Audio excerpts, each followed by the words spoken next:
subscribe, and like to support the channel. Tonight, we journey into the life and mind of perhaps the most dangerous philosopher who ever lived. Picture, if you will, a young man standing before the elders of his community. He is 23 years old. The year is 1656. In moments, words will be spoken against him that have never been spoken against anyone before, words so filled with fury and rejection that they will echo across centuries. He will be cursed by day and cursed by night, cursed when he lies down and cursed when he rises up. His name will be blotted out from under heaven. No one will be permitted to speak with him, to be under the same roof, to read anything he writes. And this curse, unlike all the others before it, will never be lifted, not even 350 years later, when scholars and rabbis gather to consider whether it is finally time to forgive. What could this young man have said? What ideas could be so threatening, so fundamentally dangerous that they required not just exile but eternal damnation? The young man's name was Baruch Spinoza, and his crime was offering humanity a new way to see God, nature, and ourselves. A vision so radical, so breathtaking in its implications, that it would shake the foundations of religion and philosophy itself. A vision that would influence minds from Goethe to Einstein, that would secretly circulate through the Enlightenment like contraband, that would be declared as dangerous as any weapon ever forged. But here is what makes Spinoza's story so remarkable. He did not respond to his excommunication with bitterness or revenge. He did not recant or beg forgiveness. He simply walked away from everything he had known, picked up the tools of a lens grinder, and set about thinking his way to truths that would outlast empires. In the quiet of his workshop, between the careful grinding of glass that would help others see more clearly, he constructed a philosophy of such serene power that even those who condemned him could not ultimately ignore it. Tonight, as you settle into rest, we will follow Spinoza's extraordinary journey. We will stand in the Amsterdam synagogue as the curse is pronounced. We will follow him into exile and watch as he transforms rejection into revelation. We will explore his audacious claim that God and nature are one and the same. We will discover his revolutionary understanding of emotions, freedom, and what it means to be human. And perhaps, in the gentle unfolding of these ideas, you will find the same strange peace that Spinoza himself discovered in the face of absolute rejection, the peace that comes from seeing yourself not as separate from the universe, but as a wave in an infinite ocean, temporary in form, but eternal in substance. So let your breathing slow. Allow the concerns of the day to settle like dust, and prepare to meet a mind that refused to accept easy answers, a heart that found divinity in everything, and a spirit that discovered freedom in the very necessity that seems to bind us all. The world Spinoza was born into was one of fear and precarious hope. To understand what would happen to him, we must first understand the community that both nurtured and ultimately rejected him. Amsterdam in the early 17th century was unlike any other place in Europe. While the Inquisition raged across Spain and Portugal, while Jews were expelled, forcibly converted, or worse, the Dutch Republic offered something precious and rare.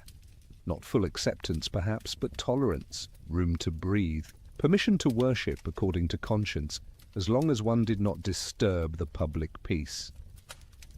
And so they came. The Portuguese Jews, who had lived for generations as conversos, forced Christians who practiced their ancestral faith in secret cellars and locked rooms, always one whispered accusation away from the dungeons of the Inquisition. They came to Amsterdam, this city of canals and commerce, this haven at the edge of Europe, and they began to rebuild not just their homes and businesses, but their very identities. They learned again how to be Jewish openly, to gather in synagogues instead of hiding in shadows, to speak Hebrew without fear of being overheard. but their freedom was conditional and they knew it.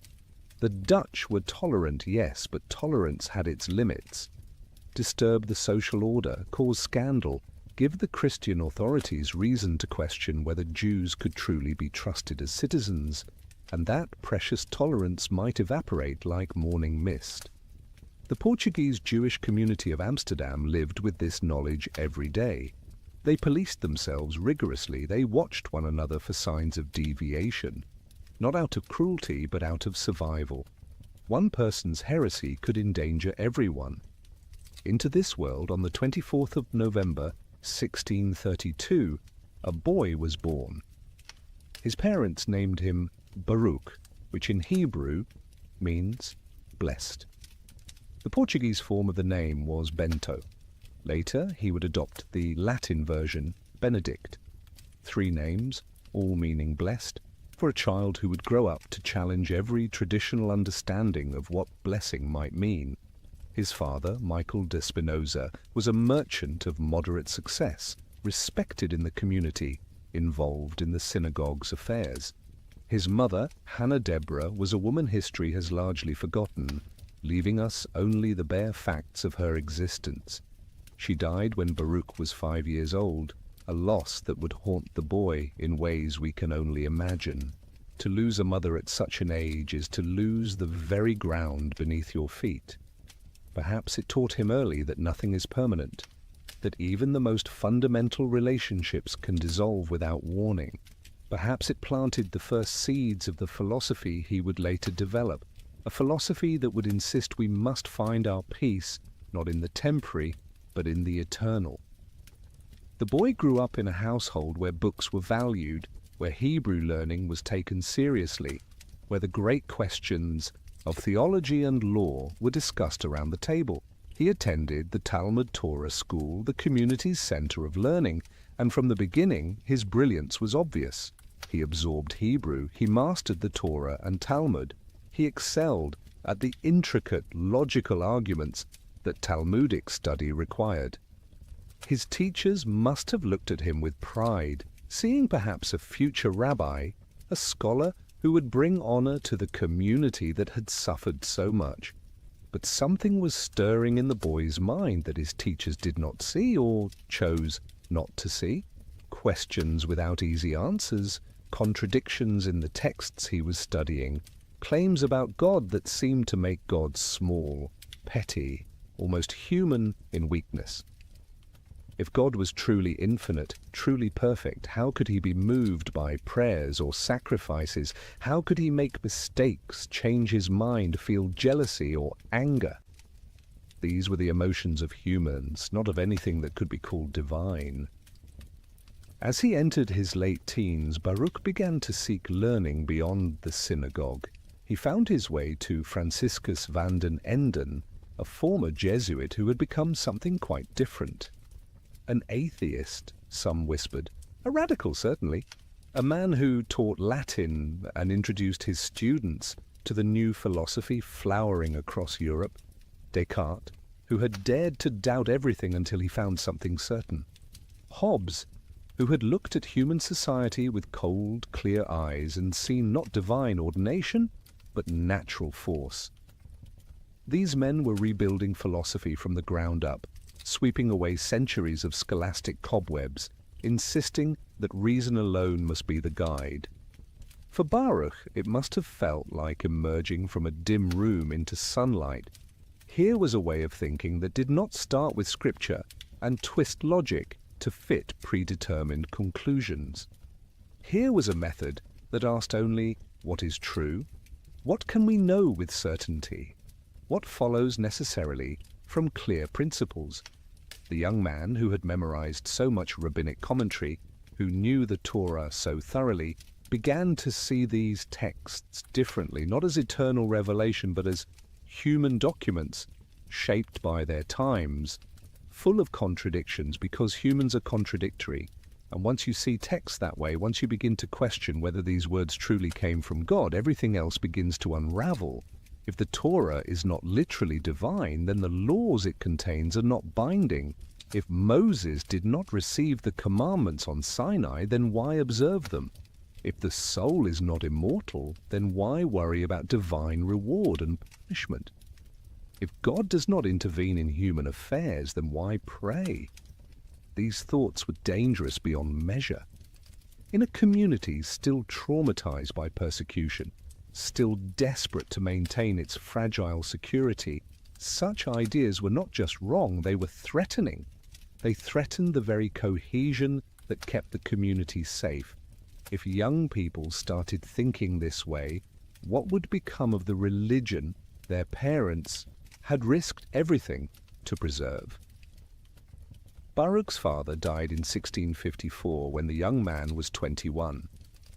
Michael de Spinoza left behind a failing business and substantial debts. Baruch and his brother Gabriel inherited not wealth but obligations. The young philosopher, brilliant as he was, found himself responsible for an import business he had no interest in, dealing with merchants and contracts when his mind wanted to grapple with substance and infinity. The business struggled, creditors circled, and Baruch, in a move that would enrage the community's leaders, appealed to Dutch civil courts rather than the Jewish community's internal arbitration to resolve his father's debts. This was not just a practical matter, it was a statement. By going to Dutch authorities, Baruch was effectively saying that he did not consider himself bound by the community's jurisdiction. He was asserting his rights as a Dutch citizen over his obligations as a Jew. The community's leaders saw this clearly. Here was a young man who had already been heard expressing heretical views, who was now publicly defying community authority. They could not allow this to continue. They tried first to bring him back quietly. There were meetings, conversations, arguments. Some sources suggest they even offered him money, a stipend, to keep quiet about his views, to at least maintain the appearance of conformity. Imagine that scene. Baruch, perhaps in his early 20s, sitting across from the community elders, men he had known his whole life, men who had known his father. They are trying to help him in their way, trying to save him from himself. Can he not see the danger? Can he not understand that some truths are too dangerous to speak aloud? But Baruch could not, would not conform. The truth, as he had come to see it, was too important. More important than money, than community, than belonging. He had glimpsed something vast, something that made the small rituals and rules seem like children's games. How could he go back to pretending? And so they were left with no choice, or so they believed. In July of 1656, the community's leaders made a decision that would echo through centuries. They would issue a herem, a ban of excommunication. But not an ordinary herem. This would be the harshest punishment they had ever pronounced. A curse so comprehensive that it would leave no room for ambiguity, no possibility of reconciliation. Picture the scene. The 27th of July, 1656. The synagogue of Talmud Torah, the magnificent building that represented all the community had built in Amsterdam. The scrolls of Torah are brought out. The ark is open. The community has gathered, though whether Baruch himself was present, we do not know. Perhaps he stood in the back, watching calmly as his fate was sealed. Perhaps he stayed away, having already accepted what was coming. One of the elders begins to read. The document is in Portuguese, the language the community uses for official matters. The words roll out with terrible formality. By decree of the angels and by the command of the holy men, we excommunicate, expel, curse, and damn Baruch de Spinoza. The voice continues, gathering force. With the consent of God, blessed be he, and with the consent of the entire holy congregation, and in front of these holy scrolls, with the 613 precepts which are written therein. Then come the curses themselves, pulled from every corner of Jewish tradition, piled one upon another like stones meant to crush utterly. Cursed be he with the excommunication with which Joshua banned Jericho, and with the curse which Elisha cursed the boys, and with all the castigations which are written in the book of the law. The list goes on. Cursed be he by day, and cursed be he by night. Cursed be he when he lies down, and cursed be he when he rises up. Cursed be he when he goes out, and cursed be he when he comes in.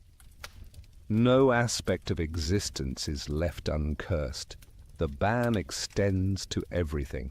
The Lord will not spare him, but the anger of the Lord and his jealousy shall smoke against that man, and all the curses that are written in this book shall lie upon him, and the Lord shall blot out his name from under heaven.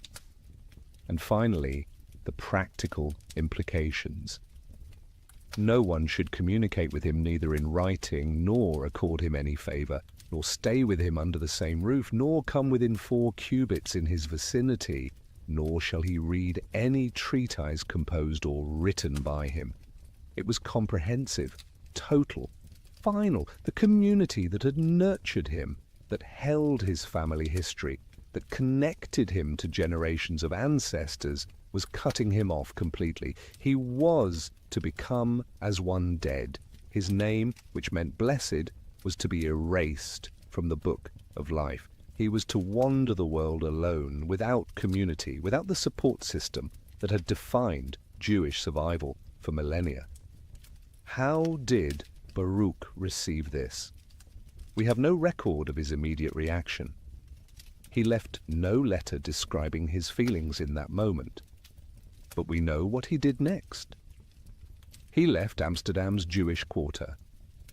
He moved first to the outskirts, then to other towns, Leiden, Rainsburg, finally The Hague.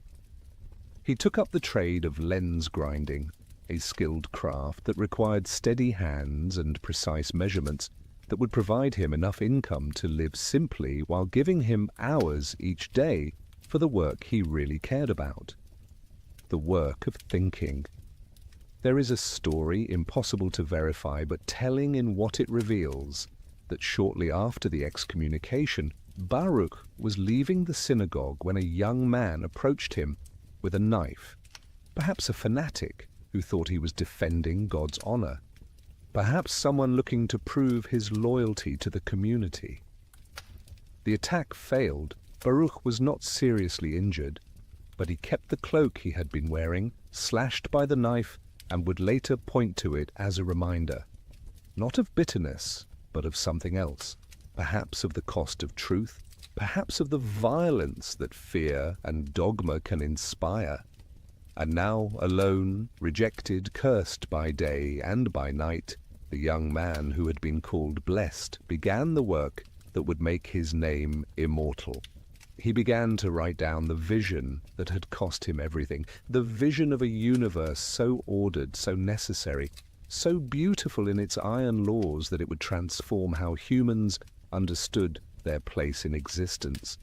At the heart of Spinoza's philosophy lies an idea so simple in expression and so revolutionary in implication that it would shake Western thought to its foundations.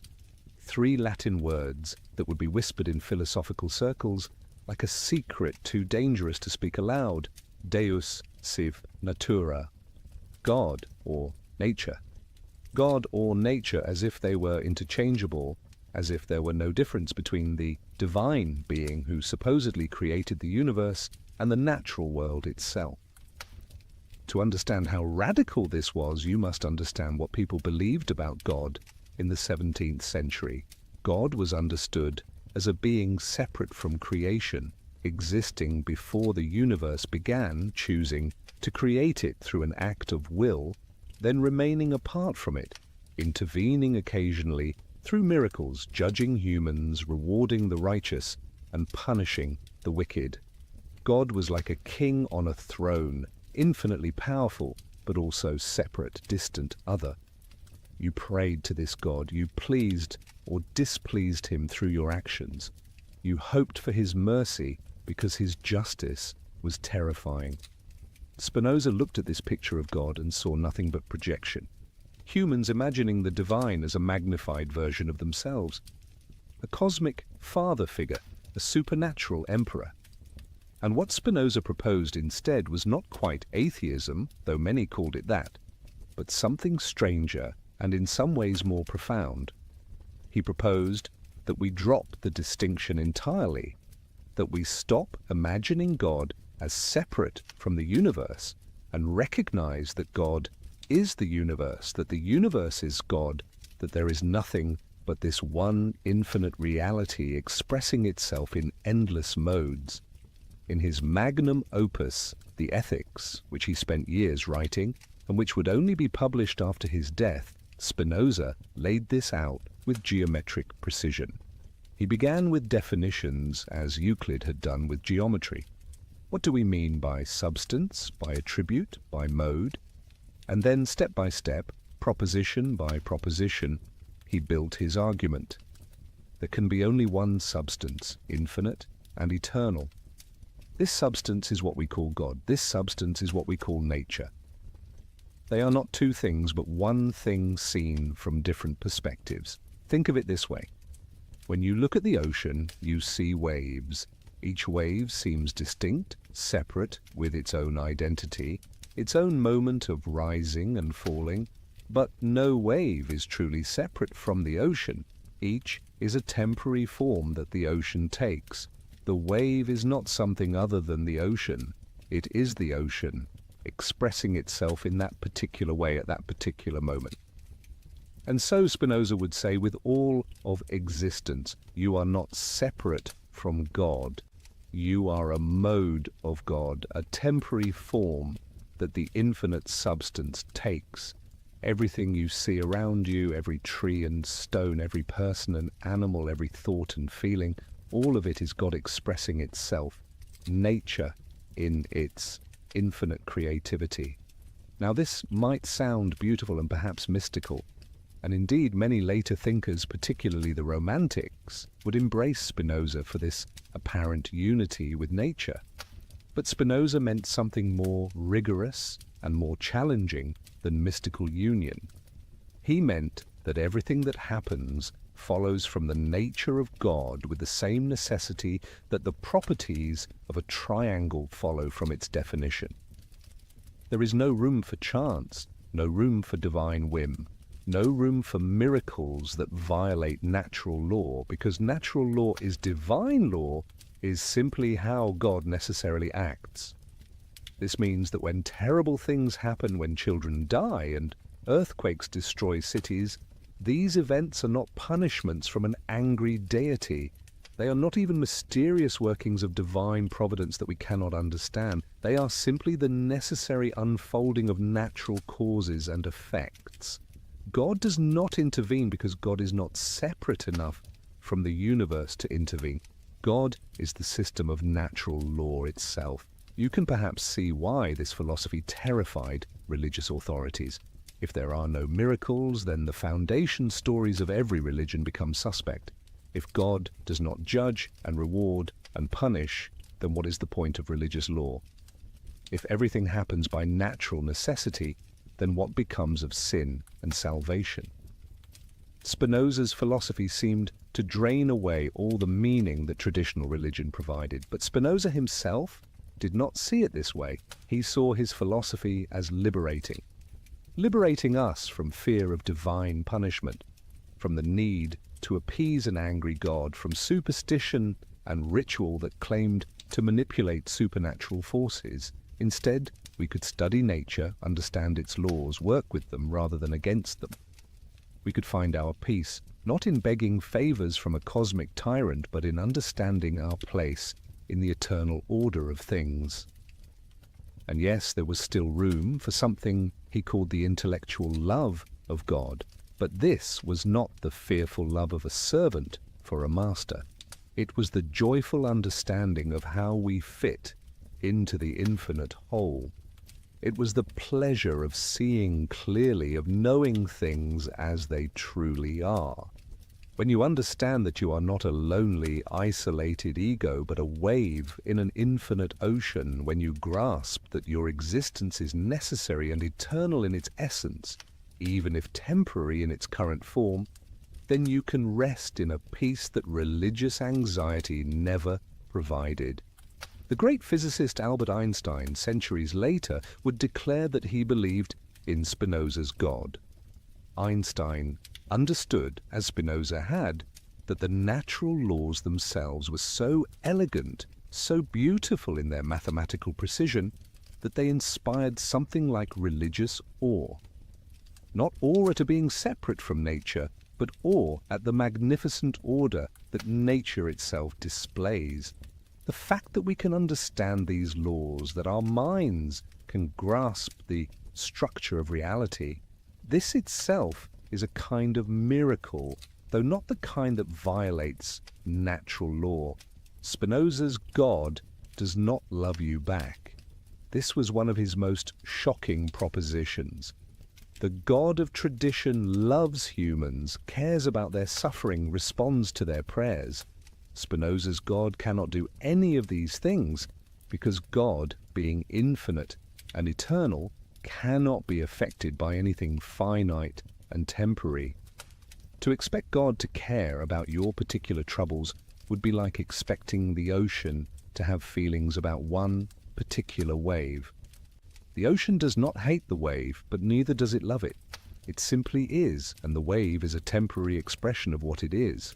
This might seem cold, even cruel, but Spinoza thought it was actually more comforting than the traditional view. Better to live in a universe that operates by consistent laws than to live at the mercy of a cosmic personality who might be pleased with you today and angry tomorrow. Better to seek understanding than to spend your life trying to please an unpleasable deity. And there was still room for joy, for love, for all the fullness of human experience. These things did not require supernatural sanction. They were natural expressions of what it means to be human, to be this particular mode of the infinite substance. As you lie here tonight, consider this vision. Not the God who watches and judges, but reality itself in all its lawful necessity. The same principles that move planets in their orbits also move thoughts through your mind. You are not separate from nature, but woven into it at every level. The boundary between you and the world is less solid than it seems. You are an eddy in the great flow, a note in an infinite symphony, a word in a book that has no beginning or end. And this, Spinoza would say, is not a diminishment but a strange enhancement. To know yourself as part of God is to know yourself as necessary, as eternal in your essence, as having always belonged to the infinite whole. But Spinoza was not content simply to describe the metaphysical structure of reality. He wanted to understand what it meant to be human within this structure. And central to his understanding of human existence was a concept drawn from medieval philosophy but transformed into something new, the concept of conatus. This Latin word means striving, endeavor, an innate drive to continue existing. Everything that exists, Spinoza argued, strives to persist in its own existence. The stone, if it could be imagined to have consciousness, would want to remain a stone. The tree strives upward towards sunlight, sends roots down seeking water, produces seeds to continue itself. The animal flees danger, seeks food, reproduces. And humans? We too, beneath all our complex thoughts and elaborate cultures, are fundamentally driven by this same principle. We strive to go on existing, we seek what enhances our power of existing and avoid what diminishes it. But Spinoza made an even stronger claim. He argued that this striving is not just something each thing does, it is what each thing is. The essence of any being is its conatus, its striving to persist and enhance itself. You are at your deepest level this drive to continue to flourish, to extend your being into the future. Everything you desire, every goal you pursue, every fear you flee, can be traced back to this fundamental striving. This might sound like a bleak reduction of human complexity to mere survival instinct, but Spinoza drew from this principle a rich psychology and ethics. Consider how he defined emotions. There are, he claimed, three primary affects from which all others derive. First is desire itself, the conatus made conscious. You want things because you are, in your essence, a striving being. Second is joy, which Spinoza defined as a passage to greater perfection, an increase in your power to act and think. When something aids your striving, when it enhances your capacity to exist and flourish, you experience joy. Third is sadness, the opposite, a passage to lesser perfection, a decrease in your power. When something hinders your striving, diminishes your capacity, you experience sadness. All other emotions are variations or combinations of these three. Love is joy accompanied by the idea of an external cause. You love what brings you joy. Hate is sadness accompanied by the idea of an external cause. You hate what brings you sadness. Hope is inconstant joy arising from the idea of a future thing whose outcome we doubt. Fear is inconstant sadness from the same source. Jealousy, pride, envy, compassion, Spinoza traced them all back to these fundamental patterns of striving, of passing to greater or lesser power. But here is what makes this analysis so profound. These emotions are not arbitrary. They are not mysterious forces that descend upon us from outside.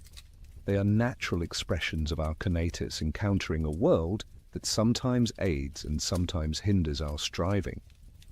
To understand your emotions is to understand how your being is interacting with the world, where you are gaining power and where you are losing it.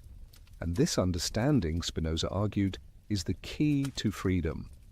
We feel most enslaved when we are tossed by emotions we do not understand, when anger seizes us, or fear paralyzes us, or desire drives us toward things that ultimately harm us. These states of being ruled by emotion, Spinoza called bondage. We are in bondage when external things determine our internal states, when we react rather than act, when we are passive rather than active. But we can move toward freedom by understanding our emotions. When you feel anger rising, you can ask why. What striving of yours has been blocked? What diminishment of power are you experiencing? And in asking these questions, in understanding the anger as a natural response to a natural situation, something shifts. The anger does not necessarily disappear, but it loses some of its compulsive power. You are no longer simply anger happening. You become someone who understands that anger is happening and why. Spinoza worked out this psychology in extraordinary detail in Part 3 of the Ethics, cataloguing dozens of emotions, showing how they relate to one another, tracing their origins back to the fundamental principles of striving and the passages to greater or lesser power. He approached emotions with the same geometric precision he brought to metaphysics. And his goal was not to make us emotionless, not to turn us into cold, rational calculators, but to help us move from passive to active, from being controlled by emotions to understanding and thereby gaining some measure of control over them. The free person, in Spinoza's vision, is not someone who never feels emotion. That would be to cease being human.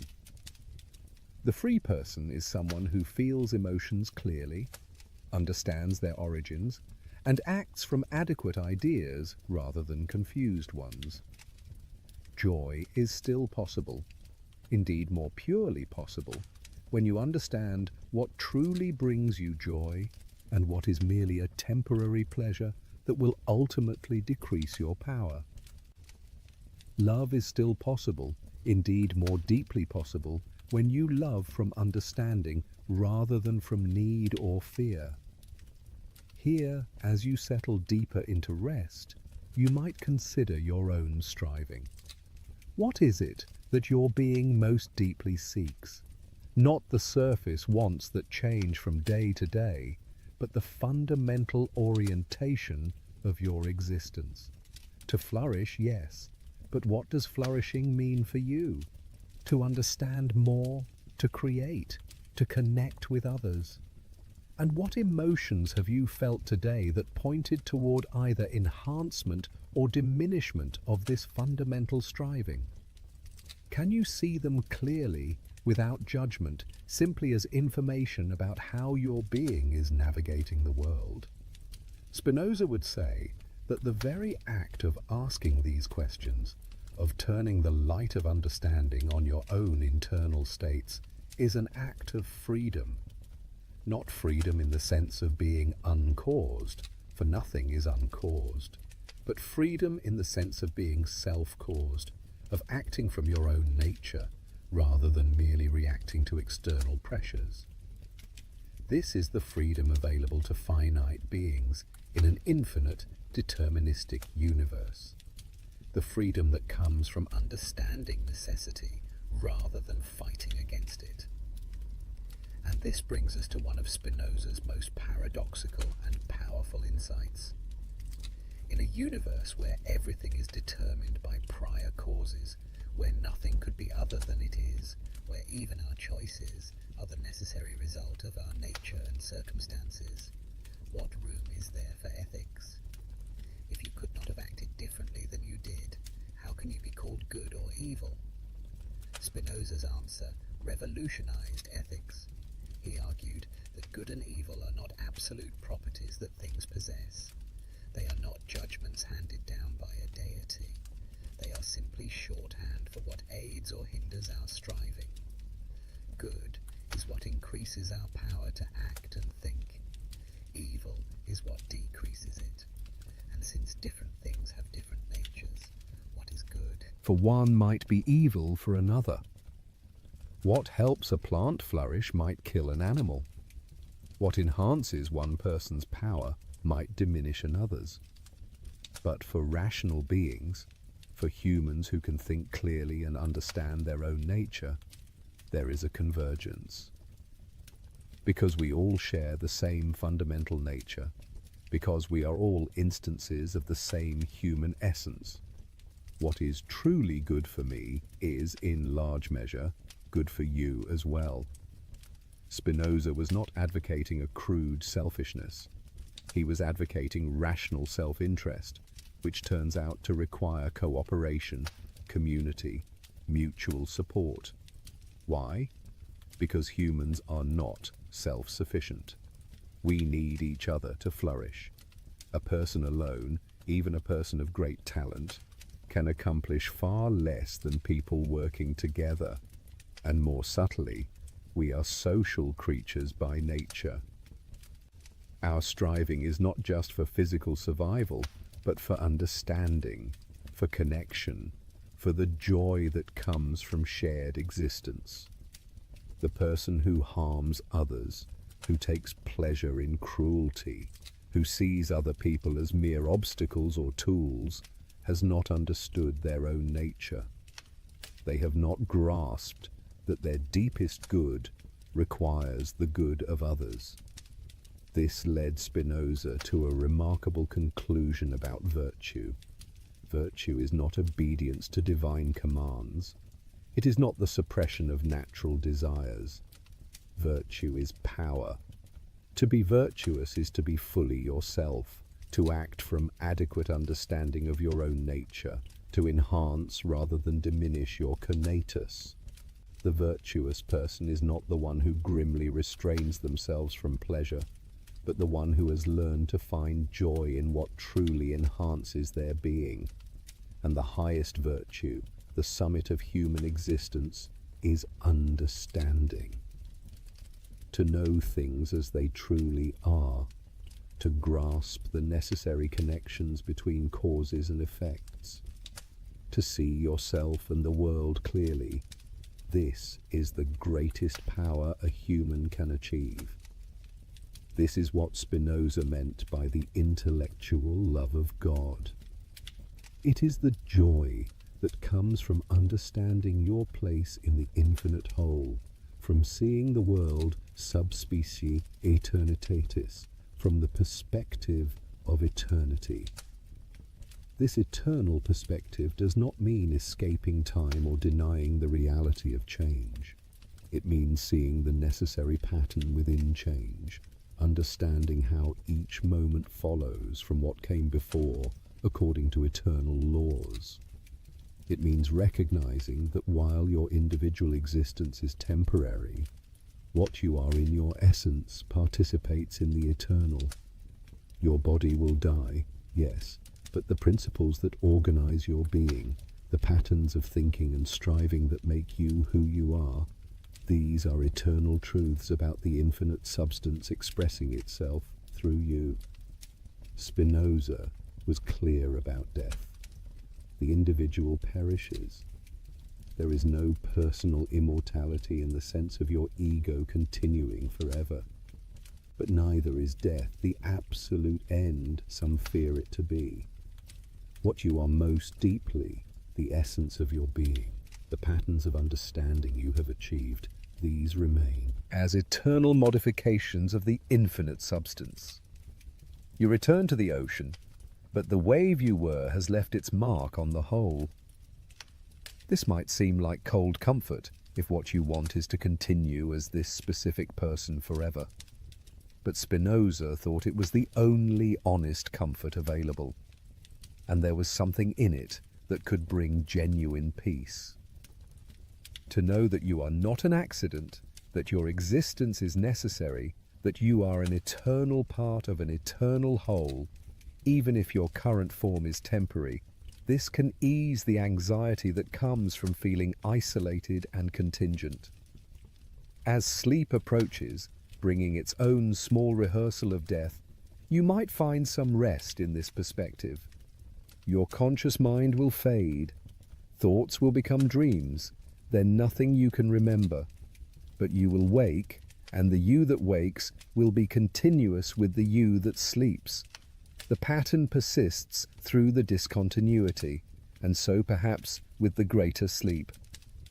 What you are most deeply persists in the infinite pattern, even as this particular configuration of matter and mind dissolves back into the elements. Spinoza was not building a philosophy in isolation from the world. He lived in turbulent political times, and his ideas had profound implications for how societies should be organized, how religious and civil authorities should relate, how freedom should be understood and protected. And these implications would nearly get his books banned and destroyed. In the Dutch Republic of the 17th century, there was more freedom than in most of Europe. But that freedom was under constant threat. The Republican government that had thrown off Spanish rule was engaged in an ongoing power struggle with the House of Orange and with the Dutch Reformed Church. Different factions wanted different things. The Republicans wanted more openness, more tolerance for different religions and philosophies. The Orthodox Calvinists wanted tighter control over what could be thought and said, and the House of Orange played both sides, seeking whatever path would enhance their own power. Spinoza had been writing the Ethics for years, carefully working out his metaphysical and psychological system. But when he saw religious authorities gaining power, threatening the tolerant atmosphere that made philosophical inquiry possible, he put the ethics aside and wrote something more immediately political. The Theologico-Political Treatise, published anonymously in 1670. This book was explosive. Spinoza applied his philosophical method to the Bible itself, reading it not as divine revelation, but as a historical document produced by humans for specific purposes in specific times. He showed contradictions, inconsistencies, places where the text had clearly been altered or added to by later hands. He argued that miracles, if they meant violations of natural law, were impossible. He suggested that Moses did not write the Pentateuch, that many books of the Bible were composed centuries after the events they described. That prophecy was not supernatural knowledge, but simply the vivid imagination of certain individuals. For a culture that took the Bible as literally true and divinely authored, this was dynamite. But Spinoza went further. He argued that religious authorities had no right to control philosophical inquiry, that church and state should be separate, that freedom of thought and speech were fundamental rights that governments should protect, not suppress. He made a case for democracy as the most natural form of government, one that best aligned with human nature and best served human flourishing. The reaction was swift and furious. The book was called Forged in Hell by the Devil himself. Even some of Spinoza's friends were disturbed by how far he had gone. The book was banned, but it was too late. Copies circulated, the ideas spread. Young intellectuals across Europe read it secretly and felt their minds opened to possibilities they had not imagined. Spinoza never published the Ethics during his lifetime. He knew it would bring even more condemnation than the theologico-political treatise had. He continued working on it, refining arguments, adding propositions, but he kept it in manuscript. Only after his death would his friends dare to publish it, and even then, it caused scandal. For more than a century, to be called a Spinozist was to be called an atheist, a subversive, someone dangerous to social order. But Spinoza's political philosophy would ultimately triumph. His arguments for freedom of thought, for separation of church and state, for democratic government, would influence the Enlightenment and, through it, modern liberal democracy. When American founders spoke of self-evident truths and unalienable rights, they were drawing on a tradition that ran through Locke back to Spinoza. When European nations gradually separated religious and civil authority, they were following a path Spinoza had helped clear. He did not live to see any of this. He died in 1677, 44 years old, of consumption, probably made worse by the glass dust he had inhaled during years of grinding lenses. He died quietly in The Hague, working on his political treatise which remained unfinished. His landlord found him one morning, dead in his room, surrounded by his books and papers. His friends gathered what he had written and published it all, the ethics, the political treatise, letters, even a Hebrew grammar he had been working on. And slowly, gradually, the world began to recognize what had been lost when this quiet lens grinder died so young. Imagine the life Spinoza lived in those final years in The Hague. A simple room, a workshop where he ground lenses, a desk covered with papers where he wrestled with the hardest questions humans can ask. He received visitors, engaged in correspondence with thinkers across Europe, was offered positions at universities that he politely declined. He preferred his independence, his quiet. He needed nothing but time to think, paper to write on, glass to work with, enough food to keep body alive while mind soared through infinite spaces. There is something almost monastically pure about how he lived. No family, no wealth, no status, no security beyond what his skilled hands could earn. Just the life of the mind, pursued with total dedication. But this was not world denial or ascetic punishment. Spinoza enjoyed moderate pleasures. He would walk, smoke a pipe, engage in friendly conversation. He simply did not need the things most people chase. Fame meant nothing to him. Wealth would only have been a distraction.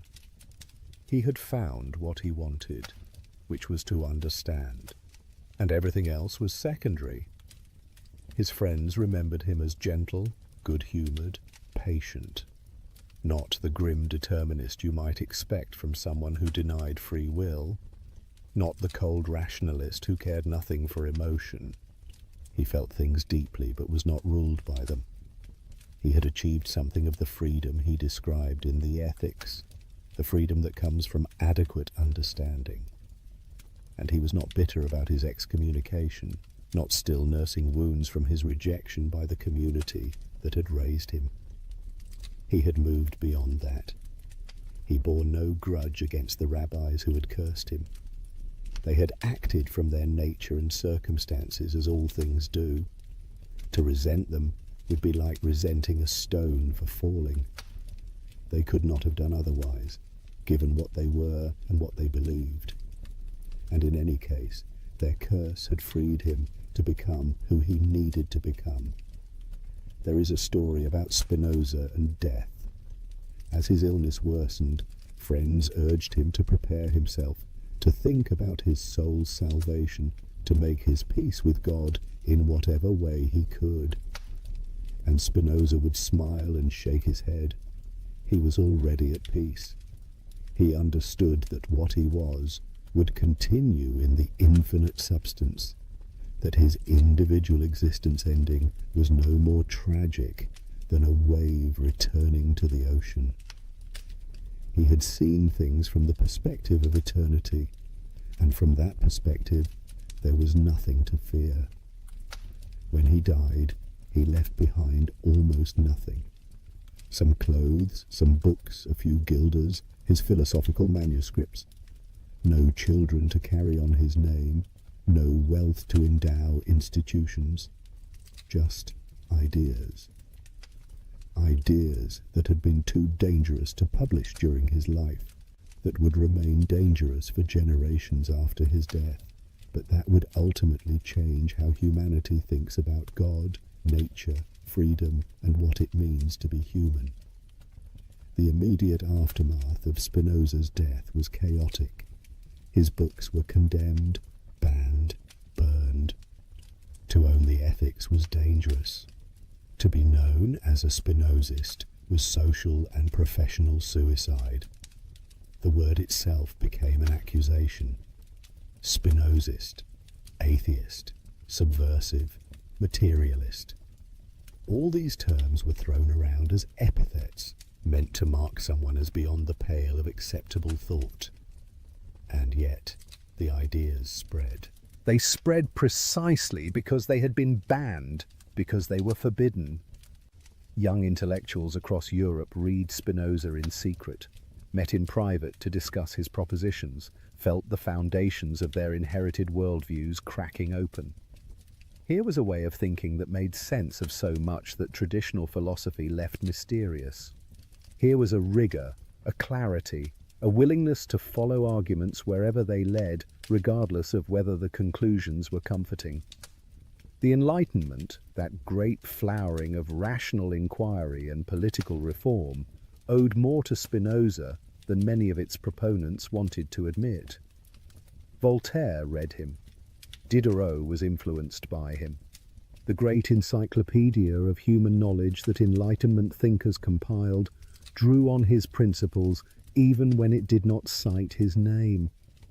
His critique of biblical authority, his insistence on freedom of thought, his vision of a society based on reason rather than revelation, all of this became part of the intellectual atmosphere of the 18th century. But it was the Romantics who really embraced Spinoza, who rescued him from the charge of being cold and mechanistic. Goethe read him and felt he was looking at the universe with new eyes.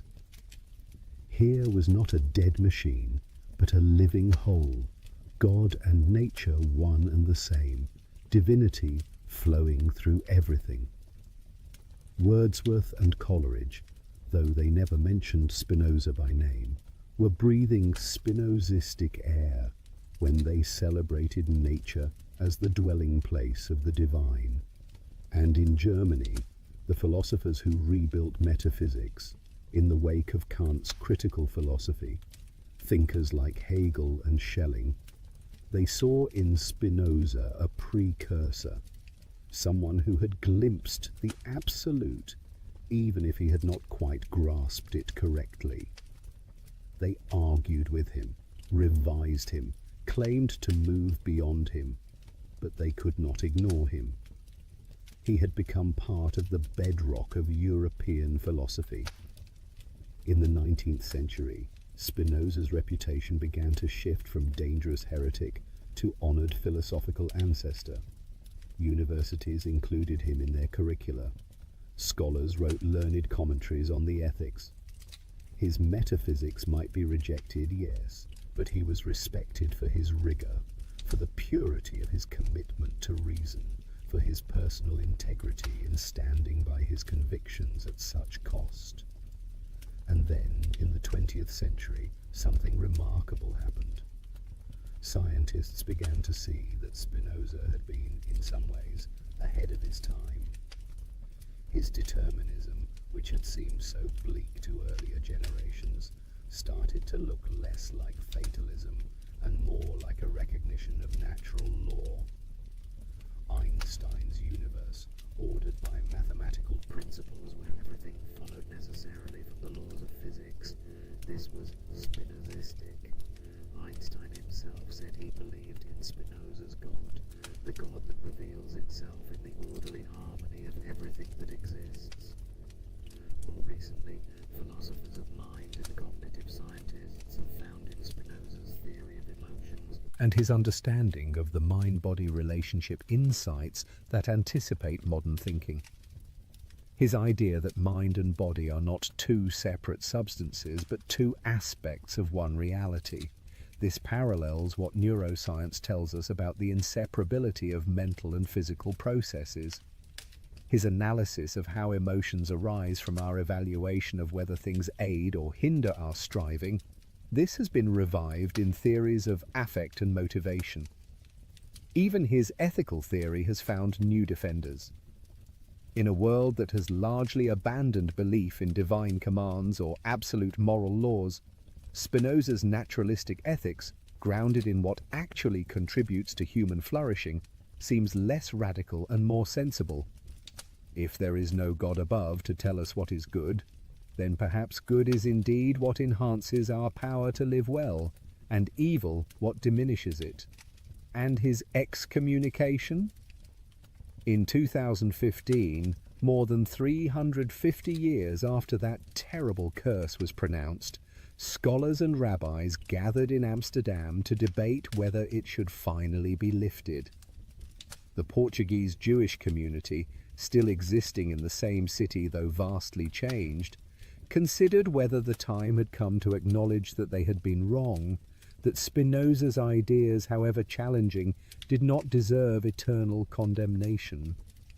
The debate was passionate. Some argued that lifting the ban would remove a stain from Judaism's history, would show that the tradition could acknowledge error and embrace one of its most brilliant children, even posthumously.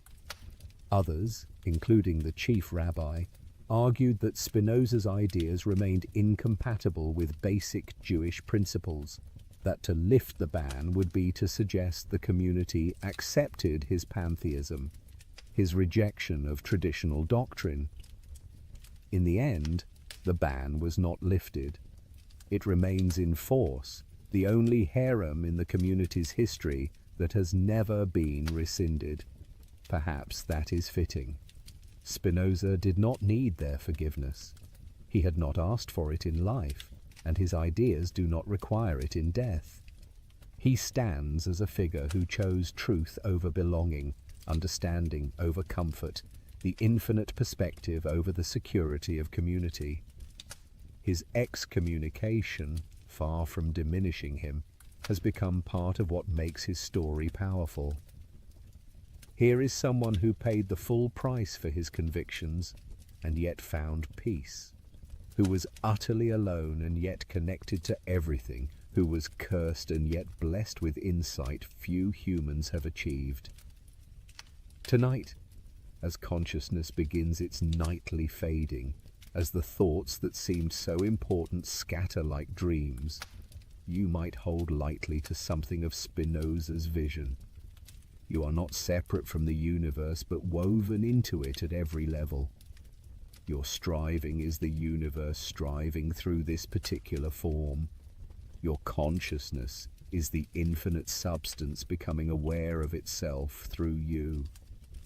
When you disappear into sleep, you return momentarily to something like the ocean from which you arose, and in the morning, you will surge forth again as an individual wave, temporary but necessary, finite but participating in infinity. Spinoza offers no promise of personal immortality, no guarantee that suffering has meaning beyond itself, no assurance that someone is watching over you with love.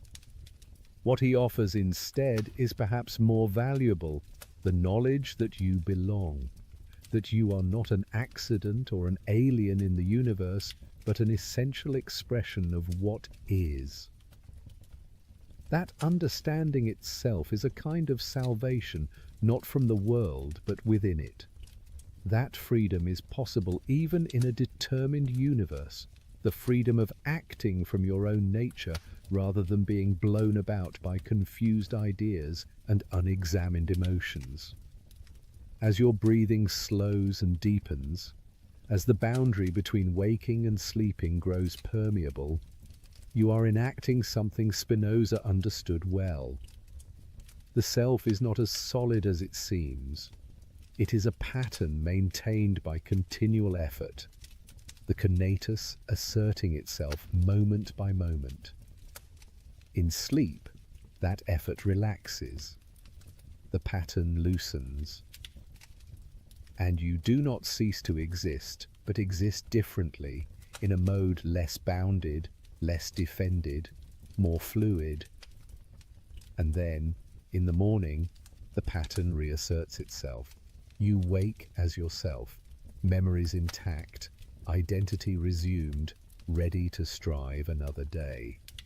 This daily cycle of dissolution and reconstitution might be preparation for the greater dissolution that awaits us all. And if Spinoza is right, that dissolution is not annihilation but transformation, not ending but returning, the wave becoming ocean once more. The individual form releases, but nothing is lost from the total. You are eternal in your essence, even as you are temporary in your existence. You have always been part of the infinite whole and always will be, even when this particular configuration of matter and mind no longer maintains itself as a separate entity. There is peace in this, not the peace of being saved by an external power, but the peace of understanding where you actually are. You are already home. You have never left. The universe is not a place you inhabit, but what you are, a mode of, a temporary way that infinite being expresses itself. When you understand this fully, when you see from the perspective of eternity, fear dissolves.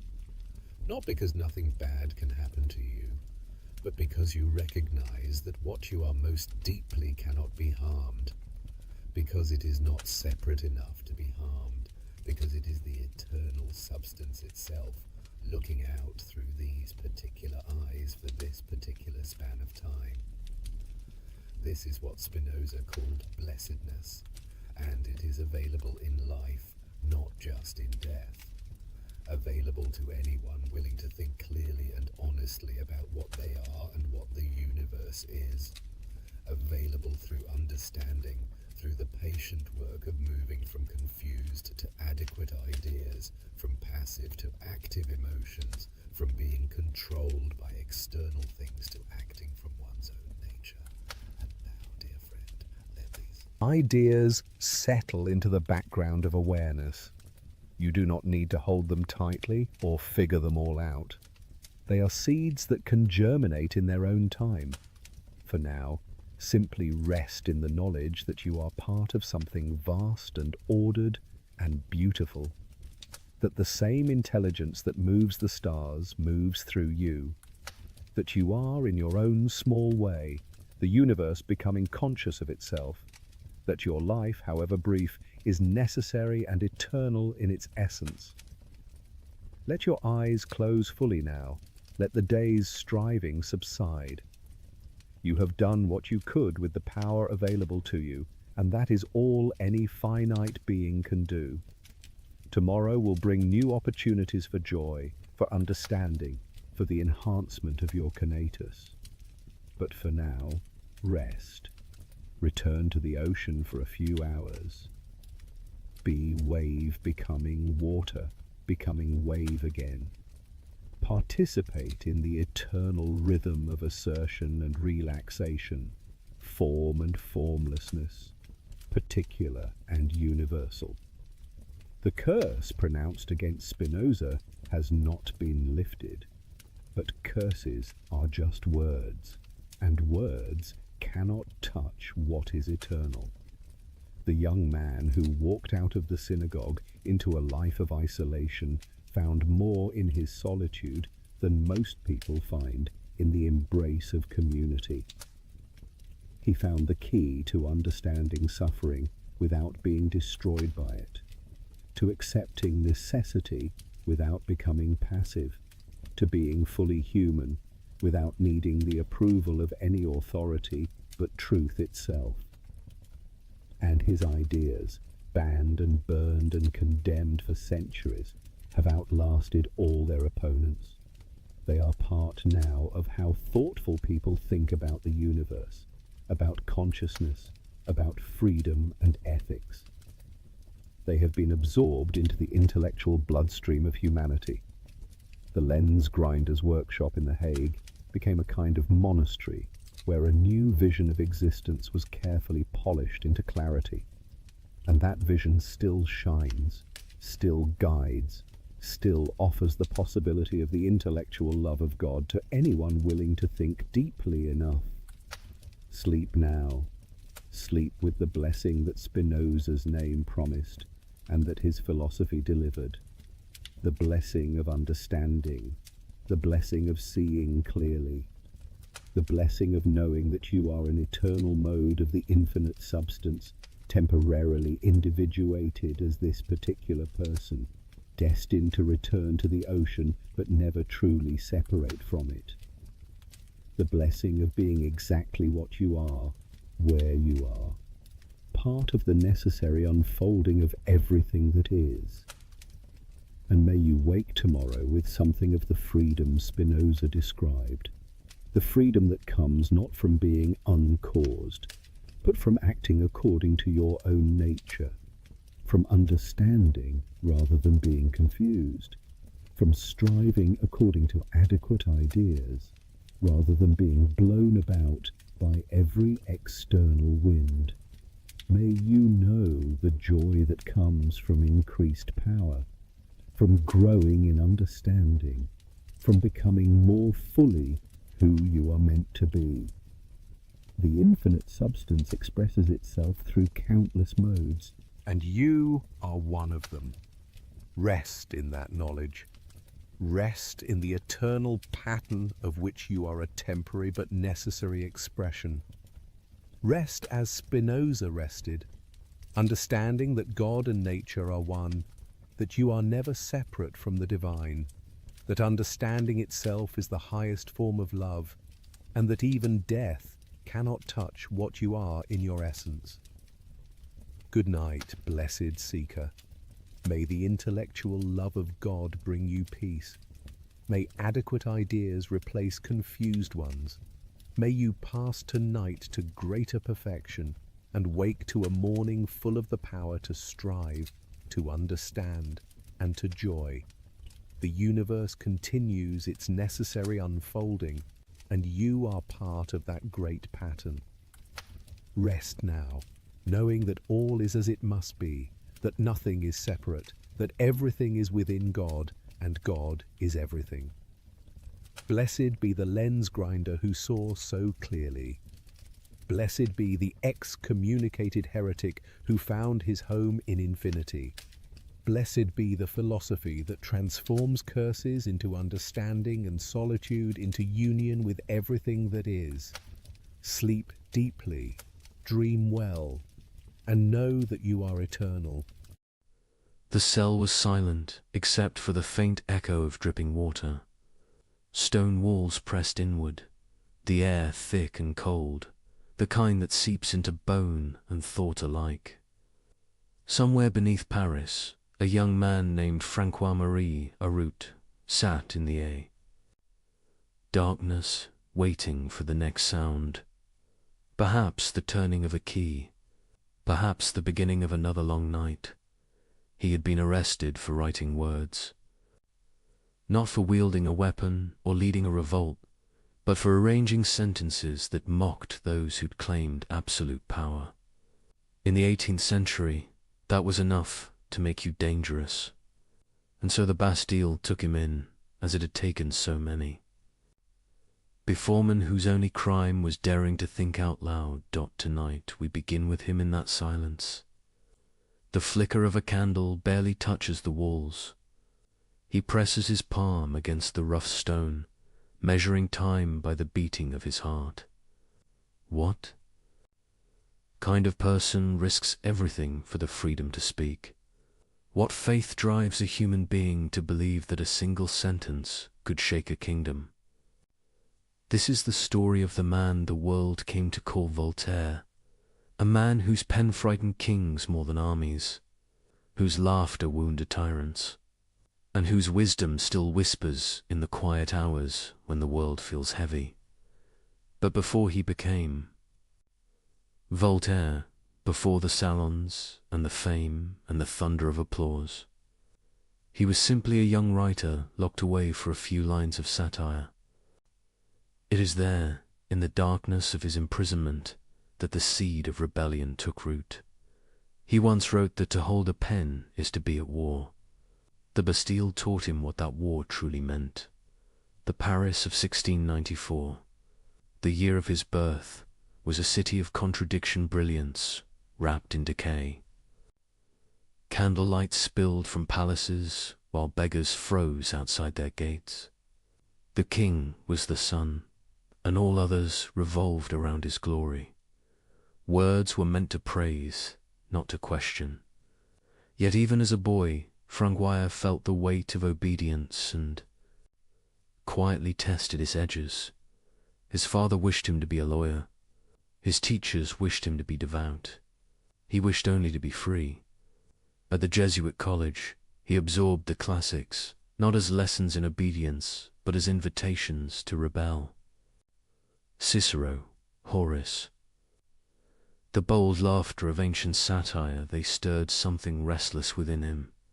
By the time he reached his 20s, he had learned the language of wit as others learn the language of prayer. He could pierce hypocrisy with a phrase. And in a society built on appearances, that gift was dangerous indeed. One evening at a gathering, he recited verses mocking the powerful Duke of Orleans. The laughter that followed carried farther than he intended. Within days, the verses were repeated across Paris, each retelling sharpening the insult. The Duke heard, and the young poet soon found himself taken by night to the Bastille. There, surrounded by damp stone and silence, he began to shed his old name. Francois-Marie Arut would not survive the walls. Voltaire was born from them. The name itself was a riddle, part anagram, part rebirth, entirely defiance. It sounded crisp, sharp, and free of the weight of ancestry. A new identity for a man who refused to bow. Imagine the rhythm of days inside that cell. Hours blurred into one another. He wrote verses in his head because ink and paper were forbidden. He rehearsed conversations with imaginary opponents, refining his logic, polishing his irony. When the guards mocked him, He smiled, a small act of rebellion that no punishment could erase. They could confine his body, but not his thoughts. And thought, once set free, spreads quietly through time. After nearly a year, he was released different. Harder, certain that words could move the world more surely than swords. He returned to Paris, a writer who understood the cost of expression, and he chose to pay it willingly. The years that followed were a storm of creation. Plays, poems, letters, essays, each line testing the limits of what could be said aloud. Each success brought applause and suspicion in equal measure.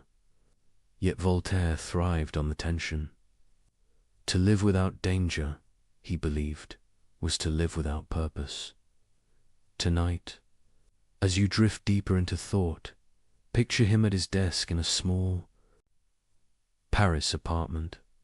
A single candle, the quill moving swiftly, laughter in his eyes. Outside, the city murmurs with gossip and fear. Inside, sentences form like spark-steamy fires in the dark. He writes of love, of reason, of injustice.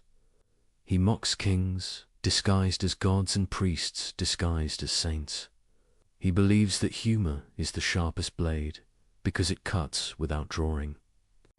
Blood yet leaves the deepest mark, and always there is that quiet resolve, never to stop writing, never to stop questioning. We begin to see why kings feared him. They could silence a man, but not an idea. They could burn a book, but not the laughter it inspired. Voltaire's words slipped through walls, crossed borders, hid in letters, whispered in cafes. They made people think, and once people think.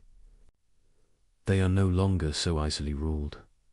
But for all his wit and courage, he was still young, still learning where ideas met consequence.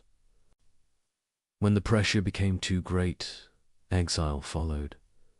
England welcomed him, and there he found a world unlike his own land, where Parliament debated openly, where newspapers mocked ministers, where scientists questioned even the heavens.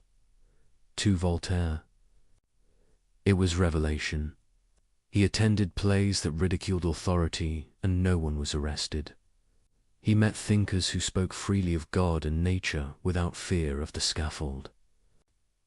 He saw, perhaps for the first time, what freedom sounded like. Those English years shaped him. He studied Locke's philosophy, Newton's physics, the calm confidence of a nation unafraid of ideas. He began to understand that liberty was not chaos but discipline, the courage to let truth stand without chains. When he returned to France, he carried more than books in his luggage. He carried a new faith, that reason could civilize power, that tolerance could tame fanaticism, and that laughter could outlast persecution. Yet freedom, he knew, is never granted forever. Each generation must earn it anew.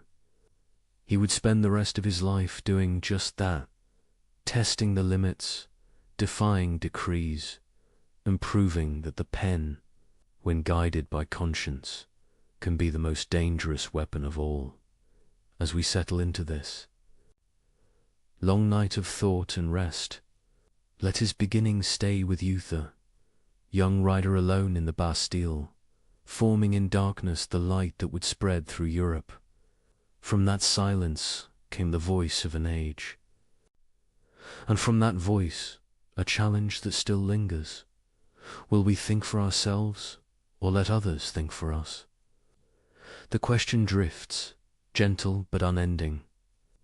As the first section closes and the next begins, a soft fade, as candlelight dissolves into dawn, and the dangerous mind begins to awaken. Morning light returned to Paris as if nothing had changed. Carriages rattled, merchants opened their stalls, the church bells marked the hour. But within one apartment, A man who had known confinement now studied freedom as if it were a delicate instrument, beautiful but easily broken. Voltaire's release from the Bastille was not an ending.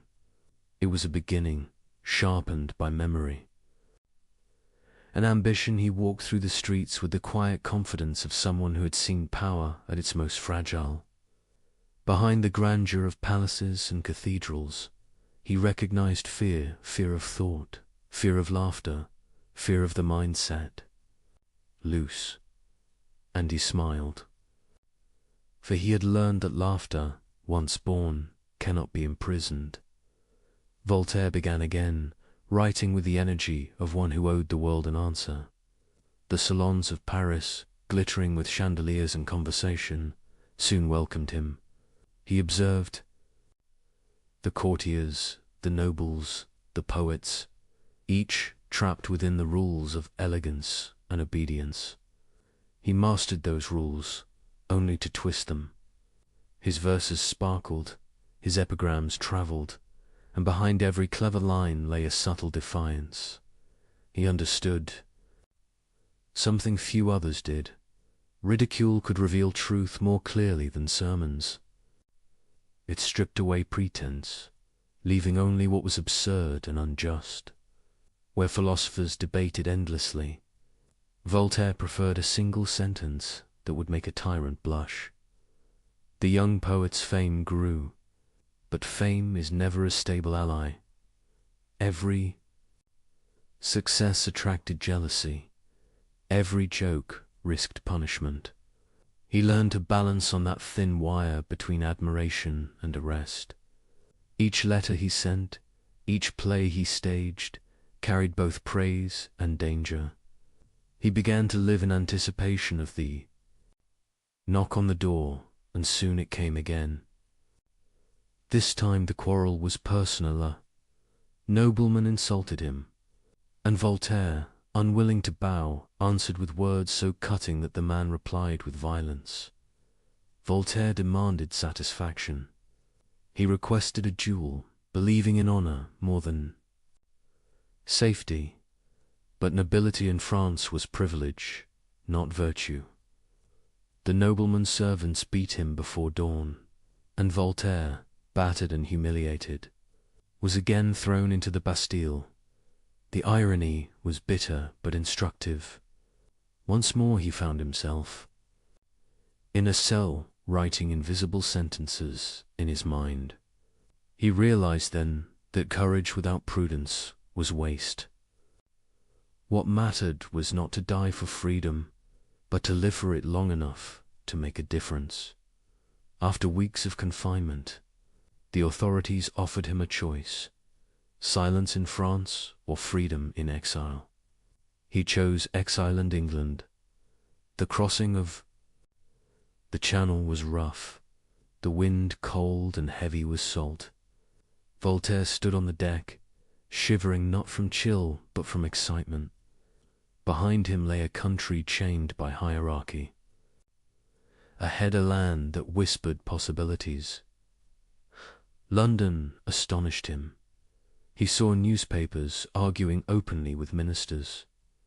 He heard preachers contradict each other without fear of the scaffold.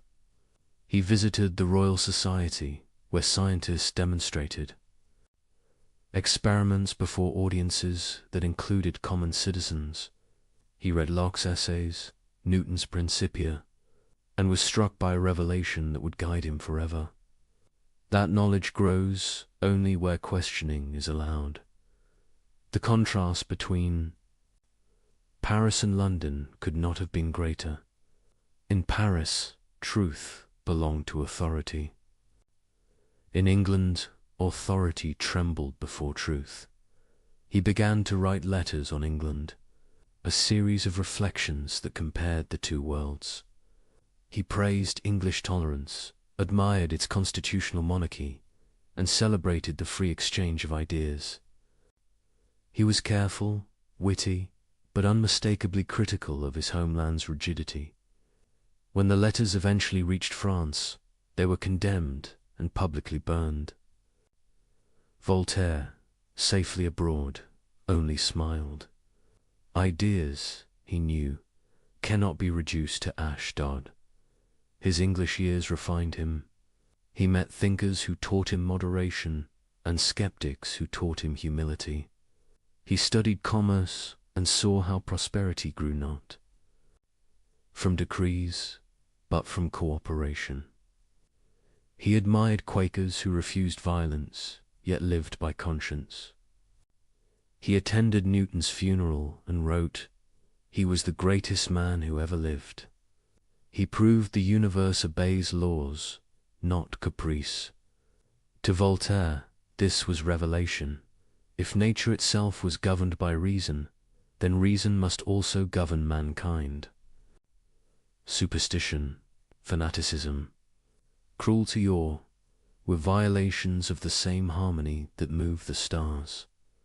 He began to dream of an enlightened France, one where education replaced dogma, where merit outweighed birth, where thought could breathe. But dreams are dangerous things, especially when written by hands known to mock the throne. After 3 transformative years, Voltaire returned to France. He was older, calmer in manner, but fiercer in conviction. He dressed elegantly, spoke smoothly, but carried dynamite within his sentences. Friends noticed a difference. His humor had purpose now. He no longer mocked for pleasure. He mocked to reveal. He published tragedies that drew crowds and controversy alike. His plays entertained, but always carried hidden commentary. Audiences laughed, cried, and went home uneasy, sensing meanings just beyond the curtain. Voltaire had turned art into philosophy disguised as theatre. He understood that people resist doctrine but welcome stories. Through stories, he could smuggle truth past senses and into hearts. It was a delicate dance between intellect and instinctor. Rhythm he perfected with time. Paris loved him, envied him, feared him. He had become something new, a public intellectual in an age when thinking publicly was perilous. Letters arrived from admirers across Europe. Princes sought his friendship. Priests cursed his name. He thrived on the contradiction. To be praised by power was comfortable.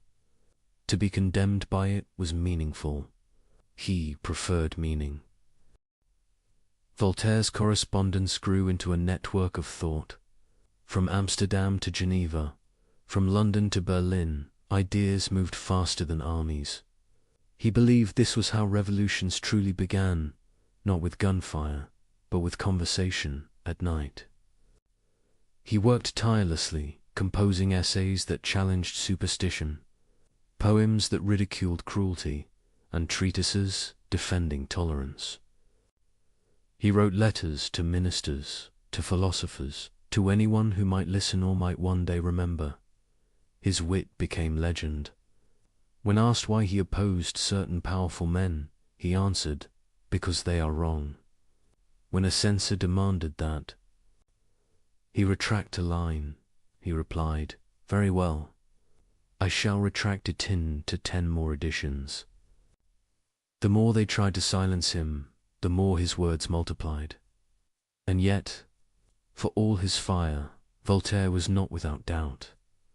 He watched revolutions of spirit fail because men preferred slogans to sense. He feared fanaticism, whether in religion or reason. He began to see that freedom required discipline, that truth without kindness becomes another form of tyranny. He wrestled with these thoughts in solitude, seeking balance. He was no dreamer detached from reality. He was a craftsman, shaping his own mind as carefully as a sculptor shapes marble. Each essay, each dialogue was another stroke toward clarity. In those years he began to form the philosophy that would guide his entire life.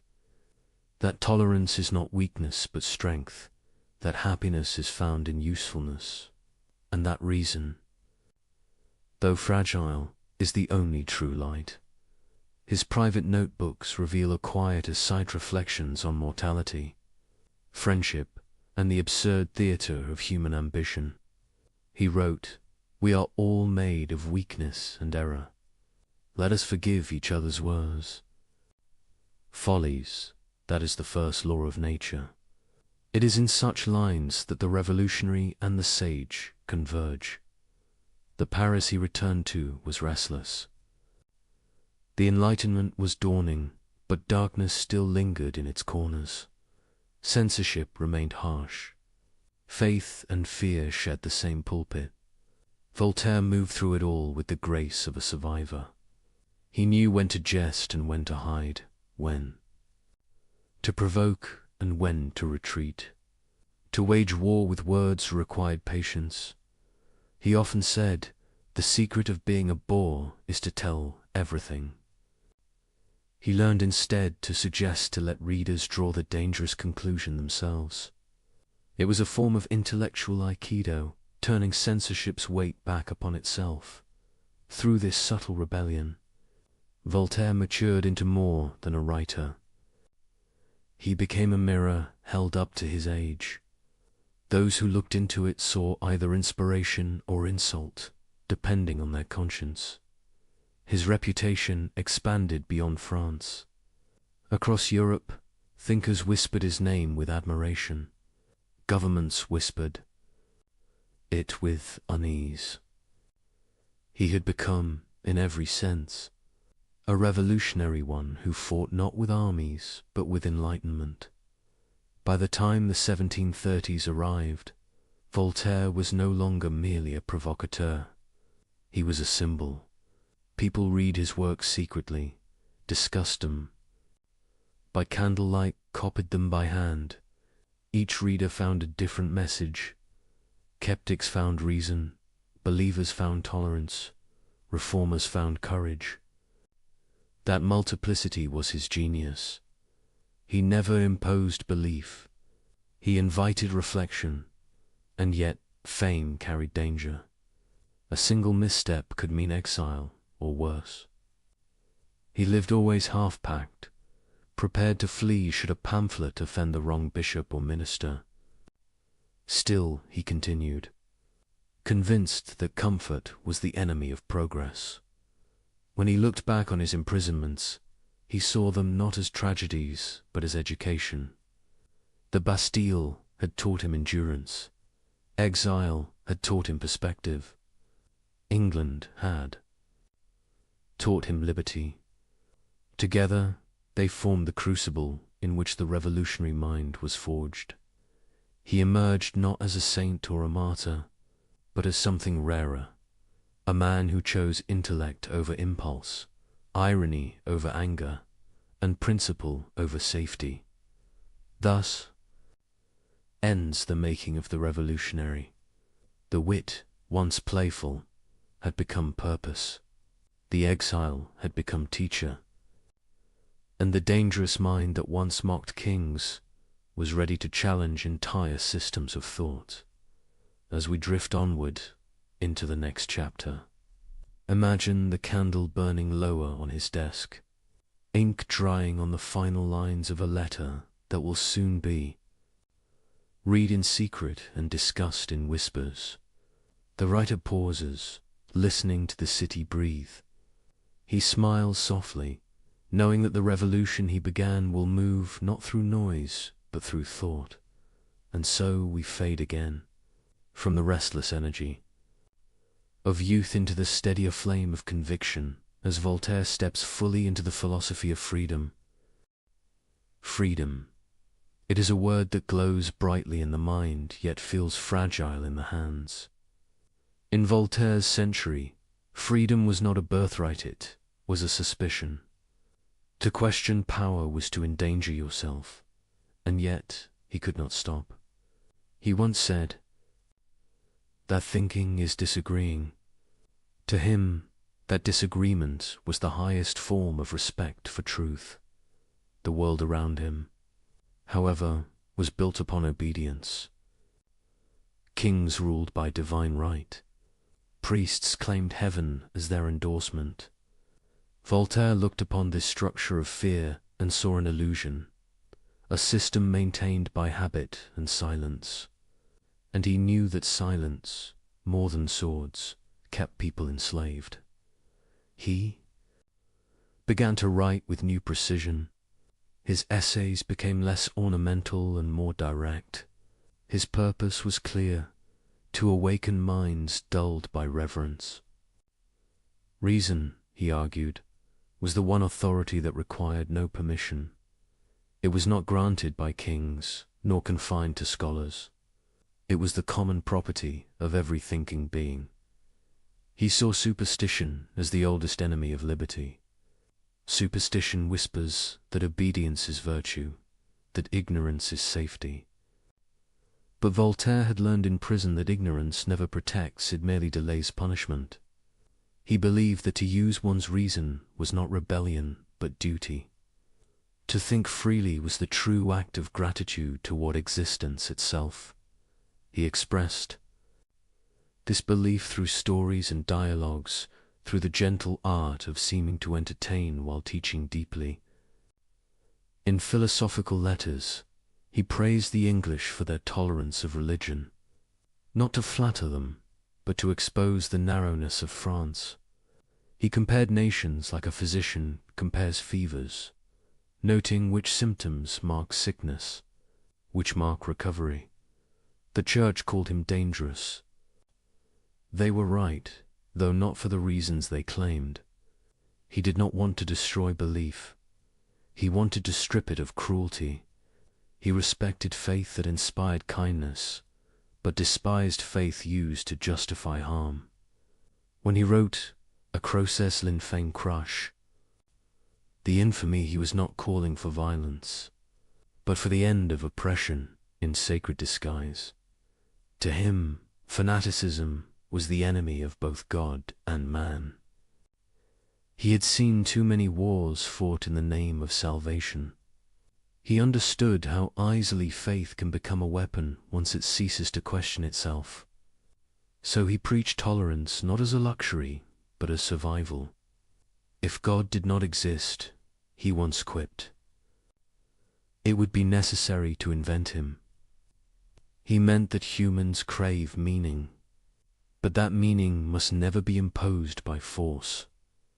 The heart of his philosophy lay in three intertwined convictions. First, that reason is the highest virtue. Emotion without reflection leads to chaos. Belief without doubt leads to tyranny. He did not despise emotion. He wrote with warmth and laughter, but he insisted that feeling must bow to truth, not command it. Second, that freedom of speech is the guardian of all other freedoms. To silence a person, he argued, is to confess one's own weakness. He famously declared, though the words were later summarized by others, that he would defend to the death another's right to speak, even if he disagreed with what was said. He lived by that creed. When opponents mocked him, he replied with wit rather than vengeance. He believed debate was not a threat to truth, but its test. Third, that tolerance is not mere acceptance, but active compassion. It means recognizing the shared vulnerability of all humans. It means refusing to punish difference, even when difference offends us.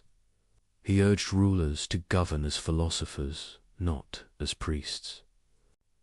He urged citizens to think as humans, not as heretics or sects. Together, these three beliefs, reason, speech, tolerance, formed the core of his revolution. But these convictions did not come without struggle. Every word risked retaliation. Books were banned, printers arrested, and yet the word spread. Copies travelled hidden in barrels, disguised in false bindings, passed hand to hand like contraband light. Voltaire was relentless, but he was not naive. He knew that ridicule could be misused, that mockery without conscience could wound more. then it healed. He wielded humor as a surgeon's knife, cutting away hypocrisy but leaving the patient alive. In a world addicted to certainty, he introduced the medicine of doubt.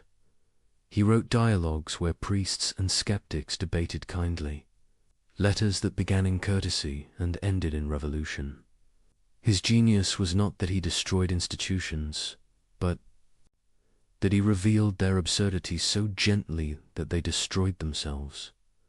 Voltaire understood the psychology of power, that it collapses not when attacked, but when laughed at by those it seeks to command. For tyranny feeds on solemnity, and laughter is its famine. His enemies often accused him of inconsistency. He was not purely rational, they said, not purely revolutionary, not purely anything. They were right again. He believed in complexity. He argued with priests, yet supported some monasteries for their charity. He mocked kings, yet corresponded with them. He was, as he admitted, a man of contradictions, because the world itself is a contradiction. This flexibility was not hypocrisy, it was wisdom born of observation. Voltaire understood that ideals, when frozen, become dogmas, and dogmas, however noble, soon demand victims. He therefore treated truth as a living thing, something to be cultivated, not worshipped.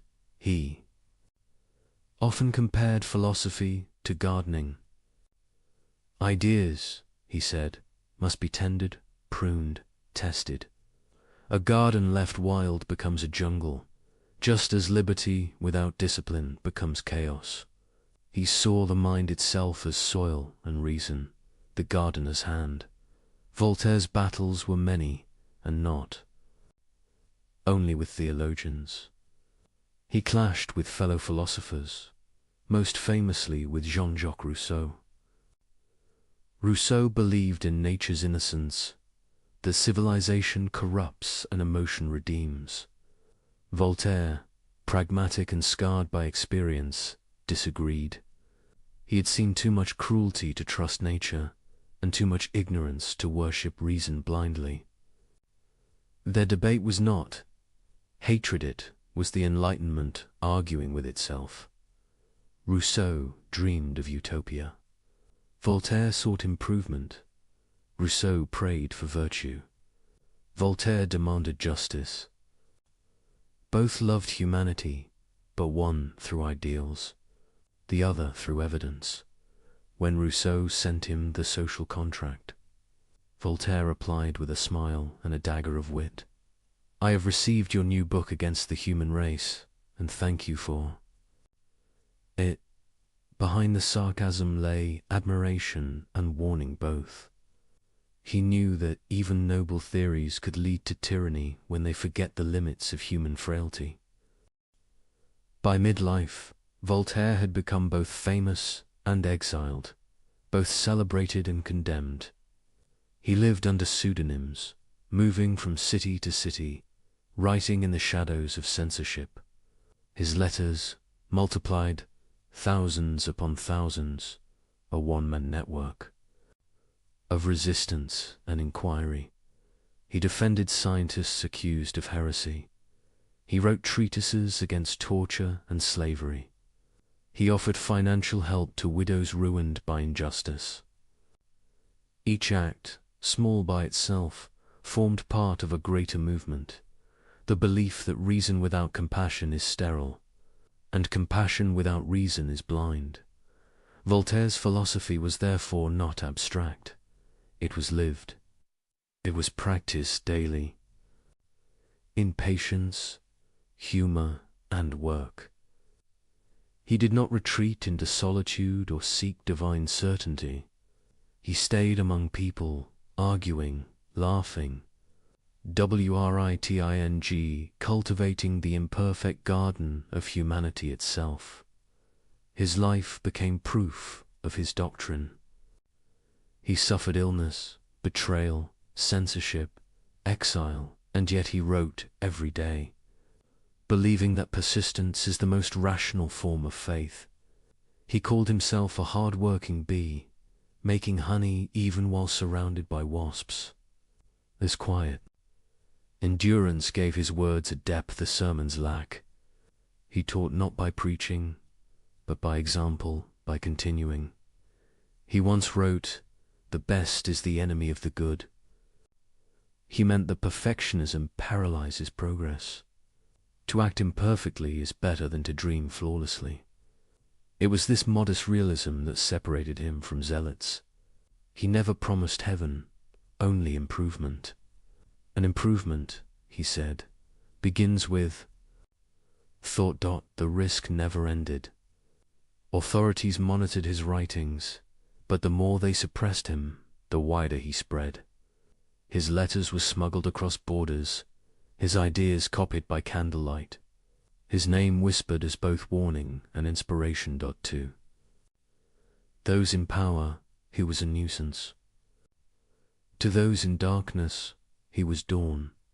He never founded a school nor claimed disciples, but his influence became a quiet contagion. Every person who began to think for themselves became, unknowingly, a child of Voltaire. And yet, amid all this intellectual fire, his most profound insight remained simple, that happiness begins not in conquest or fame, but in understanding. To think clearly is to live peacefully. To reason is to be free. By now, his ideas had outgrown their author. He had become the embodiment of a movement, the Enlightenment itself. Princes quoted him to appear wise. Commoners quoted him to appear bold. He knew the irony.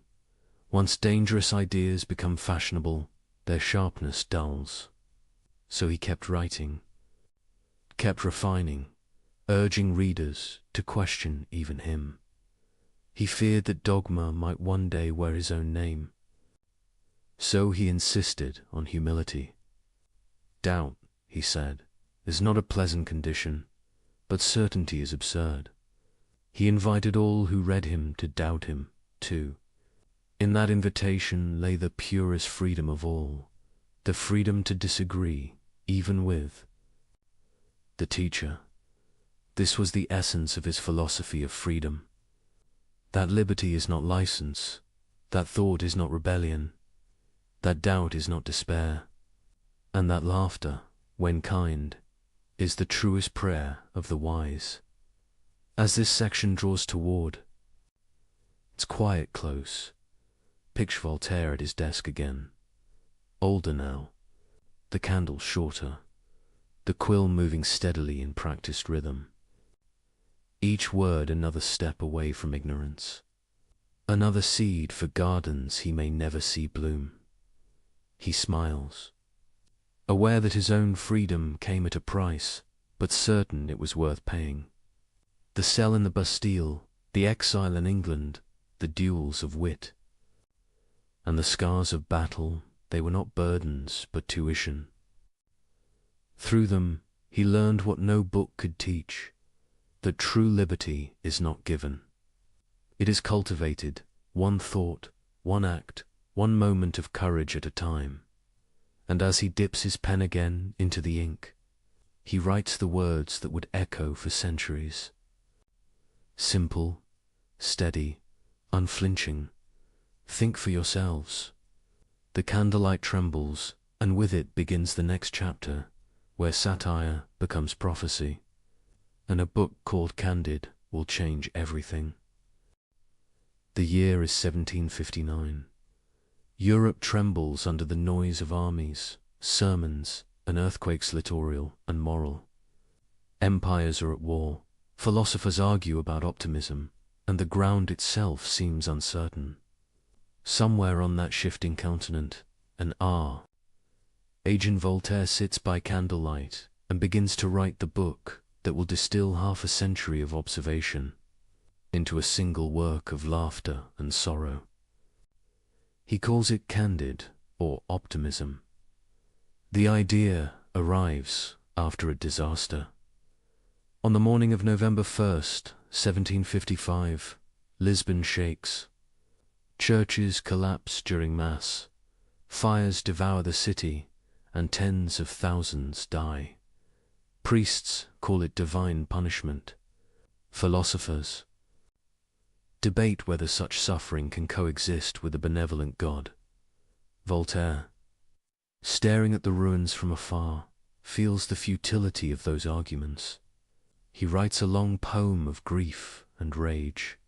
Then something quieter grows within him, a desire to show, through story, how fragile optimism truly is. Candide begins in innocence.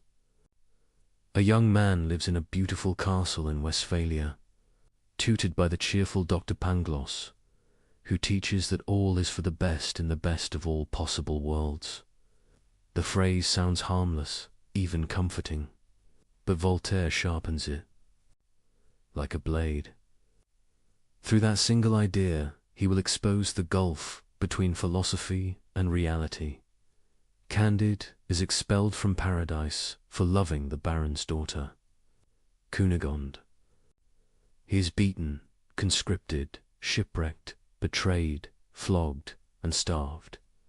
He witnesses cruelty in every shape: wars, stupidity, slavery's horror, religion's hypocrisy. Each episode is a mirror held to humanity's self-deception. Everywhere, someone insists that everything is for the best. Everywhere, the world replies with pain. Voltaire's prose is light, almost cheerful. That is its genius. He never raises his voice.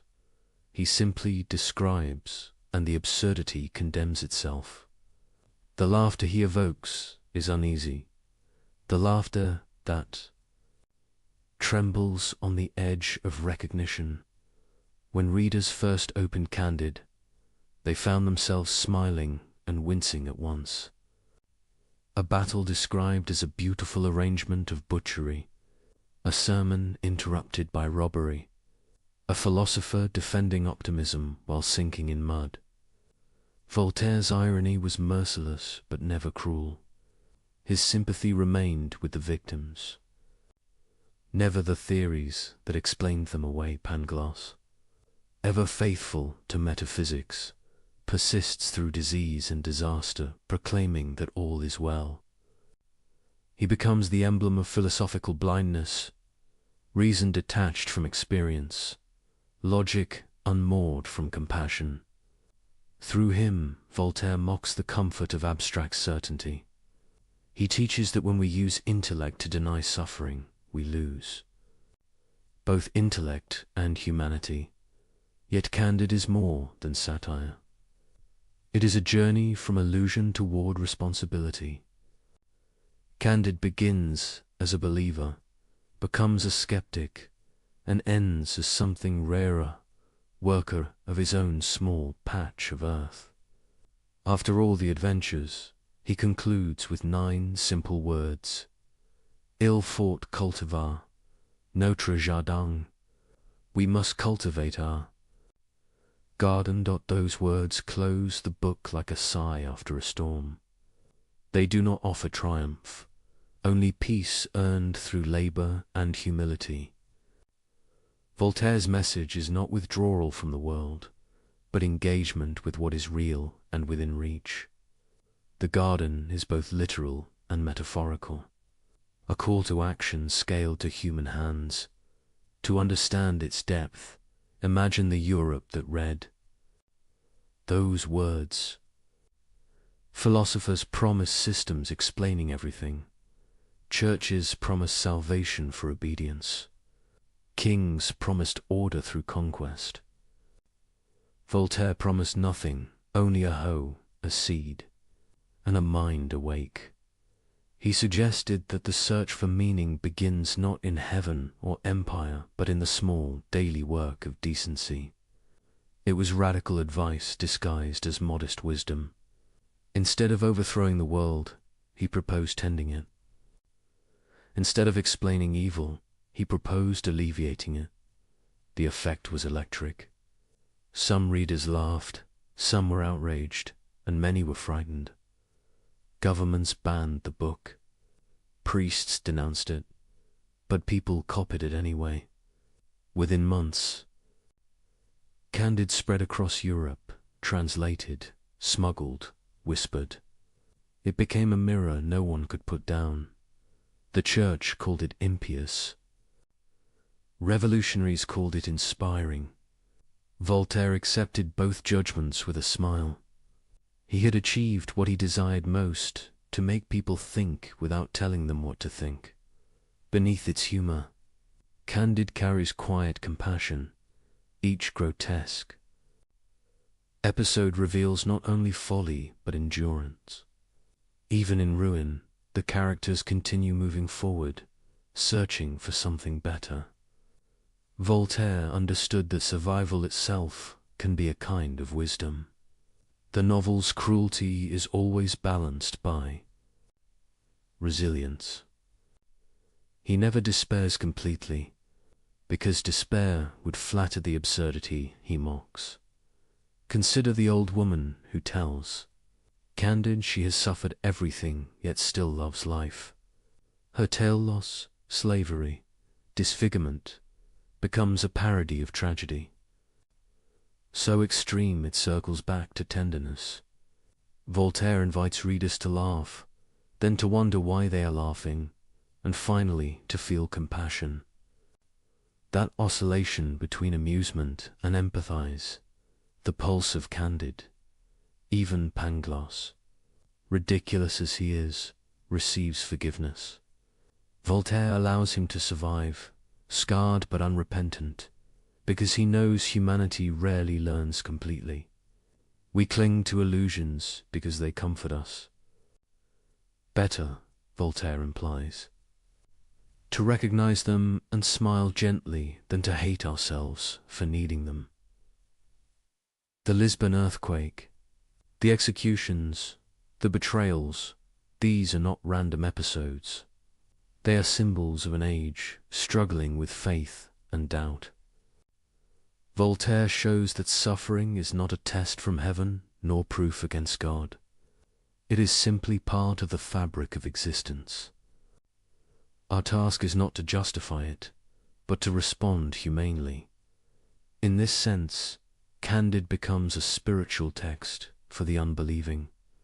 It teaches moral courage without metaphysics, hope without naivety. Its final lesson, cultivate your garden, compresses an entire philosophy. Tend to what you can, repair what you touch, and leave metaphysical debates to those who prefer clouds to soil. For Voltaire, this was not retreat, but revolution. He had seen how grand theories led to grand cruelties. He wanted a wisdom that begins with breakfast, with friendship, with the simple refusal to harm. The garden is not escape, it is ethics, made tangible. In later years, readers would interpret those words endlessly. Some saw resignation, others defiance, still others serenity. Voltaire encouraged all interpretations and claimed none. That was the trick. He left space for the reader to think. The very openness of Candid was its freedom. He once said that tragedy should make us weep, comedy should make us wise. In Candid, he achieved both. Its laughter washes the dust off reason. Its pain reminds us why reason matters. When the book reached Rousseau, he accused Voltaire of cynicism. "How," Rousseau wrote, "can you laugh while people suffer?" Voltaire answered, "How can you sing hymns while they burn?"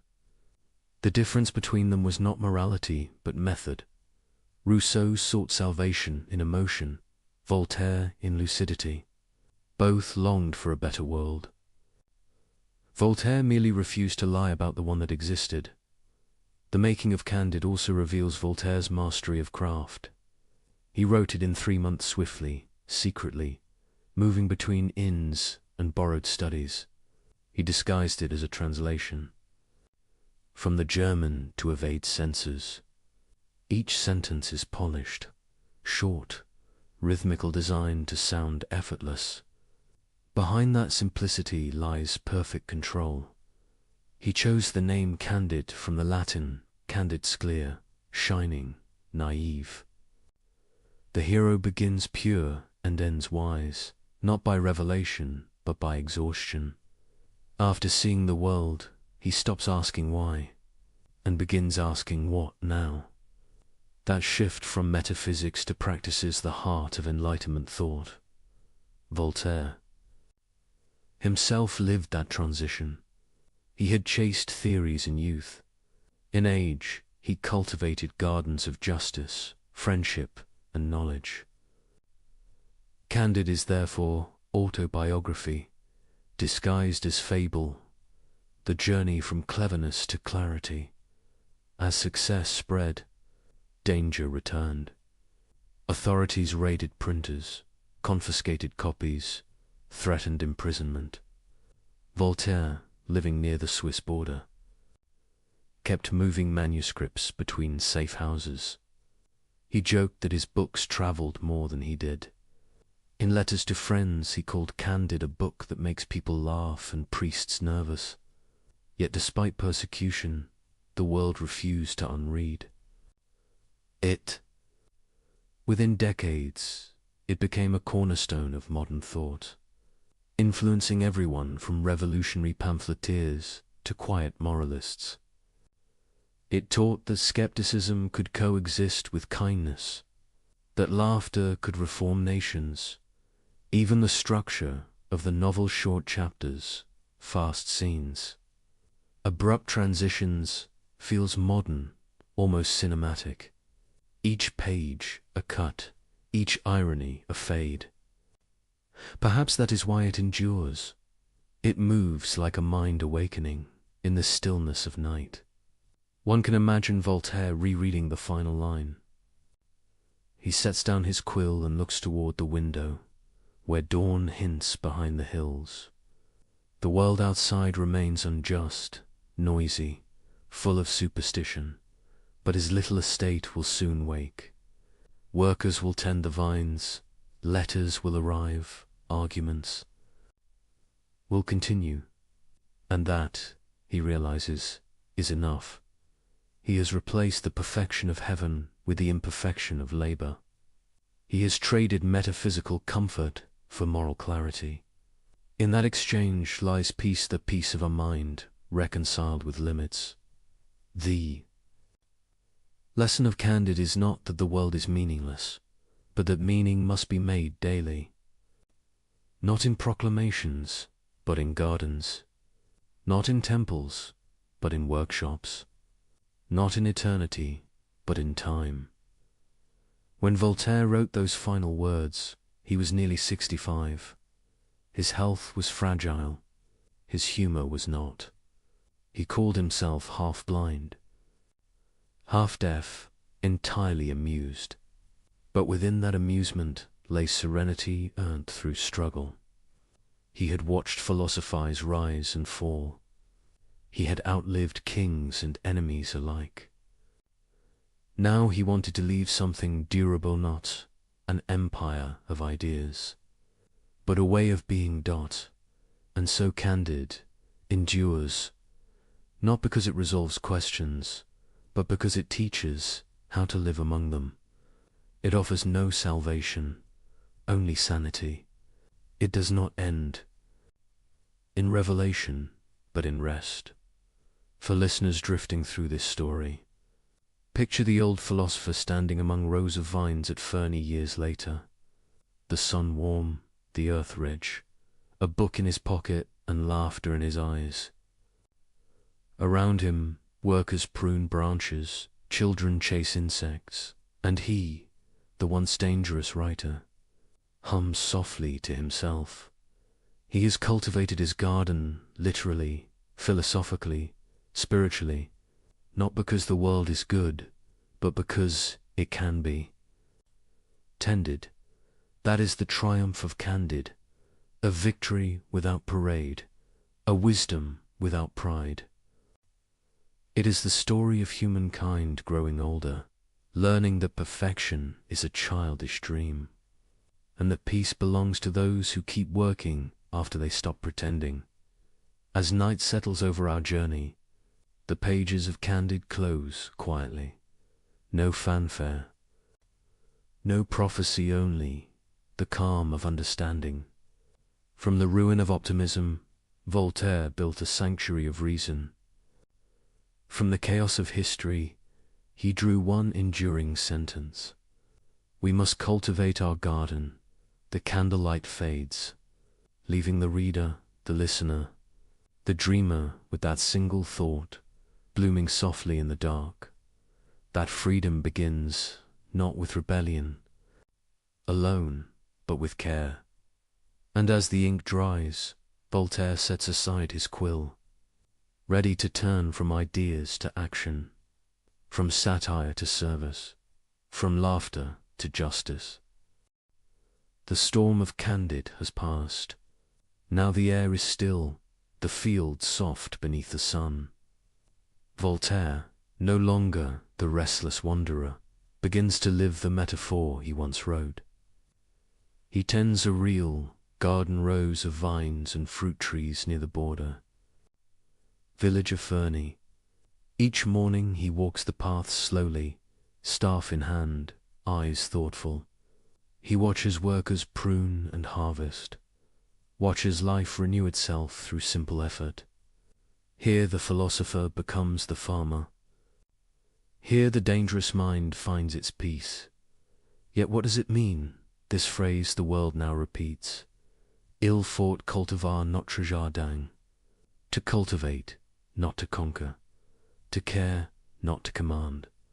To choose labor over illusion. For Voltaire, it is both creed and confession. He has spent his life battling superstition, arguing with kings, mocking priests. Now he discovers that wisdom is not only resistance, but reconstruction. The garden is the place where rebellion becomes creation.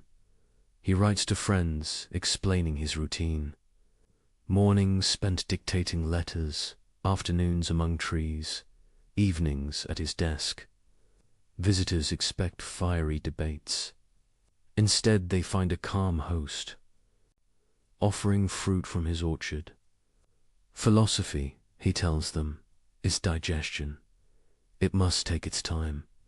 They smile, unsure if he jokes. But he means it literally. Thoughts, like plants, require patience, seasons, repetition. The same soil that grows bitterness can, with care, grow nourishment. To cultivate one's garden is to accept the limits of power. You cannot reform the entire world, but you can improve the ground beneath your feet. Each weed pulled, each seed planted, becomes an act of quiet defiance against despair. The garden is humility made visible. It reminds the thinker that ideas, like crops, thrive only when tended daily. Voltaire had seen too much destruction done in the name of perfection. He believed improvement was enough. Small deeds, multiplied, could equal revolutions. His correspondence shows the rhythm of this conviction.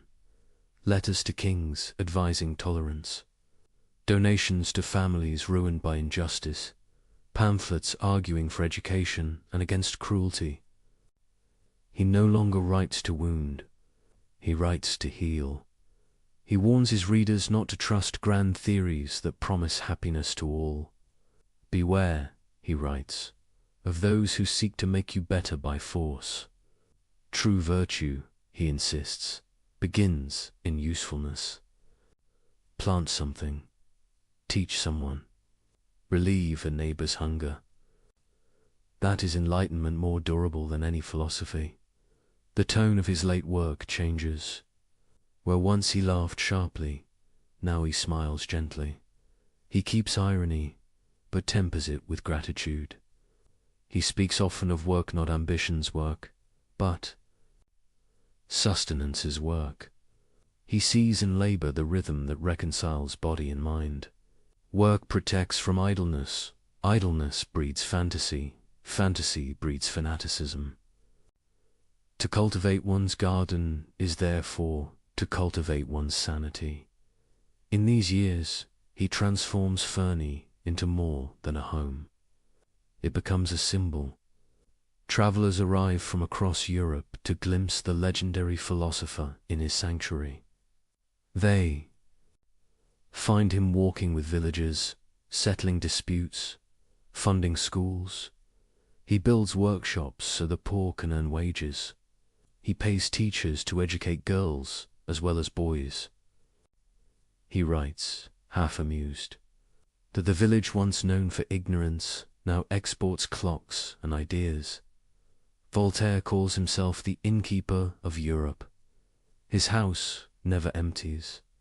Princes, poets, refugees, skeptics all pass through. Some expect a profit. They meet a man in a straw hat offering pears. He listens more than he speaks, laughs more than he lectures. He tells them, "My garden is my argument." The example replaces the sermon at night. When the guests sleep, he sits again at his desk. The candlelight touches piles of correspondence. He answers them one by one. Letters about justice, tolerance, war, and faith. He no longer expects quick victories. He has learned that truth travels slower than rumor, but endures longer. He writes, "We must judge progress by the number of children who can read." It is a sentence as humble as it is revolutionary. In the stillness, he reflects on his long path. He remembers the Bastille, the duels, the exile, the applause. He feels no bitterness, only clarity. The struggle has not ended oppression, but it has enlarged thought. He sees that the world changes by increments, not miracles. The philosopher must learn to live inside the unfinished. That is the essence of the garden philosophy, to accept incompleteness without surrendering hope. He explains this to a young visitor, who asks him for the meaning of happiness. Voltaire answers with a story. There was once a man who wanted to change the climate. He shouted at the sky, cursed the rain, prayed for sun. He died before the harvest. His neighbor watered the soil and picked weeds. He lived to eat. The visitor laughs. Voltaire adds softly, "Be the neighbor." Happiness, he says, is the equilibrium between effort and acceptance. Work keeps despair from rotting the heart. Acceptance keeps pride from choking it. The wise man does not demand perfection from the world. He collaborates with it. That collaboration between will and limitation is the true art of living. Voltaire extends this idea beyond the self. Each person's garden totters another's. Communities, nations, civilizations are networks of adjoining plots. When one lies untended, weeds spread to the rest. Therefore justice is not charity, it is maintenance. He urges rulers to care for their people as gardeners care for crops, not with sermons, but with watering cans. He writes essays calling for legal reform, arguing that tolerance is the seed of peace. He exposes cases of injustice with precision, not merely to punish the guilty, but to teach compassion as a civic duty. He becomes, almost without noticing, a statesman of conscience. His words restore the idea that moral improvement is practical. Work as years pass. The garden deepens its symbolism. When he speaks of God, he no longer argues theology. He calls God the great clockmaker, a mind beyond our comprehension, not an authority demanding obedience, but a law of order. He prays by cultivating. He worships through usefulness.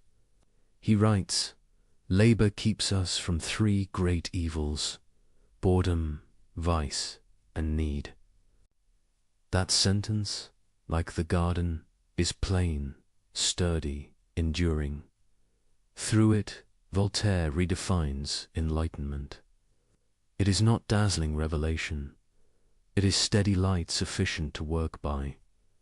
He tells a correspondent that optimism and pessimism are both escapes. The wise person stands between them, hoe in hand. He believes that the greatest act of faith is persistence. Fernie flourishes. The philosopher's presence turns the village into a beacon. Travelers arrive to thank him for defending victims of injustice. Parents name children after him. He accepts the admiration with gentle irony, reminding them that he, too, is imperfect. When praised for transforming a barren region, he replies, "I merely let people work." It is his final lesson in leadership. Trust the competence of ordinary hands. The garden philosophy grows outward like vines on a wall. It touches economics work as dignity. It touches politics power as stewardship. It touches morality virtue as cultivation. In each case, the metaphor holds: neglect breeds decay. Attention restores harmony. Voltaire writes that the philosopher who despises manual labor is a fool. He warns against detachment disguised as superiority. To think is divine, he says, but to act is human, and we are not angels. In that humility lies his greatness. He is old now, his hair thin, his body bent, but his eyes still bright. He walks slowly through the orchard each evening, stopping to inspect a bud, a bee, a patch of soil. He tells a companion, "When I plant, I believe in tomorrow." It is perhaps the closest he comes to prayer. Faith, for him, is not hope of heaven, but confidence in sunrise. Sometimes he reflects on those who mocked or punished him. He feels no vengeance. He says, "They helped." May cultivate patience. This gentle irony is his final weapon, a kindness, sharper than any satire. He receives letters from across Europe asking for advice. Most he answers with variations of one theme. Do what good you can where you are. The phrase repeats through his correspondence like heartbeat. It becomes the distilled form of his philosophy, an instruction simple enough for anyone, profound enough for all time. Evenings at Fernie are tranquil. Candles flicker in the windows. The fields breathe quietly. He writes until his hands ache. Then closes his notebook and listens to the crickets. He feels gratitude more than triumph. He has lived long enough to see the seeds of his ideas sprout beyond him. He senses that revolutions of thought move like seasons slow, inevitable, returning. He wonders if future generations will understand that his laughter was love in disguise. He hopes they will remember that to cultivate a garden is to believe in continuity. He smiles at the thought that someday someone he will never meet might pick fruit from trees he planted. That, he decides, is immortality enough. When visitors later write of meeting him, they describe a man at peace, but never idle. Even in frailty, he debates, jokes, dictates letters. He says, rest is good after work, not instead of it. His mind remains sharp, his humor kind. He repeats his maxim endlessly, aware that repetition is how truth sinks in. Cultivate your garden, cultivate your garden. He knows people crave grandeur, yet he gives them simplicity. He knows they want revelation, yet he gives them routine. He trusts that maturity will make them grateful for both. By the time he nears 80, the world outside Fernie is changing fast. New revolutions stir. New thinkers quote his words. Some interpret them as calls to rebellion, others as calls to reason. He watches from afar, amused and a little weary.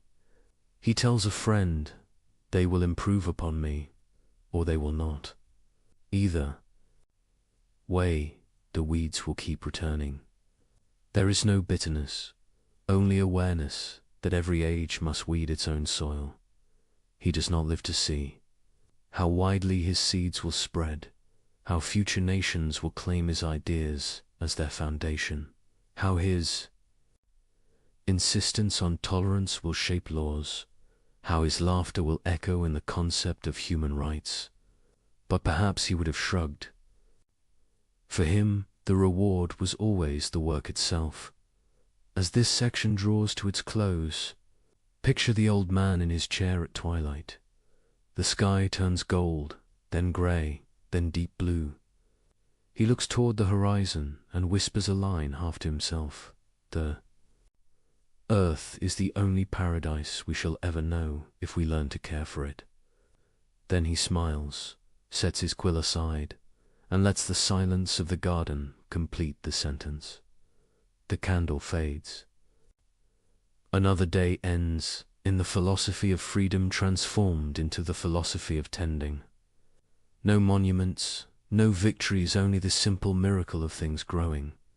And so we fade with him, into evening light and patient soil, carrying forward the lesson that wisdom is work, and that every mind, every life, is a garden waiting to be cultivated. The garden at Fernie is peaceful, but the world beyond its hedges is not. From across France come stories that disturb Voltaire's quiet mornings, families ruined by prejudice, men condemned without trial, women silenced by superstition. Each new letter reminds him that weeds grow fastest in places untended. He realizes that philosophy, if it stays only among books, becomes decoration. To mean anything, it must act. Thus begins the final transformation of Voltaire, the philosopher. Becomes the warrior. His pen, once playful, now sharpens into an instrument of justice.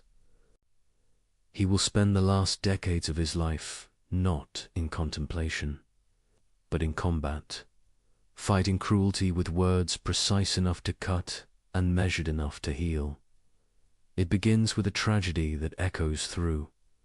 Urap, the case of Jean Cola, is a Protestant merchant from Toulouse, accused of murdering his own son to prevent his conversion to Catholicism. The evidence is thin, the witnesses contradictory, yet the courts, swayed by fanaticism, condemn him. He is tortured, broken on the wheel, and executed. His family is disgraced, his name destroyed. Voltaire hears of it months later. He reads the reports in disbelief, then anger, then purpose. Here, he sees, is everything he has fought in theory: superstition, intolerance, the arrogance of power, compressed into one human catastrophe. The philosopher who once mocked priests now takes up the case like a lawyer for the dead. He writes to ministers, ambassadors, magistrates. He gathers testimony, publishes essays, letters, arguments, not in fury but in relentless clarity. He refuses to let the world look away. For 3 years he works to prove Carla innocent. He appeals to reason, not revenge. Let us not avenge him, he writes. Let us vindicate him. The difference is everything. Vengeance imitates the crime. Justice corrects it. Finally, the pressure becomes too great. In 1765, the verdict is overturned. The king issues an official exoneration. The Collar family is restored to honor. Voltaire weeps quietly when he hears the news. He says, "I am old, but I have seen something good." The victory changes him. He discovers that philosophy need not end in resignation. The garden, it turns out, includes the world beyond the fence. From that moment, he becomes the conscience of Europe. When others suffer injustice, they write to Fernie, knowing the old man will answer. The letters arrive by the hundreds. Cases of torture, false accusation, religious persecution. Voltaire reads them all. He cannot rest. Each one feels personal. He answers with arguments, essays, and petitions, turning public opinion into a force more powerful than decrees. He understands that to change minds, one must move hearts first. He tells stories of victims as if they were neighbors. He describes families ruined, lives ended, and asks readers, "What if this were you?" His tone is never hysterical. It is calm, factual, devastating. He makes empathy logical and reason. Emotional, his next great battle comes with the Savine affair. Another Protestant family accused. Another miscarriage of justice. He fights again tirelessly, methodically until innocence is proved.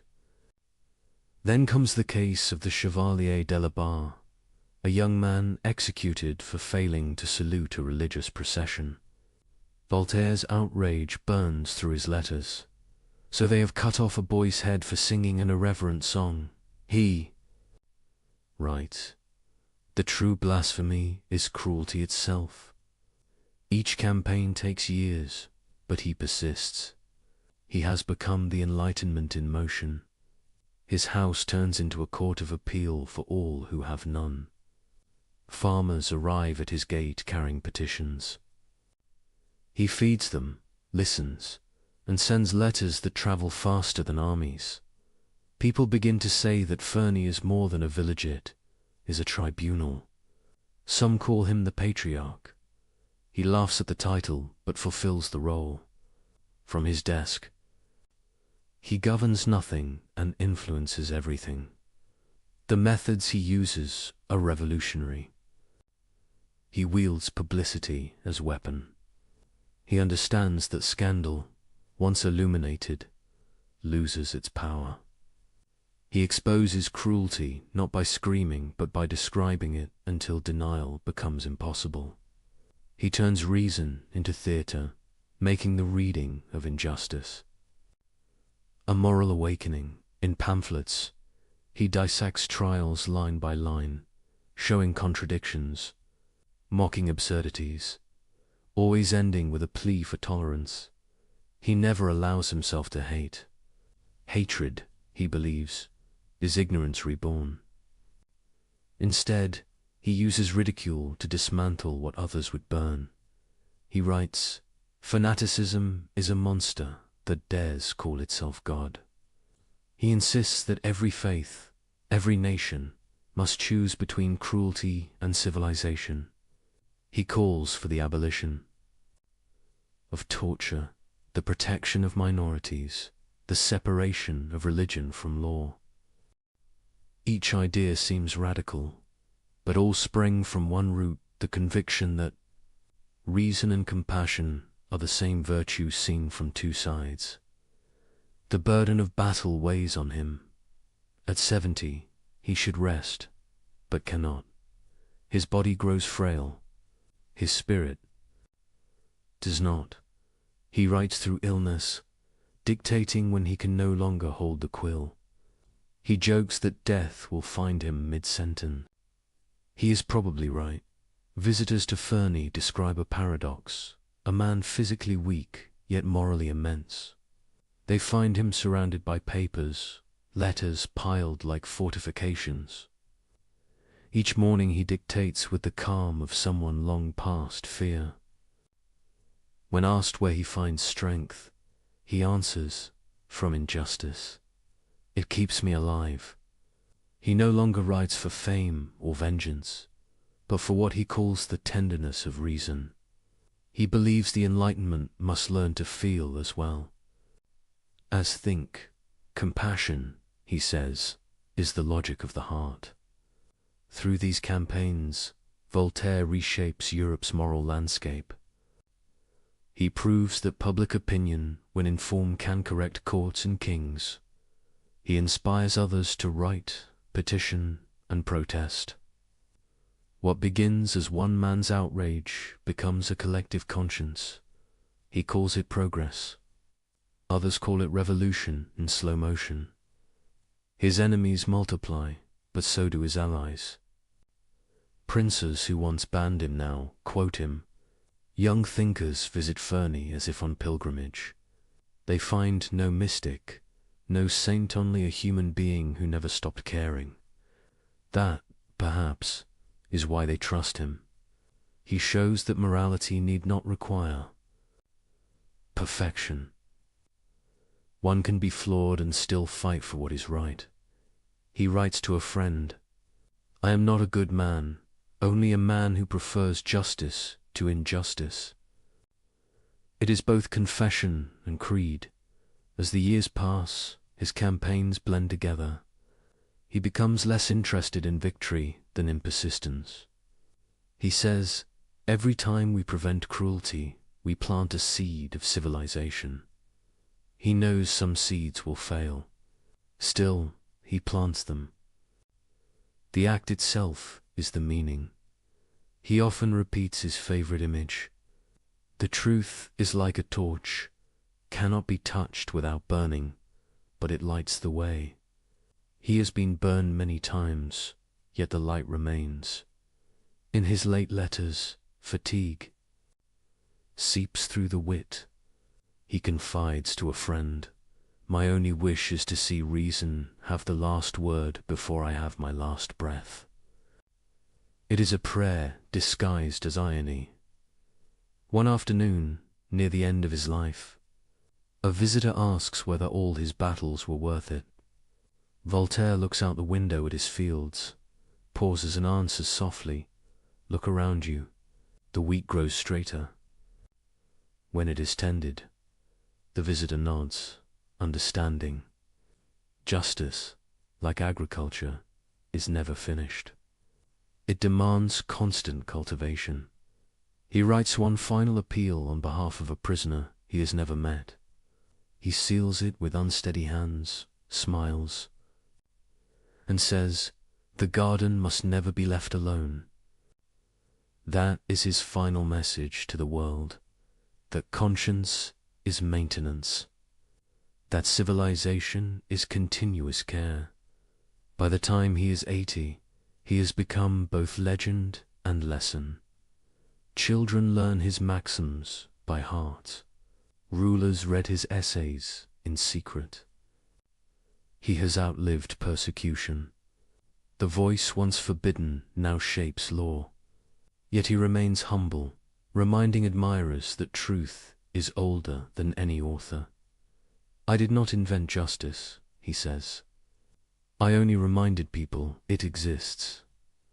When asked what kept him writing for so long, he replies, "The world kept misbehaving, and then, with a laugh, I could not allow it the last word." As we drift toward the close of this chapter, imagine the old philosopher at dusk, quill resting beside a half-written letter. The window is open, evening air stirs the curtains. Outside, voices of workers returning home. He listens, content. For all the battles, this sound ordinary life continuing is his reward. The warrior for justice has become a guardian of peace. He has learned that righteousness without gentleness hardens into tyranny, that truth without humor dies of solemnity, and that compassion, practiced daily, is the highest form of reason. The candle burns low. He leans back, closes his eyes, and murmurs, "Let us cultivate the garden of justice, for the weeds never rest." And with that thought, we fade into the next part of the journey, a reflection on the age he helped shape, and the enemies his light exposed. The 18th century calls itself an age of light, but the shadows are never far. Every candle burns against darkness. Every idea meets resistance. Voltaire knows this better than anyone. He has lived long enough to see knowledge advance, and ignorance advance beside it. For every mind awakened, another retreats behind dogma. The struggle, he realizes, is not between good and evil, but between curiosity and fear. By now, the world names him a leader of the philosophes, the writers, scientists, and dreamers who believe reason can civilize humankind. Their movement is not an organization, but a conversation, a network of letters stretching from Paris to Berlin, from Geneva to St. Petersburg. They debate, they argue, they contradict, but all share one belief, that light is worth its cost. Voltaire watches this awakening with mixed pride and caution. He knows ideas spread faster than understanding. He warns his friends, "Let us enlighten, but let us not inflame." For he senses that every philosophy, once simplified, can become a banner for zeal. He has seen how easily reform turns to revenge. The Enlightenment, to him, is not rebellion, is renovation. He does not wish to destroy the old house of faith, only to open its windows. He does not want atheism to replace religion, but tolerance to replace cruelty. He writes, "If God did not exist, we should have to invent him." Not as theology, but as irony, a reminder that belief can serve morality only when it ceases to serve oppression. He admires science, but distrusts arrogance.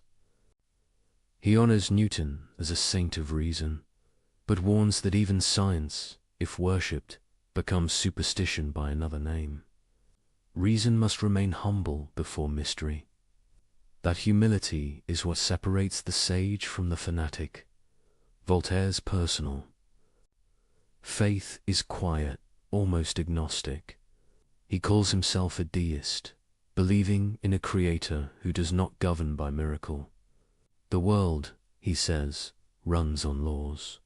The miracle is the law itself. He prefers the god of geometry to the god of thunder. It is a faith compatible with reason, a reverence without fear. Yet the age is not ready for such balance. Around him, monarchs tremble, priests plot, and revolutionaries sharpen words into weapons. He watches as thinkers younger than himself turn his moderation into militancy. They demand immediate change. He counsels patience. They call him cautious. He calls them reckless. He sees that enlightenment itself has enemies on every side. On one side, the old powers, the church, the court, the censors. On the other, new radicals who mistake destruction for liberty. Both, he says, are blinded by certainty. The true philosopher walks between, trusting in reason and experience, never in slogans. He writes, "Doubt is uncomfortable, but certainty is ridiculous." That line becomes a shield for generations to come. In it lies his whole method, to live intelligently in a world that resists intelligence. Voltaire studies the history of fanaticism as others study war. He collects examples of intolerance from every religion, not to mock faith, but to remind believers that cruelty wears many names. In his treatise on tolerance, he pleads for conscience without persecution. He writes, "It does not require faith to be virtuous, but it requires virtue to make faith harmless." He argues that religion's purpose should be consolation, not control. That prayer means little if it blesses injustice. That salvation, if it exists, must depend more on kindness than on creed. He does not abolish the sacred, he purifies it. For him, the enemy is not belief, but fanaticism, not ignorance, but arrogance. He calls dogma the poison of certainty. His antidote is curiosity. Every question asked in good faith, he insists, is an act of worship. Among the philosophes, Voltaire stands apart. Diderot dreams of universal encyclopedias. Rousseau preaches natural virtue. Montesquieu designs political balance. Voltaire, ever practical, concerns himself with human pain. He measures progress not by theories, but by suffering reduced. "Let others speculate," he says. "I will prevent one injustice, and it will be enough." His influence spreads beyond literature. Economists quote him, scientists thank him, statesmen read him in secret. Catherine the Great of Russia invites him to court.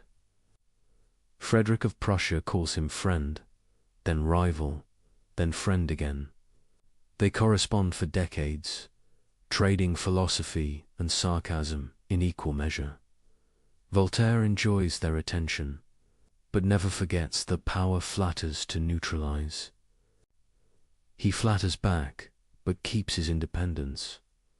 To kings he offers advice wrapped in wit. To subjects he offers laughter sharp enough to wound without bleeding. He proves that diplomacy and defiance can coexist. His letters are theater, half flattery, half resistance. They allow him to whisper truths that would be dangerous if shouted. Still, danger finds him. Books banned, plays censored, pamphlets condemned as heresy. He answers each attack not with retreat, but with more writing. He claims that persecution is advertisement. "Burn my books," he says, "and you light my words anew." In time, his defiance becomes legendary. Young writers adopt his tone, mixing courage with comedy. Voltaire becomes not only a thinker, but a style, a rhythm of irony, a way of being fearless without hatred. But as his fame grows, so does the backlash. Priests accuse him of corrupting youth. Some scholars envy his influence. Even among allies, jealousy breeds suspicion. He endures it with amusement. He says, "To be hated by fools is the beginning of wisdom." The enlightenment he helped ignite becomes a constellation too bright for one man to control. New thinkers push beyond him, toward revolutions he will not live to see. He reads their manifestos and feels both pride and unease. They speak of liberty, equality, fraternity, words that echo his own. But with heat instead of light. He fears that in destroying tyranny, they will forget tolerance. That in freeing themselves from kings, they will enslave themselves to anger. He senses the future approaching with the sound of marching feet. "Beware," he writes, "of those who burn to reform mankind. They will burn mankind itself." Yet, he does not despair. He believes ideas evolve beyond intention.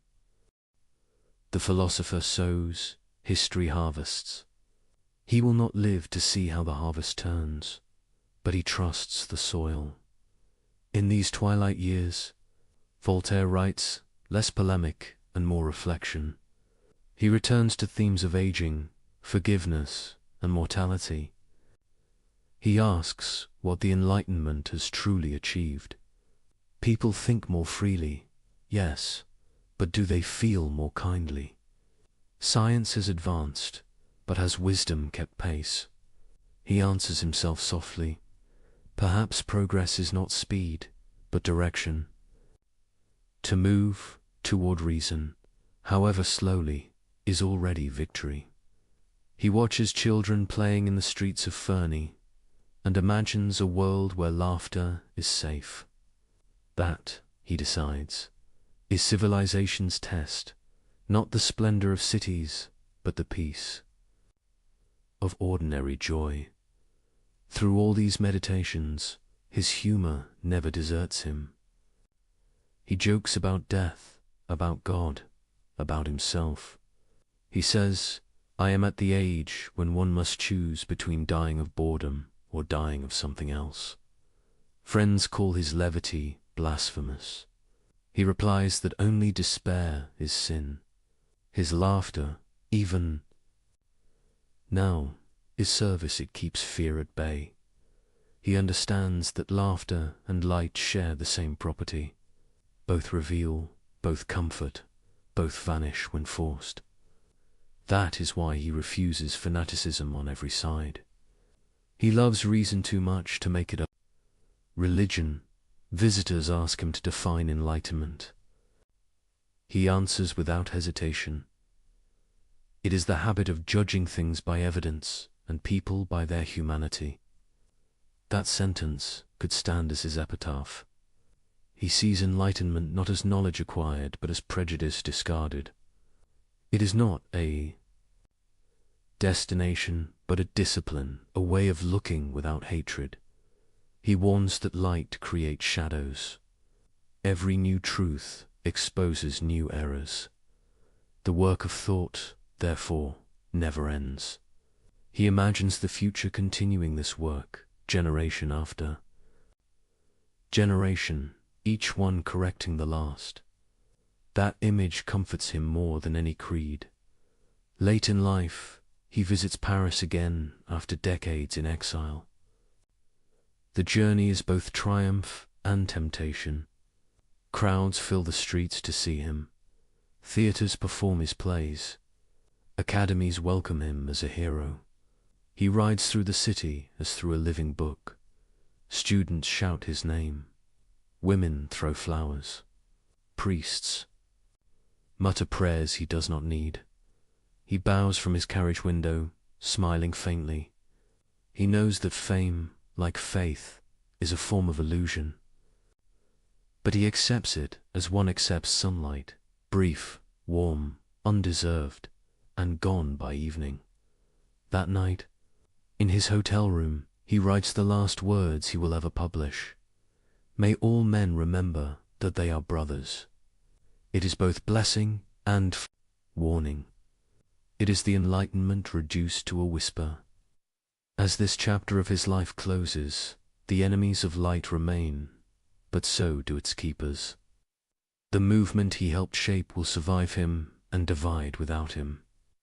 Some will turn his moderation into rebellion, some will misquote him to justify cruelty. He cannot prevent it.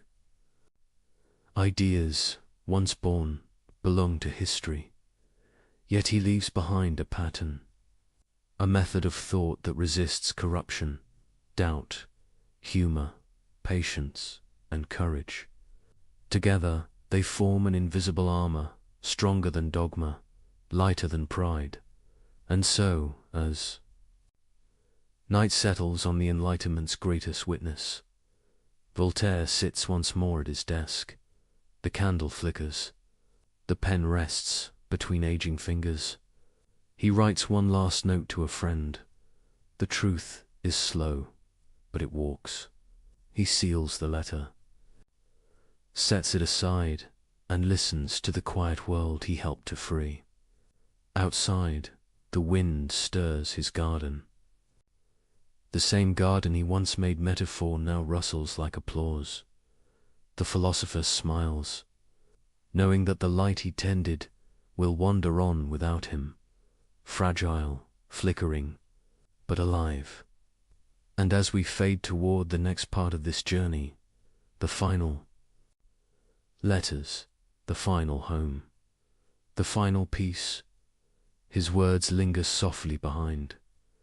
The more I see of mankind, the more I love my garden. In the century before instant words and glowing screens, letters with a bloodstream of ideas. They carried thought from one solitude to another, stitched together the countenance-hidden conversations, and no one wrote letters like Voltaire. His pen connected kingdoms, scholars, merchants, and friends. He wrote as if correspondence itself were a republic, a nation without borders, ruled only by curiosity.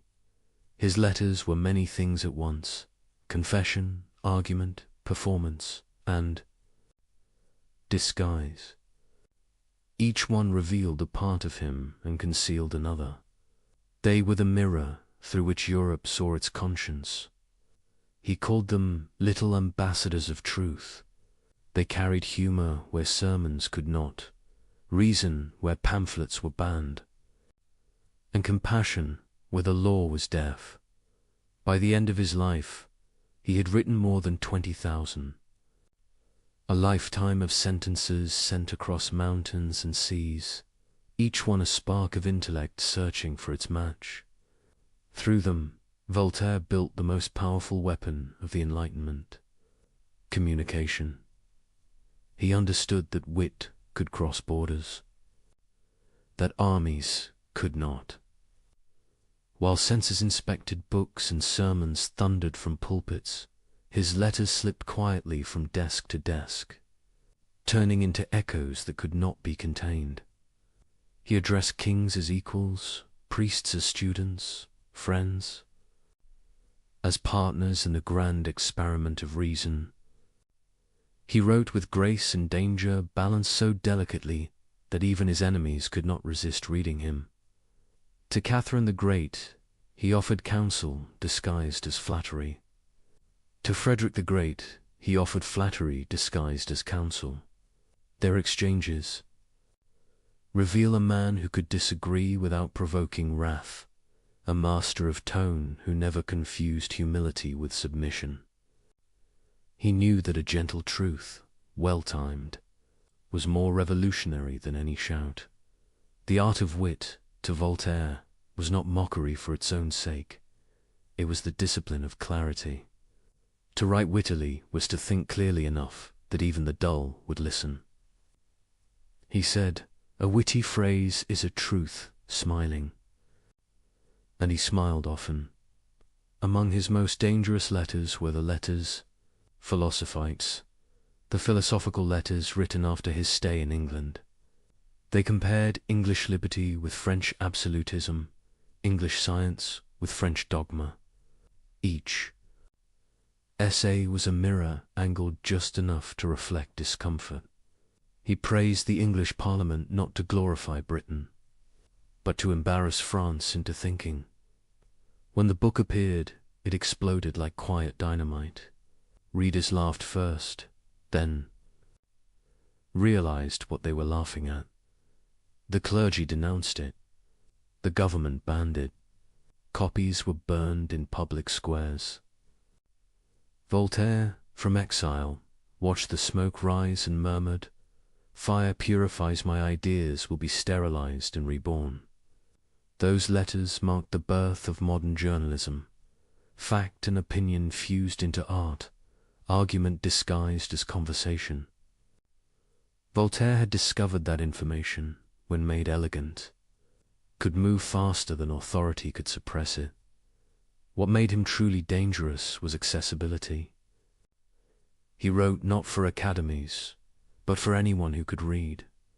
He refused the obscurity of scholars, believing that knowledge locked in jargon was as useless as treasure buried in stone. He wanted light to reach kitchens and workshops. His enemies called him vulgar. He took it as praise. "Let us be clear," he said, "so that clarity itself becomes contagious." He believed that reason must be shared to survive. An enlightened few accomplish little. An enlightened many transform the world. So he simplified without betraying depth. He laughed in sentences short enough for memory. He quoted himself before others could misquote him. And always he wrote as if speaking to one attentive mind, the reader alone at night, candle burning. Lo, heart open to thought. Voltaire's wit served not only philosophy but humanity.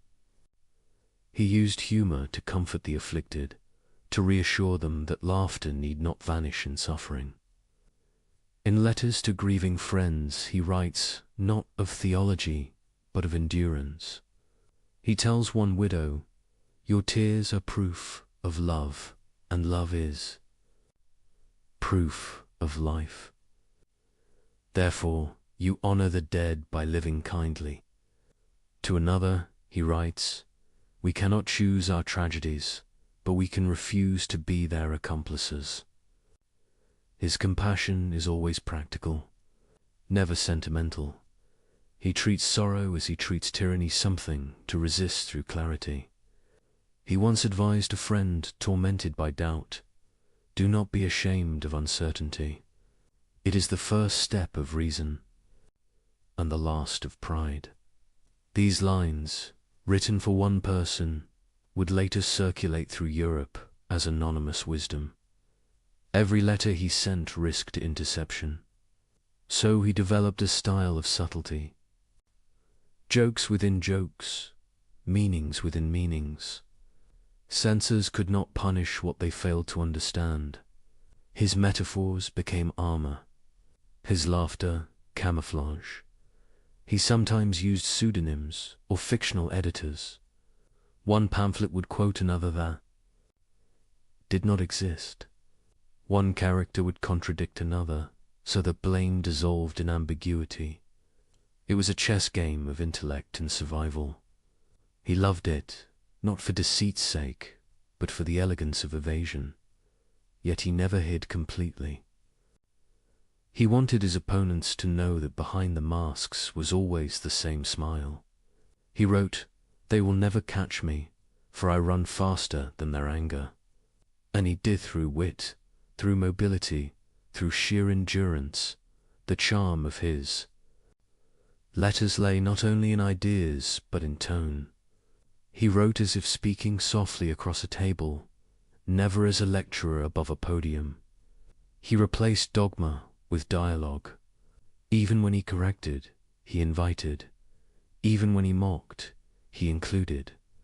He used humour to level the field between philosopher and reader. To a young writer he advised, "Do not preach, converse." To another, truth enters through the ear that laughter has opened.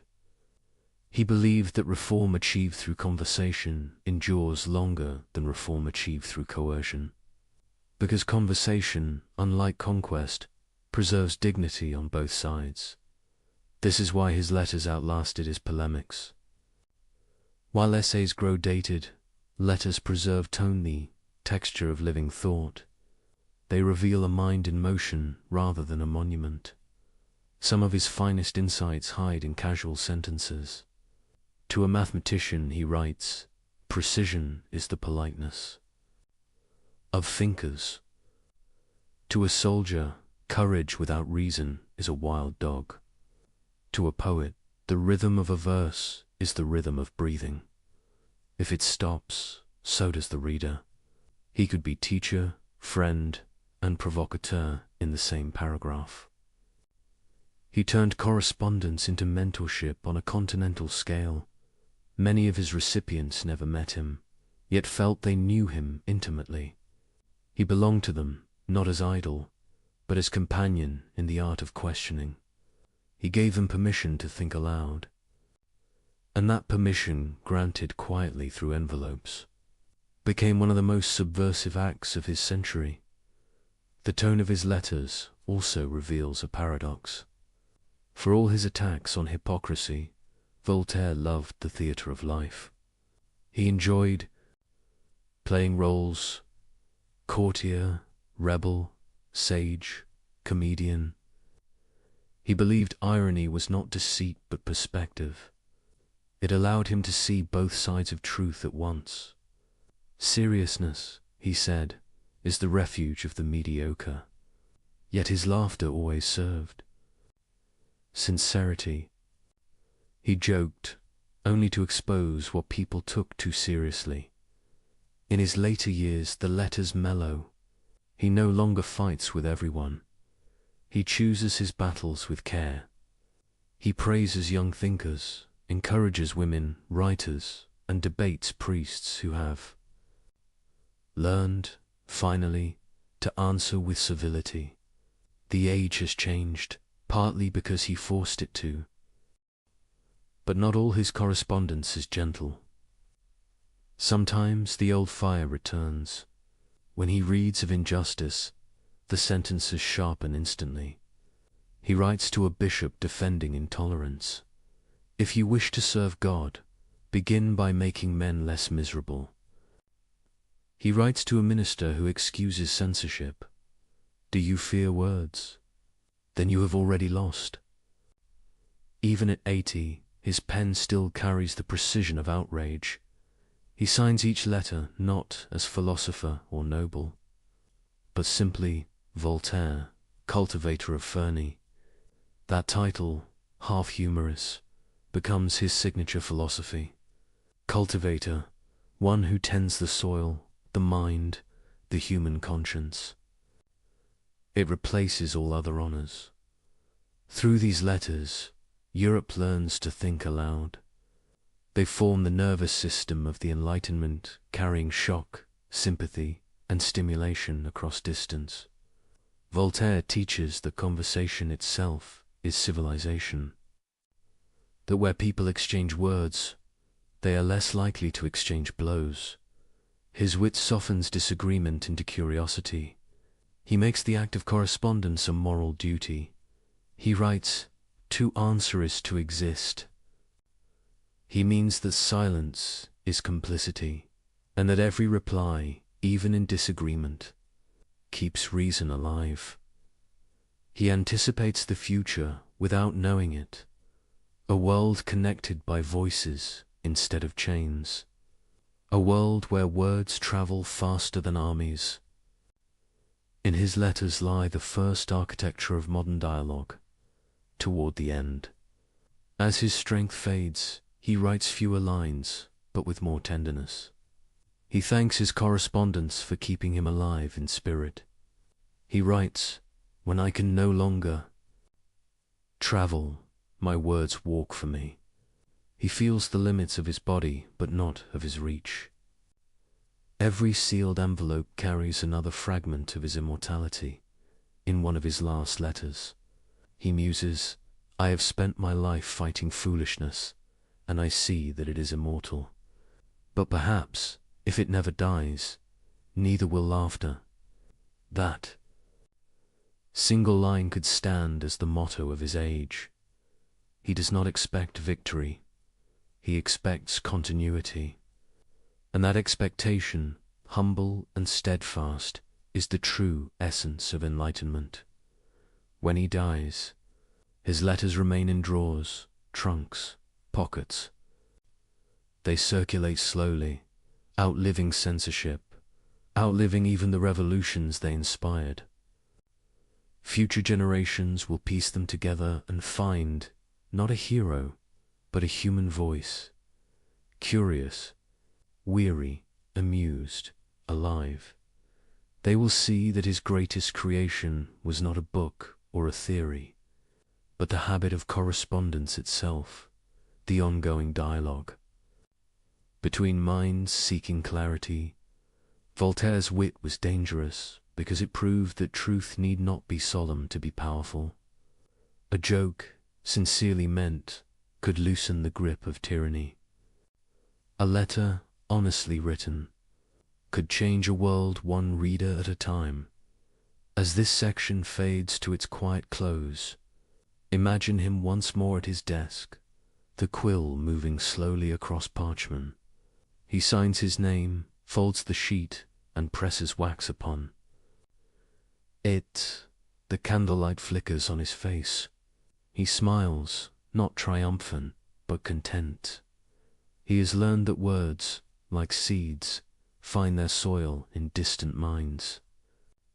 And somewhere, perhaps tonight, someone will open a letter and feel a sudden lightness of thought, a quiet rebellion, a smile at the edge of revelation. That is how enlightenment travels, not by decree, but by correspondence, and in the hush that follows, his voice drifts on, patient and amused, a whisper through centuries, still teaching us to think, still reminding us to laugh, and still daring us to tell the truth gently. By now the world has changed, and Voltaire with it. He has written his way through prisons, courts, and revolutions of thought. He has outlived kings, outargued bishops, outlasted his enemies, and yet he remains what he was at the beginning. A man in search of a place where he can think freely, live honestly, and write without fear. That place will be Ferney, a small estate near the French-Swiss border, a frontier between nations, between safety and danger, between silence and speech. It is fitting that his final home lies between worlds, for Voltaire himself has always lived there, half rebel, half diplomat, half jester, half judge. He arrives in Ferney in 1758, an old man in years, though not in energy. The journey has taken him through exiles in England, Geneva, and Lorraine, each offering temporary shelter, but never rest. He has been a guest of princes, a fugitive of priests, a man too free for any government's comfort. Ferney is his compromise with fate. A place close enough to France to matter, but far enough from Paris to survive. The land is wild when he buys it. A handful of peasants tilt thin soil under mountain winds. The houses lean with age. The fields produce little. Voltaire sees not poverty but potential. He looks at the valley and imagines a living philosophy, a village where work, knowledge, and tolerance could coexist. He begins to build. He renovates the manor, plants orchards, digs wells, hires masons and carpenters. Soon the sound of hammers replaces the silence of neglect. Ferney becomes a construction site for reason. Voltaire walks among the workers, sleeves rolled, discussing both measurements and metaphysics. He tells them, "We shall cultivate, and therefore we shall live." They laugh, thinking it jest, but he means it with sacred seriousness. Word spreads that the great philosopher has settled near the border. Visitors begin to arrive, refugees, scholars, merchants, dreamers. Some come seeking wisdom, others protection. They find both. Voltaire's home becomes a sanctuary without formal walls. Catholics and Protestants live side by side under his roof. He insists they share meals, arguing that reason requires no uniform creed. He builds a chapel, and above its entrance carves an inscription that confuses authorities. Dio rerexit Voltaire to God. Voltaire built this. It is part devotion, part joke, part defiance. The message is clear. A man may believe in God without belonging to any church. The local bishop protests. Voltaire replies politely, saying that charity is better theology than quarrel. He continues his work, turning Ferney into a model of peaceful productivity. Within a decade, the barren village becomes prosperous. He introduces better farming methods, founds a watchmaking workshop, brings in teachers and artisans. He ensures the poor are paid fairly, that the children learn letters as well as trades. He pays for dowries, repairs roads, funds hospitals. Ferney becomes known as the city of Voltaire. Travellers marvel at its order and civility. When asked why he invests so much in a small village, he answers, because the world begins. Wherever we stand, that is the garden philosophy made flesh. What he once wrote in satire, he now lives in practice. Fernie is not only refuge, it is proof, a demonstration that enlightenment, applied patiently, can feed the hungry and calm the fearful. The house itself becomes legendary. Guests come from all corners of Europe.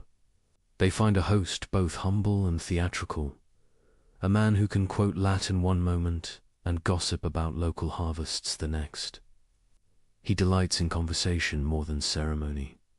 The dining room becomes his new salon.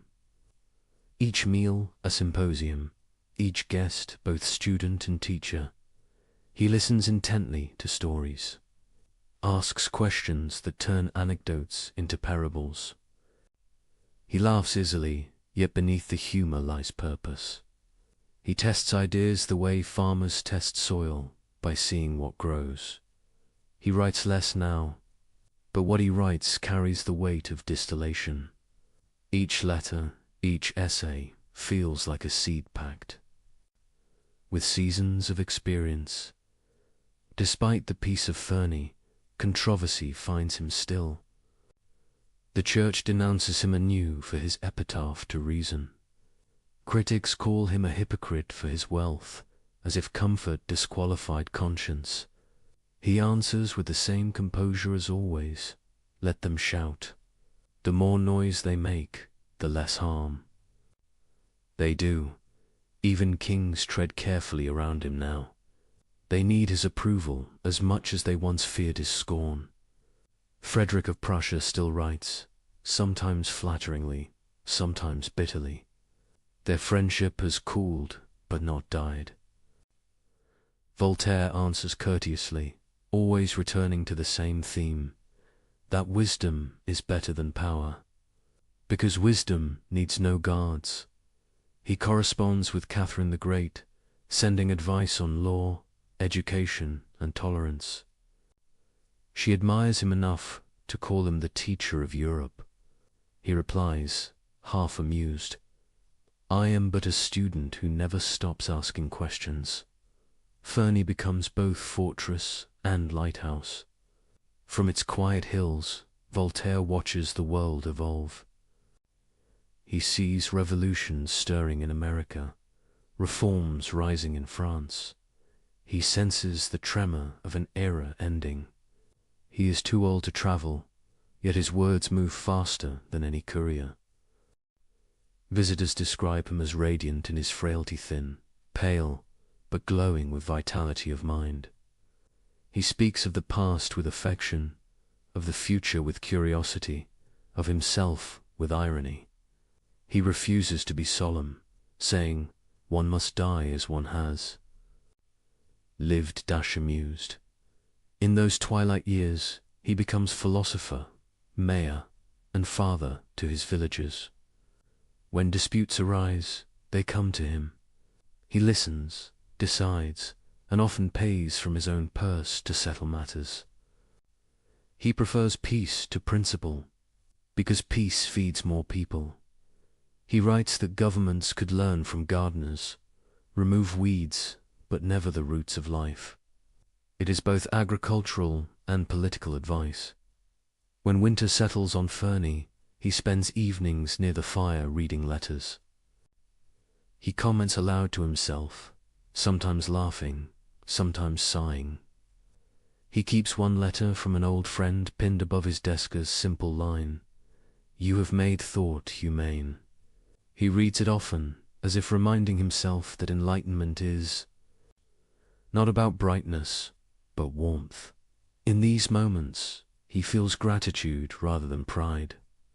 He knows that the ideas he helped nurture will outlive him and grow in unpredictable ways.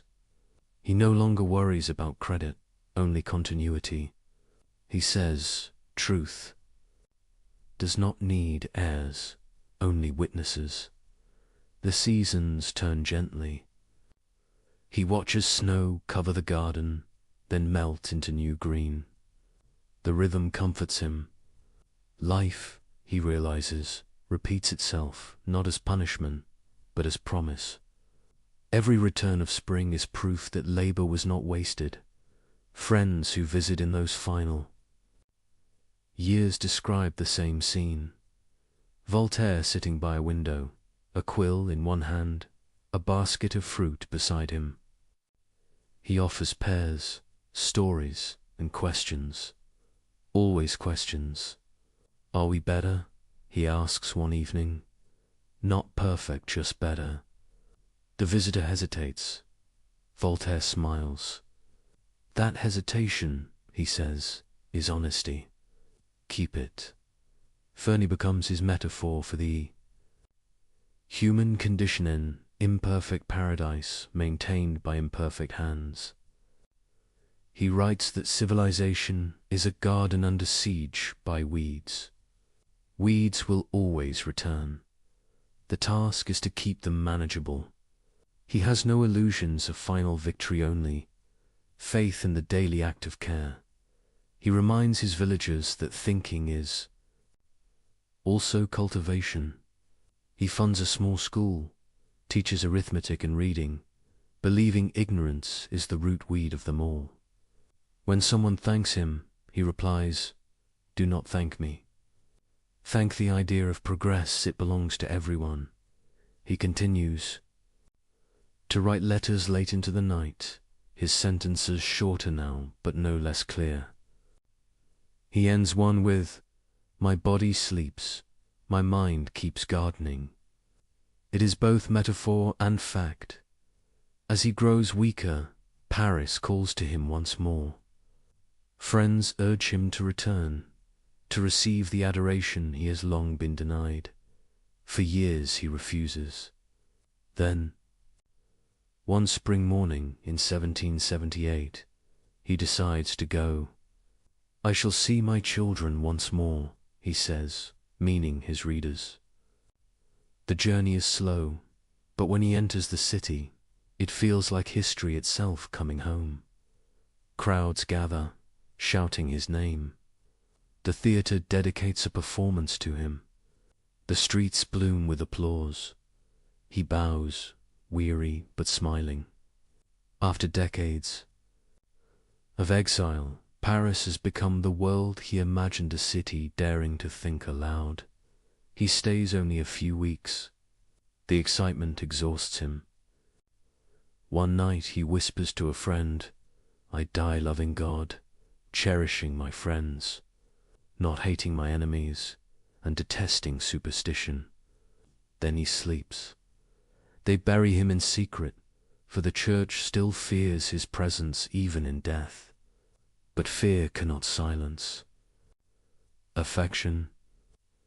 Years later, the revolution will carry his remains to the Pantheon, where crowds will chant his name and call him the soul of France. Fernie, meanwhile, remains. The gardens continue to bloom, the workshops hum, the schools teach. His villagers keep a chair for him at the table and say, "He is not gone. He is working elsewhere." And so, as we leave this quiet refuge, picture the estate at dusk, the air cool, the fields golden. A single lamp glows in the study window. Inside, an empty chair, a quill resting in its holder, the scent of parchment. An ink still fresh dot outside. The garden hums with life bees moving between blossoms, branches stirring in gentle wind. Everything continues, as it always does, as he always hoped it would. The man is gone, but his refuge remains, a living symbol of reason's patience. Proof that thought, when rooted in kindness, can become a home. And from that quiet place between nations, between faith and doubt, between laughter and truth, Voltaire's voice still carries, soft but unending. Cultivate your garden. It is the only world that will ever belong to you. The year is 1778. Voltaire is 83 years old, thin as parchment and just as full of words. He has lived through a century that feared him, mocked him, and finally learned to listen. Now, after 27 years away, he returns to Paris, the city that once imprisoned him, the city that now greets him as a prophet returned from exile.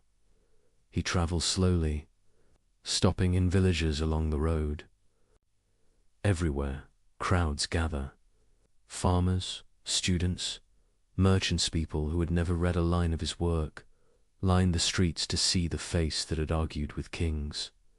They call his name not as a philosopher, but as a friend. Some kneel, others laugh, and he, amused, waves them to their feet. He whispers to his companion, "When I left, they cursed me. Now they cheer." It seems success is simply exile that lasted long enough. When he enters Paris, the city erupts. The noise is overwhelming, the cheers rising from every quarter like the sound of an awakening. Windows blaze with candles. Carriages follow his coach through the streets. The Academy welcomes him as a returning patriarch. Theatres perform his plays to standing ovations. Crowds wait outside his lodging just to catch a glimpse of him. He bows from the balcony, thin and radiant, eyes gleaming with both exhaustion and disbelief. He has outlived all who condemned him. He has outlasted every threat. In that moment, the philosopher becomes a legend made flesh.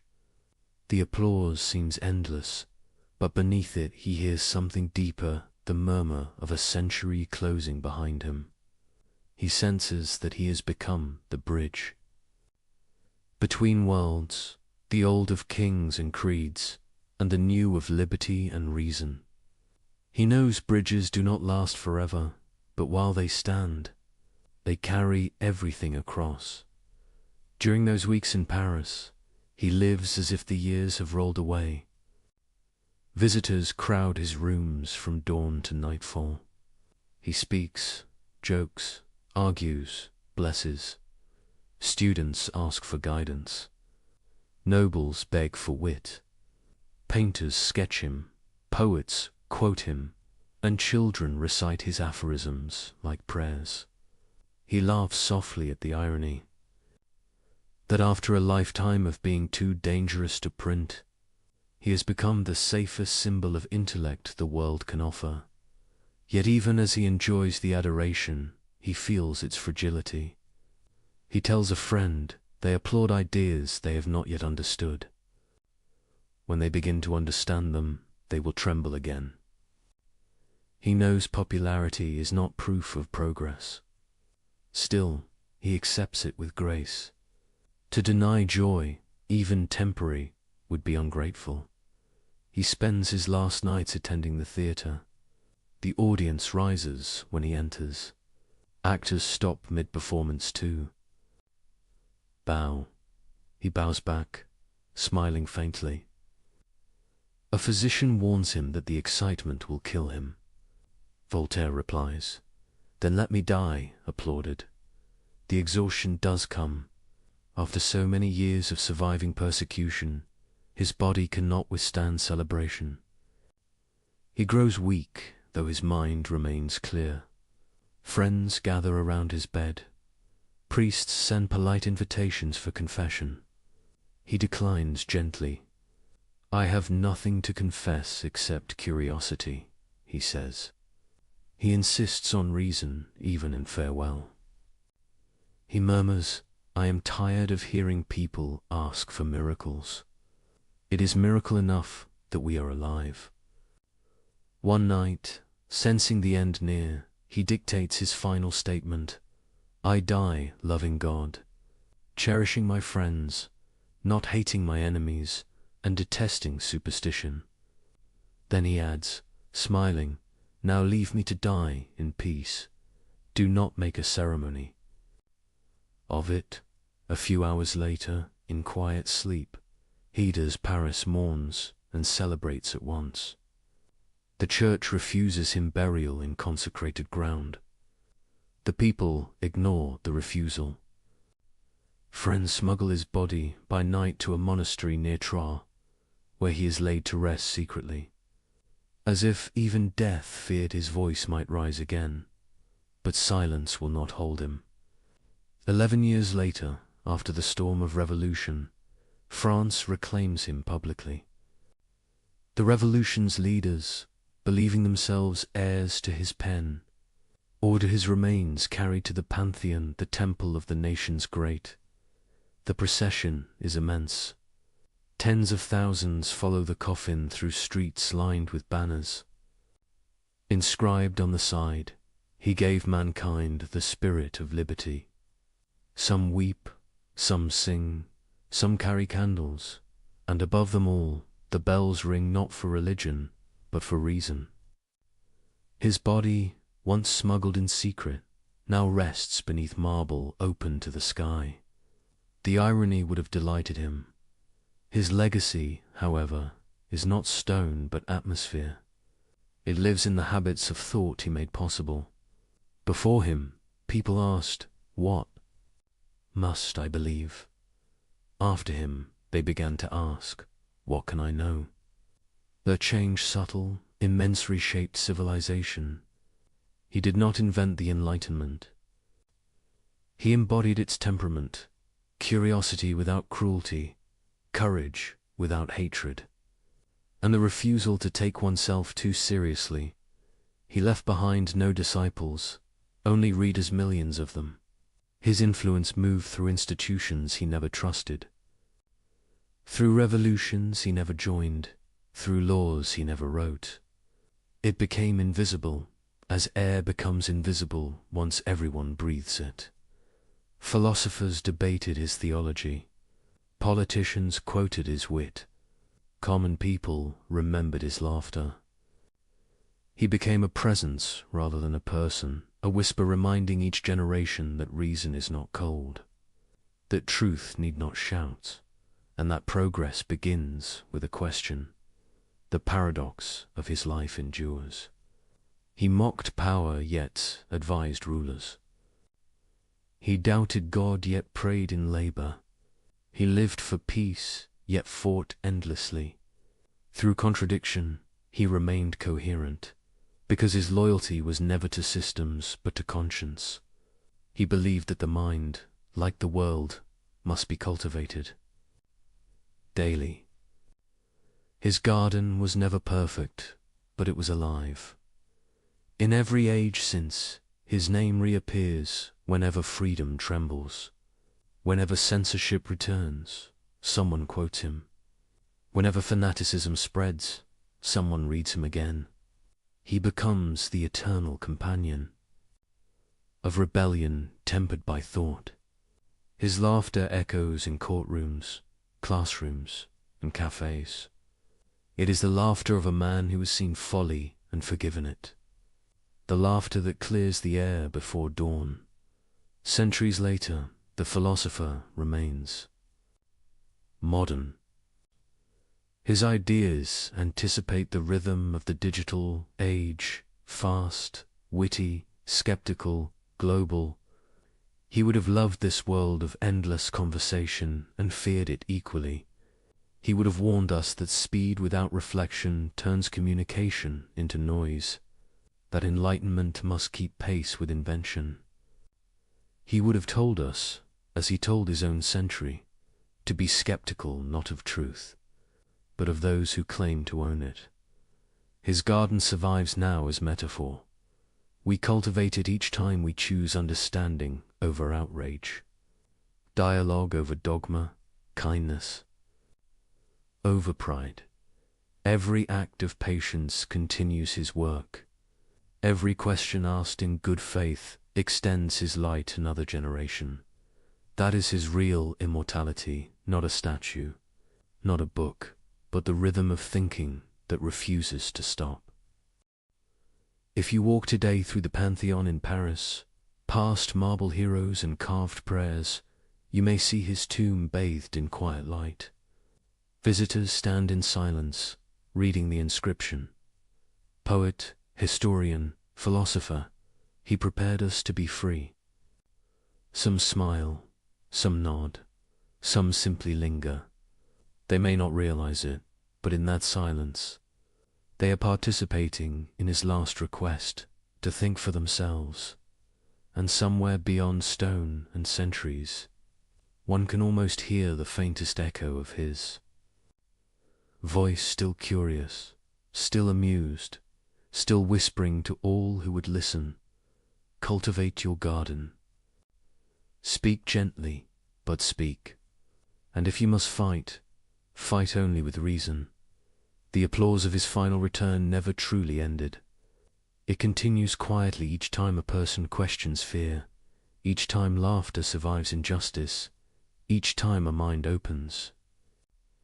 Instead of closing, that, more than any revolution, is Voltaire's victory. And so the story closes as it began, with a man and a pen. A cell replaced by a study, darkness replaced by dawn. He left the world no perfect system, only a method of courage, to live with light enough to see, and humility enough to doubt. The candle burns low once more. Ink dries on the page. The philosopher rests, his words still moving quietly through time. A reminder that freedom is never granted once, but cultivated forever. The story of Voltaire ends, but his invitation does not. Each generation inherits the same question. What does it mean to cultivate our garden today in this restless century of ours? The words sound simple, almost quaint, yet within them lies an entire philosophy of survival. It is not about literal soil alone. It is about the peace of the world that each of us can tend, the small circle of influence where care still matters. It is the idea that improvement, not perfection, is the real work of a lifetime. Voltaire's garden was once a patch of land at Ferney. Ours may be a household, a classroom, an online conversation, a business built with integrity, or simply a quiet discipline of attention in a noisy world. Every place where effort meets patience is a continuation of that same enlightenment. We live in a time flooded with light screens, information, opinions, and yet so much of it blinds rather than illuminates. Voltaire would recognize this paradox immediately. He would remind us that light without clarity becomes glare, that knowledge without perspective becomes confusion. He would tell us that the gardener's task is not to own the sun, but to guide its warmth to what needs it most. He would ask, are you cultivating your mind or merely consuming? For him, thought was labor, low, methodical, honest. It required weeding out prejudice, watering compassion, letting humility breathe between rows of certainty. He would insist that wisdom still begins when noise ends in silence long enough.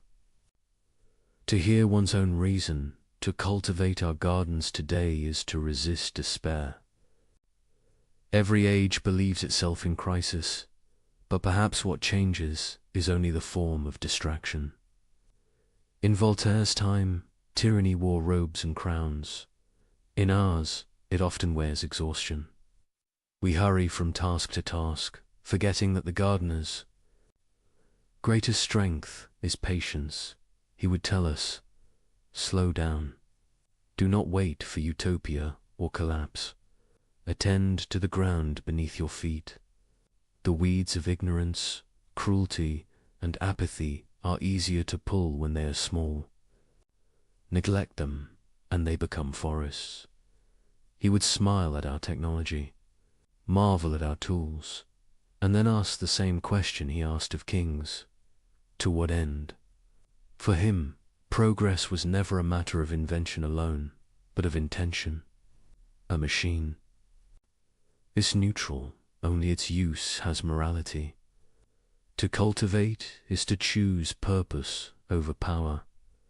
Voltaire's voice would fit naturally in this century of argument. He would scroll, observe, and laugh softly. He would see crowds proclaiming certainty in every direction, each shouting that they alone have truth. He would remind them that shouting is not proof. He would write a sentence short enough for our attention spanned and sharp enough to cut through the noise. Those who think alike are not necessarily thinking. He would ask us to bring humor back to discourse, to argue as gardeners debate whether with passion, yes, but also acceptance of limits. For a reason, like the seasons, thrives on cycles of growth and rest. We must plant ideas, knowing some will fail. Failure, to Voltaire, was never disgrace. It was compost future nourishment for better thought. To cultivate our gardens today also means courage. Freedom of speech remains fragile, threatened not only by laws but by indifference. He would tell us that silence, even when born of fatigue, feeds the roots of tyranny. He would not demand constant rebellion, only honest participation, the willingness to speak gently but persistently. He believed persuasion begins not with shouting but with listening. Speak, he might say, as if your opponent could. Be your neighbor tomorrow.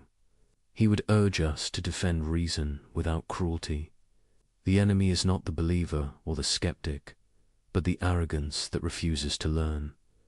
Tolerance, he wrote, is not weakness. It is the recognition that all of us are fragile in different ways. In a world divided by ideology, his garden remains open ground. Perhaps most of all, he would remind us to find happiness not in theories, but in usefulness. He once wrote that work protects us from boredom, vice, and need. That still holds. 2. Create, repair, teach, or help. These are acts of faith in the human project. They are how we turn thought into life. Voltaire never trusted purity. He trusted improvement. He knew perfection is a mirage that leads to cruelty.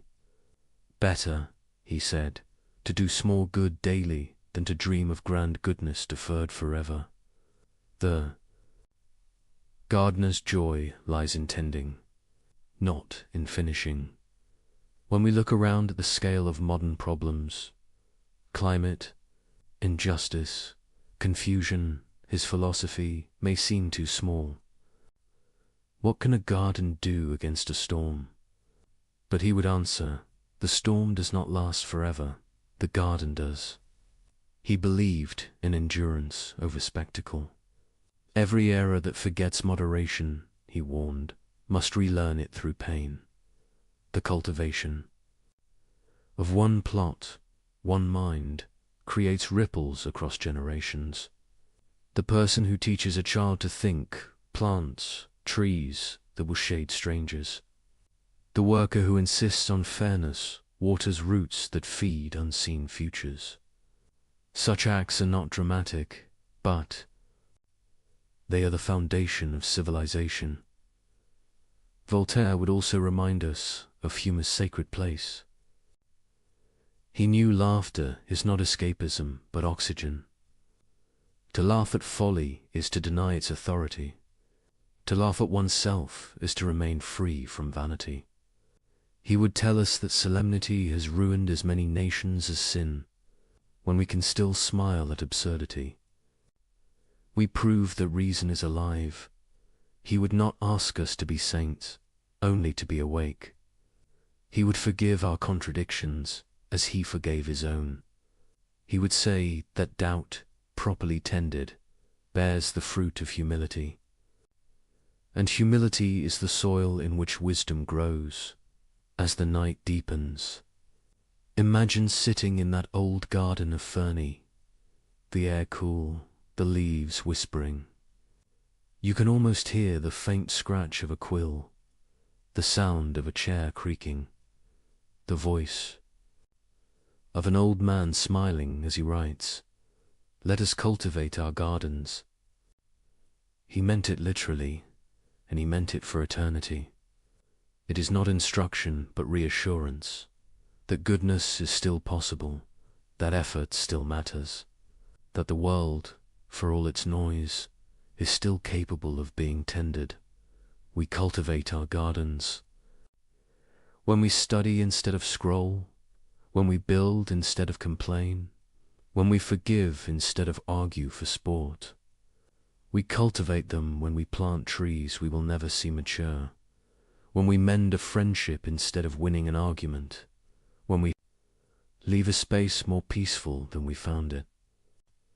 These small actions, multiplied silently, are what keep civilization breathing. He would call this the arithmetic of kindness. No sermon, no ideology, just numbers that add up over time.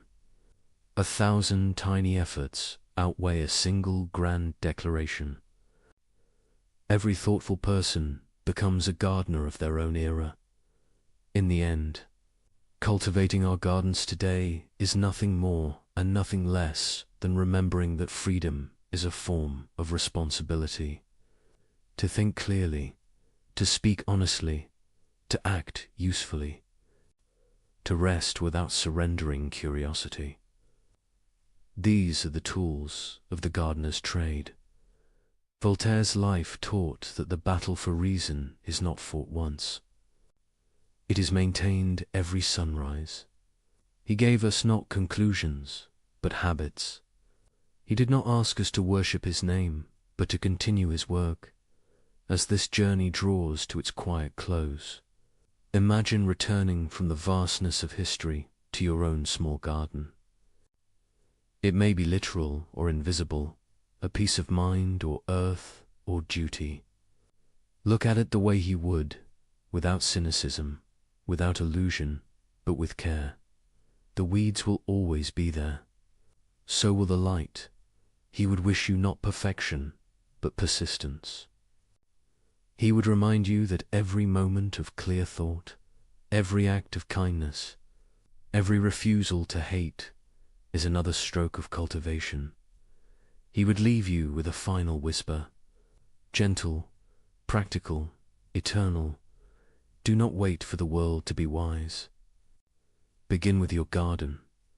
Plant reason, water compassion, harvest peace. And as those words settle, the garden fades into stillness, the air filled with quiet breathing, the night deep but kind. Another century sleeps, and the light of reason, small yet steady, continues to burn.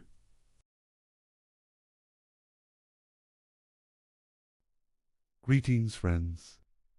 Please unwind, feel comfortable, and drift into the paradoxes of thought with me. Get ready to challenge your assumptions while exploring unraveling philosophy and psychology. Is it better to be loved or to be feared? This is the question that begins our journey. A question that has echoed for centuries. A question that seems simple at first, but grows heavier the longer we sit with it. Pause for a moment and reflect. If you were in a position of power, which would you choose? Love with all its warmth and loyalty, or fear with all its force and reliability? Niccolo Machiavelli forces us to face this dilemma without comfort. He does not allow us to hide behind ideals. He does not let us escape into fantasy. He pushes us to stare directly at the mechanics of power in all their beauty, in all their brutality. Who was Machiavelli? To many, he is a sinister name, a whisper in political history. To others, he is a genius, a man who saw the truth of politics more clearly than anyone before him. He was born in Florence in 1469, a city of art, ambition, and endless intrigue. He lived through wars, shifting alliances, and the fall of powerful families. For a time, he served as a diplomat, moving between the courts of kings and popes. He saw power up close. He studied how men rose and how they fell. But Machiavelli's life was not one of endless triumph. When the Medici family returned to power in Florence, he was cast out. He was accused of conspiracy, imprisoned, even tortured.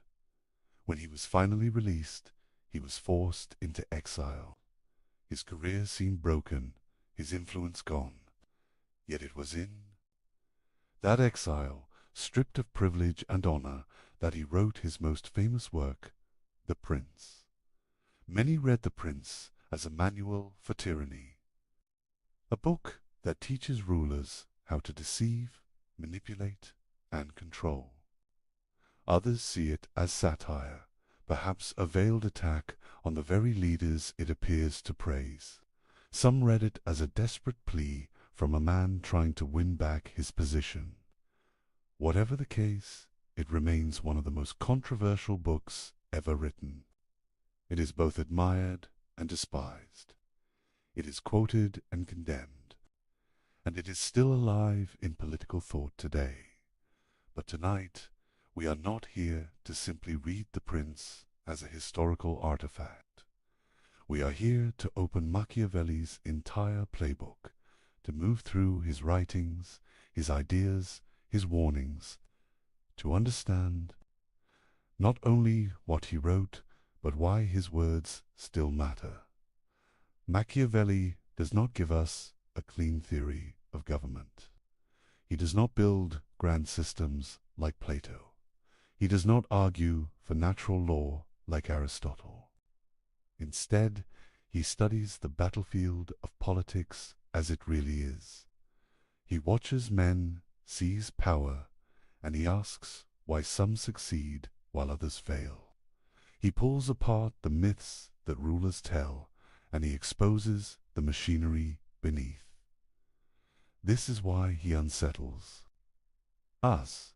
He reminds us that behind every ideal of justice, there is calculation. Behind every display of mercy, there is strategy. Behind every speech about unity or faith, there is ambition. Machiavelli is not interested in how things should be. He is interested in how they actually are. And so this lecture is not simply a reading of old texts. It is an exploration of strategies that remain alive in politics, in business, in leadership, and in human behavior.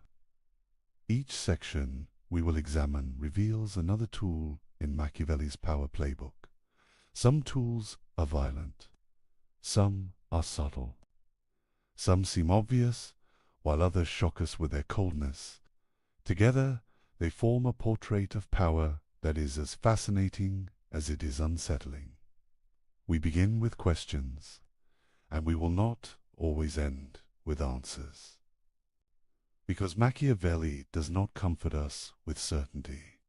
He offers instead a mirror that reflects the ambition, the fear, the cunning, and the cruelty that drive human affairs.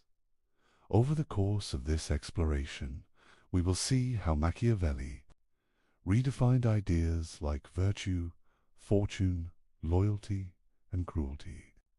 We will examine his metaphors of the lion and the fox, his warnings about mercenaries and corruption, his reflections on republics and monarchies, and his relentless insistence that power must be maintained through action, not through hope. Be prepared for ideas that may disturb you. Be prepared for truths that may feel uncomfortably close to the world you see today. And be prepared to find yourself returning again and again to that first question. Is it better to be loved or to be feared? Because by the time we have moved through Machiavelli's playbook, that question will not feel simple anymore. It will feel like the key that unlocks every struggle for power. From the courts of Renaissance Italy to the halls of modern governments, corporations, and even our own relationships. Let us begin. When we think of politics, we often imagine it wrapped in ideals. We picture justice, fairness, or virtue as the guiding lights of rulers. From Plato to Augustine, philosophers before Machiavelli told us that politics should aim at the highest good. They taught that leaders must embody wisdom, courage, and morality. They drew images of republics ruled by reason, kingdoms guided by divine law, and communities built upon virtue. Machiavelli cuts through these illusions with a single stroke. He says, in effect, that politics is not about what should be. It is about what is. The ideals may look beautiful, but they are fragile masks. Behind them lies the raw struggle for survival, dominance, and control. In The Prince, Machiavelli writes that a ruler who tries to live up to ideals will be ruined among men who are not ideal. He insists that leaders must be prepared to act against faith, against charity, against humanity, even against religion, if that is what their survival requires. This is not because he rejects morality outright. It is because he believes that morality alone cannot withstand the forces of fortune, ambition, and conflict. This view shocked his contemporaries. They had been taught that rulers must serve God and justice first. Yet Machiavelli observed rulers who acted in pious ways often lost their states. Meanwhile, those who betrayed promises, deceived rivals, and used cruelty effectively survived and thrived. He concluded that power abates its own laws. To ignore those laws is to invite collapse. We must understand the context of his time to appreciate the force of his argument. Florence and the Italian peninsula were not peaceful lands. They were fractured into city-states, each with its own ambitions. The French invaded, the Spanish interfered, and the papacy itself played politics like a prince. Alliances shifted weekly, armies burned towns, families rose and fell in sudden turns of fortune. In this setting, a ruler who clung to ideals without flexibility was not admired. He was destroyed. Machiavelli observed that men judge more by appearances than by reality.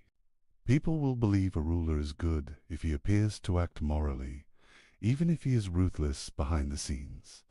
This creates a tension. The illusion of morality can be useful, even necessary.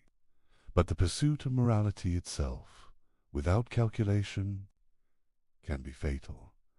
Here we see the first layer of Machiavelli's power playbook. Do not confuse appearance with reality. Appearances must be carefully managed, but the reality of decision-making must remain grounded in necessity. If mercy preserves stability, then mercy is chosen. If cruelty is required, then cruelty must be applied. What matters is not whether an act is good or evil in the abstract, but whether it secures the state and preserves authority. This raises uncomfortable questions. Are moral systems then only tools of control if rulers pretend to be just, kind, or faithful while acting with cunning? Is morality anything more than theatre? Machiavelli does not answer directly. Instead, he turns the question back to us. Do we prefer a ruler who clings to ideals and loses the kingdom, or a ruler who bends morality and keeps the kingdom alive? He points to history for answers. Consider the Roman Republic, which he admired in his discourses on Livy. Rome expanded, not by living as a model of peace and charity, but through discipline, cunning, and often harsh measures. Its leaders pretended to honor traditions and gods, but behind that veil they made ruthless decisions for survival. Machiavelli's lesson is clear. Stability requires more than ideals. It requires cold, practical calculation. Let us pause and reflect. Imagine two leaders facing the same crisis. One refuses to break his promises because he believes in absolute honesty. The other breaks his word when it serves his interest. Who survives? Machiavelli would say the second. Why? Because men are fickle, promises are fragile, and power rests on force and cunning more than on trust. This does not mean Machiavelli denies all value in morality. He sees its utility. He urges rulers to appear merciful, faithful, and upright. He insists that people must see their leader as virtuous, yet he separates this appearance from reality. A wise ruler is skilled in performance. He puts on the mask of virtue while keeping the hands of strategy free. This duality between appearance and reality is one of Machiavelli's most unsettling contributions to philosophy. It strips away comforting illusions. It tells us that rulers succeed not because they are moral, but because they understand when to use morality and when to discard it. Think again of Plato. In the Republic, Plato describes the philosopher king as one who rules with wisdom and justice, guided by eternal truth. Machiavelli turns this image upside down. For him, the successful ruler is not the philosopher who contemplates ideals. It is the strategist who adapts, deceives, and seizes opportunity. Where Plato sought harmony between justice and power, Machiavelli separates them. The contrast extends further. Christian thinkers taught that rulers must be shepherds of their people, accountable to divine law. Machiavelli does not dismiss religion entirely, but he treats it as another instrument. A ruler may use religion to inspire loyalty or to justify decisions, but he must never allow religious ideals to dictate choices that threaten survival. Here again, the reality of power trumps the illusion of morality. What does this mean for us? It means that when we look at history, we should ask whether the actions of rulers were driven by ideals, or whether ideals were used as masks for pragmatic calculation. It also means that when we look at our own time, we must ask whether the values leaders display are genuine, or whether they are carefully chosen illusions. Machiavelli offers no comfort in these questions. He offers only clarity. He tells us that power, stripped of illusions, is not gentle. It is harsh, competitive, and endlessly unstable. If rulers refuse to face this reality, their states collapse. If rulers embrace it too openly, they risk hatred and rebellion. The art lies in walking the fine line between appearance and necessity. As we move deeper into Machiavelli's playbook, we must hold on to this tension. The illusions of morality are powerful, but the reality of power cannot be ignored.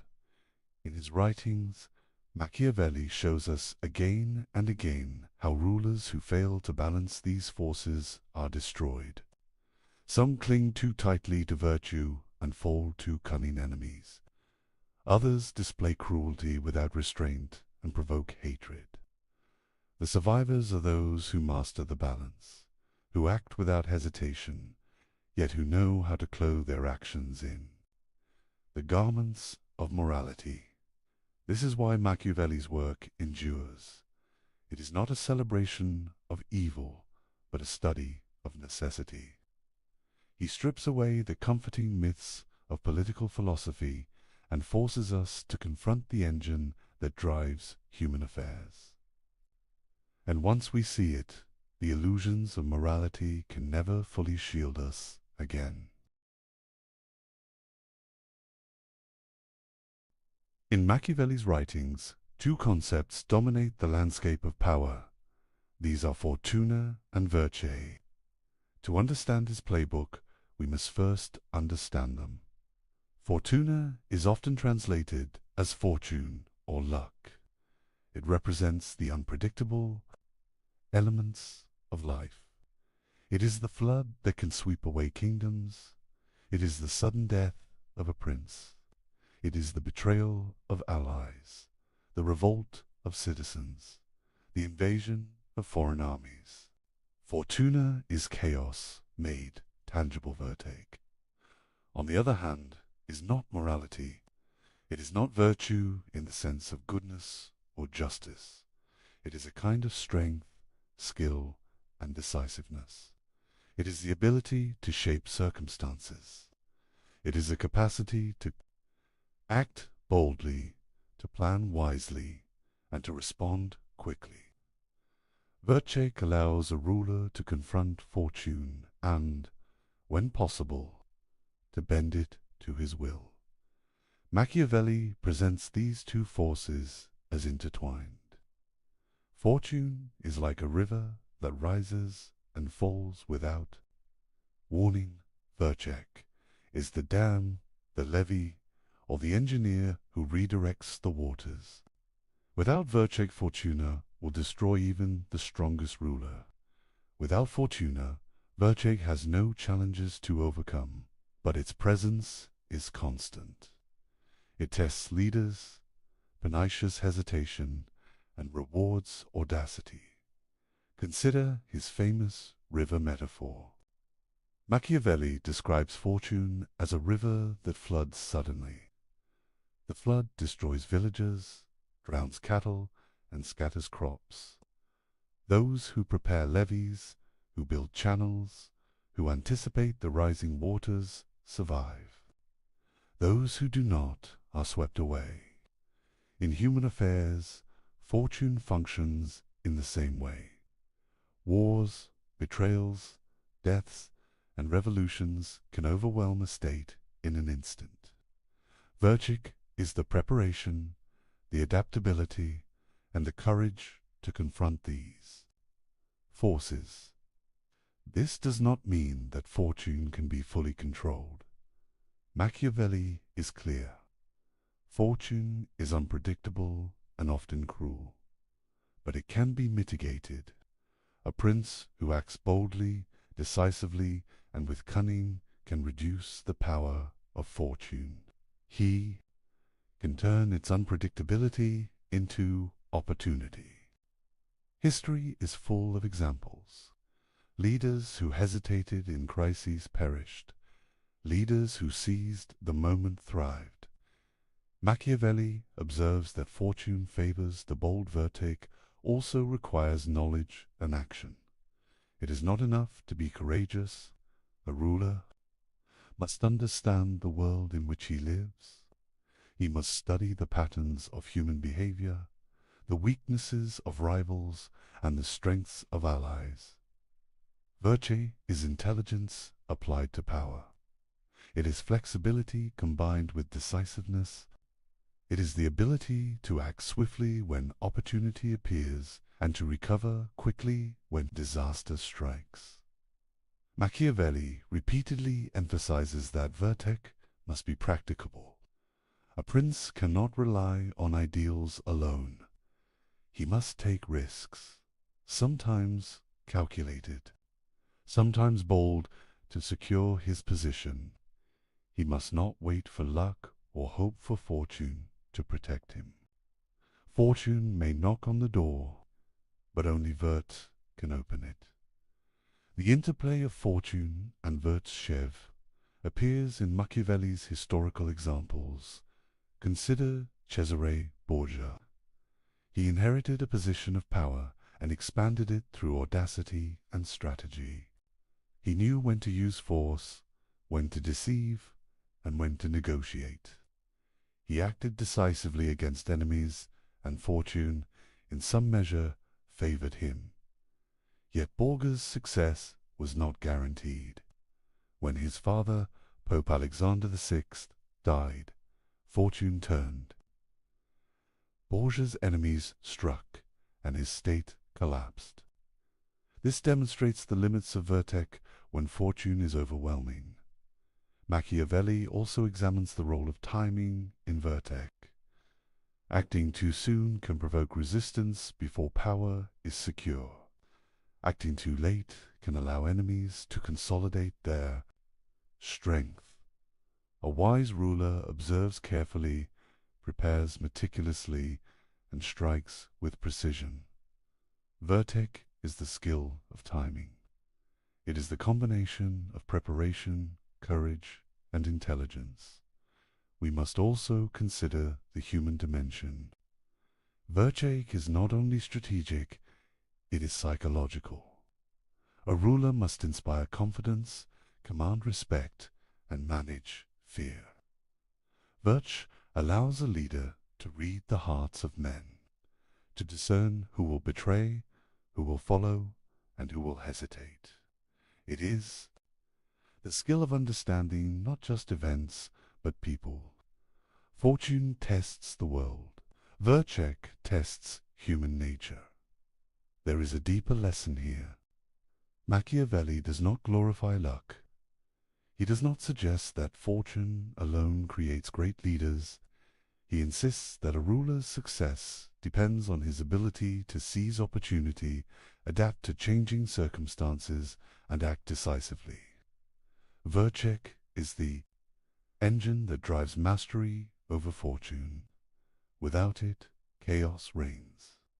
With it, a skilled prince can turn crises into triumphs. This interplay explains why Machiavelli values preparation. A ruler must study war, politics, and human behavior. He must anticipate rebellion, treachery, and misfortune. Virtue is cultivated through experience, observation, and learning. A leader cannot rely on theory alone. Action, informed by knowledge, is the only path to stability. Yet Machiavelli warns against arrogance. Virtue is not omnipotence. It does not make a ruler invincible. Fortune will always remain partially beyond control. A wise leader recognizes this, adapts, and uses every opportunity to shape events. The balance of vertec and fortuna is delicate. Too much reliance on one without respect for the other leads to disaster. Machiavelli's exploration of these concepts also has modern resonance. In politics, business, and personal ambition, we see fortune as chance and circumstance. Virtue is preparation, strategy, and decisiveness. Those who succeed are rarely the luckiest. They are the most capable of turning opportunity into advantage and disaster into survival. Finally, it is essential to understand the moral neutrality of Machiavelli's framework. Vertec is not about ethics. It is about effectiveness. Fortune is not about justice. It is about unpredictability. Together, they create a landscape where success is determined by skill, courage, and adaptability, not by adherence to moral ideals. This is the essence of Machiavelli's playbook. To master power. One must respect the force of fortune. One must cultivate vertec relentlessly. One must act decisively when opportunity arises. One must recognize the limits of human control act within those boundaries. This is the anatomy of fortune and virtue. It is the foundation upon which all other strategies of Machiavelli will build. By understanding this, we begin to see how a ruler can survive in a world that is uncertain, dangerous, and ever-changing. Fortune will challenge him. Virtue will guide him. The wise prince knows when to bend, when to strike, and when to appear steady. This is the essence of the strategy that underlies every decision in Machiavelli's writings. Machiavelli confronts one of the most enduring questions of power. Is it better for a ruler to be loved or to be feared? This is not a question of morality. It is a question of survival. Leaders throughout history have struggled with it.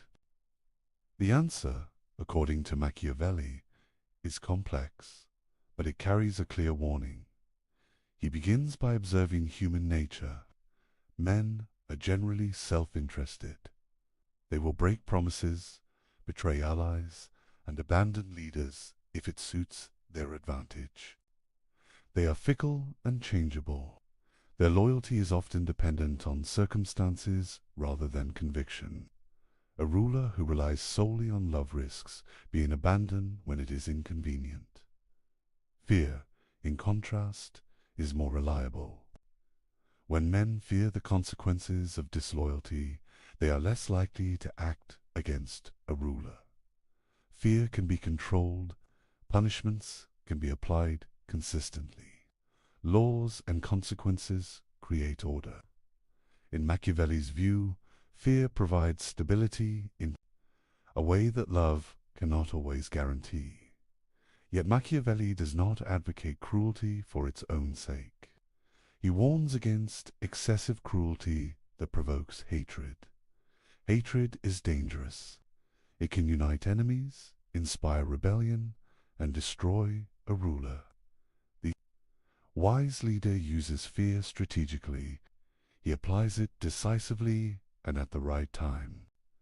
Fear must be measured and directed at threats, not at loyal subjects. Love, however, cannot be ignored entirely.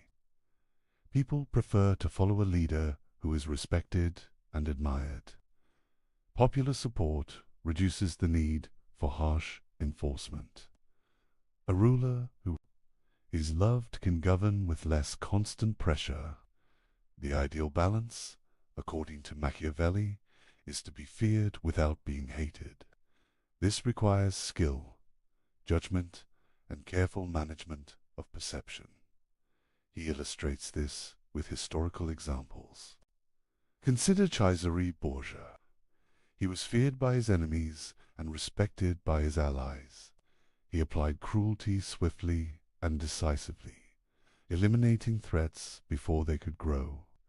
Yet he avoided widespread hatred among the populace by controlling his image and demonstrating fairness to those who served him faithfully.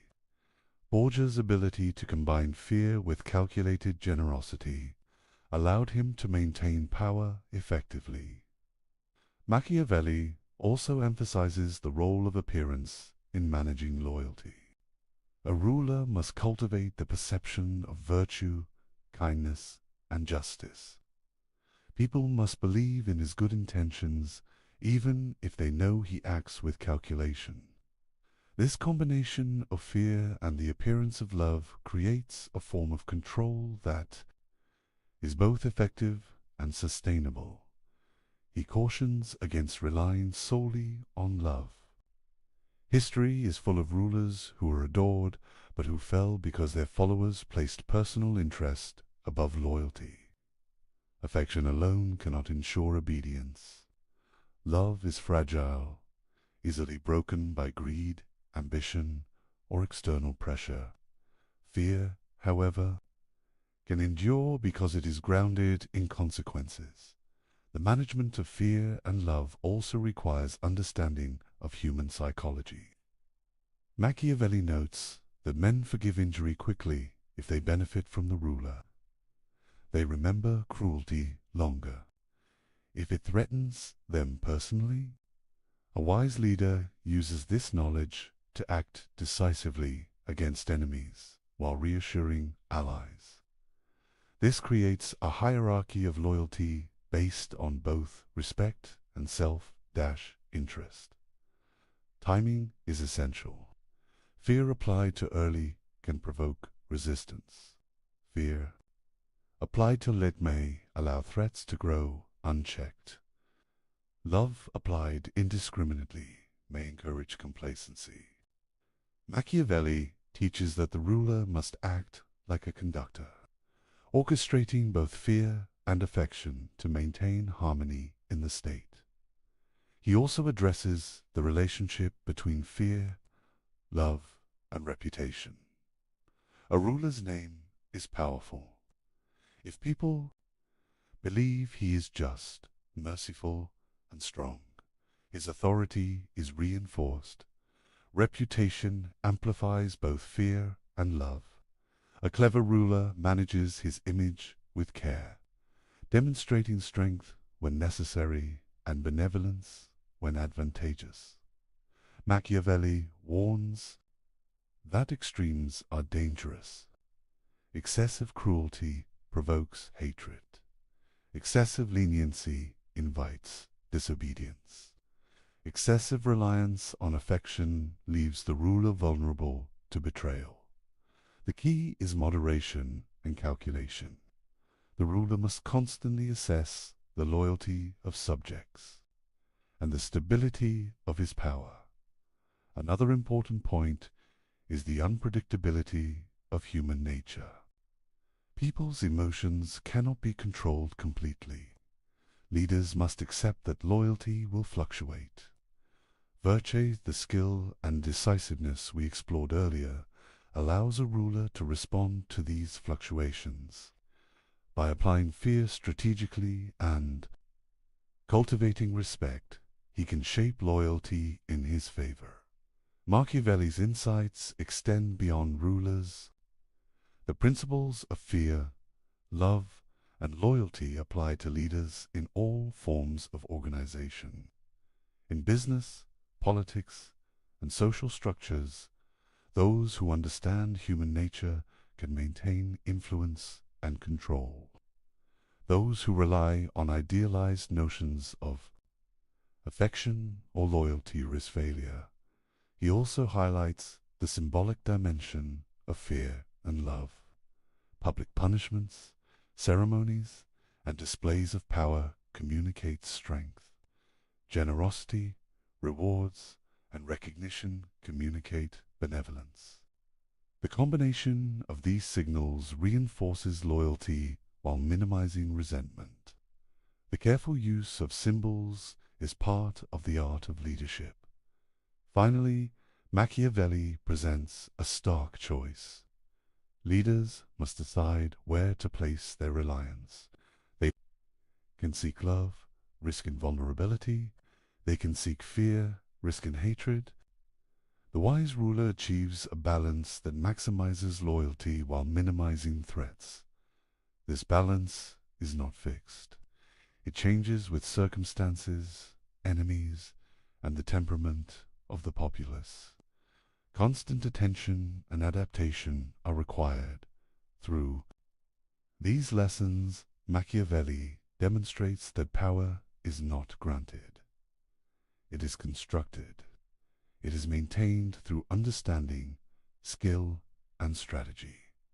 Fear and love are tools, not ends. They are instruments in the broader architecture of control. The ruler who masters them can survive where others fail. This exploration of fear, love, and loyalty illustrates the precision of Machiavelli's playbook.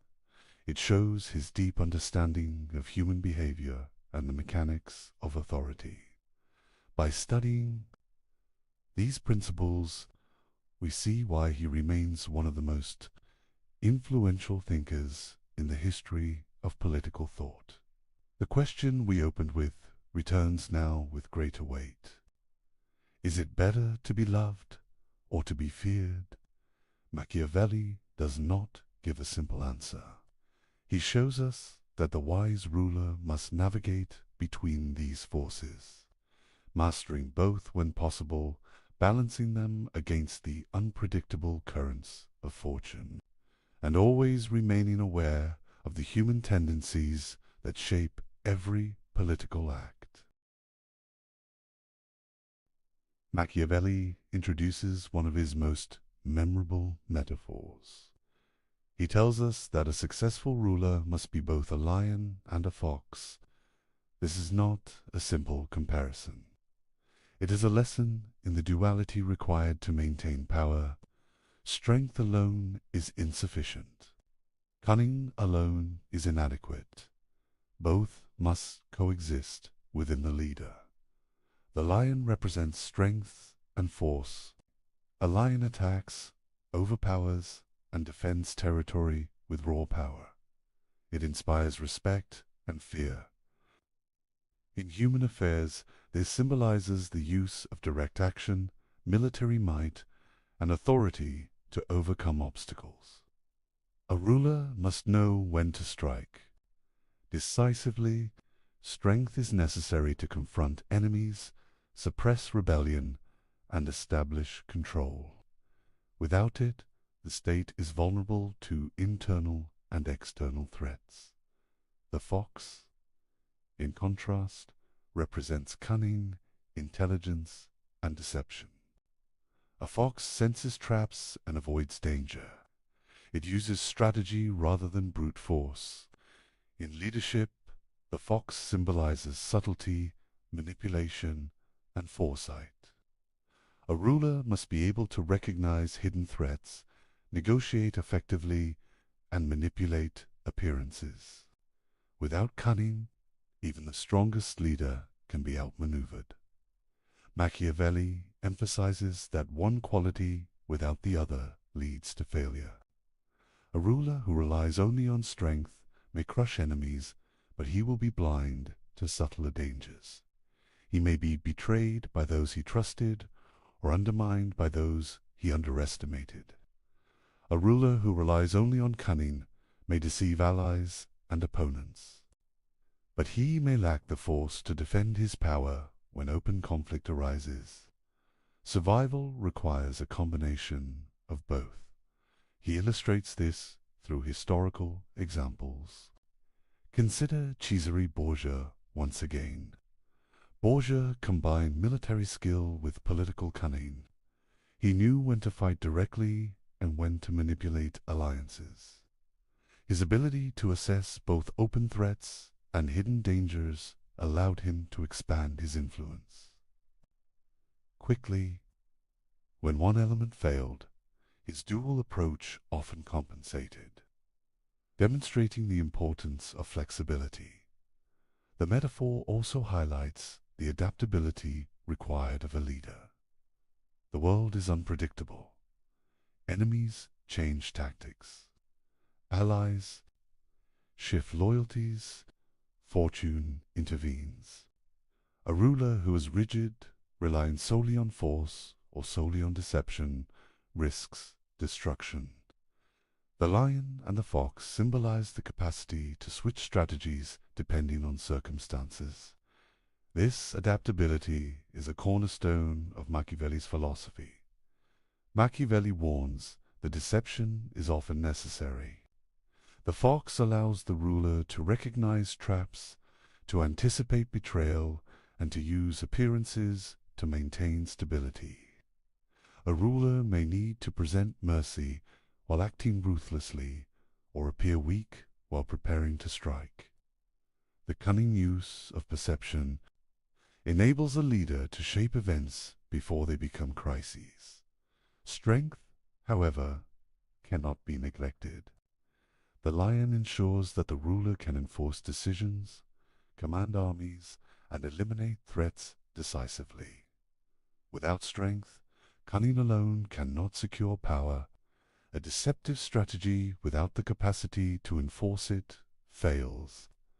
The world tests the ruler physically, and he must respond with force when required. This duality is not only practical, it is psychological. Subjects respond differently to strength and cunning. Fear of force demands respect. Awareness of cunning generates uncertainty in opponents, preventing them from acting impulsively. Loyalty, obedience, and alliance are shaped by both elements. The ruler who embodies both is unpredictable and therefore secure. Machiavelli also considers timing. The lion and the fox must be deployed according to circumstances. A time of rebellion may demand the strength of the lion. A time of diplomacy may demand the subtlety of the fox.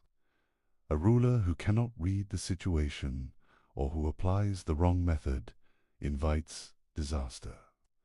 Success is contingent upon judgment as much as skill. The duality extends to internal governance as well. Rulers must manage advisors, nobles, and citizens with both strength and cunning. They must reward loyalty, punish betrayal, and manipulate perception. The lion ensures the power to act decisively. The fox ensures the capacity to navigate complex social and political networks. Together, they allow the ruler to maintain stability over time. Machiavelli also notes that appearances matter. The ruler should project the qualities of both animals. Even when they are not fully exercised, a leader who appears strong can deter enemies. A leader who appears cunning can prevent plots. Perception is an instrument of power, reinforcing both force and strategy. The lesson for leaders is clear. One cannot rely solely on morality, ideology, or a single skill. Survival demands versatility, perception, and intelligence applied to action.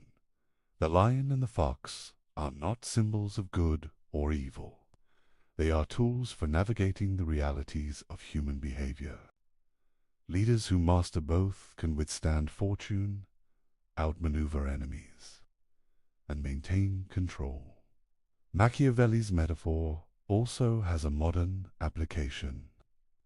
Leaders in business, politics, and society face challenges similar to those of Renaissance princes. Threats come from competitors, shifts in power, and unpredictable circumstances. The balance of force and strategy, boldness and cunning, remains essential. Those who rely exclusively on one approach fail to achieve lasting success. Finally, this duality emphasizes preparation and self-awareness. A ruler must cultivate both strength and intelligence continually. Complacency in one domain invites disaster. The combination of lion and fox requires constant vigilance, learning, and adjustment. Leadership is not a static condition. It is an ongoing process of adaptation and mastery. Machiavelli's insight is that the art of power is not a single skill. It is a composite of capabilities applied with judgment. The lion and the fox exemplify this. They teach that power is dynamic, conditional, and deeply intertwined with human nature. A leader who embodies this duality understands both the threats he faces and the opportunities he can seize. By studying this principle, we begin to see the depth of Machiavelli's strategy. Power is never absolute. It must be constantly managed. Force and cunning are complementary tools. They must be balanced, applied with foresight, and adapted to shifting circumstances. This understanding sets the foundation for every further strategy in Machiavelli's playbook. Machiavelli addresses one of the most controversial aspects of his philosophy: He argues that cruelty, when applied correctly, can be necessary for the stability of a state. This idea challenges conventional morality. It is not intended to shock. For its own sake, it is practical. It is rooted in the realities of human behavior and political survival. He begins by distinguishing between types of cruelty. There is cruelty that is well used. There is cruelty that is excessive or poorly timed. Well-used cruelty is decisive. It is applied quickly and with purpose. It eliminates threats, prevents rebellion, and secures authority. Poorly used cruelty is endless and arbitrary. It breeds hatred, fear without respect, and eventual collapse. Machiavelli explains that cruelty is most effective when it is limited and targeted. A ruler may need to eliminate rivals or punish conspirators. When this is done decisively, the message is clear. Potential enemies understand the consequences of opposition. This type of cruelty prevents disorder, it consolidates power, it does not invite continuous resistance because it is controlled. Historical examples illustrate his point. Consider Cesare Borgia. Borgia faced a fragmented state and rebellious subjects. He acted with ruthless efficiency against those who threatened his authority. Ramiro de Orco, one of his lieutenants, was sent to enforce discipline. The people initially resented the actions, but Borgia quickly executed de Orco, presenting himself as just. The cruelty served a purpose, and then it ended. This calculated approach stabilized the region. Machiavelli emphasizes that cruelty must be applied at the beginning of a ruler's tenure. Early decisive actions prevent prolonged unrest. Hesitation allows enemies to grow stronger and emboldens conspirators. Once a ruler establishes control through measured force, ongoing cruelty becomes less necessary. The goal is to secure loyalty, not to perpetuate fear indefinitely. He also warns against arbitrary cruelty. Violence without purpose undermines authority. It creates resentment. It destabilizes rather than strengthens. The wise leader uses cruelty as a tool, not as an expression of personal anger. Decisions must be calculated and disciplined. Emotion alone is insufficient and dangerous. Machiavelli extends his analysis to the broader principle of necessity. Rulers exist in a world of danger. Enemies plot, allies betray, and fortune is unpredictable. In this context, cruelty is often unavoidable. It is the means by which order is maintained and the state preserved. Without it, instability spreads. Without it, even the most virtuous ruler can be overthrown. The psychological dimension is important. People fear what is visible and immediate. When a ruler applies force decisively, the population learns the consequences of disobedience. This fear can be controlled and focused. In contrast, excessive leniency or delayed punishment allows resentment to fester. Threats multiply when cruelty is inconsistent or unclear. Machiavelli also highlights the perception of cruelty. A ruler should not appear cruel for its own sake. Actions should be framed as necessary for the common good or for the security of the state. Public perception shapes loyalty. People tolerate force if it is justified and purposeful. They rebel when cruelty seems arbitrary or self-serving. Timing, again, is essential. Initial acts of cruelty secure authority. After stability is established, further violence can be reduced. The ruler can shift focus to appearances of mercy, justice, and virtue. This balance between force and benevolence creates a stable environment where loyalty is earned and rebellion is minimized. He contrasts this approach with inaction. Leaders who hesitate to apply necessary force often face prolonged conflict. Revolts persist, enemies grow bolder, and alliances shift unpredictably.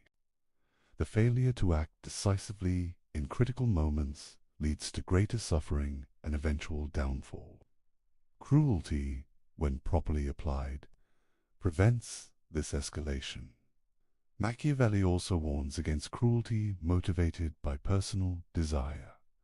A ruler must never act purely out of vengeance. The goal is not to indulge anger or assert ego. The goal is the preservation of the state. This disciplined use of force distinguishes effective rulers from tyrants who provoke hatred and rebellion. He explores the relationship between cruelty and fear. Cruelty generates fear, but fear must be carefully controlled. The ruler who is feared but not hated maintains authority. Those who apply excessive, indiscriminate cruelty provoke hatred and ultimately destabilize their position. Fear must be directed strategically, not indiscriminately. Machiavelli's insights extend beyond the battlefield. Internal governance, management of nobles, and handling of conspiracies all require careful application of force.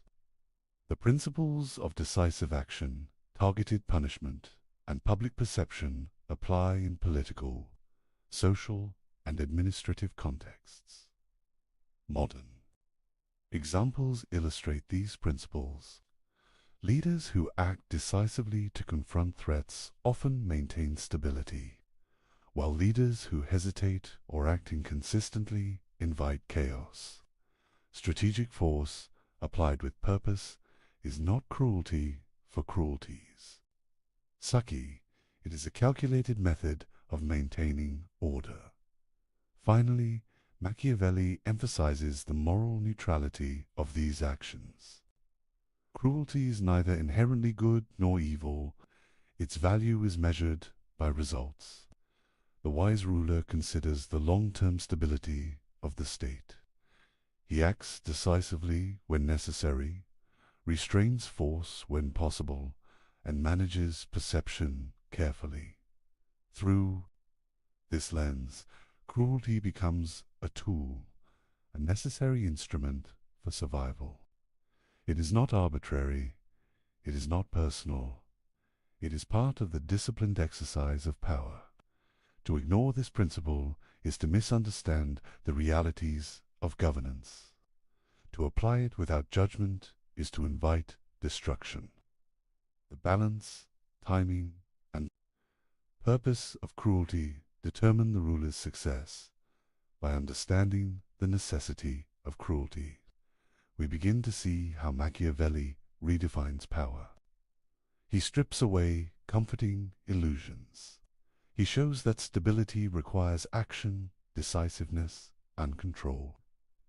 Leaders must confront danger, manage perception, and use force strategically. This principle underpins much of the remaining strategies in his playbook. Machiavelli understood that power is not only about force or cunning, it is also about perception. How a ruler is seen can determine whether he succeeds or falls. Reputation is a currency of authority. Image shapes loyalty. The theater of power is the stage on which a ruler performs to maintain control. He begins by emphasizing that appearances matter more than reality in the eyes of the public. People judge leaders based on what they see, not always on what they know. A ruler may act with calculation, manipulation, or even deception, but the perception of virtue, justice, and courage solidifies authority. Maintaining this perception is essential to survival. Machiavelli notes that a ruler must project qualities that inspire both respect and admiration. He should appear merciful, faithful, humane, and religious. Yet he should also demonstrate strength, decisiveness, and strategic intelligence. These qualities may not always exist fully in practice, but their display maintains confidence among subjects and allies. He illustrates this through historical examples. Consider the Medici family in Florence. Their authority relied heavily on appearances. They cultivated images of piety, patronage, and civic responsibility, even while engaging in ruthless political maneuvers. The perception of virtue protected their power and allowed them to govern effectively. Public ceremonies and symbolic actions are central to the theater of power. Processions, proclamations, and displays of generosity communicate a ruler's qualities. These rituals reinforce authority and shape public opinion. A wise ruler uses symbolism strategically to complement practical governance. Actions and appearances together create stability and influence. Machiavelli warns against inconsistency between image and action. If a ruler is perceived as just but acts cruelly without explanation, trust erodes. If he appears merciful but fails to act decisively when necessary, fear and respect diminish. The alignment of perception and action is delicate. Leaders must cultivate both carefully. He also emphasizes that reputation affects both allies and enemies. Allies are more likely to support a ruler who is respected and admired. Enemies are more likely to hesitate if they believe a leader is capable, decisive, and shrewd. Reputation amplifies the impact of both fear and love. It extends influence beyond immediate actions and creates strategic leverage. Machiavelli explores the importance of consistency. While flexibility is essential in tactics, the public perception of a ruler must appear stable. Sudden changes in behavior or values can create uncertainty and doubt. A stable image fosters loyalty, trust, and deference. A reputation for strength, wisdom, or justice protects a ruler from instability. He examines how rulers can manipulate perception deliberately. Deception is not inherently evil in this context. It is a tool. A ruler may appear merciful while acting decisively or appear humble while exercising authority firmly. By managing appearances, the ruler controls not only immediate reactions, but also the long-term loyalty of subjects. Machiavelli also highlights the interplay of private action and public display. A ruler may act ruthlessly in private to secure control while presenting fairness publicly. The effectiveness of power often depends on this duality. The public cannot witness every act. What they perceive shapes their behavior. Clever leaders leverage this to maintain order.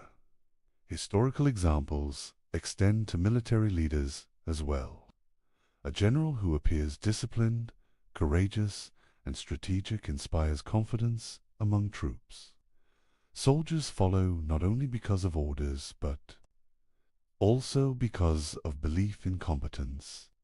Reputation reinforces obedience and enhances effectiveness in both governance and warfare. Machiavelli also considers the fragility of reputation. A single scandal or misstep can undermine decades of careful cultivation. Leaders must guard against false reports, betrayal, and rumor. Information management is essential. The theater of power includes not only actions, but the narrative that surrounds them. He emphasizes that reputation is cumulative. Small acts of courage, fairness, or generosity build perception over time. Strategic displays amplify influence. Similarly, repeated acts of cruelty or indecision erode credibility. The ruler must understand the long-term effects of each decision. On public perception, Machiavelli also examines the use of storytelling and legacy. Leaders often shape their image through narratives that highlight successes and obscure failures.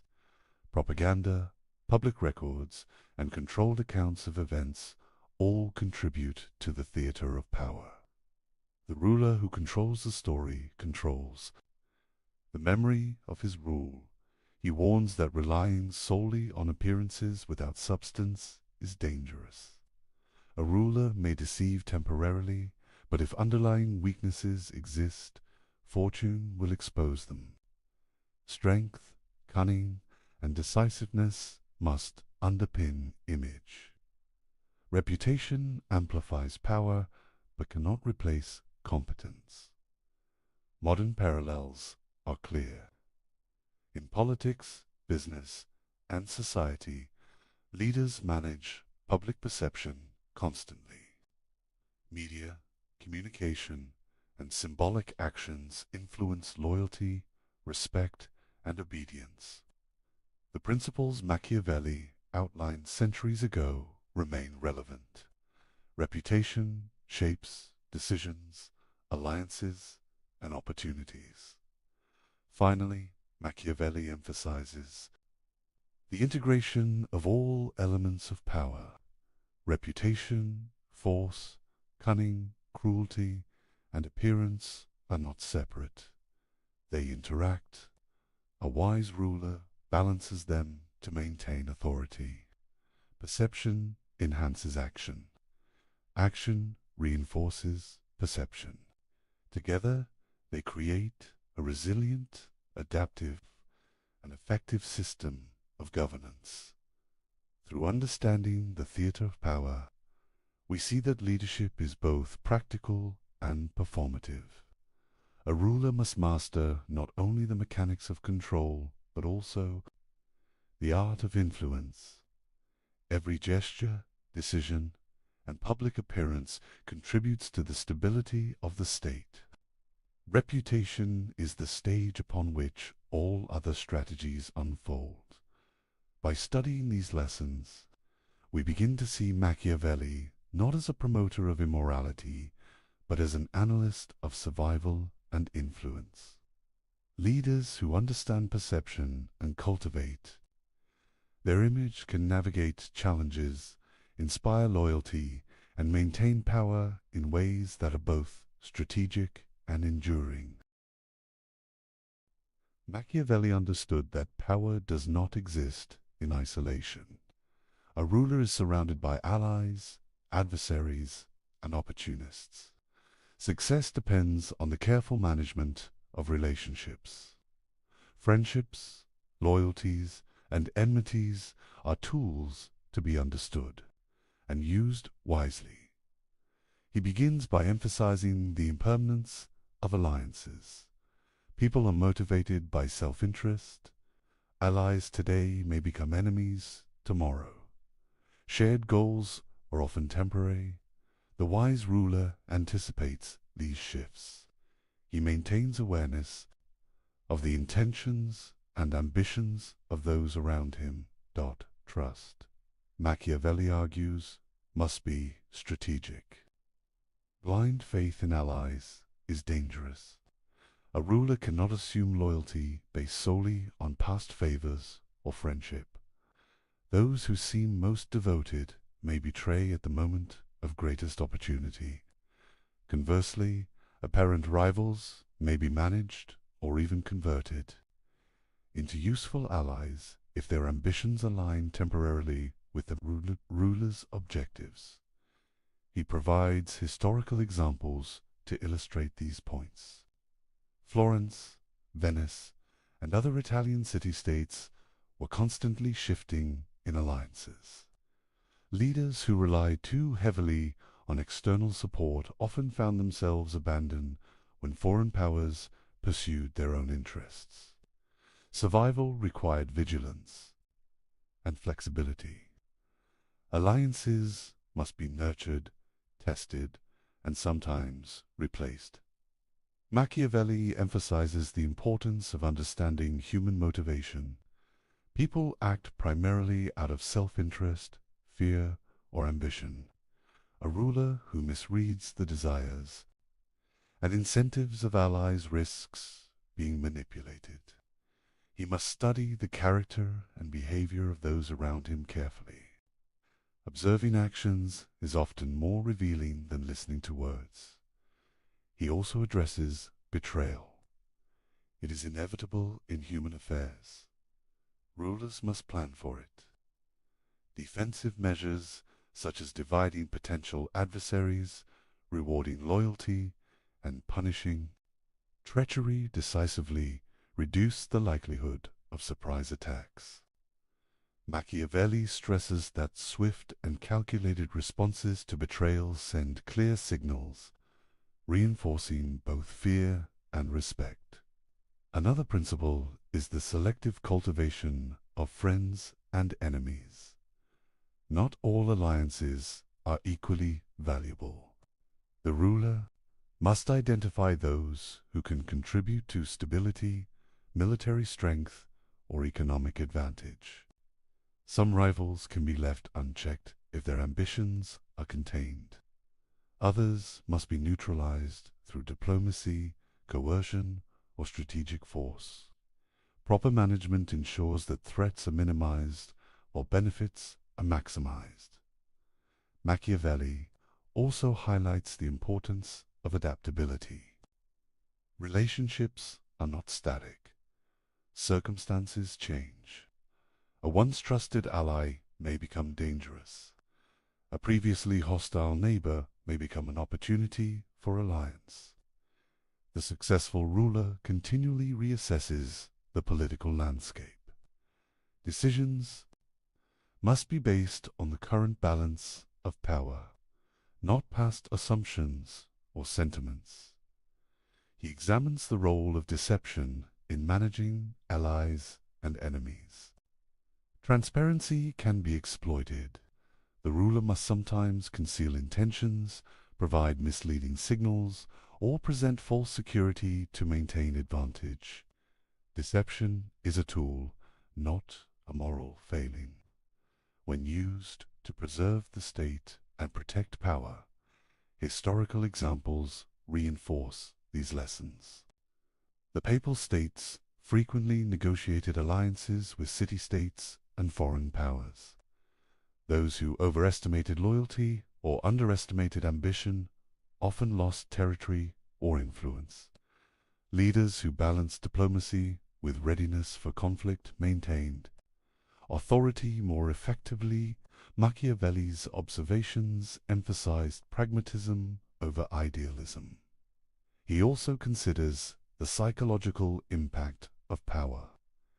Allies observe how a ruler handles threats, betrayal, and opportunity. Swift action and decisive judgment inspire confidence. Hesitation and indecision undermine trust.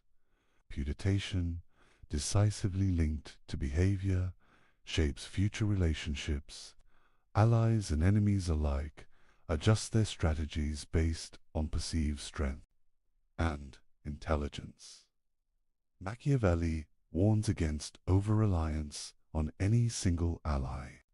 Dependence creates vulnerability. The ruler must cultivate multiple connections, balancing relationships to prevent any one party from gaining excessive influence. This approach reduces the risk of betrayal and maintains freedom of action. Conversely, the management of enemies requires both caution and initiative. Enemies left unchecked grow stronger. They form alliances, exploit weaknesses, and may strike unexpectedly.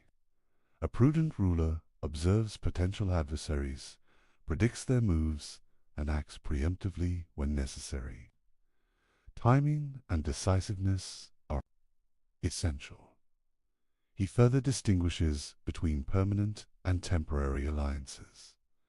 Temporary alliances serve immediate goals. Permanent alliances require trust, compatibility, and ongoing management. A ruler must recognize the difference and treat each relationship accordingly. Mismanaging this distinction can lead to catastrophic failures. Machiavelli also emphasizes the value of balance. The ruler must reward loyalty, punish betrayal, and maintain the perception of fairness. Allies who feel secure are more likely to support the ruler. Enemies who see strength may hesitate or retreat. The art of maintaining equilibrium between friends and foes is central to stability. The chapter also explores contingency planning. The ruler must anticipate shifts in loyalty and the emergence of new threats. By preparing for multiple scenarios, he ensures that betrayal or unexpected opposition does not lead to collapse. Flexibility and foresight are the hallmarks of skillful leadership. Machiavelli concludes that the management of relationships is an ongoing task. Power is dynamic, and human behavior is unpredictable. The ruler's survival depends on vigilance, judgment, and adaptability. Understanding human ambition, fear, and self-interest allows the ruler to navigate complex networks of friends and enemies. Finally, these lessons have modern relevance.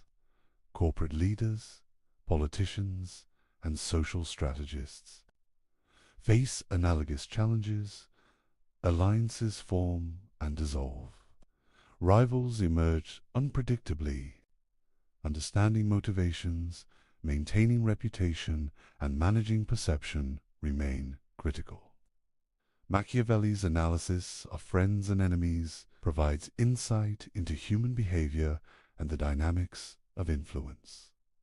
By mastering alliances, anticipating betrayal, and managing relationships with skill and judgment, the ruler secures stability and extends authority. This is the essence of Machiavelli's guidance. Power is relational, adaptive, and dependent on understanding the currents of human nature. Machiavelli presents a paradoxical view of religion. He does not dismiss faith entirely, yet he emphasizes its utility as a tool for rulers.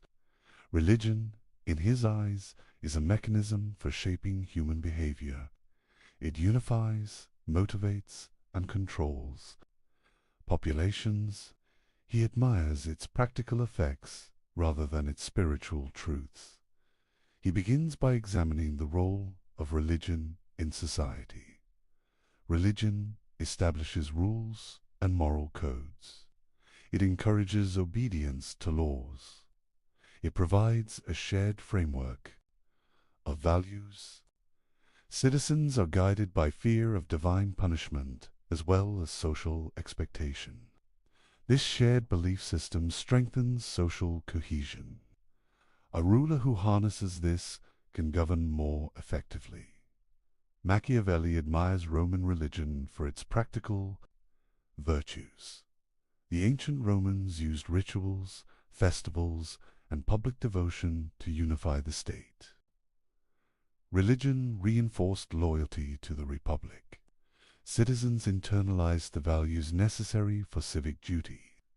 The gods themselves, in Roman practice, were instruments of order. This example demonstrates how faith can stabilize power. He emphasizes the distinction between personal belief and public utility. A ruler may or may not be devout. What matters is the appearance of piety. Public displays of religious devotion create trust and legitimacy. Citizens are reassured when their leader observes sacred customs. This perception reinforces authority. Faith becomes a political instrument, independent of private conviction. Machiavelli warns against neglecting religion entirely. A state that appears irreligious or dismissive of sacred traditions risks alienating its people. Citizens may interpret this as moral weakness or disrespect for communal norms.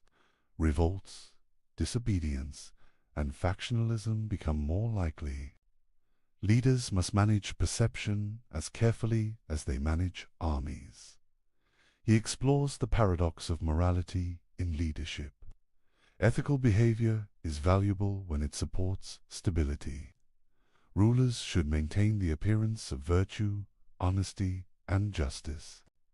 Yet personal morality is secondary to effectiveness. Actions are justified by results rather than abstract principles. Religion helps bridge the gap between moral expectation and practical governance. Machiavelli introduces a suspenseful question. Is religion, for him, less about God than about human obedience? He implies that the sacred functions primarily to regulate behavior. The threat of divine punishment or social censure encourages loyalty. Citizens are motivated to act in ways that sustain the state. Faith becomes an instrument of political control. He analyzes how rulers can utilize religious structures. Priests, temples, rituals, and laws reinforce obedience. Leaders who control religious messaging can direct attention, unify populations, and suppress dissent. Religion becomes a stabilizing force, reducing reliance on coercion and military enforcement alone. Historical examples illustrate this principle. The Roman Republic, as Machiavelli admired, integrated religion into public life. Festivals, sacrifices, and civic rituals reinforced collective identity. Leaders who neglected religious appearances often faced instability. The power of perception, supported by shared belief, reinforced authority more effectively than force. Alone, Machiavelli also highlights the psychological dimension. People are more likely to follow laws and respect authority when they believe the ruler shares their values. Ritual, symbolism, and demonstration of piety cultivate trust. Even if a ruler privately doubts or manipulates faith, the public perception is what matters. Religion becomes a form of social technology. He contrasts genuine devotion with performative faith. Personal belief is not required for effective governance. What matters is consistent display. Leaders who observe sacred customs, attend ceremonies, and speak in morally resonant terms project stability. Citizens respond to visible piety. The mask of religion is a tool to maintain social order. Machiavelli further explores the consequences of neglecting this tool. A ruler who appears impious risks alienating both the people and the elite. Disrespect for religious norms can be interpreted as moral corruption, inviting rebellion and resistance. Maintaining the appearance of faith is therefore both pragmatic and necessary. He examines the interplay between religion and law. Laws gain additional authority when reinforced by moral and sacred frameworks. Citizens perceive obedience as both a civic duty and a spiritual obligation. This dual motivation enhances compliance and reduces the need for constant enforcement. Religion becomes intertwined with governance. Machiavelli also considers the long-term effects of religious manipulation. Stability achieved through shared belief can endure beyond a ruler's lifetime. Citizens internalize norms and expectations. Institutions anchored in religious or moral frameworks continue to function. Religion, in this sense, is both a stabilizing force and a legacy of authority. He warns that superficiality alone is insufficient. Religious appearances must be credible and consistent. Contradictions between words and actions weaken influence. Rituals, observance, and public demonstration reinforce credibility. The ruler who carefully manages both perception and action maintains legitimacy. Finally, Machiavelli emphasizes that religion is inseparable from the exercise of power. It is not simply a private matter. It functions as a tool, a mechanism for obedience, and a means of reinforcing social cohesion. The prudent ruler integrates faith into the architecture of authority, using it to stabilize the state while pursuing pragmatic objectives.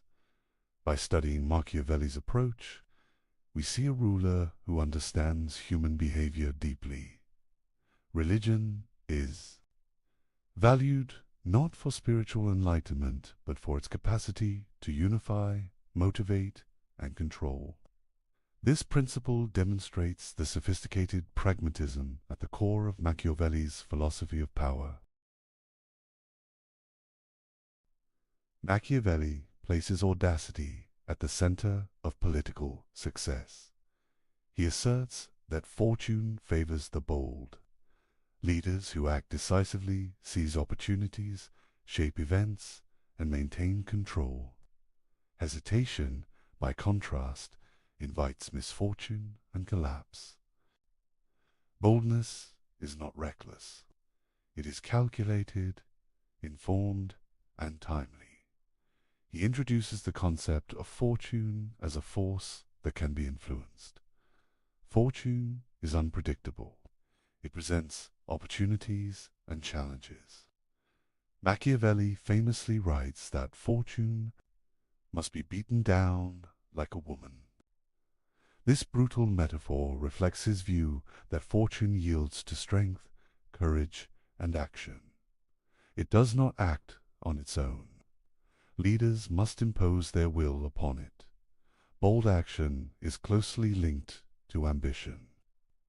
Leaders must pursue goals with energy and determination.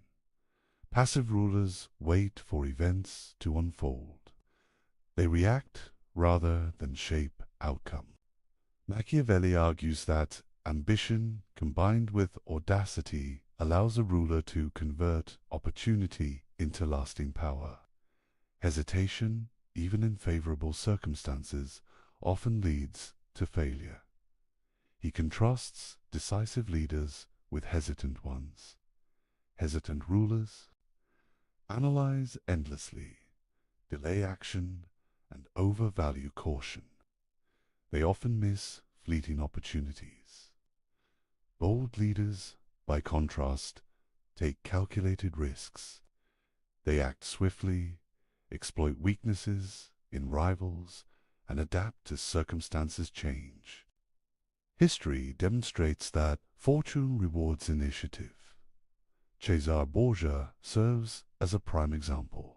Borgia confronted a fractured Italy with energy, strategy, and decisiveness. He combined military skill with cunning diplomacy. He acted rapidly against rivals and exploited every opportunity. His boldness allowed him to consolidate power and extend influence where more cautious leaders might have failed. In contrast, Florentine republicans struggled to respond effectually to crises, internal divisions, indecision, and excessive adherence. To process preventive swift action, they failed to capitalize on opportunities and were often outmaneuvered by more audacious opponents. Machiavelli observes that hesitation is deadlier than bold failure. Taking risks may fail, but inaction guarantees vulnerability. He emphasizes that boldness must be tempered with judgment. Reckless action without strategy is dangerous. Audacity is effective only when informed by knowledge, observation, and assessment of risks. Leaders must weigh consequences, anticipate responses, and act with precision. Boldness without direction can provoke disaster. Machiavelli also discusses the timing of action. Fortune rewards those who strike at the right moment. Hesitation allows rivals to strengthen, alliances to shift, and opportunities to vanish. Bold action involves both speed and discernment.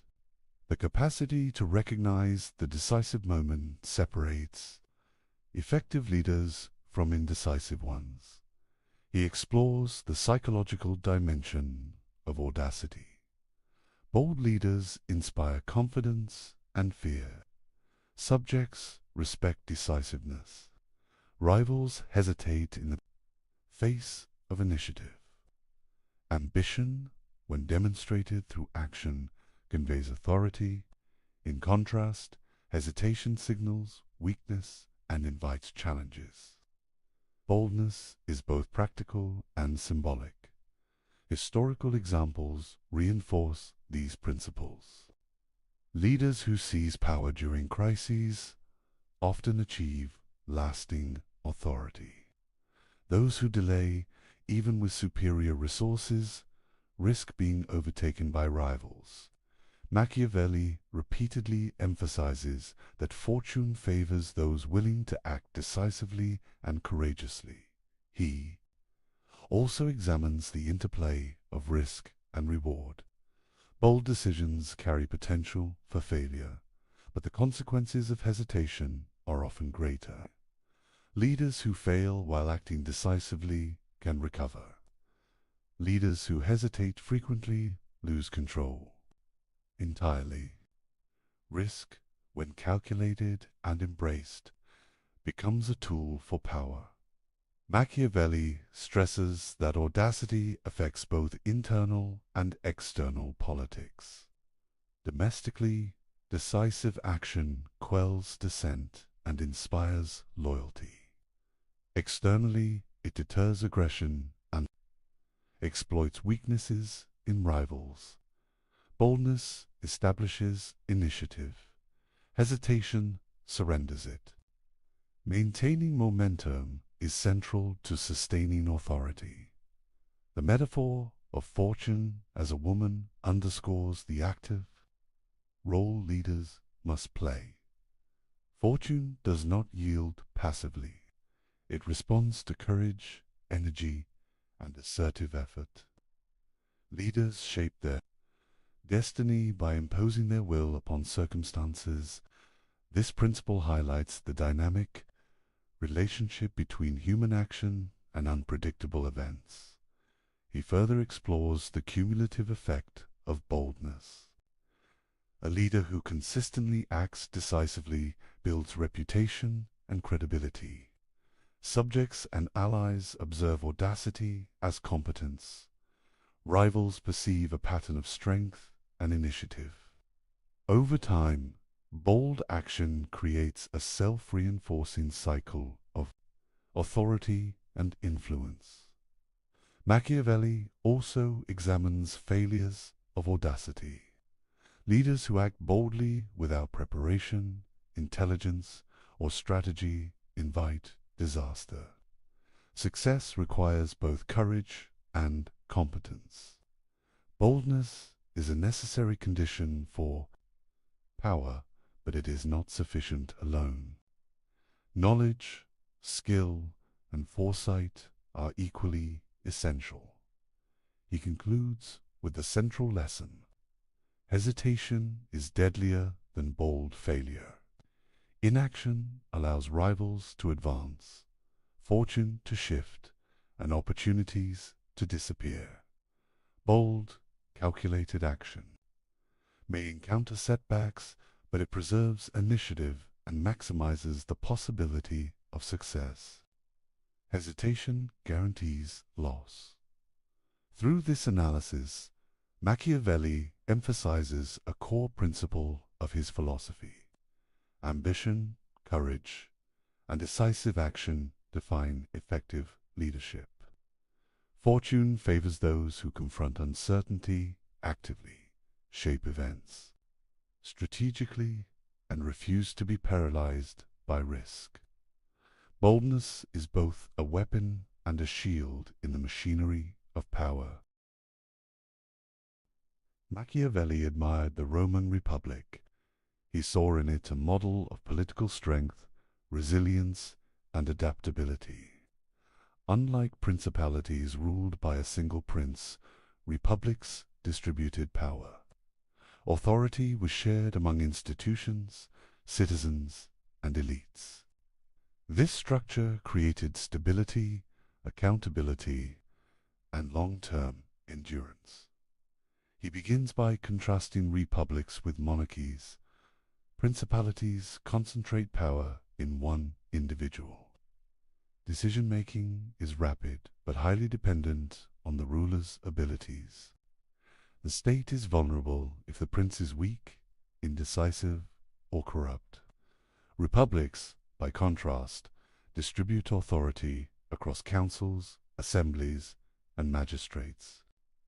This diffusion limits the impact of individual failings and strengthens institutions. Machiavelli praises the capacity of republics to harness civic virtue. Citizens are motivated to participate in governance because they have a stake in the states. Survival, engagement fosters loyalty, accountability, and shared responsibility. By contrast, subjects of principalities often lack initiative or investment in the welfare of the state. Civic participation strengthens resilience. He emphasizes that republics are not without challenges. Managing factions, competing interests, and popular ambitions requires skill. Balancing the influence of elites and the broader population is essential. The state must allow freedom while maintaining order. Too much liberty invites chaos. Too much control breeds resentment. The art of governance is in finding this balance. Machiavelli presents suspenseful insight. He is not simply a cynic focused on manipulation. He also values liberty when it is managed wisely. Freedom, in his philosophy, is not chaotic license. It is structured participation. Laws, institutions, and disciplined civic engagement enable citizens to exercise influence without undermining stability. Liberty, when harnessed, strengthens power. He analyzes Rome's example. The Roman Republic maintained equilibrium between the Senate, magistrates, and the people. Elites provided experience and strategic oversight. Citizens offered legitimacy, manpower, and engagement. This balance preserved stability, allowed flexibility, and mitigated risks posed by individual weaknesses. Machiavelli admires the synergy of collective governance. By contrast, principalities often rely on fear, coercion, or personal charisma to maintain authority. Stability is contingent on the ruler's competence and the loyalty of a few elites. This makes principalities more vulnerable to fortune, internal conspiracy, and rebellion. Republics, by dispersing power and fostering civic responsibility are better equipped to endure crises. Machiavelli also examines the role of laws in republics. Legal frameworks create predictable rules, reducing the influence of arbitrary decisions. Institutions enforce laws consistently, maintaining fairness and legitimacy. In principalities, law often depends on the ruler's whims. In republics, law is institutionalized, creating stability and long-term resilience. He highlights the importance of civic virtue. Citizens must be invested in the common good. Participation is not merely symbolic, it is functional. Civic education, military service, and public engagement cultivate loyalty and responsibility. A republic thrives when citizens act both freely and prudently. Liberty must be disciplined to be effective. Machiavelli also explores the dangers of imbalance. If elites dominate excessively, the population may rebel. If the people wield unchecked influence, disorder can follow. Successful republics manage tensions through structured participation, checks and balances, and the cultivation of respect for institutions. The equilibrium between freedom and control is delicate but achievable. He emphasizes that republics are dynamic. They adapt to changing circumstances, harness collective strength, and endure when well governed. Principalities, in contrast, often falter under poor leadership. When the ruler is incapacitated, the state's survival is threatened. Machiavelli's analysis suggests that republics are more resilient by design. Historical examples reinforce these lessons. Florence, Venice, and Rome illustrate the strengths and weaknesses of republics. Rome's system, in particular, demonstrates the power of structured liberty, balanced authority, and active citizenship. Machiavelli draws enduring lessons from these examples for both rulers and citizens. Machiavelli also notes that principalities and republics share common vulnerabilities. Corruption, factionalism, and complacency can destabilize any government. The difference lies in the mechanisms for managing these risks. Republics possess institutions and participation that absorb shocks. Principalities rely largely on the ruler's ability to respond effectively. He examines the tension between freedom and security. Citizens must feel free enough to engage, innovate, and participate, but constrained enough to prevent chaos. Machiavelli stresses that liberty is valuable when it serves the state's stability and long-term strength. Unmanaged freedom threatens survival. Carefully balanced liberty sustains power. Finally, Machiavelli concludes that the choice between republic and principality depends on context, skill, and circumstance. Principalities offer speed and centralized decision-making, but are fragile. Republics require management of complex relationships and institutions, but endure when cultivated wisely. Leaders must understand the dynamics of power and human behavior. To maintain authority in either system, by studying Machiavelli's analysis, we see that he values liberty, not abstractly, but as a practical instrument. Freedom strengthens the state when structured, disciplined, and balanced against control. The study of republics reveals how power can be distributed without sacrificing stability, and how leadership can harness collective strength to withstand both internal and external threats. Machiavelli's life took a dramatic turn in 1512. The Medici returned to power in Florence. Machiavelli, once a diplomat and senior official, was suddenly cast out. His career ended abruptly. He was accused of conspiracy, imprisoned, and subjected to torture. The physical pain was brief, but the humiliation and desperation lingered. Exile followed. He retreated to his family estate in the countryside. Isolated, stripped of office, and under constant scrutiny, Machiavelli faced the reality of personal and political ruin. This period of displacement, however, became fertile ground for his ideas. In solitude, he turned experience, observation, and reflection into a framework for understanding power. It is in this context that he began writing The Prince. The text is more than a treatise. It is a calculated communication. Machiavelli presents his most daring insights on leadership, manipulation, and survival. Yet there is an underlying tension.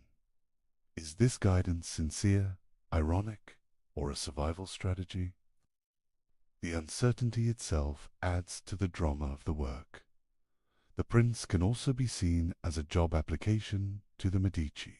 Machiavelli presents himself as a thinker capable of advising rulers, particularly Lorenzo de' Medici.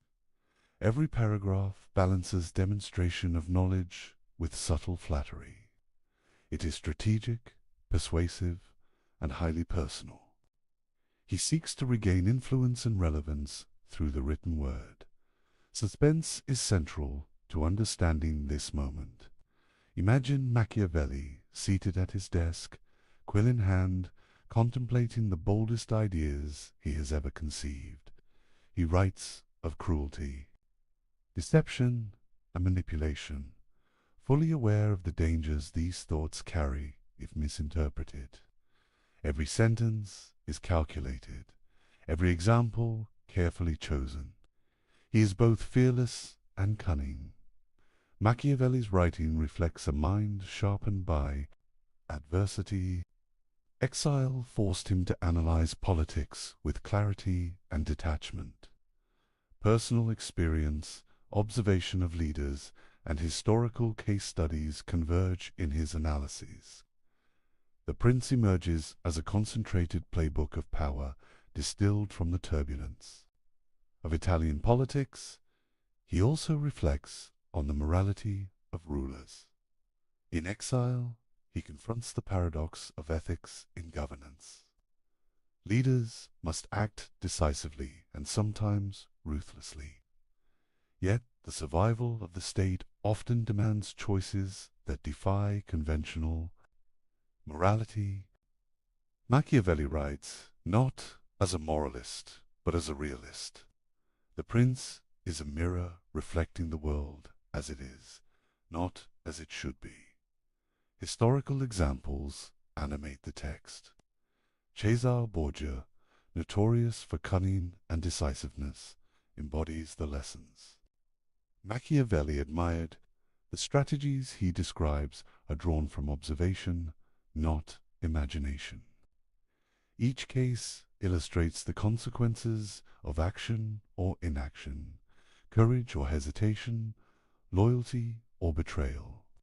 The examples lend urgency and credibility to his argument. The writing process itself is dramatic. Exile breeds tension, reflection, and intensity. Machiavelli composes a work that is audacious in content and form. He imagines the Medici reading his words, evaluating his intellect, and judging his insight. The stakes are personal and political. The Prince is a performance as much as a treatise. Suspense continues in the interpretation of the Prince. Scholars debate its intent. Was it sincere advice intended to guide rulers toward effective governance? Was it satire exposing the brutality of politics through exaggeration, or was it itself a mask, concealing Machiavelli's personal vulnerabilities and ambitions? The ambiguity enhances the text's power and intrigue. He also reflects on exile as a catalyst for intellectual creation. Removed from office, Machiavelli gains the freedom to think without constraint. Observations of power, human ambition, and political dynamics crystallize into concise, radical insights. Exile transforms adversity into opportunity, misfortune. Into intellectual productivity, the text combines theory and practice. Machiavelli does not write abstractly. He examines practical methods to acquire, consolidate, and maintain power. Each chapter addresses real threats, human weaknesses, and strategic possibilities. The Prince is simultaneously a manual, a demonstration of expertise, and a calculated appeal to potential patrons. He illustrates the tension between fear and love, fortune and audacity, cruelty and mercy. Each paradox is heightened by his own precarious situation. Writing from exile, Machiavelli confronts the realities he himself has endured, the dangers of fortune, the fragility of position, and the necessity of decisive action.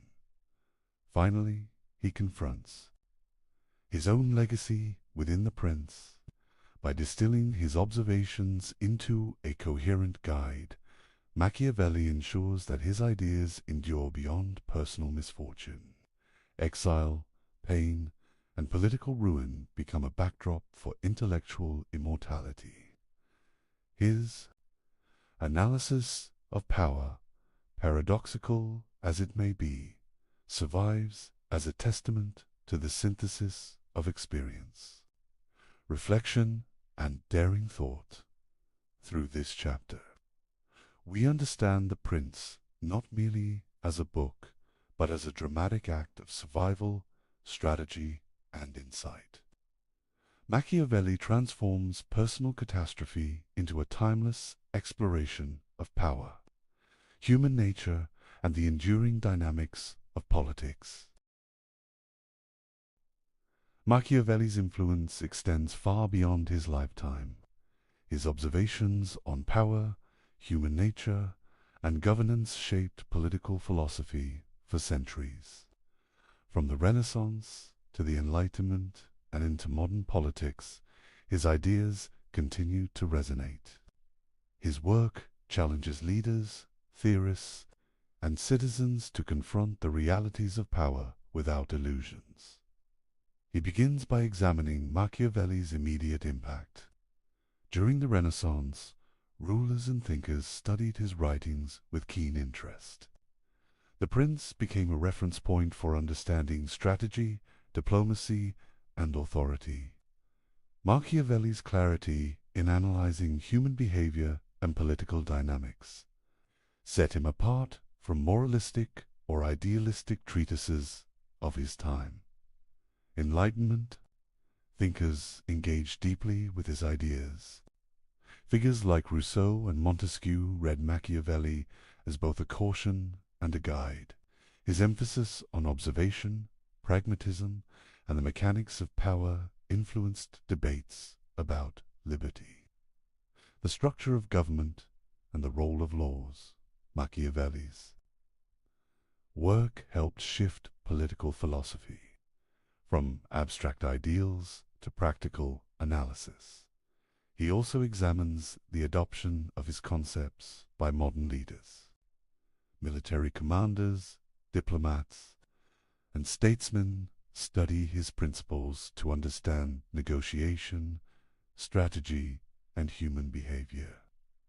The capacity to anticipate rivals, manipulate perception, and act decisively remains central to effective leadership.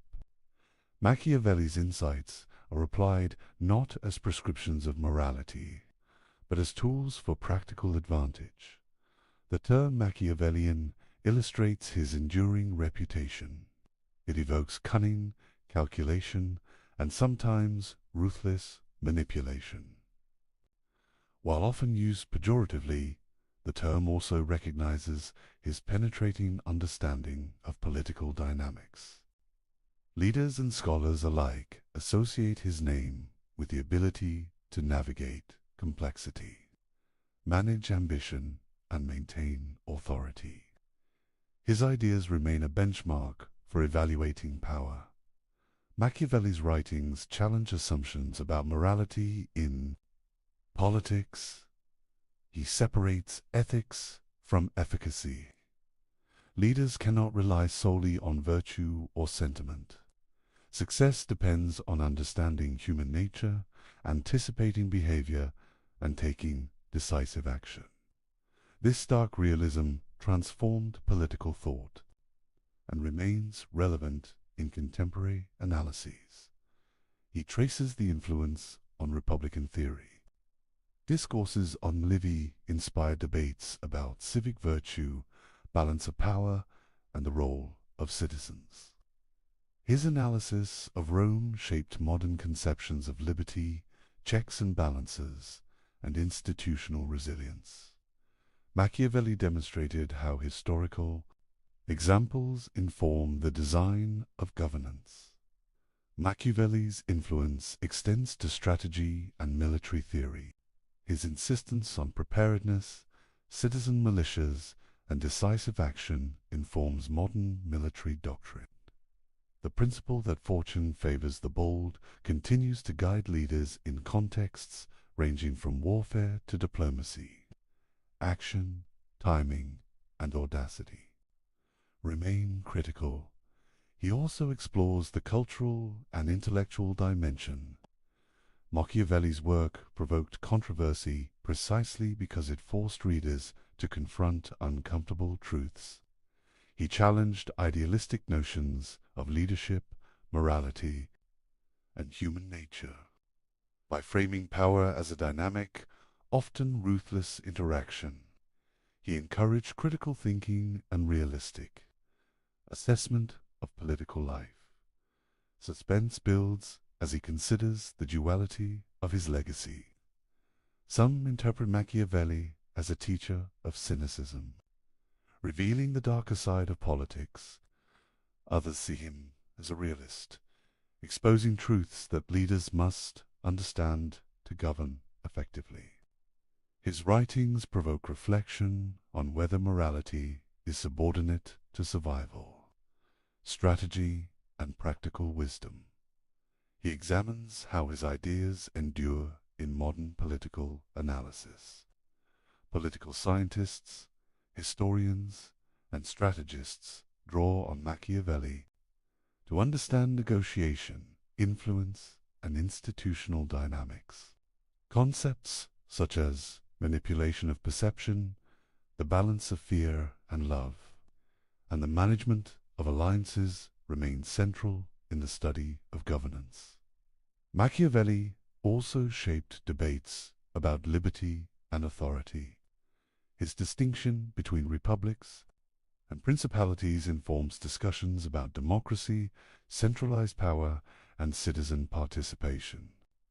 Leaders and theorists continue to grapple with questions of freedom, control, and institutional balance, echoing his analyses from centuries ago. He highlights that his enduring influence is not merely theoretical. The real-world application of his principles demonstrates their practical value. Leaders who understand human ambition, fortune, and the dynamics of power are better equipped to maintain authority, anticipate threats, and shape events. Machiavelli provides tools for navigating the complexities of political life. Finally, Machiavelli leaves us with a profound question. Did he reveal the truth of politics, stripped of illusion and idealism? Or did he invent a darker lens, teaching leaders to view human nature through suspicion, fear, and manipulation. The tension persists. His legacy forces reflection, debate, an examination of power in every age. Through this chapter, we see that Machiavelli's influence endures because he confronts the realities of human behavior and political life with unflinching clarity. His work continues to challenge, provoke, and inform leaders, scholars, and citizens alike. The playbook he left behind remains relevant, controversial, and profoundly instructive. We return to the opening question. Is it better to be loved or feared? Machiavelli does not give a simple answer. He suggests that leaders must navigate a complex interplay of both. Love can inspire loyalty, but it can also breed weakness. Fear can enforce obedience, but excessive cruelty can provoke rebellion. The tension between these forces defines the challenge of leadership. Machiavelli's playbook forces us to confront uncomfortable truths about human nature. People are ambitious, self-interested, and unpredictable. Institutions and laws can guide behavior, but they cannot erase the realities of desire, fear, or ambition. Leaders must act with awareness of these truths if they hope to maintain power. Throughout his writings, we see that power is not abstract. It is practical, dynamic, and often unforgiving. Leadership requires courage, decisiveness, and sometimes ruthlessness. Machiavelli reminds us that morality, perception, and strategy are intertwined. Effective governance demands understanding, adaptation, and foresight. The reflection extends beyond rulers. Machiavelli challenges us to examine our own responses to authority, ambition, and ethical dilemmas. How do we balance ideals with practical needs? How do we respond to fortune, risk, and opportunity? His insights apply as much to personal decision-making as to statecraft. Finally, the lecture closes not with definitive answers, but with an invitation. Machiavelli leaves us questioning, observing, and analyzing. The study of power, human behavior, and political life is ongoing. His work endures because it challenges assumptions, provokes thought, and demands engagement.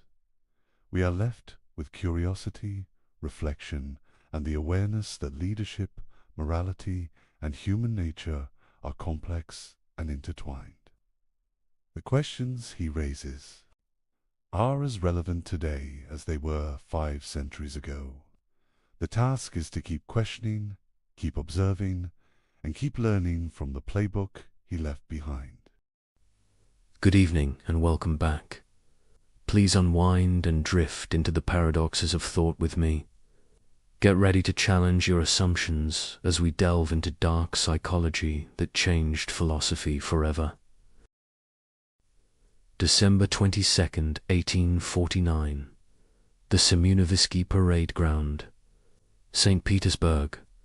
The snow is falling so thick you can barely see 20 feet ahead. 8 men stand in white burial shrouds, their breath forming clouds in the frozen air. The temperature is 15 below zero, but Fyodor Dostoevsky isn't shivering from the cold. In exactly 60 seconds, he's going to be shot through the heart. The firing squad raises their rifles. That metallic click of hammers being pulled back echoes across the square. And here's the thing that nobody talks about when they tell this story. Dostoevsky isn't praying. He isn't crying. He isn't even thinking about God, or his mother, or the novel he'll never finish.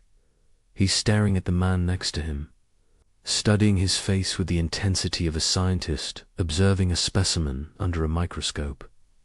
He's watching, really watching what happens when a human being dissolves, when everything that makes a person who they are just evaporates. The man's eyes are still open, but there's nothing behind them anymore. He's still breathing, still standing, but he's already gone.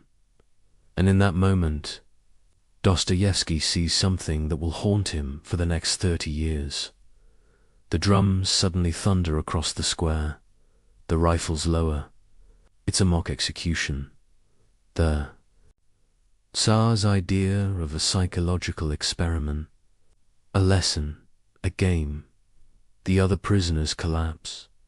Some sob with relief. Some laugh hysterically.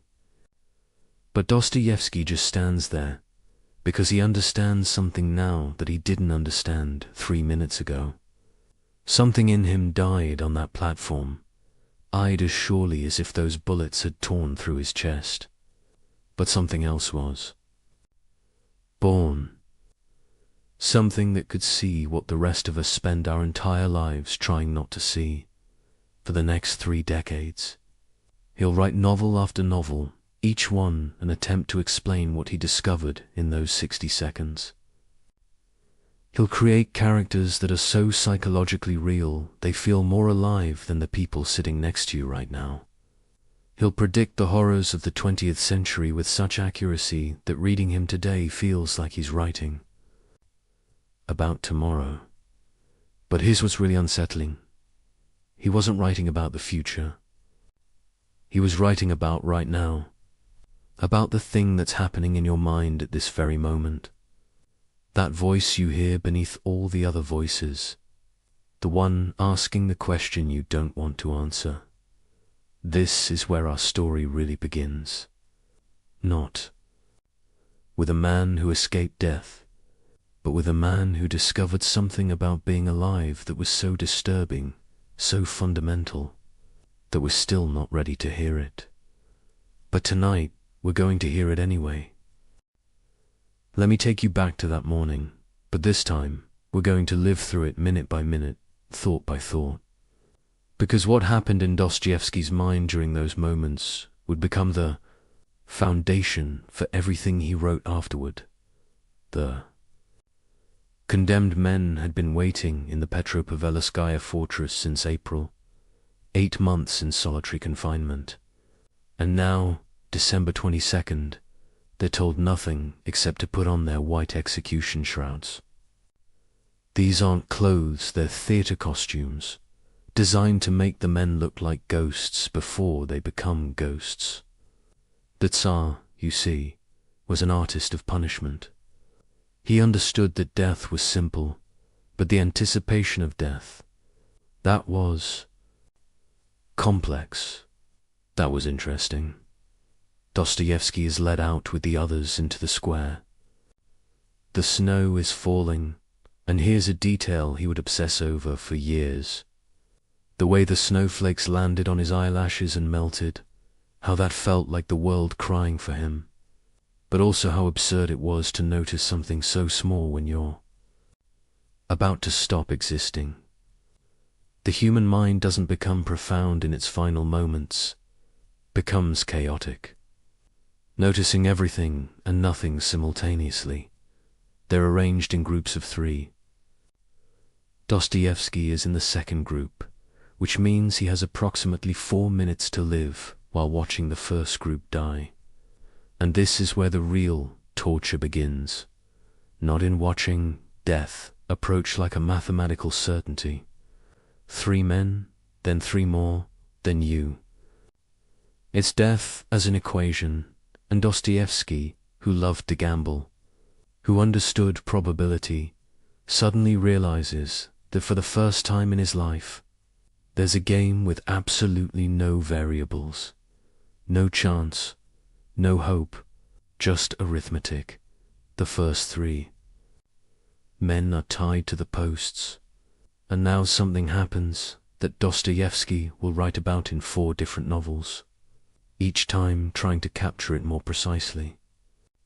He becomes hyperfocused on the church dome in the distance, the way the morning sun is hitting its gold surface. He can't stop staring at it. In his mind, this dome becomes everything. God, Russia, his mother's face, every book he's ever read, every woman he's ever loved, but also nothing, just metal and light, he thinks. And these are his exact words that he later wrote to his brother. In 5 minutes, I will either be that light, dissolved into the universe, or I will be nowhere at all. Think about that for a moment. Not I will be in heaven or I will be with God, but I will be that light or nothing. This is Dostoevsky's mind at the edge, not religious, not atheistic, but something more terrifying.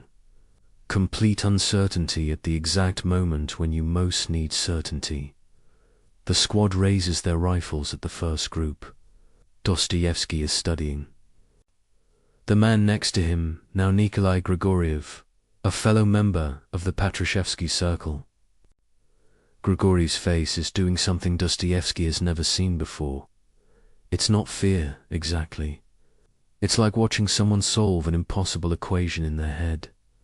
The features are rearranging themselves, becoming younger and older simultaneously. The eyes are seeing something beyond the square, beyond Petersburg, maybe beyond existence itself. And then Dostoevsky has the thought that will haunt every novel he ever writes. We are most alive in the moment before we die. Not during life, when we're distracted by trivial concerns. Not after death, when we're nothing, but in that razor-thin moment when we're saying goodbye to existence. Every character he creates, Raskolnikov, Prince Mishkin, Ivan Karamazov, they're all trying to get back to this moment. To feel this alive, without having to die. The drums suddenly explode across the square. The rifles lower. A carriage races in with a messenger from the Tsar. It's a pardon. No, not a pardon. A commutation. Instead of death, Siberia. Instead of nothing for years of hard labor. The other prisoners react predictably. Nikolai Mombly goes insane on the spot. Litzli never recovers his sanity. Others sob, pray, collapse. But Dostoevsky does something strange. He starts laughing. Not from relief, but from a kind of cosmic horror. Because he realizes the joke. They were never going to be shot. This was always the plan. The Tsar didn't want to kill their bodies. Any fool with a gun can do that. He wanted to kill something. Elsay's certainty about what reality is. And it worked. But not the way the Tsar intended. Because while this experience broke the others, in Dostoevsky it broke something open. A door in his mind that most of us keep locked. The door that separates our daily consciousness from the awareness of what we really are: biological machines pretending to have souls, or souls pretending to be biological machines, and no way to know which dot in the idiot. Prince Mishkin describes an execution he witnessed, but listen to the language carefully. He says the worst part isn't the pain or the fear, it's the certainty. In an hour, in 10 minutes, in half a minute, now, this very instant, your soul will leave your body and you will be a human being no longer. That word certainty appears 17 times in that passage, because uncertainty, Dostoevsky realized, is what keeps us sane. The moment we become certain about death, we go mad. But the moment we become certain about life, we also go mad. This is why he would later write that consciousness is a disease, not metaphorically, literally a disease. A malfunction in the animal that makes it aware of its own existence and therefore its own known existence. Every animal dies, but only humans know they're going to die. And that knowledge poised everything. But here's where Dostoevsky's insight becomes almost unbearable. This isn't a bug in human consciousness, it's a feature. We need this disease. Without it, we're just clever apes. With it, we're something unprecedented in nature creatures who can imagine our own non-existence and keep living anyway. The guards unchained them and lead them back to the fortress. But Dostoevsky knows something now that he didn't know an hour ago.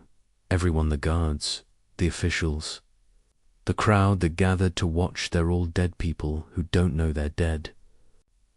They're walking through life in a kind of sleep, thinking about dinner or money or sex, never realizing they're on the scaffold every moment. The only difference between him and them is that he can't forget anymore.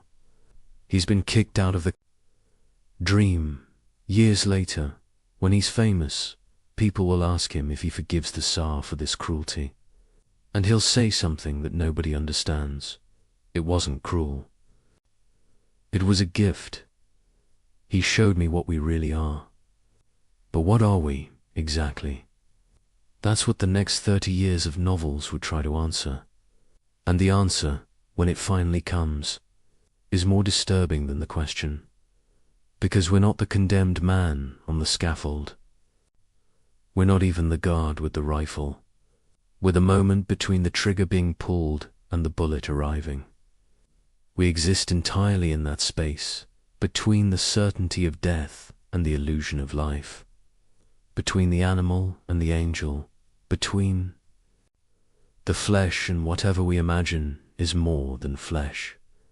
This is what Dostoevsky saw in those 60 seconds that would take him 30 years and thousands of pages to explain. We're not human beings having a spiritual experience, or spiritual beings having a human experience. We're the incompatibility between those two things. We're the error message that appears when matter becomes aware of itself. And once you see this, really see it, you can't unsee it. Every human face becomes a skull pretending not to be a skull. Every conversation becomes noise we make to avoid silence. Every love story becomes two people agreeing to forget. They're going to die. This is why Dostoevsky's books feel different from other books. He's not writing from life. He's writing from death, looking back at life and seeing it for the cosmic joke it really is. But also, and this is crucial, seeing that the joke is the only thing that makes us magnificent, because we're the only creatures in the universe who get the joke and keep going anyway. The execution that never happened. It happens every morning when you wake up. You just don't notice the rifles. The journey from St. Petersburg to the Omsk prison fortress took 3 months. 3 months in chains, through the Russian winter, in a convoy of the condemned. But Dostoevsky isn't suffering. He's taking notes. Mental notes that would later become the most psychologically accurate portrait of criminal consciousness ever written. See, everyone else who wrote about crime did it from the outside looking in. They studied criminals like specimens. Dostoevsky would live as one, eat with them, sleep beside them, share their punishments, their fever dreams, their moments of unexpected grace. For 4 years, he would disappear into what he called the House of the Dead. But the dead, he discovered, were more alive than the living. The first thing that hits you about the Omsk fortress isn't the walls or the guards. It's the sound. 200 men in a space built for 50, and they're all talking at once, but not to each other. They're talking to themselves, to God, to people who aren't there. It's like being inside a brain having a nightmare. Dostoevsky describes it as a particular kind of noise that exists nowhere else on earth. not exactly human, not exactly animal, but something in between. His fellow prisoners are a catalogue of human extremes. There's Aristeph, who sold other prisoners clothes while they slept. Sometimes, while they were dying of fever, pulling the shirts off their backs as they shivered. There's Petrov, who killed 6 people with such technical precision that other murderers came to him for advice. There's Sirotkin, barely 18, who murdered his entire family and couldn't remember why. Just remembered that the blood looked beautiful in the lamplight. But here's what fascinated Dostoevsky. These men weren't monsters, or rather, they were. Monsters in the same way we're all monsters, they just didn't hide it anymore. When you strip away society, morality, hope for the future, what's left? Not barbarism, as everyone assumed. Something much more disturbing, pure logic. Take Orlov, a prisoner Dostoevsky becomes obsessed with studying. Orlov murdered an officer in cold blood, but when Dostoevsky asks him about guilt, Orlov looks at him like he's speaking a foreign language. Guilt, he says. For what? For being stronger. Does the wolf feel guilty for eating the sheep? And Dostoevsky realizes Orlov isn't insane. He's the sanest person in the prison. He's simply accepted what the rest of us deny that morality is a collective fiction we agree to believe. This becomes the seed for Raskolnikov's theory in Crime and Punishment. The idea that there are 2 types of humans, the ordinary, who need moral law because they're weak, and the extraordinary, who create their own law because they're strong. Napoleon, Caesar, all the men we call great, they were all Orlovs, who happened to win. History is written by successful murderers, but then something happens that shatters this neat philosophical framework. It's Easter, 1851. The prisoners are allowed to attend church. And Dostoevsky watches these same men, these killers, thieves, rapists suddenly weeping at the story of Christ's resurrection. Not some of them, all of them. Even Orlov has tears running down his face. At first, Dostoevsky thinks it's performance, but it's too genuine, too spontaneous. These men who 5 minutes ago were describing their murders with technical pride are now sobbing like children at a 2,000-year-old story about divine forgiveness. How is this possible?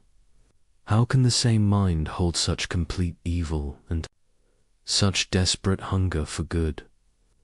This is where Dostoevsky discovers what he calls the law of personality oscillation.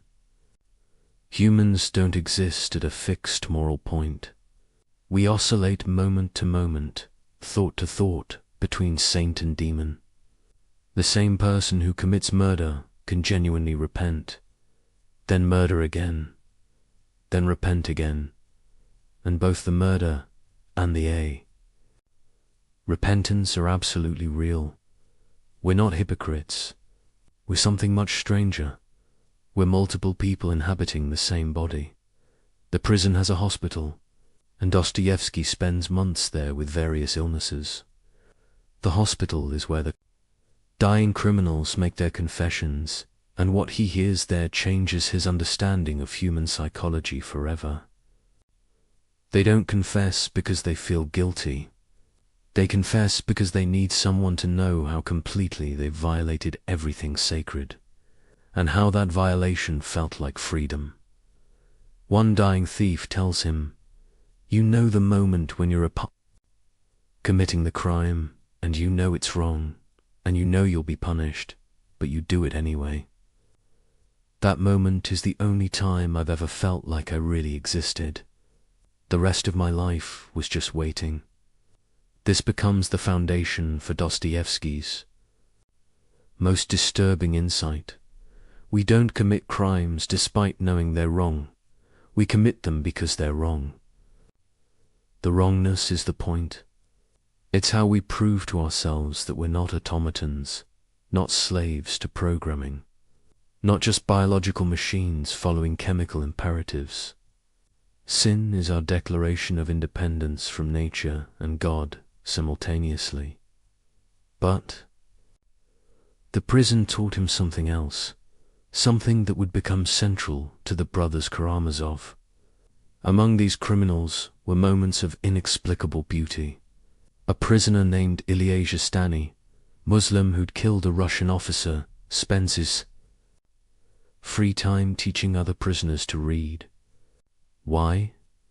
Because, he tells Dostoevsky, suffering without understanding is just pain.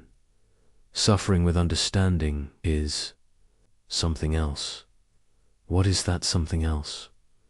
Dostoevsky watches a group of prisoners risk brutal punishment to share their bread rations with a sick inmate. He sees a hardened killer spend 3 days nursing a dying bird back to health. He witnesses men who've abandoned all hope still creating art on the walls with charcoal, still composing songs, still telling stories. This is where the idea of voluntary suffering crystallizes.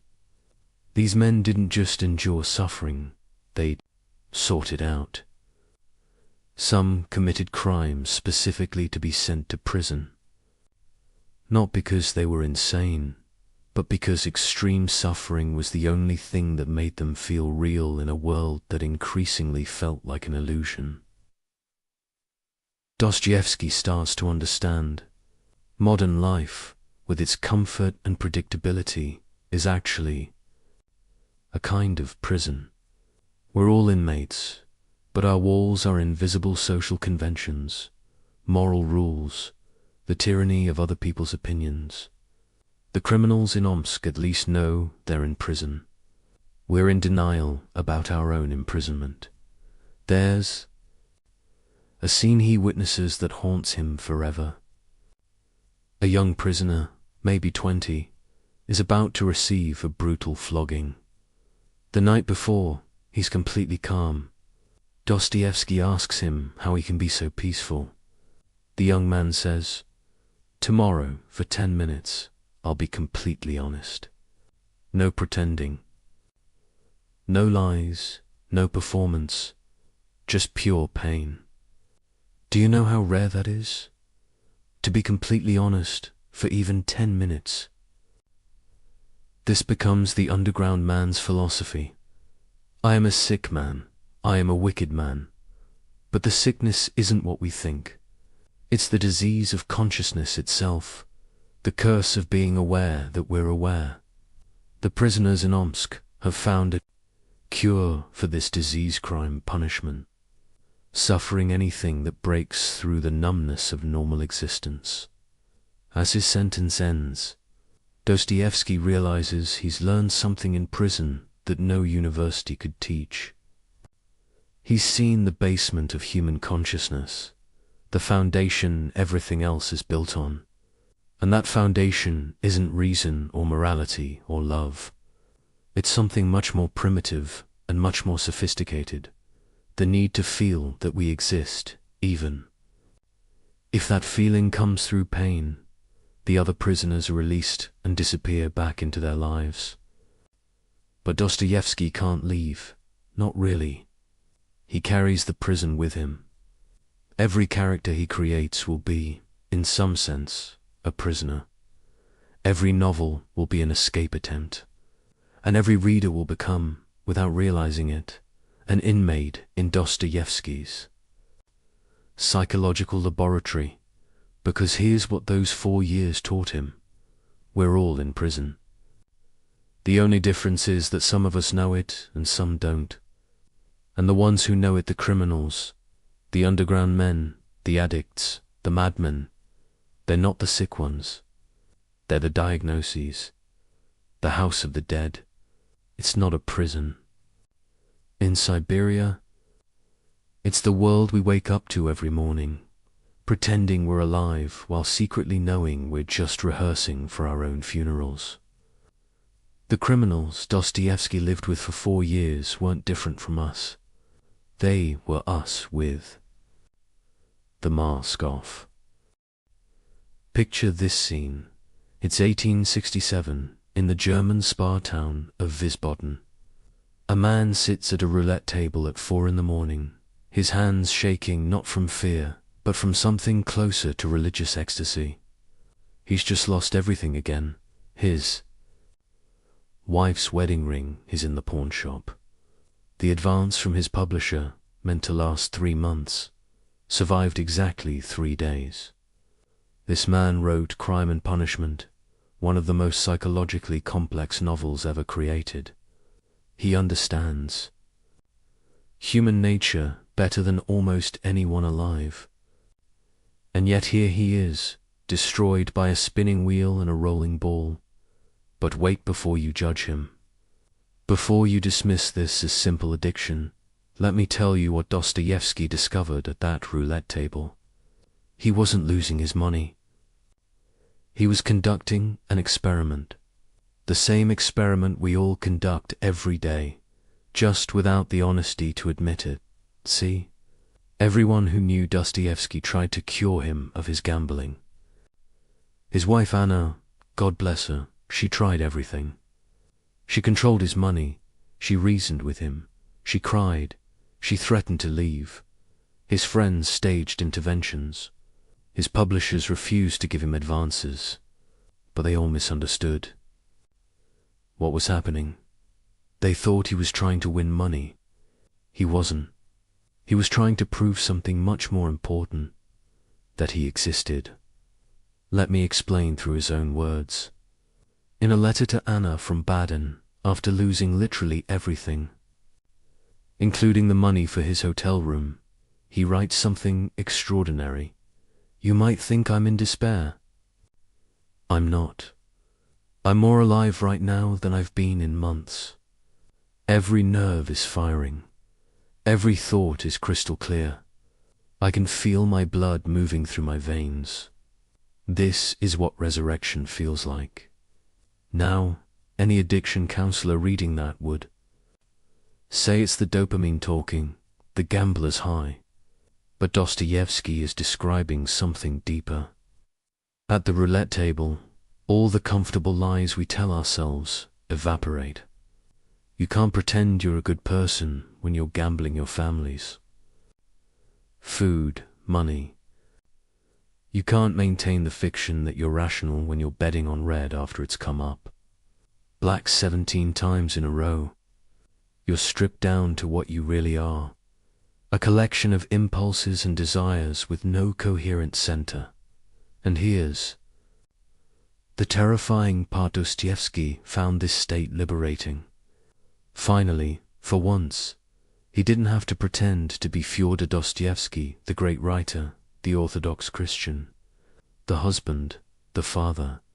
He could just be a body in space, making insane decisions for no reason. You know that voice in your head that constantly judges everything you do.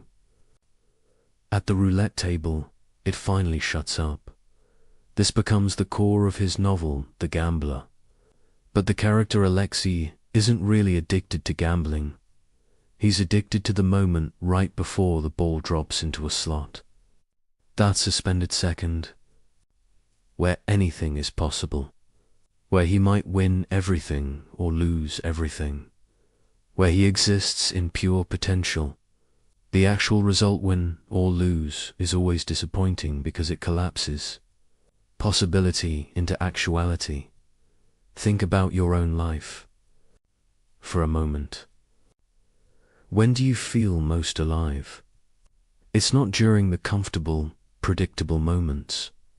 It's during the risks, the uncertainties, the moments when everything could go wrong. That first kiss, that job interview, that moment when you say what you really think despite the consequences. We're all gambling all the time, we just use different tables. But Dostoevsky discovered something even more disturbing at the casino. He watched other gamblers, studied them with the same intensity he'd studied criminals in prison. And he noticed a pattern that nobody else had identified. The winners were miserable. Not just unhappy, existentially disturbed. Because winning meant the game was over. It meant returning to regular life. It meant becoming themselves again. There was one woman he observed for weeks, a Russian countess who'd won a fortune. She kept playing, but joylessly, mechanically. She told him, "I'm trying to lose it all so I can feel something again." This becomes Granny in The Gambler, who destroys her entire fortune, not from stupidity, but from a kind of wisdom. She understands that having money is a prison, but losing money is freedom. Now here's where Dostoevsky's insight becomes almost unbearable. He realizes that his gambling addiction is the same impulse that makes him write.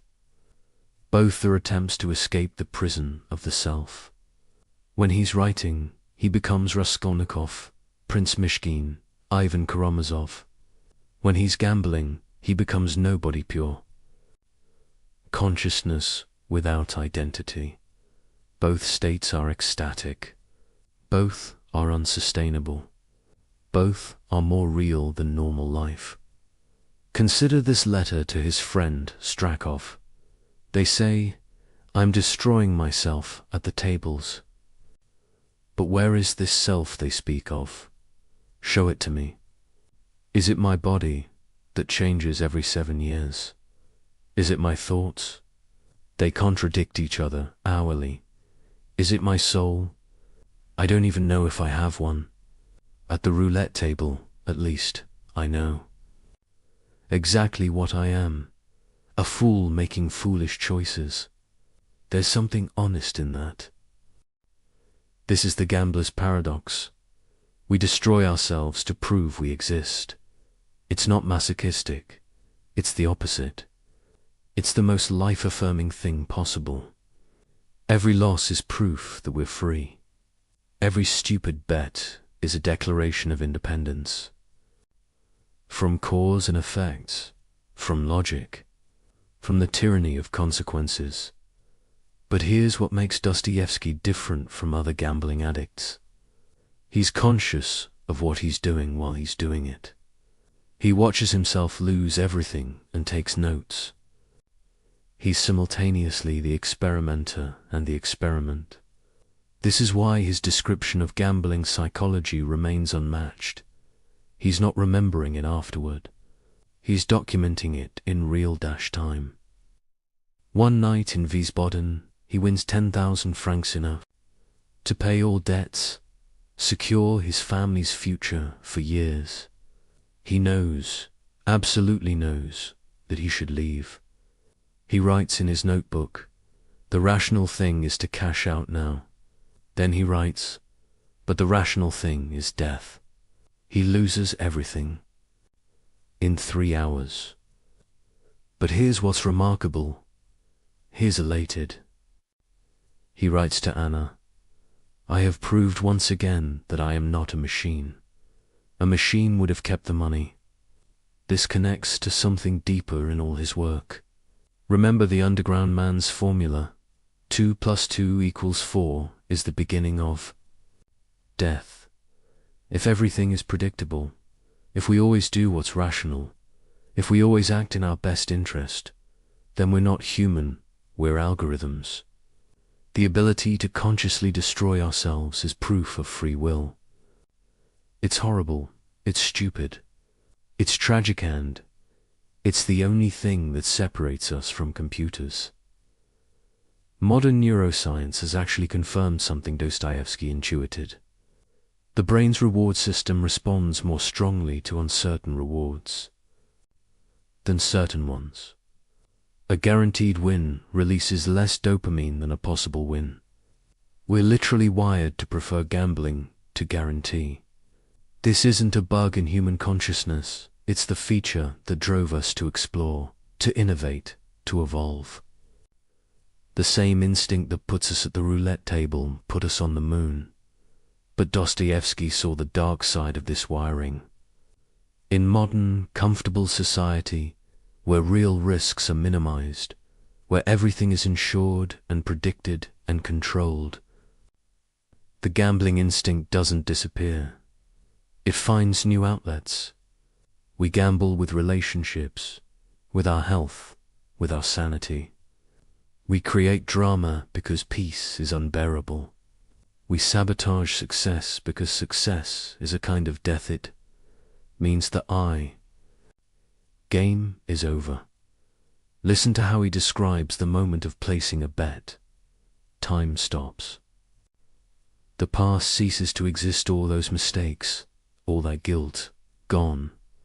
The future hasn't arrived yet. All those consequences, all those responsibilities, suspended. There is only this moment, this choice, this spin of the wheel. It's the closest thing to eternity we ever experience. This is why he couldn't stop, even when he wanted to. It wasn't weakness of will.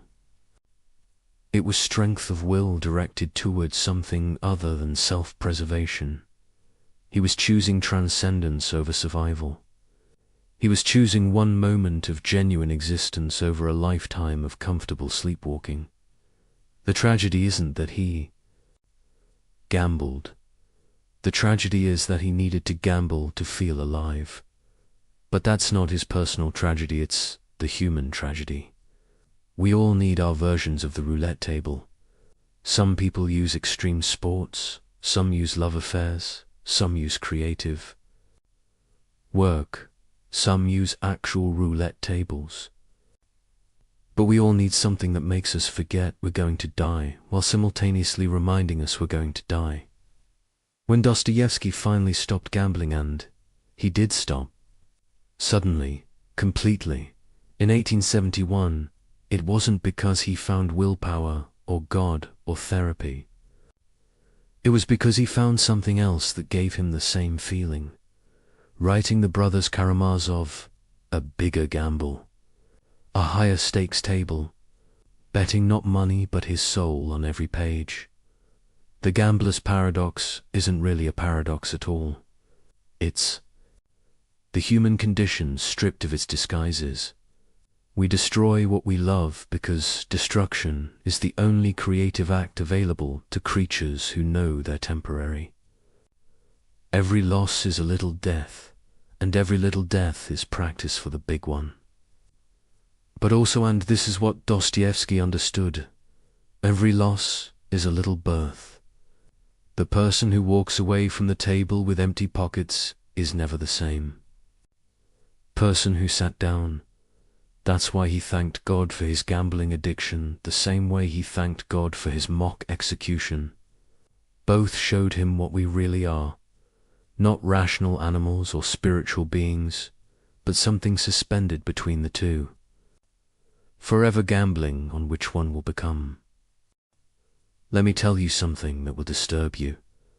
In 1966, a 25-year-old engineering student named Charles Whitman climbed the top of a clock tower at the University of Texas and opened fire, killing 14 people in his suicide. Note, he wrote, I do not quite understand what it is that compels me to type this letter. Perhaps it is to leave some vague reason for the actions I have recently performed. Those words could have been written by Raskolnikov. The same hyper-rational tone analyzing its own irrationality, the same distance from his own actions, the same bewilderment at his own choices. In 2011, Anders Breivik massacred 77 people in Norway. His manifesto quoted crime and punishment extensively. He identified completely with Raskolnikov's theory of the extraordinary man who stands above conventional morality. These aren't coincidences or misreadings. These killers recognized something in Dostoevsky's character that most readers prefer to ignore. Raskolnikov isn't a warning. He's a diagnosis. And the disease he represents isn't rare, it's epidemic. But here's what everyone gets wrong about crime and punishment. They think it's about a man who commits murder and then feels guilty. That's not what happens at all. Raskolnikov feels guilty before the murder, indifferent during it, and confused after it. The guilt isn't about what he did, it's about what he is. And what he is, Dostoevsky suggests, is what we all are when we're honest with ourselves. Let's trace the actual psychology, not the simplified version they teach in literature class. Raskolnikov doesn't wake up one day and decide to kill someone. The murder grows in his mind like a tumor, starting with an abstract thought experiment. If Napoleon had needed to kill an old pawnbroker to fund his rise to power, would that have been wrong? History says no, we celebrate Napoleon despite the millions who died in his wars. So why is killing one useless old woman worse than killing millions of useful young men? This isn't sociopathic thinking. It's actually rigorously logical. Every society honors its successful killers. We call them heroes, generals, founding fathers. We build statues to men who killed thousands. But kill one person for personal gain, and you're a monster. Raskolnikov sees this hypocrisy and can't unsee it. The crime isn't killing, the crime is killing without historical justification. Now watch how Dostoevsky constructs the psychology. Raskolnikov doesn't proceed from theory to action. He oscillates. One moment he's convinced he's Napoleon, the next he's disgusted with himself. He plans the murder meticulously, then tries to forget about it. He's not a cold killer, he's a fever dream of contradiction. And this is exactly right, psychologically. Real killers aren't emotionless. They're experiencing all emotions simultaneously, which looks like no emotion from the outside. The actual murder scene is the most psychologically accurate depiction of violence ever written. Raskolnikov doesn't feel powerful or evil or righteous. He feels nothing. His body commits the murder while his consciousness floats somewhere near the ceiling, watching. He notes irrelevant details, the pattern on the wallpaper, a fly buzzing, the way the blood pools in a perfect circle. This dissociation isn't dramatic invention. Every soldier, every police officer who's killed someone describes the same phenomenon. The mind can't process the enormity of ending another consciousness, so it focuses on trivia. But here's where Dostoevsky's genius reveals itself. After the murder, Raskolnikov doesn't run or celebrate or collapse. He becomes obsessed with weather. He remembered to close the door. That's it. The most important question in the universe becomes, did I close the door? Because the human mind, faced with the infinite implications of murder, retreats to the finite, manageable question of a door, the cat and mouse. Game with the investigator Porfiry isn't really about solving the crime. Porfiry knows Raskolnikov is guilty almost immediately. What he's doing is far more sophisticated. He's trying to make Raskolnikov understand what he's actually done. Not killed an old woman. That's just the physical fact. What he's done is attempt to step outside the human community, to become a pure individual, responsible to no one but himself. And that, Dostoevsky shows, is impossible. Not immoral-impossible.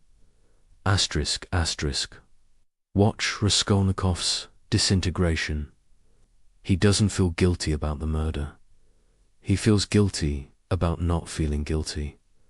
He's broken the ultimate taboo and discovered that nothing happened. No lightning bolt from God, no transformation into a Superman, no fundamental change in his being.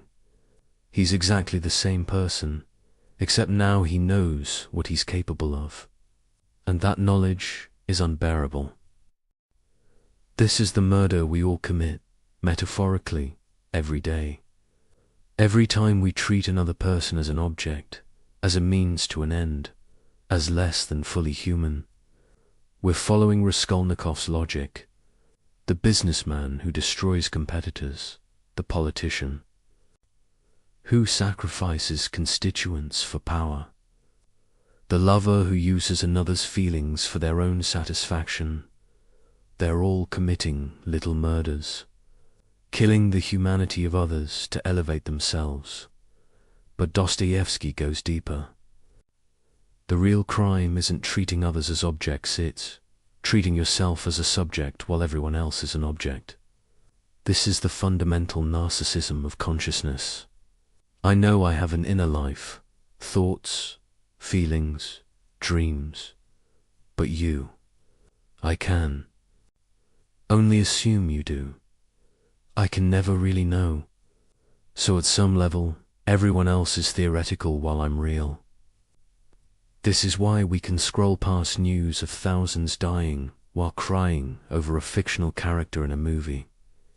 The fictional character feels more real because we have access to their inner life. The thousands of real dead people are just statistics. Raskolnikov's theory about ordinary and extraordinary people isn't wrong, it's incomplete. He thinks extraordinary people are rare, but Dostoevsky shows they're everywhere. Everyone thinks they're extraordinary.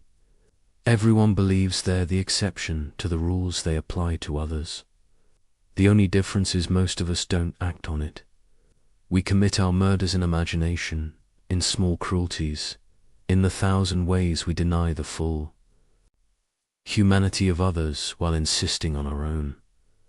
The confession scene destroys the conventional reading of the novel. Raskolnikov doesn't confess because he realizes murder is wrong.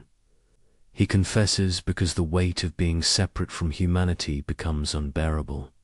He doesn't return to morality, he collapses back into the human community from sheer exhaustion. The confession isn't moral awakening, it's psychological necessity. No one can sustain the position of being truly individual, truly separate, truly extraordinary. We need others to confirm we exist, even if that confirmation comes in the form of punishment. Look at the online communities that worship Raskolnikov. Today, young men, usually isolated, usually intelligent, who read the novel and think, he's literally me. They missed the point catastrophically. Raskolnikov isn't a hero or an anti-hero. He's a warning about what happens when intelligence curves back on itself, when thinking replaces feeling, when theory replaces reality. He's what happens when you mistake understanding life for living it. But here's the truly disturbing part. These young men aren't wrong to identify with him. They're recognizing something real. The conditions that created Raskolnikov, alienation, intellectual isolation, the collapse of traditional meaning systems, the reduction of everything to economic transaction, these aren't 19th century Russian problems. They're the default state of modern existence. We're all living in Raskolnikov's shabby apartment, lying on his sofa, thinking his thoughts. The difference is, we've normalized it. We've made alienation comfortable. We've gamified isolation. We've made thinking ourselves special into a consumer product. Every social media profile is a little announcement of extraordinary status. Every post is a small murder of others' reality in favor of our own. We're all Raskolnikov, but with better apartments and more sophisticated rationalizations. Dostoevsky predicted this with terrifying accuracy. In his notes for the novel, he wrote, "The disease of isolation will spread until it becomes the norm. then murder, physical or spiritual, will become as common as breathing. Look around. Mass shootings by isolated young men who've convinced themselves they're extraordinary. Suicide rates that climb even as material comfort increases. The casual cruelty of online interaction where others aren't fully human. Just text on a screen. But Dostoevsky doesn't leave us in despair. The epilogue, which most readers find unconvincing, actually contains the real message.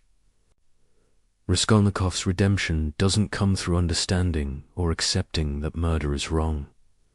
It comes through Sonia, the prostitute who represents degraded humanity. She doesn't argue with his theories or appeal to his morality. She simply insists on his humanity despite everything. She treats him as human when he can't treat himself as human. This is the antidote to the murder we all commit. Recognizing that others are as real as we are, not through logic or morality, but through love. Not romantic love, but something more difficult.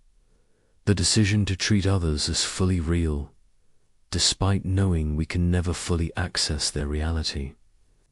It's an act of faith, not in God, but in the realness of other consciousness. The murder everyone commits isn't physical. It's the daily assassination of empathy, the casual denial of others' inner lives, the comfortable assumption that we're the protagonist while everyone else is supporting cast. Raskolnikov shows us where this thinking leads when taken to its logical conclusion, but we don't need to take it that far. We're already there, just distributed across millions of small murders instead of one large one. The genius of crime and punishment isn't that it shows us a killer. It's that it shows us ourselves with the volume turned up. Every thought Raskolnikov has, we've had. Every rationalization he uses, we use. The only difference is he acts on them and we don't. Or rather, we don't think we do. But every ignored suffering, every dismissed person, every moment we choose our comfort over another's humanity, that's our confession. We're all guilty. The question is whether we'll admit it before or after the murder. I want you to try something right now. Think about the last major decision you made. Not what you decided, but the voices that argued inside your head before you decided. There was probably a logical voice listing pros and cons, an emotional voice pulling you toward what felt right, maybe a cautious voice warning about consequences, and underneath all of them, a darker voice suggesting things you'd never admit out loud. Now here's what Dostoevsky understood that nobody before him had articulated. Those aren't different perspectives from one unified self. Those are different selves. And the thing you call I is just the temporary winner of their eternal war. The Brothers Karamazov isn't really a novel about four brothers. It's a map of the human psyche, and the brothers aren't characters. They're the forces that exist inside every human mind. When readers say they identify with Ivan or Alyosha, they're missing the point spectacularly. You don't identify with one brother. You are all four brothers, simultaneously, right now, as you're reading this. And the tension between them isn't something to be resolved. It is what you are. Let's start with Ivan, because he's the voice modern people hear most clearly. Ivan isn't just an intellectual, he's the part of every human consciousness that demands the world make sense. When a child dies of cancer, when innocent people suffer, when chaos destroys good people while evil ones prosper, that rage you feel, that's Ivan. He's not wrong to be angry. His famous rebellion against God isn't about atheism. It's about the incompatibility between consciousness and reality. We evolve brains capable of imagining perfect justice in a universe that delivers random horror. Ivan is that incompatibility given voice. His Grand Inquisitor chapter is probably the most misunderstood. Text in literature, people read it as either an argument for or against Christianity. But look closer. The Inquisitor isn't talking about religion, he's talking about human nature. His argument is devastatingly simple. Humans say they want freedom, but what they really want is to be told what to do. They want someone else to carry the burden of choice. Every time you follow a trend, obey an authority, accept conventional wisdom without thinking, you're proving the Inquisitor right. We crucified Christ for offering freedom and would do it again, because freedom is terrifying. But here's what's brilliant about Dostoevsky's construction. Ivan creates the Grand Inquisitor. It's his story, his projection. The Inquisitor is Ivan's. Shadow the part of him that wants to surrender the very intelligence he's so proud of. Every intellectual secretly dreams of not having to think anymore. Every skeptic secretly envies believers. Every Ivan contains his own Inquisitor, wanting to burn the very freedom he claims to champion. Now Dmitri, he seems simple at first. The sensualist, the man of passion, the body opposed to Ivan's mind. But Dostoevsky is showing us something profound through Dmitri. He represents not just physical desire, but the body's rebellion against the tyranny of thought.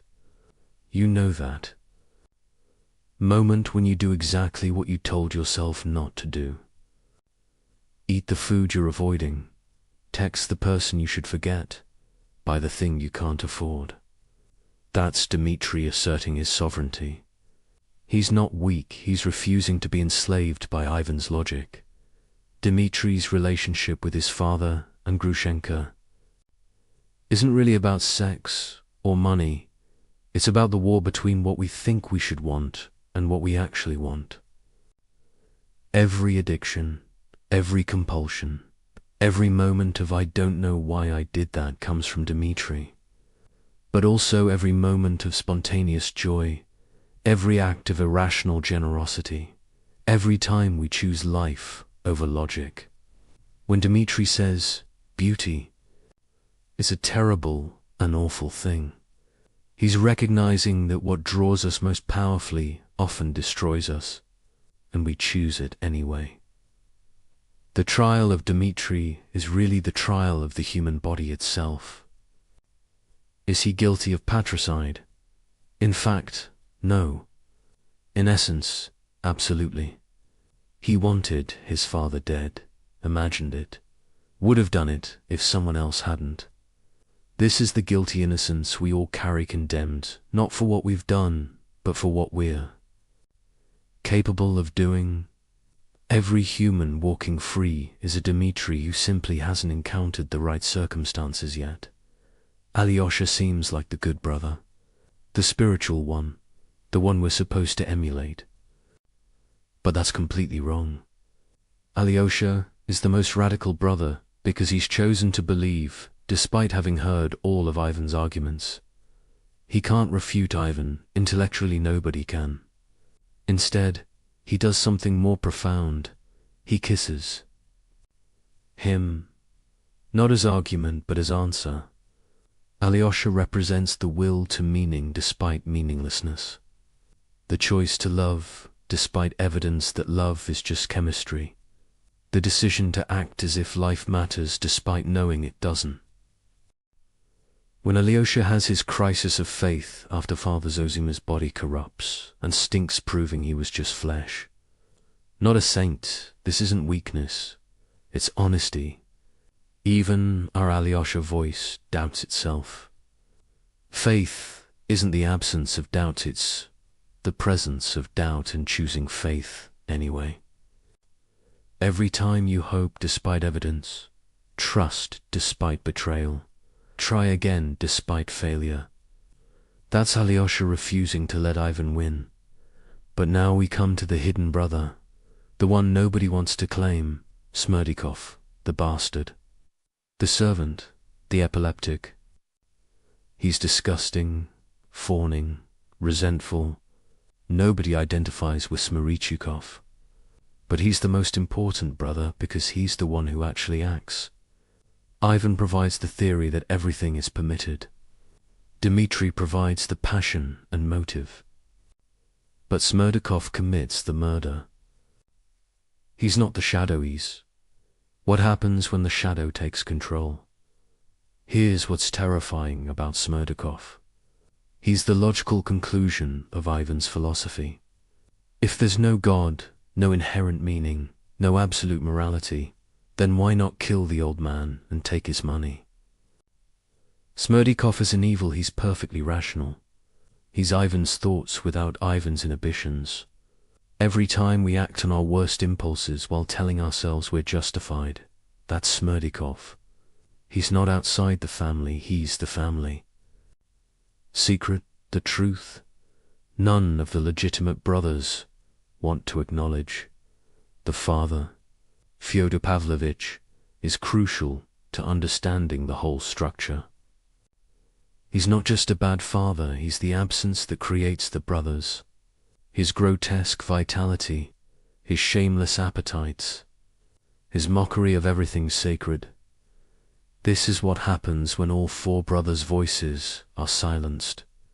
Pure ID without ego. Or superego is what we would become without our internal conflicts. Not evil, just empty. A human stripped of humanity. The murder of the father isn't really about him at all. Each brother kills him in their own way. Ivan kills him intellectually by removing the moral framework that would prevent murder. Dmitri kills him emotionally through pure hatred. Alyosha kills him spiritually by failing to prevent what he senses coming. And Smerdikov kills him physically. But only as the final expression of what the others have already done. The murder is collective, even though only one hand holds the weapon. This is why the question, who killed Fyodor Pavlovich, is the wrong question. They all did. We all do. Every generation kills its fathers, their values, their world, their good, and then has to live with the corpse. The brother's guilt isn't about the specific murder, but about the universal patricide that every consciousness commits by becoming itself. But here's Dostoevsky's most profound insight. The brothers need each other. Ivan without Dmitri becomes paralyzed by thought. Dmitri without Ivan becomes enslaved by impulse. Alyosha without Smerdikov becomes naive about evil. Smerdikov without the others becomes mechanical, inhuman. The conflict between them isn't a problem to be solved, it's what creates consciousness itself. Modern psychology wants to integrate these voices to achieve some kind of internal harmony. Dostoevsky says that's impossible and undesirable. The tension is the point. We are the I. Argument between Ivan and Alyosha. The fight between Dmitri and Smerdikov. Mental health isn't choosing one voice, it's accepting the permanent civil war and learning to live productively within it. When you next face a major decision, listen to the argument in your head. You'll hear Ivan analyzing, Dmitri wanting, Alyosha hoping, and yes, Smerdikov calculating what you could get away with. They're all you. The decision isn't really about what to do, it's about which brother wins this round. But remember, even the winner is still you.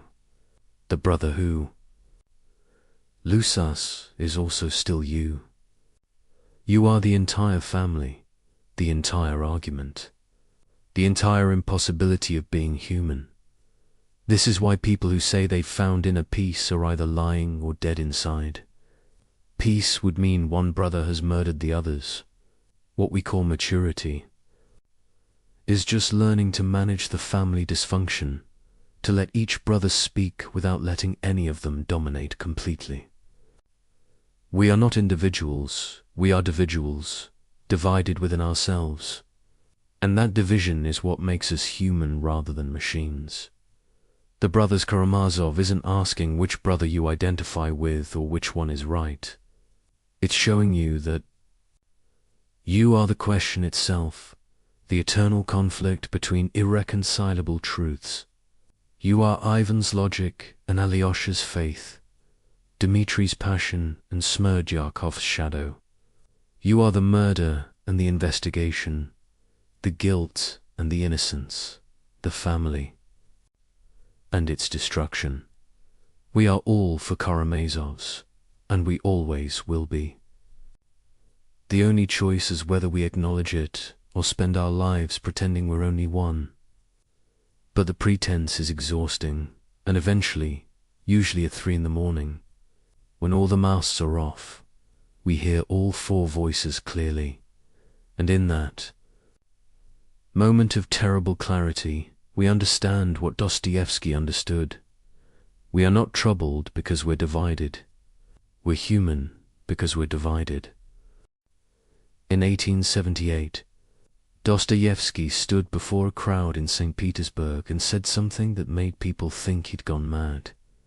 He said that within 50 years, Russia would be consumed by a revolution that would kill millions. That ideology would replace religion, that children would turn in their parents for wrong thinking, that the state would become God. The audience laughed. 50 years seemed impossibly far away, and besides, progress was inevitable. Humanity was getting better, more rational, more civilized. Everyone knew this. 39 years later, the Bolsheviks took power.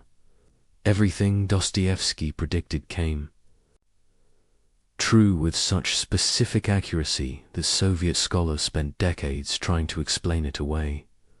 But here's what's really unsettling. That wasn't his final prophecy. He saw something bigger coming. He saw the 21st century. He saw us. Let me show you something extraordinary. In The Devil, sometimes translated as the possessed or demons, written in 1872, Dostoevsky describes a character named Stavrogin. Stavrogin is handsome, charismatic, influential. Everyone is obsessed with him. But here's the thing, he feels nothing. He's completely empty inside. He commits horrible acts, not from evil, but from boredom. He influences thousands while believing in nothing. Sound familiar? He's not a 19th century Russian nobleman. He's a 21st century influencer. He is the beautiful void at the center of social media culture, performing authenticity while being absolutely hollow. But it goes deeper. The demons in the novel aren't supernatural entities. They're ideas that possess people, spread from person to person, creating movements that destroy everything they touch. Dostoevsky is describing viral ideology, how a tweet becomes a movement, becomes a mob, becomes a massacre. He's showing how ideas don't need to be true or even coherent to possess millions. They just need to fill the void where meaning used to be. The character Pyotr Vensky is even more prophetic. He's not a traditional revolutionary. He doesn't believe in the cause he promotes. He's a chaos agent, someone who destroys for the pleasure of watching things burn. He understands that in a meaningless world, destruction feels like creation. Every internet troll, every mass shooter manifesto, every person who spreads conspiracy theories they don't even believe there, all were Kavinsky's children. He predicted the weaponization of nihilism, but here's what Dostoevsky saw that we're only beginning to understand. the specific type of nihilism that emerges not from suffering but from comfort. The underground man isn't poor or oppressed. He has enough money, education, freedom. His problem is precisely that he has no real problems. He creates suffering because comfort is intolerable to conscious beings. We're living in the most comfortable era in human history, yet anxiety and depression are epidemic. We're all becoming underground people, burrowing into our comfortable caves, raging at existence itself. Listen to how the underground man describes his condition. I am a sick man. I am a wicked man. But then he immediately contradicts himself. He's not really sick or wicked. He's hyperconscious. He can't stop thinking about thinking.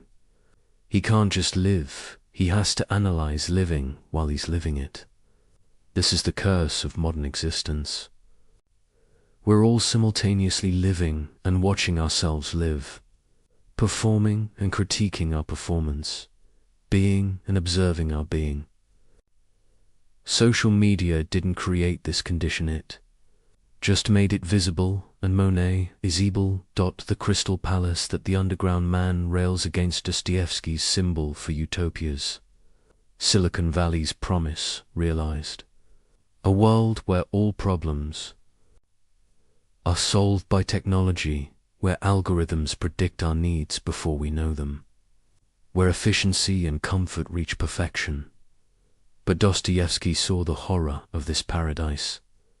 Humans will destroy it, not despite it being perfect, but because it's perfect.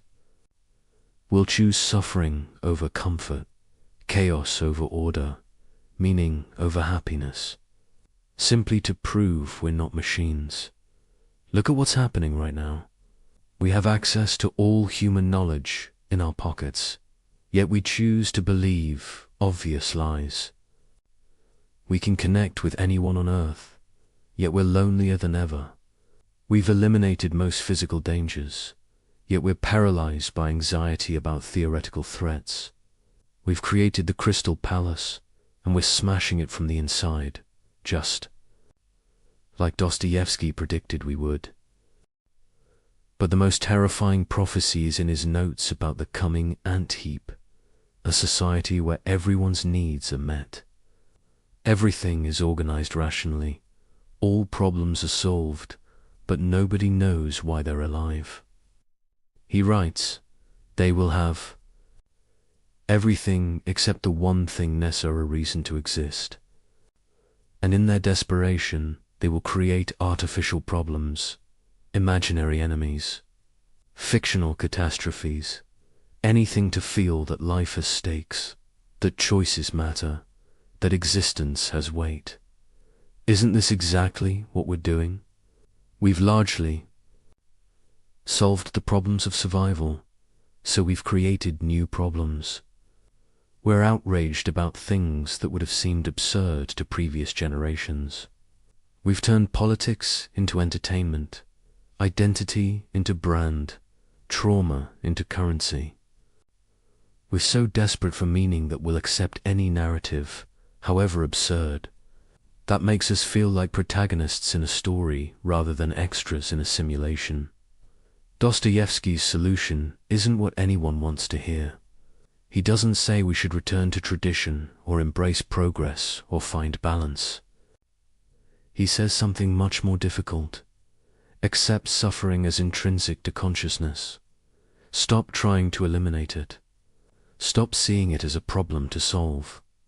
The attempt to create heaven on earth inevitably creates hell, because heaven would be a place where nothing matters.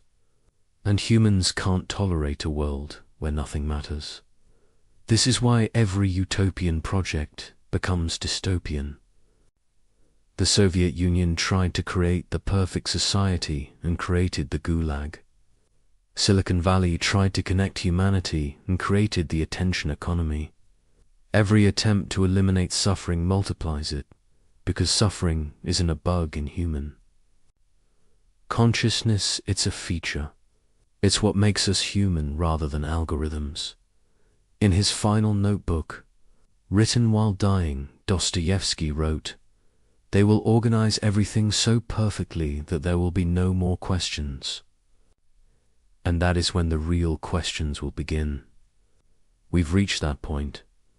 All the old questions, how to survive, how to eat, how to shelter, have been answered for much of the developed world.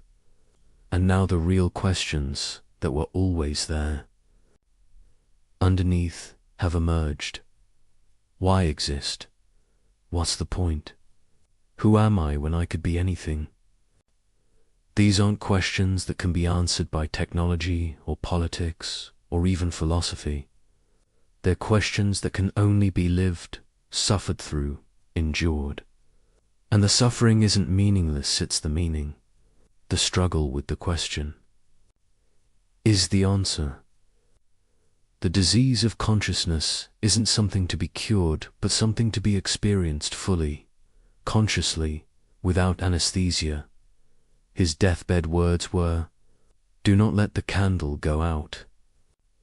People assume he meant faith or hope, but reading his work, it's clear he meant something else. Consciousness itself. The terrible burden of being aware. In our age, the temptation isn't death, but unconsciousness, addiction to drugs, screens, ideologies, anything that turns off the painful awareness of being aware. We're all trying to extinguish the candle because its light shows us things we don't want to see. But here's Dostoevsky's final message. The candle is all we have. The consciousness that makes us suffer is also the only thing that makes us real. We can drug it, distract it, deny it, but we can't eliminate it without eliminating ourselves. The pain of being human isn't a problem to be solved, but the price of existing as something more than meat or machine. He saw us coming. He saw our comfortable despair, our connected isolation, our informed ignorance. He saw that we would create paradise and then destroy it, not from wickedness, but from the simple inability to tolerate perfection. He saw that we would have everything and feel nothing, know everything and understand nothing, be able to do everything and choose nothing. But he also saw something else. He saw that we would survive this, not by overcoming our nature, but by accepting it. We are the impossible creatures, suspended between animal and angel, matter and spirit, determinism and freedom. We are the glitch in the universe, the things that shouldn't exist but do. And our suffering isn't evidence that something's wrong. It's evidence that we're awake. The prophecy isn't that things will get better or worse. It's that things will become exactly what they are: intolerable and necessary, meaningless and significant, impossible and actual. We're living in Dostoevsky's prophecy right now. The only question is whether we'll live it consciously or spend our lives trying to sleep through it. But even our sleep will be troubled, because the candle can't really be extinguished. It can only be covered, and the shadows that creates are worse than the light. We've come full circle now, but like all true circles, we're not arriving at the same place we started. Let's return to that December morning in 1849, to the Semyonovsky parade ground, to the snow and the rifles and the white burial shrouds. But this time, we're going to look at it from a different angle, entirely not through Dostoevsky's eyes as he faced the firing squad, but through our own eyes, right now, as we face something remarkably similar. You see, after everything we've explored, the prison years, where he discovered the criminal within every saint, the roulette tables where he proved free will through self-destruction, the novels where he mapped the impossible geography of human consciousness. For all of this, we need to understand that the mock execution never really ended. not for Dostoevsky, and not for us. We're all standing on that scaffold all the time, in every moment of our conscious lives. Think about what Dostoevsky actually saw in those final seconds before the drums announced his reprieve. He didn't see death approaching that would have been too simple, too clean. What he saw was life itself, but life as it actually is, rather than as we pretend it to be. Life stripped of all the comfortable illusions we use to make existence bearable. And what is life without illusions? It's standing on a scaffold with a rifle pointed at your heart, knowing you have 60 seconds left, except the 60 seconds never end and the rifle never fires, but also never lowers. This is what consciousness actually is, not thought, not awareness, but the permanent state of being about to cease existing while simultaneously being unable to stop existing. Every human being who has ever lived has stood on this scaffold. Most of them, mercifully, didn't know it. They lived in what Dostoevsky called the dream, the blessed unconsciousness of daily routine. Small pleasures, manageable problems, the 1,000 distractions we use to avoid looking directly at what we are. But Dostoevsky couldn't return to the dream. The mock execution had awakened something in him that couldn't be put back to sleep. Every character he created afterward was, in essence, someone who had been kicked out of the dream and was trying to understand what had happened. To them, Raskolnikov murders to prove he's awake. The underground man rants from his hole because he can't bear the weight of consciousness. The Karamazov brothers tear rich, other apart because they each represent different ways of being unbearably aware.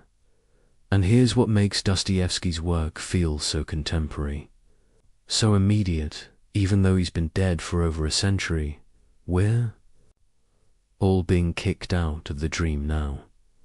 The comfortable unconsciousness that previous generations could maintain has become impossible. We know too much. We see too much. Every time you pick up your phone, you're confronted with the full horror and beauty of human existence, wars and weddings, tragedies and memes, the sublime and the ridiculous, all flattened into the same screen, all demanding the same response. Keep scrolling.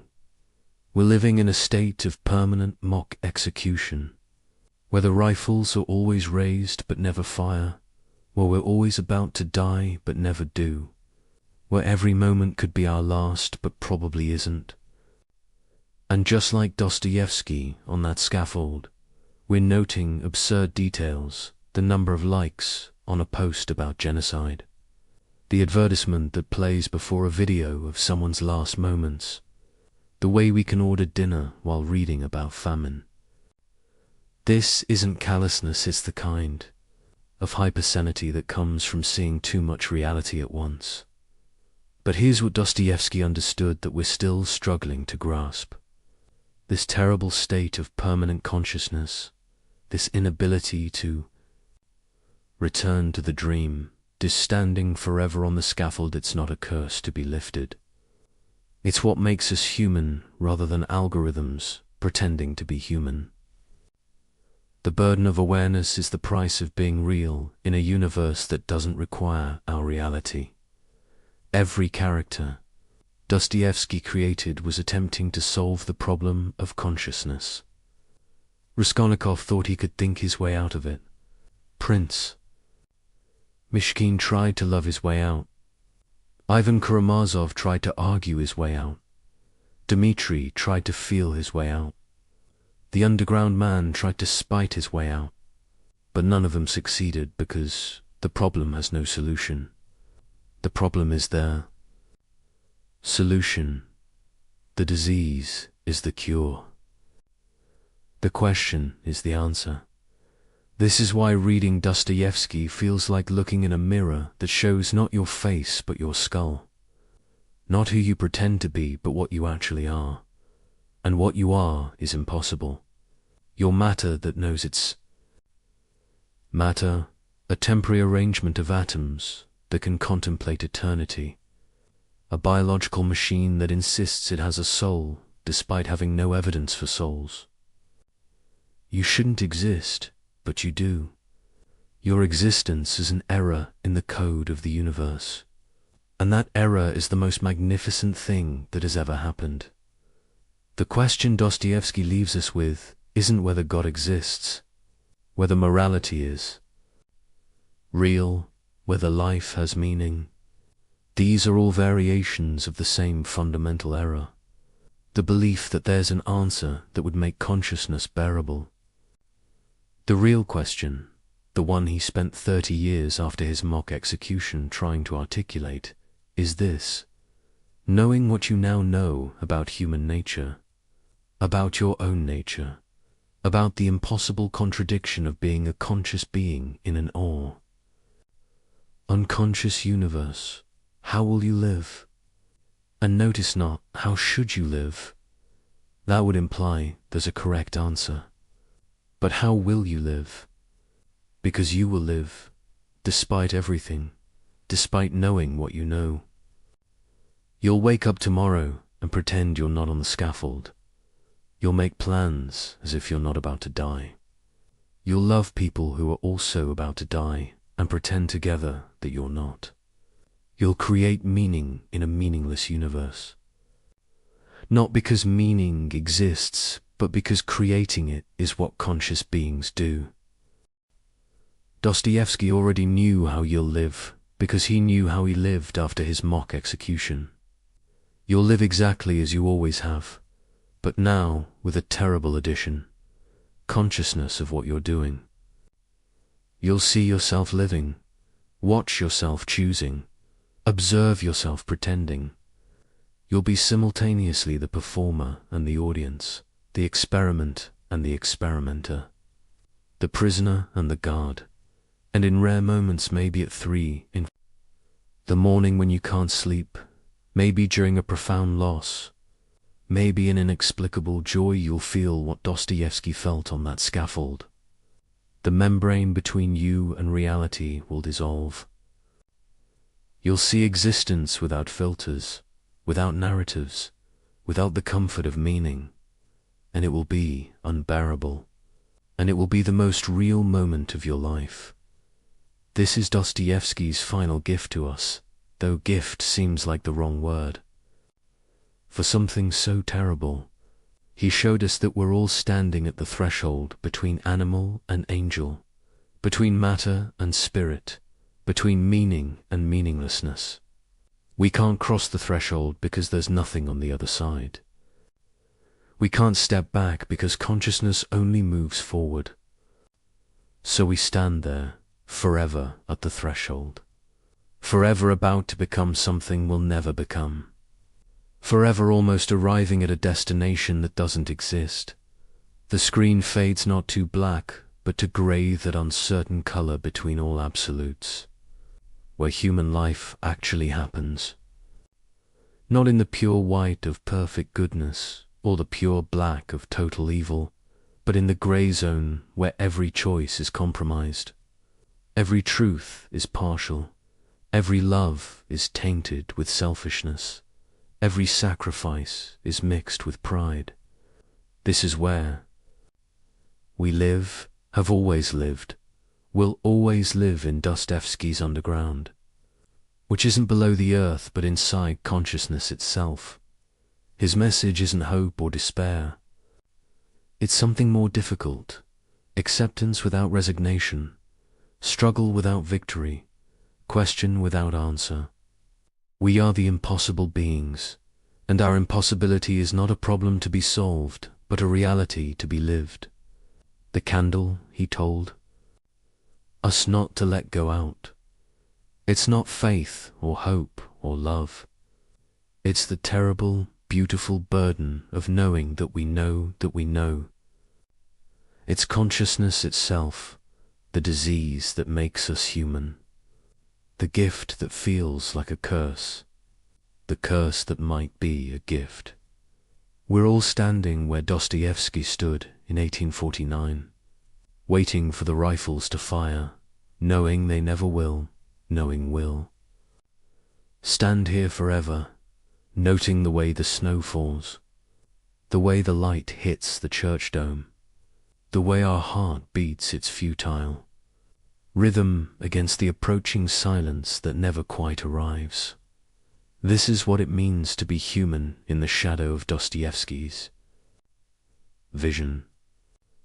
Not to have answers, but to be the question. Not to solve the mystery, but to embody it. Not to escape the scaffold, but to recognize that the scaffold is everywhere. Always has been, always will be, and that standing on it with full awareness of what we're doing is the closest thing to meaning we'll ever find. Dear friends, thank you for being with me tonight. Please like and subscribe for the next episode. Until next time, good night. Imagine this, Baghdad, the year 1091, the most powerful city on earth, a place where knowledge flows like water, where libraries tower higher than palaces, where scholars debate in marble halls that echo with the voices of genius, and at the center of it all, sitting on the intellectual throne of the Islamic world, are the philosophers. Not just any philosophers. These are men who believe they've cracked the code. Men who think they've unlocked the secrets of existence itself. Men who claim to know God's mind through pure reason alone. Their names, you might not recognize them today, but in the 11th century, they were superstars. Al-Farabi, the second, teacher, they called him. Second only to Aristotle himself, Ibn Sina, known in the West as Avicenna, a man who wrote over 400 books, a genius who mastered medicine, mathematics, astronomy, and philosophy before he turned 21. These weren't just smart men, they were legends, rock stars of the mind, and they had built something extraordinary, an empire of thought. For nearly 400 years, their system had stood unshaken, a grand intellectual cathedral built on Greek foundations. Plato and Aristotle filtered through, Islamic civilization refined into something even more powerful. They promised something irresistible, certainty, not the messy, complicated certainty of faith, not the uncertain certainty of religious experience. No, they offered mathematical certainty, logical certainty, the kind of knowing that couldn't be questioned, the kind of truth that stood independent of culture, of time, of even God himself. Think about that for a moment. These philosophers claimed they could prove the nature of reality through reason alone. They could demonstrate how the universe worked. They could explain the divine. They could map the soul, all without revelation, all without prophets, all without scripture, just pure, cold, beautiful logic. And people believed them. The educated, elite of the Islamic world hung on their every word. Their books were copied and studied in every major city. Their ideas shaped how people understood everything: medicine, law, theology, politics. The philosophers had become the ultimate authority. But here's what made them truly dangerous. It wasn't just what they said, it was how certain they were when they said it. They didn't present their ideas as theories, as possibilities, as best guesses about the nature of things. They presented them as facts, necessary truths that couldn't possibly be otherwise. Take their view of God, for example. The philosophers had it all figured out. God was the necessary being, the unmoved mover, the first cause from which everything else flowed in a perfect, eternal chain of existence. Beautiful, right? Elegant, sophisticated, intellectually satisfying. But here's the problem. Their God was a mathematician's God, a logician's God, a God who operated according to eternal, unchangeable laws that even he couldn't break. Their God didn't really create the universe. not in the way you and I think of creation. No, the universe just sort of emanated from him, like light from the sun, eternally, necessarily, without choice, without will, without any personal involvement. Their God didn't know you, not individually, not personally. He knew universals, categories, the general principles of things, but your specific pain, your particular joy, your individual struggles, those were beneath divine knowledge, too small, too contingent, too unimportant. And miracles, prophets, divine intervention in human affairs, the philosophers smiled at such primitive notions. Everything happened according to natural law, unbreakable causal chains that stretched from eternity past to eternity future. There was no room for the supernatural, no space for the miraculous, no possibility of God reaching down into his creation to change things. The universe was a perfect machine, and the philosophers had figured out how it worked. Now you might be thinking, so what? Why does this matter? Here's why. Because at the time, this wasn't just philosophy. This was the foundation of everything. If the philosophers were right, then huge chunks of Islamic belief made no sense. Prayer. Why pray to a God who can't hear your specific words? Prophecy. Why would God send messengers if he already set everything in motion eternally? The afterlife? How could there be bodily resurrection in a universe governed by unbreakable natural laws? Free will. How could humans make real choices in a cosmos where every event necessarily follows from the one before?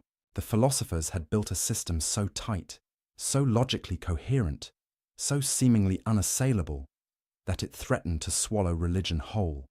And they knew it. They didn't see this as a problem. They saw it as progress. Religion, they whispered, in their private circles was for the masses, the uneducated, the simple-minded who needed stories and rituals to keep them in line. But for the intellectual elite, for the truly enlightened, philosophy was the real path to truth. Everything else was just useful fiction. Imagine living in that world. Imagine being a young scholar, training in the great institutions of Baghdad, learning from the best minds of your generation, and slowly realizing that the philosophy you're learning, the system everyone praises, the intellectual tradition everyone reveres, quietly undermines everything you believe in. That was the world of the 11th century. Philosophy sat on its throne, unchallenged, unquestioned, seemingly unquestionable. Its authority was absolute. Its confidence was total. Its certainty was complete. The philosophers had won, or so they thought. Because somewhere in that world, a man was beginning to ask dangerous questions. Questions that would shake the throne of knowledge to its foundations. Questions that would expose cracks in the seemingly perfect edifice. Questions that would launch the most devastating intellectual assault the philosophical tradition had ever faced. His name was Abu Hamid Muhammad ibn Muhammad al-Ghazali, and he was about to start a war, not with swords, not with armies, with something far more dangerous. With doubt, the philosophers had built their empire on the promise of certainty, on the claim that reason alone could deliver absolute truth. But what if that certainty was an illusion? What if the foundations weren't as solid as they appeared? What if the throne of knowledge was built on sand? Al-Ghazali was about to find out, and when he did, nothing would ever be the same. The stage is set. The players are in position. The greatest intellectual drama of the medieval world is about to begin. A drama of ideas, yes, but also of crisis, of personal anguish, of a brilliant mind turning against itself, because this wasn't going to be a detached, academic exercise. This was going to be personal. Al-Ghazali wasn't just going to critique the philosophers from the outside. He was going to demolish them from within. He knew their arguments better than they did. He had mastered their logic. He had climbed to the very peak of their system. And from that height, he could see what no one else could see. the fatal flaws, the hidden contradictions, the unexamined assumptions, the cracks in the throne. But seeing them would cost him everything: his career, his reputation, his peace of mind. Because once you start questioning certainty itself, there's no safe place to stand. Once you begin doubting the foundations, the entire structure becomes unstable, including the ground beneath your own feet. Shao, philosophers promised a path to unshakable truth. Al-Ghazali was about to discover that the only thing certain in this world is uncertainty itself, and that realization would nearly destroy him. But first, he had to climb their ladder, master their system, become one of them. Only then could he bring it all crashing down. The throne of knowledge stood tall and proud in 1091. By the time Al-Ghazali was done, it would never stand quite so tall again. This is his story. This is the story of the man who broke philosophy, and it begins with a simple, terrifying question. A question he couldn't shake. A question that kept him awake at night. A question that would haunt him for years. How do I know that I know? Such a small question. Such devastating consequences. There's a moment that comes to every brilliant mind. A moment when everything changes. When the fortress of certainty you've built around yourself suddenly feels less like protection and more like a prison. For Al-Ghazali, that moment came at the height of his power. The year was 1095. He was 37 years old, and he was untouchable. The most celebrated professor at the Nizamiya College in Baghdad. The most prestigious academic institution in the world. Students traveled for months just to sit in his lectures. Scholars quoted his books from memory. Rulers sought his advice. He had mastered every field of knowledge available: jurisprudence, theology, logic, philosophy. He could debate any scholar on any topic and win. He had everything a medieval intellectual could dream of: fame, respect, security, authority. But something was wrong, terribly wrong. It started small, a whisper at the edge of his mind. A question that appeared during a lecture, uninvited. A doubt that crept in while he was writing, unexpected. At first, he brushed it away. He was Al-Ghazali, the proof of Islam, the renewer of faith. Doubt was for lesser minds, for students still learning, for people who hadn't yet mastered the art of reasoning. Not for him, but the whisper wouldn't leave. It grew louder, more insistent, more impossible to ignore, and the question it kept asking was devastatingly simple. How do you know? Not how do you know this particular fact or that specific argument, but how do you know anything at all? How do you know that your senses are telling you the truth? How do you know that your reasoning is valid? How do you know that what you call knowledge isn't just elaborate self-deception? These weren't new questions, of course. Philosophers had played with skepticism before, as intellectual exercises, as thought experiments to sharpen their logical tools. But this was different. This wasn't a game. For Al-Ghazali, these questions became visceral, urgent, inescapable. He would stand before his students, delivering brilliant lectures on Islamic law, and in the back of his mind, a voice would whisper, "But how do you know any of this is true?" He would write treatises defending orthodox theology against philosophical attacks, and the voice would ask, "But what makes your theology any more certain than their philosophy?" He would cite authorities, hadith, Quranic verses, logical proofs, and the voice would push back. "But how do you know your interpretation is correct? How do you know your logic isn't flawed? How do you know anything?" This is what intellectual crisis actually feels like, not like a dramatic moment of revelation, not like suddenly seeing the truth, more like drowning in slow motion, like watching the ground beneath you turn to quicksand, like feeling the walls of your mind close in. Al-Ghazali later described it as a sickness, a disease of the soul that spread through every part of his being. He couldn't eat. He couldn't sleep. He couldn't teach without feeling like a fraud. Because here's what he realized. All his life, he had been in the business of certainty. As a jurist, he issued legal rulings. This is permissible. That is forbidden. These are definitive judgments backed by divine law. As a theologian, he defended religious truth. God is like this. Reality works like that. These are facts about existence itself. As a professor, he transmitted knowledge. Learn this, master that, build your understanding on these foundations. His entire career was built on the assumption that certain knowledge was possible, that you could know things for sure, that truth was accessible, that the human mind could grasp reality. But now that assumption was crumbling, and it all started with sense perception, Al-Ghazali began asking himself, why do I trust my senses? Sure, they usually seem reliable. I see a table, I touch it, it's solid, it's there. But I also dream, and in dreams, I'm absolutely convinced that what I'm experiencing is real.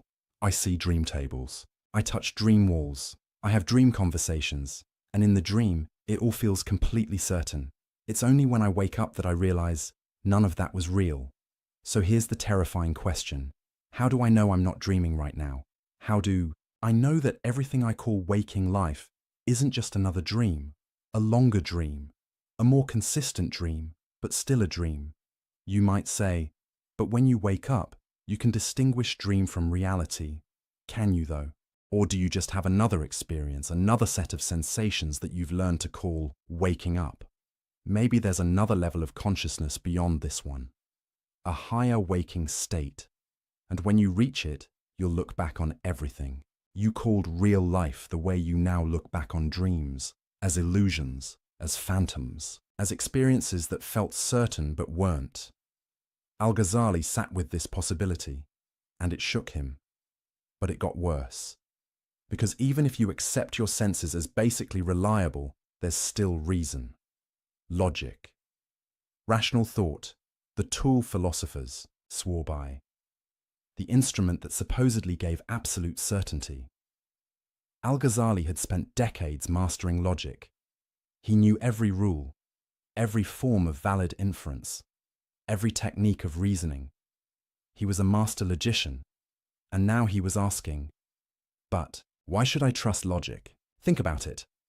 When you make a logical argument, you're relying on certain principles, the law of non-contradiction, the law of excluded middle. You assume that if A equals B and B equals C, then A equals C. But why? Because it's self-evident, philosophers would say. Because to deny it leads to absurdity. But who decides what's self-evident? Your mind does, and how do you know your mind is reliable? You can't use logic to prove logic works. That's circular reasoning. You can't use your mind to verify your mind is trustworthy. That's like asking a liar if he's lying. So what's left? Al-Ghazali realized he was trapped. Every foundation he tried to stand on turned out to rest on another. Assumption. And that assumption rested on another. And another. It was assumptions all the way down. No bedrock. No solid ground. No ultimate certainty. This wasn't just an intellectual problem. This was an existential crisis. Because Al-Ghazali had built his entire life on the belief that knowledge was possible, that truth was real, that you could be certain about important things. And now that belief was collapsing. He describes lying in bed for months, paralyzed by doubt, unable to work, unable to teach, unable to function. His colleagues were confused. His students were worried. His reputation was at stake. But he couldn't explain what was happening to him. How do you tell people, I'm not sure anything I've ever taught you is actually true? How do you say, I've lost faith in the very possibility of knowledge? You can't. So he suffered in silence. But here's where it gets really interesting. In the midst of this crisis, Al-Ghazali made a crucial observation. The same doubt that was destroying him was also destroying the philosophers' claims. Because the philosophers claimed certainty. Absolute, unshakable certainty about the nature of reality. They said, through pure reason, we know that the universe is eternal. But how do they know? They said, through logical deduction, we know that God knows only universals. But how do they know? They said, through philosophical demonstration, we know that miracles are impossible. But how do they know? They were using the same tools Al-Ghazali now doubted. Sense perception, logical reasoning, rational inference. They were building their grand system on the same shaky foundations. But unlike Al-Ghazali, they hadn't questioned those foundations. They assumed reason was reliable. They assumed logic gave certainty. They assumed the human mind could grasp ultimate truths, without proof, without justification, without examining their own assumptions. And that was their fatal mistake. Because if you claim certainty, you better be able to prove you have it, and the philosophers couldn't. They just assumed they could know. They took it for granted. They built an empire of thought on an unexamined foundation. Al-Ghazali saw this now, saw it with a clarity born of personal suffering. He had been where they were, confident, certain, secure in his knowledge, and he had discovered that certainty was an illusion, a comforting lie we tell ourselves to avoid confronting the abyss of uncertainty beneath everything we think we know. This realization changed everything. Al-Ghazali wasn't going to critique the philosophers from a position of rival, certainty. He wasn't going to say, your system is wrong and mine is right. He was going to do something far more devastating. He was going to show that their certainty was unjustified, that their claims to knowledge were baseless, that their entire edifice of thought rested on assumptions they couldn't defend. He was going to use doubt as a weapon, not to destroy knowledge entirely, not to embrace complete skepticism, but to demolish the philosophers' arrogance, their certainty, their claim to have figured it all out, because he had learned something in his crisis, something the philosophers in their confidence had missed. Uncertainty isn't weakness, it's honesty. Doubt isn't the enemy of truth. It's the beginning of wisdom, and the willingness to question everything, even your own mind, is the only real path to understanding. The philosophers had never done that. They had never truly doubted, never really questioned their foundations, never honestly asked, how do I know that I know? They had been too busy building their systems to examine the ground beneath them. Al-Ghazali had looked down, and he had seen the abyss.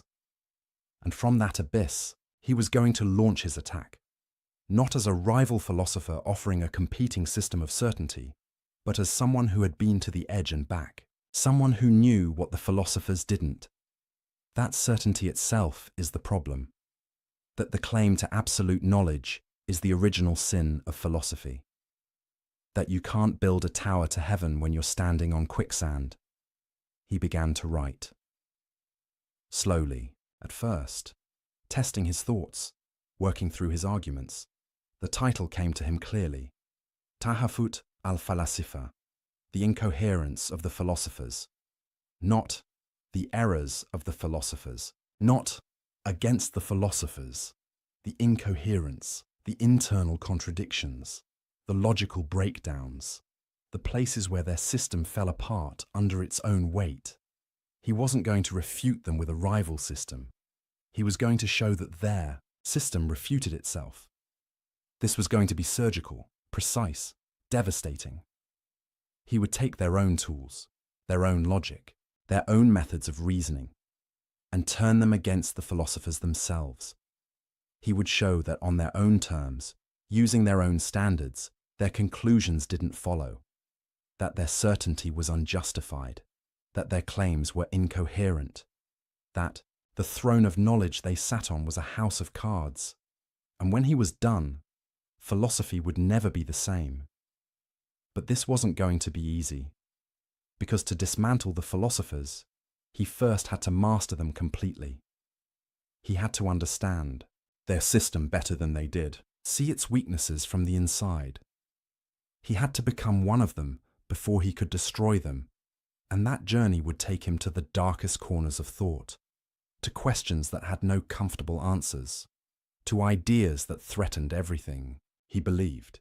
He was about to catalogue 20 problems with philosophical thought, 20 cracks in the edifice, 20 reasons why certainty was impossible, 20 ways the philosophers had deceived themselves and everyone else. But we're going to focus on the big three. The three problems so devastating, so fundamental, so destructive to the philosophical worldview that Al-Ghazali declared them heresy, not just errors, not just mistakes, full-blown disbelief. Because these three ideas didn't just challenge philosophy, they challenged the very possibility of meaning, of purpose, of human dignity. They made the universe cold, mechanical, empty. And Al-Ghazali was going to show why they were wrong. The first problem, the eternity of the world. The second, God's knowledge of particulars. The third, the denial of bodily resurrection. Each one a battlefield, each one a crisis, each one a question that cuts to the heart of what it means to be human. And Al-Ghazali was ready for war. The whisper of doubt had become a battle cry. The personal crisis had become a philosophical weapon. The man who had lost, his certainty was about to take certainty away from everyone else. And in doing so, he would change the course of intellectual history. The throne of knowledge was about to be shaken, and Al-Ghazali was the one holding the hammer. Imagine you're an architect. You've been hired to inspect a magnificent building, a cathedral that stood for 400 years. Everyone says it's perfect, unshakable, a masterpiece of engineering.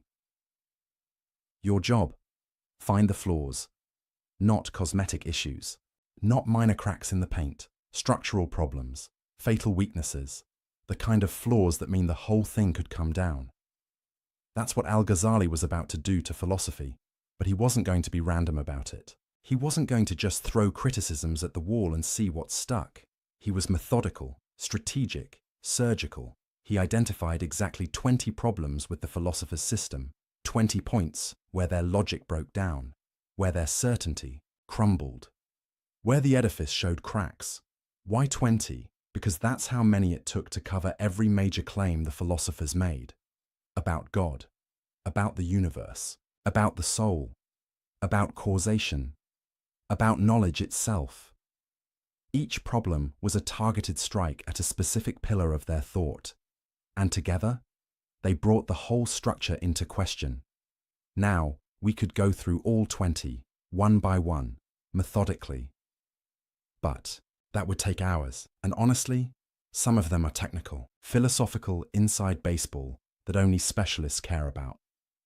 What we're going to do instead is focus on the approach, the method Al-Ghazali used, the strategy behind his attack, because understanding his method is more important than memorizing his arguments. It's what made his critique so devastating, so enduring, so impossible to dismiss. Here's what he didn't do. He didn't write a book saying, "The philosophers are wrong because the Quran says so." That would have been easy, safe, expected, but it also would have been useless, because the philosophers didn't care what the Quran said.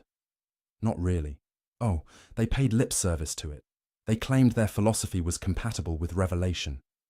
But when push came to shove, when philosophy and scripture conflicted, philosophy won. Every time, they would reinterpret scripture to fit their conclusions, allegorize away any contradictions, explain away any tensions. The revealed text became clay in their hands, something to be molded to fit their preconceived rational system. So Al-Ghazali knew, quoting scripture at them wouldn't work. He needed to beat them at their own game. He needed to use their tools, their methods, their standards of proof. He needed to show that even by their own criteria, their system failed. This is what makes his approach brilliant. He essentially said, "Okay, philosophers, you claim logical certainty. You say your conclusions necessarily follow from rational premises. Let's test that. Let's take your arguments apart, step by step, premise by premise, inference by inference, and let's see if they actually hold up." Spoiler alert, they didn't. Al-Ghazali discovered something the philosophers had hidden even from themselves. Their arguments weren't as airtight as they claimed. Their logic had gaps. Their premises had holes. their conclusions didn't necessarily follow. They had built an empire of thought on assumptions they never questioned, on inferences they never justified, on leaps of logic they never examined. And Al-Ghazali was about to expose every single one. Let me give you a sense of how this worked. Take one of the philosopher's favorite claims. They could prove God's existence through pure reason. Sounds good, right? Here's their argument, simplified. Everything that exists is either necessary or contingent. Either it must exist, or it could possibly not exist. The universe is full of contingent things. Things that might not have existed. You, me, this planet, this galaxy. Contingent things need a cause. Something that brought them into existence. But you can't have an infinite chain of contingent causes. That's logically impossible. So there must be a necessary being at the start of the chain. Something that exists by its own nature. Something uncaused. And that necessary being is God. Boom. Logical proof of God's existence. The philosophers were proud of this argument. They thought it was bulletproof. Al-Ghazali looked at it and said, "Really, let's examine this more closely. First problem, why can't you have an infinite chain of causes?" The philosophers said, "Because that's absurd. You need a first cause." But why? Where's the logical proof that an infinite regress is impossible? They assumed it. They declared it. They found it intuitively obvious. But they never proved it. That's assumption number one. Second problem. Even if you need a first cause, why must it be God? Why not just an impersonal necessary being, a principle, a force, a quantum field? The philosophers jumped from "there must be something necessary" to "that something is God with all the attributes we claim." But that's a huge leap, and they never justified it. That's assumption number two. Third problem. This whole argument assumes causation, works the way they think it does. But what if causation itself is questionable? What if cause and effect aren't as straightforward as they seem? We'll come back to this later, but for now, just note, the entire argument rests on an assumption about causation. That's assumption number three. See what Al-Ghazali was doing? He wasn't saying, "Your conclusion is wrong." He was saying, "Your proof doesn't work. You claim logical certainty, but you're actually making multiple unproven assumptions. You're not proving anything. You're just asserting things and calling it proof." This is devastating, because the philosopher's whole appeal was certainty, rational demonstration, logical necessity. If their proofs don't actually prove anything, if they're just sophisticated-sounding assertions, then their entire project collapses. They're not doing something fundamentally different from theologians or mystics or prophets. They're just dressing up their assumptions in logical clothing and pretending it's knowledge. Al-Ghazali did this 20 times. 20 major philosophical claims. 20 supposedly airtight arguments. And in each case, he showed the proof doesn't hold. The logic has gaps. The certainty is illusory. But here's where it gets really interesting. Al-Ghazali wasn't trying to prove the philosophers wrong about everything. That's not the point. The point was to show their certainty was unjustified. Maybe the universe is eternal. Maybe it's not. But you can't prove it through pure reason. Maybe God knows only universals. Maybe he knows particulars. But you can't demonstrate it logically. Maybe bodily resurrection is impossible. Maybe it's not. But you can't rule it out with philosophy. Al-Ghazali was attacking their epistemological arrogance. Their claim to have certain knowledge about things that by their nature transcend human reason. He was saying, you don't know as much as you think you know. And more importantly, you can't know it the way you claim to know it. The tools you're using, sense perception, logical inference, rational demonstration, they're not capable of giving you certainty about ultimate questions. You've overestimated what reason can do. This is a profound insight, because Al-Ghazali wasn't anti-reason. He wasn't saying logic is useless. He was saying, reason has limits. Logic has boundaries. There are questions the human mind simply can't answer with certainty, and the philosopher's mistake was thinking they could transcend those limits. They thought they could stand outside the universe and see it objectively, like God would see it. They thought they could grasp eternal truths with temporal minds, infinite realities with finite understanding. They thought they could know the unknowable, and Al-Ghazali was calling them out, not from religious prejudice, not from anti-intellectual bias, but from a deeper understanding of what knowledge actually is and what it isn't. Now here's what made this approach so powerful. Al-Ghazali wasn't just being negative. He wasn't just tearing things down. He was making space for other ways of knowing, other sources of truth, other paths to understanding. If reason can't give you certainty about God, maybe revelation can. If logic can't prove the nature of ultimate reality, maybe direct experience can. If philosophy can't answer the deepest questions, maybe mysticism can.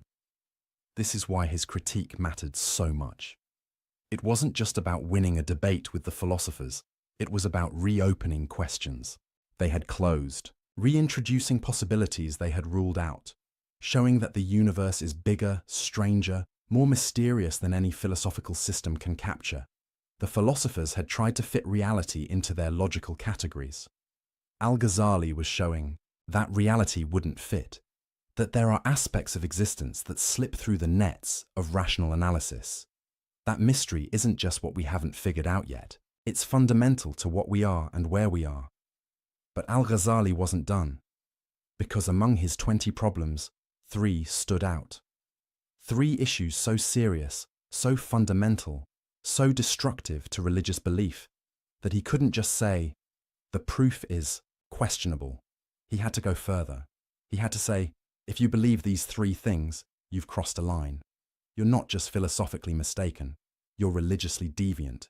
You've abandoned beliefs so central to Islamic faith that you can't claim to be Muslim while holding them. This was serious.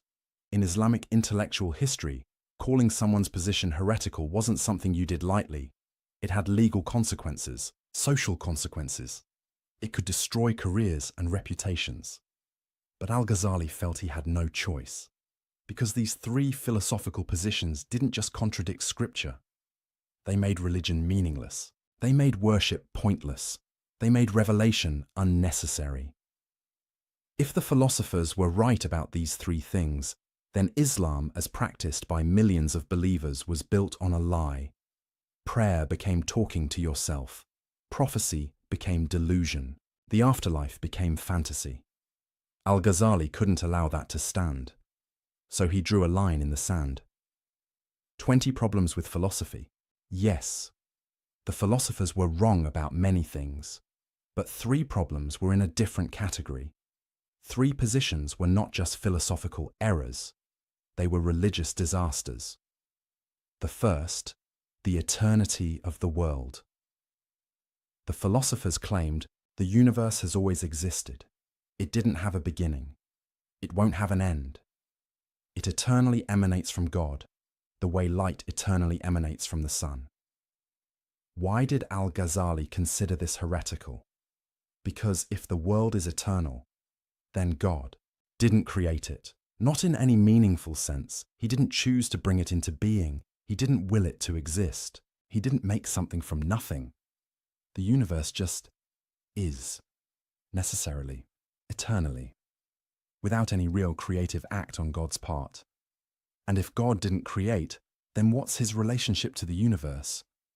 He becomes just another part of the cosmic machinery, not a creator, not a lord, not someone who acts, just the necessary being at the top of an eternal chain.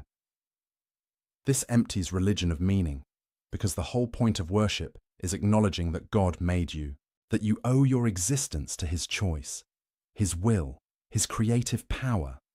But if the universe is eternal, if God didn't really create, then what are you thanking him for? The second position, God's knowledge of particulars. The philosophers argued that God knows universals but not particulars. He knows humanity but not individual humans. He knows events, but not specific events. He knows categories, principles, forms, but not you, not your choices, not your life. Why heretical? Because if God doesn't know particulars, then prayer is absurd.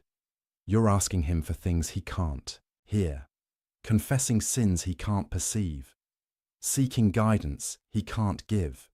Your entire spiritual life becomes a conversation with yourself, and prophecy, revelation, divine guidance, all impossible. How can God send a specific message to a specific prophet at a specific time if he doesn't know specific things? How can there be divine law, divine judgment, divine mercy if God doesn't know what you individually do?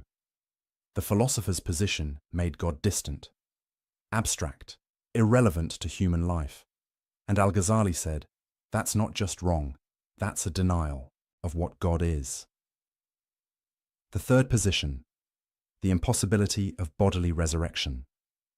The philosophers argued that after death, only the soul survives. The body decays and is gone forever. There's no bodily resurrection, no physical afterlife, no gathering of bodies on Judgment Day. Why did Al-Ghazali consider this heretical?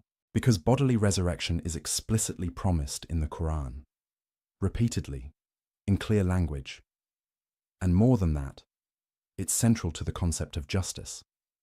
If there's no bodily resurrection, then people who suffered physical torture get no physical restoration. People who committed physical crimes receive no physical punishment. The body becomes irrelevant to justice, to reward, to accountability, and that makes this life meaningless. Do what you want to your body, to others' bodies. It doesn't matter, because the body is just temporary housing, something you shed like clothing. The philosopher's position made ethics cheap, made suffering meaningless, made justice incomplete, and Al-Ghazali couldn't accept that. These three positions, these three problems, they weren't just intellectual errors the philosophers made, they were fundamental challenges to the coherence of religious belief itself, and Al-Ghazali was going to dismantle them, one by one, step by step, systematically using their own tools against them, showing that their certainty was illusory. Their proofs were flawed, their conclusions didn't follow, but he was going to do more than that. He was going to show why these positions were emotionally, spiritually, existentially unlivable. Because this wasn't just an academic exercise. This was about meaning, about purpose, about whether the universe cares about you, about whether your choices matter, whether your prayers are heard, whether justice is real. The philosophers, in their quest for logical purity, had created a cold universe, a universe where God is distant, where humans are insignificant, where nothing ultimately matters. Al-Ghazali was about to warm it back up, not through sentiment, not through wishful thinking, but through rigorous philosophical argument, showing that the philosophers' cold universe wasn't logically necessary, that their conclusions didn't follow from their premises, that you could be just as rational, just as logical, just as philosophically rigorous, while believing in a God who acts, who knows, who cares. The 20 problems were the artillery barrage, softening up the philosophical defenses, showing weaknesses everywhere. But the 3 heretical positions, those were the main assault, the focused attack on the heart of the philosopher's system, and Al-Ghazali was ready. He had the arguments, he had the method, he had the motivation. He knew what was at stake, not just winning a debate, not just defending orthodoxy, but preserving the possibility of meaning in a universe that philosophy was threatening to make meaningless. The throne of knowledge was trembling, the cracks were showing, and Al-Ghazali was about to strike at the foundations. 3 devastating blows, 3 knockout punches, 3 final arguments, starting with the most fundamental question of all. Did the universe have a beginning, or has it always existed? The philosophers said, always existed, obviously. Necessarily, Al-Ghazali said, prove it, and when they couldn't, he was going to show them why their position wasn't just unproven, it was incoherent. The battle was joined, and nothing would be the same after. Let me ask you a question. How long have you been alive? 20 years? 40? 60? However long it is, you can count it. It's a finite number. Now imagine someone asks you, how long has the universe existed? And you answer, forever. What does that even mean? This is where Al-Ghazali's first major battle with the philosophers began. Not with theology, not with scripture, but with a simple, devastating question about time itself. The philosophers were absolutely certain, unshakable in their conviction. The universe, they declared, is eternal. It has no beginning. It has no end. It has always existed and always will exist. This wasn't a guess. It wasn't speculation. It wasn't a working hypothesis. To them, it was a demonstrated truth, a logical necessity, something that couldn't possibly be otherwise. Their proof went something like this. God is eternal and unchanging, right? Everyone agrees on that. God is also perfect, complete, lacking nothing. So God's will is eternal and unchanging too. It doesn't fluctuate. It doesn't develop. It doesn't suddenly decide something new. Now here's the key move.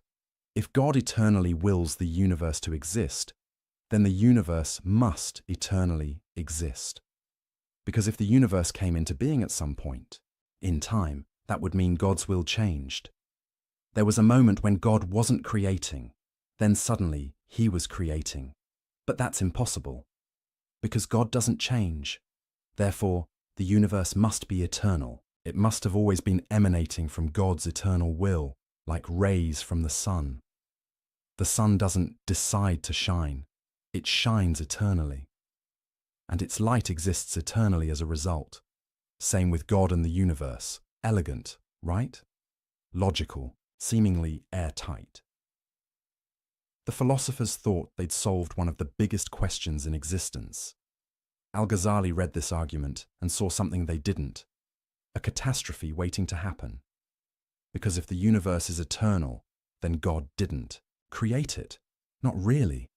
Oh sure, the philosophers would say, God is the cause of the universe, but that's not the same as creation. Creation means bringing something into existence that didn't exist before. Creation means choosing to make something, willing it to be, deciding that it should exist. But if the universe has always existed, if it's eternal, then there was never a moment of creation, never a choice, never a divine decision. The universe just is, has always been, will always be, and God's relationship to it becomes mechanical, automatic, impersonal, like the relationship between the sun and its light. The sun doesn't love its light, doesn't know its light, doesn't care about its light. The light just necessarily flows from the sun's nature. Is that really what we mean by God? A cosmic mechanism that necessarily produces a universe the way a fire necessarily produces heat? Al-Ghazali saw where this led. If God didn't choose to create, then he doesn't choose anything. If he doesn't choose, then he doesn't act. If he doesn't act, then he doesn't respond to prayers, doesn't send prophets, doesn't intervene in human affairs. He becomes the philosopher's abstraction, the unmoved mover, the distant principle, not the God of Abraham, not the God of Moses, not the God of Muhammad, not a God worth praying to. This was unacceptable.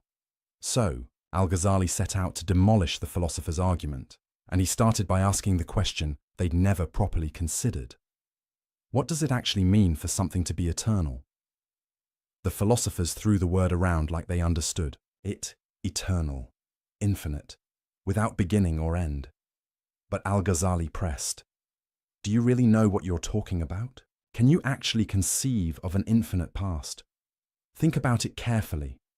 If the universe has existed forever, then an infinite amount of time has already passed, an infinite number of years, an infinite number of days, an infinite number of moments. But here's the problem. You can't traverse an infinite distance, by definition. If something is infinite, you can never reach the end of it. So how did we get to today? If an infinite amount of time had to pass before we arrived at this moment, we should never have arrived at this moment. Because you can't finish traveling through infinity, it's like saying, I started counting from negative infinity and I just reached zero. That's nonsense. You could never start from negative infinity. There's no starting point, and even if you could, you'd never finish counting up to zero, because infinity has no end. Same with time. If the past is infinite, then we could never have reached the present. But we did reach the present. We're in it right now. Therefore, the past can't be infinite. The universe must have had a beginning. This is what philosophers call the impossibility of traversing an actual infinite, and Al-Ghazali wielded it like a sword. The philosophers tried to respond. They said, but you're thinking about infinity wrong. Past infinity isn't like a distance you travel. It's just there, all at once. Al-Ghazali pushed back. Okay, let's try a different angle. Imagine the universe is eternal, like you say. That means the number of past days is infinite, right? But the number of past years is also infinite. Now here's my question. Are there more past days than past years?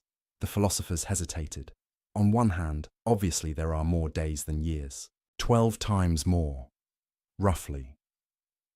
On the other hand, both numbers are infinite, and infinity equals infinity. You can't have one infinity bigger than another infinity. That contradicts what infinity means. So which is it? Are there more past days than past years?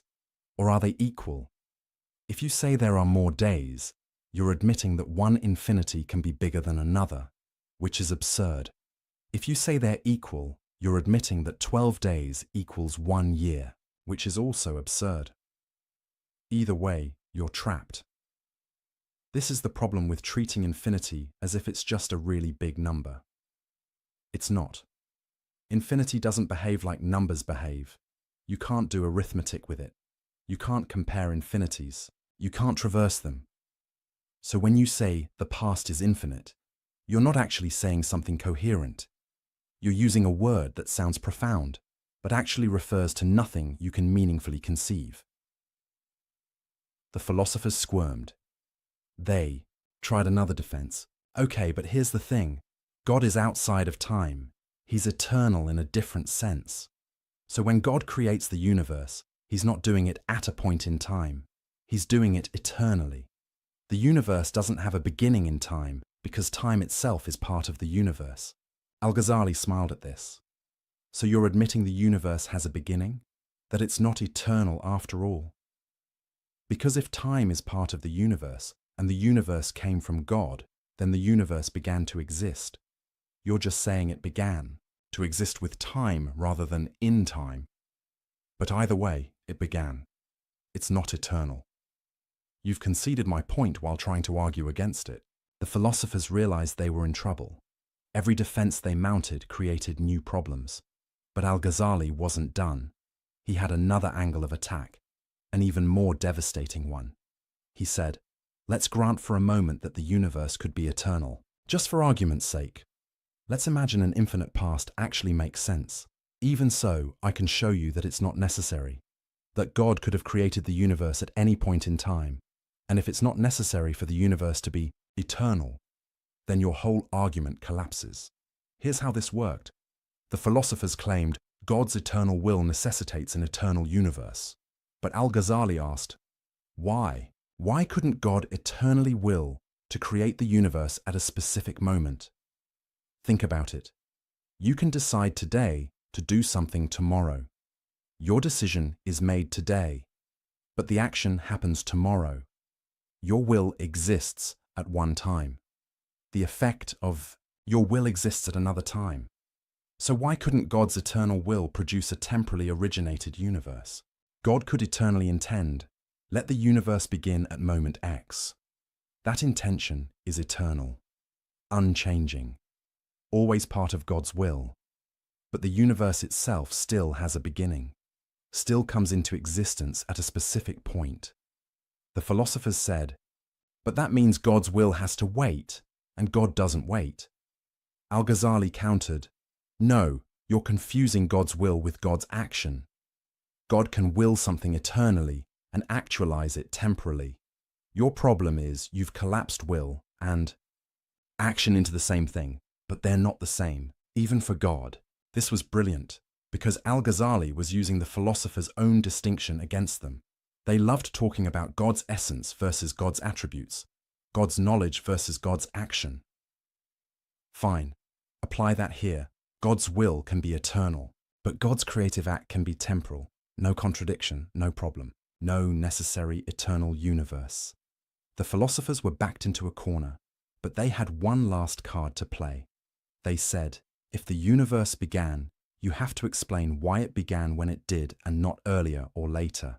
If God could have created the universe at any point, why this point? What changed?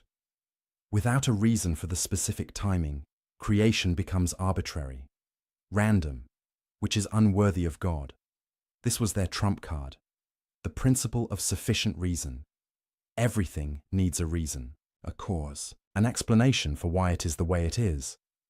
If the universe began at moment X rather than moment Y, there must be a reason. But if God is eternal and unchanging, there can't be a reason for one moment over another. All moments are equal to God. So, either the universe is eternal, or creation is arbitrary. Pick your poison. Al-Ghazali looked at this argument and laughed, not because it was bad, but because it was so revealing. The philosophers were demanding that God conform to their philosophical principles. They were saying, God must have a reason for everything he does, and that reason must be accessible to human understanding. But why? Who says God needs to justify his choices to philosophers? Who says divine wisdom has to make sense according to human logic? The philosophers had forgotten something crucial. God is not like us. His knowledge is not like our knowledge. His will is not like our will. His reasons are not like our reasons. To demand that God provide a philosophical explanation for why he created when he did is to put philosophy above God. It's to say, God, you can only act in ways we can understand, ways that fit our logical frameworks, ways that satisfy our principle of sufficient reason. But that's backwards. God is the source of reason, not bound by it. God is the ground of logic, not subject to it. If God chooses to create at a particular moment for reasons known only to him, that's his prerogative. You don't get to say, that's arbitrary, therefore impossible. You're not in a position to judge. This was the deeper issue Al-Ghazali exposed. The philosophers had made reason into a god. They had elevated logical principles to the status of eternal, necessary truths that even God must obey. But that's idolatry. Not of statues or images, but of the human intellect. They had said, if we can't understand it, it can't be true. If our logic can't accommodate it, it can't be real. If our philosophy can't explain it, it can't exist. That's the ultimate arrogance. And Al-Ghazali was calling it out. The universe doesn't owe you an explanation. God doesn't owe you an explanation. Your inability to understand something doesn't make it false. Your inability to fit it into your system doesn't make it impossible. Reality is bigger than your categories. Mystery is deeper than your logic. And God is more than your philosophy can contain. This was the heart of Al-Ghazali's critique, not just of the eternal universe claim, but of the entire philosophical project. The philosophers thought they could master reality through reason. They thought they could deduce the nature of existence from first principles. They thought they could figure out God's mind by clever arguments. Al-Ghazali showed them they couldn't. Not because reason is useless. Not because logic doesn't matter, but because reason has limits. Logic has boundaries. Philosophy has a proper scope, and questions about God's creative will lie beyond that scope. You can't prove the universe is eternal. You can't prove it had a beginning, not through pure philosophy, not with certainty. The most you can say is, both are possible. Both are conceivable. Neither leads to logical contradiction. So if you're going to choose between them, you need something other than philosophy to decide. Revelation, maybe. Faith. Direct experience of the divine. But not philosophical demonstration. Because philosophical demonstration can't get you there. The philosophers' certainty about an eternal universe was fake, built on assumptions they never questioned, on principles they never justified, on logic they never tested. Al-Ghazali tested it, and it broke. The first pillar of their system was crumbling. The universe didn't have to be eternal. God could have created it in time, and if God created it in time, then God chose. God acted. God willed something specific, which means God is not. The impersonal principle the philosophers described. God is personal, active, engaged with his creation. The kind of God who might send prophets, who might hear prayers, who might care about individual human beings. The door the philosophers had closed was opening again, and Al-Ghazali was just getting started. Because if the philosophers were wrong about the eternity of the universe, maybe they were wrong about God's knowledge too. Maybe God doesn't just know universals. Maybe he knows you, specifically, individually, completely. That's where we're going next. To the most personal question of all. Does God see you? The philosophers said no. Al-Ghazali was about to prove them wrong. And when he did, the entire cold, mechanical universe they'd built would start to feel warm again. Close your eyes for a moment. Think about the most painful experience of your life. Maybe it was losing someone you loved. Maybe it was a betrayal. Maybe it was a moment of crushing failure. Whatever it was, you felt it. You lived through it. It was real. Now imagine someone telling you, God doesn't know about that. Not because he doesn't care, not because he's ignoring you, but because he literally cannot know individual, specific events. He knows about suffering in general, but not your suffering. He knows about loss as a concept, but not your loss. He knows the universal category of human pain, but not the particular agony you felt on that specific day. How would that make you feel? This is what the philosophers were claiming. And it's the second major battleground where Al-Ghazali decided, this isn't just wrong. This is heresy. Let me explain how the philosophers got here. It started, like so many bad ideas, from something. That sounds reasonable. They said, God is perfect, right? Unchanging, eternal, beyond time. So God's knowledge must also be perfect, unchanging, and eternal. God can't learn new things, can't discover facts he didn't know before, can't be surprised by events. So far, most theologians would agree. But then, the philosophers made a fatal move. They said, if God's knowledge is unchanging, then God can only know unchanging things. Things that are eternally true, always the same, never in flux. And what are those things? Universals, essences, eternal forms. God knows humanity as an eternal essence, but not individual humans who are born and die. God knows motion as a principle, but not specific movements happening at specific times. God knows existence as a concept, but not particular existence that come and go. In philosophical jargon, they were saying, God knows universals but not particulars. Let that sink in for a moment.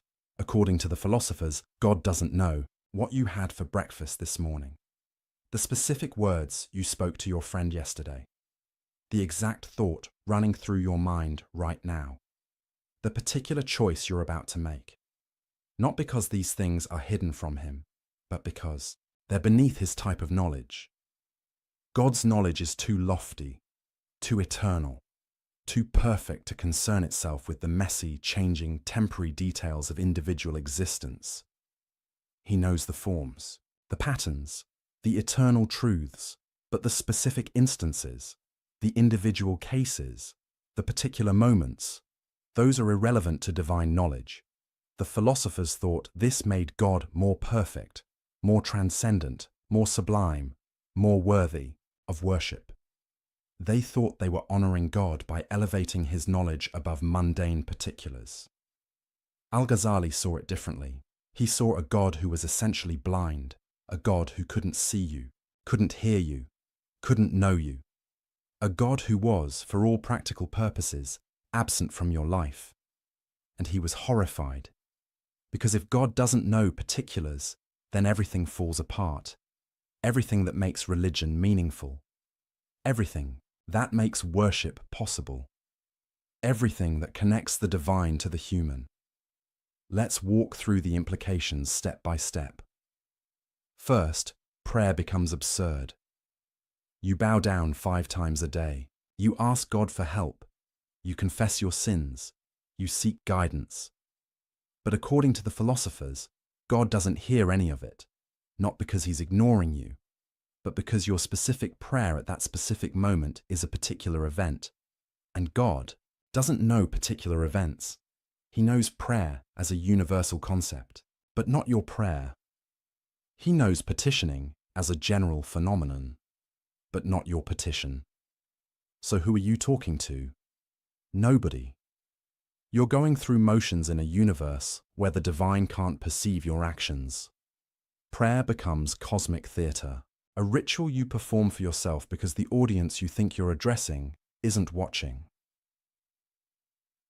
Second, prophecy becomes impossible. How does God send a message to a specific prophet at a specific time if he doesn't know specific times or specific prophets? Muhammad receives revelation in a cave. Moses hears God at a burning bush. Jesus is born in Bethlehem. These are particular events, specific moments, individual occurrences. But if God doesn't know particulars, he can't initiate these events. He can't choose a particular person, can't speak at a particular moment, can't intervene in particular circumstances. The philosophers tried to get around this. They said, well, divine knowledge sort of overflows into the world, and prophets are people whose souls are aligned to receive this overflow. But that's not prophecy. That's cosmic coincidence. That's not God choosing to speak. That's just some humans being naturally tuned to pick up signals that are always broadcasting. It's like saying God didn't send the Quran to Muhammad. Muhammad just happened to receive it because he was in the right mental frequency. That's not revelation. That's reception. Third, divine justice becomes meaningless. If God doesn't know what you specifically did, how can he judge you? How can there be a day of reckoning if God doesn't know your particular actions? He knows sinning as a category, but not the sins you committed. He knows righteousness as an ideal, but not the righteous choices you made. How do you reward or punish people based on things you don't know they did? The philosophers had an answer for this too. They said, your soul carries the effects of your actions. God sees the state of your soul, but that's backwards. That means God doesn't judge your actions. He just observes their accumulated effect on your soul. It's like saying a teacher doesn't grade your test. She just looks at how smart you became after taking it. That's not justice. That's just observing outcomes. Fourth, the entire concept of divine care evaporates. When the Quran says God is closer to you than your jugular vein, what does that mean if God doesn't know you exist? When it says he knows what's in your hearts, is that a lie? When it says he responds to those who call on him, is that false advertising? The philosophers were forced to reinterpret all these passages. They said, these verses speak metaphorically for the common people, but the real truth is more abstract. In other words, Scripture lies to the masses because they can't handle the truth that God doesn't actually know you, doesn't actually care about you, doesn't actually engage with your life. He's just the eternal principle at the top of the cosmic hierarchy, majestic, perfect, sublime, and utterly, completely indifferent to your existence. This is what Al-Ghazali couldn't stomach. Not because it hurt his feelings, not because it was emotionally unsatisfying, but because it made religion incoherent. If the philosophers were right, then the entire Islamic tradition was built on a mistake. Billions of prayers offered to a God who couldn't hear them. Prophets, claiming messages from a God who couldn't send them. Believers expecting judgment from a God who didn't know what they'd done. It was all theatre, all illusion, all a massive collective delusion. Al-Ghazali said, "No, this ends here," and he began his counterattack. First, he went after their logic. The philosophers claimed God's knowledge must be unchanging, therefore he can only know unchanging things. But Al-Ghazali asked, why does unchanging knowledge require unchanging objects? Can't you have unchanging knowledge of changing things? Think about it. If God knows eternally that Muhammad will be born in 570 CE, that knowledge doesn't change. It's always true, always part of God's eternal knowledge. The event itself is temporal, happens at a specific time. But the knowledge of it can be eternal. God doesn't learn that Muhammad was born when it happens. He always knew it would happen. His knowledge is unchanging, even though the event is temporal. So the philosopher's argument doesn't work. You can have eternal, unchanging divine knowledge of particular changing events. No contradiction, no problem. Second, Al-Ghazali attacked their conception of perfection. The philosophers said knowing particulars would make God imperfect. But Al-Ghazali flipped it. Is it more perfect to know everything or to know only some things? Obviously, knowing everything is more perfect. So a God who knows both universals and particulars is more perfect than a God who knows only universals. The philosophers were actually diminishing God's perfection by limiting his knowledge. They thought they were elevating him, but they were actually reducing him, making him less than all-knowing, less than omniscient, less than perfect. Their perfect God was actually deficient. Third, Al-Ghazali went after the very distinction between universals and particulars. He said, this distinction is something humans make. It's how we organize our thoughts.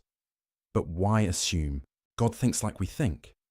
Why assume God's knowledge is divided into categories the way ours is? Maybe to God, there is no difference between universal and particular. Maybe he knows everything in a way we can't comprehend, a way that transcends our categories. The philosophers had committed the sin they always accused others of. They had anthropomorphized God, not by giving him a body, but by giving him a human-like mind, by assuming his knowledge works like their knowledge, just bigger, just more perfect. But what if God's knowledge is radically different from human knowledge?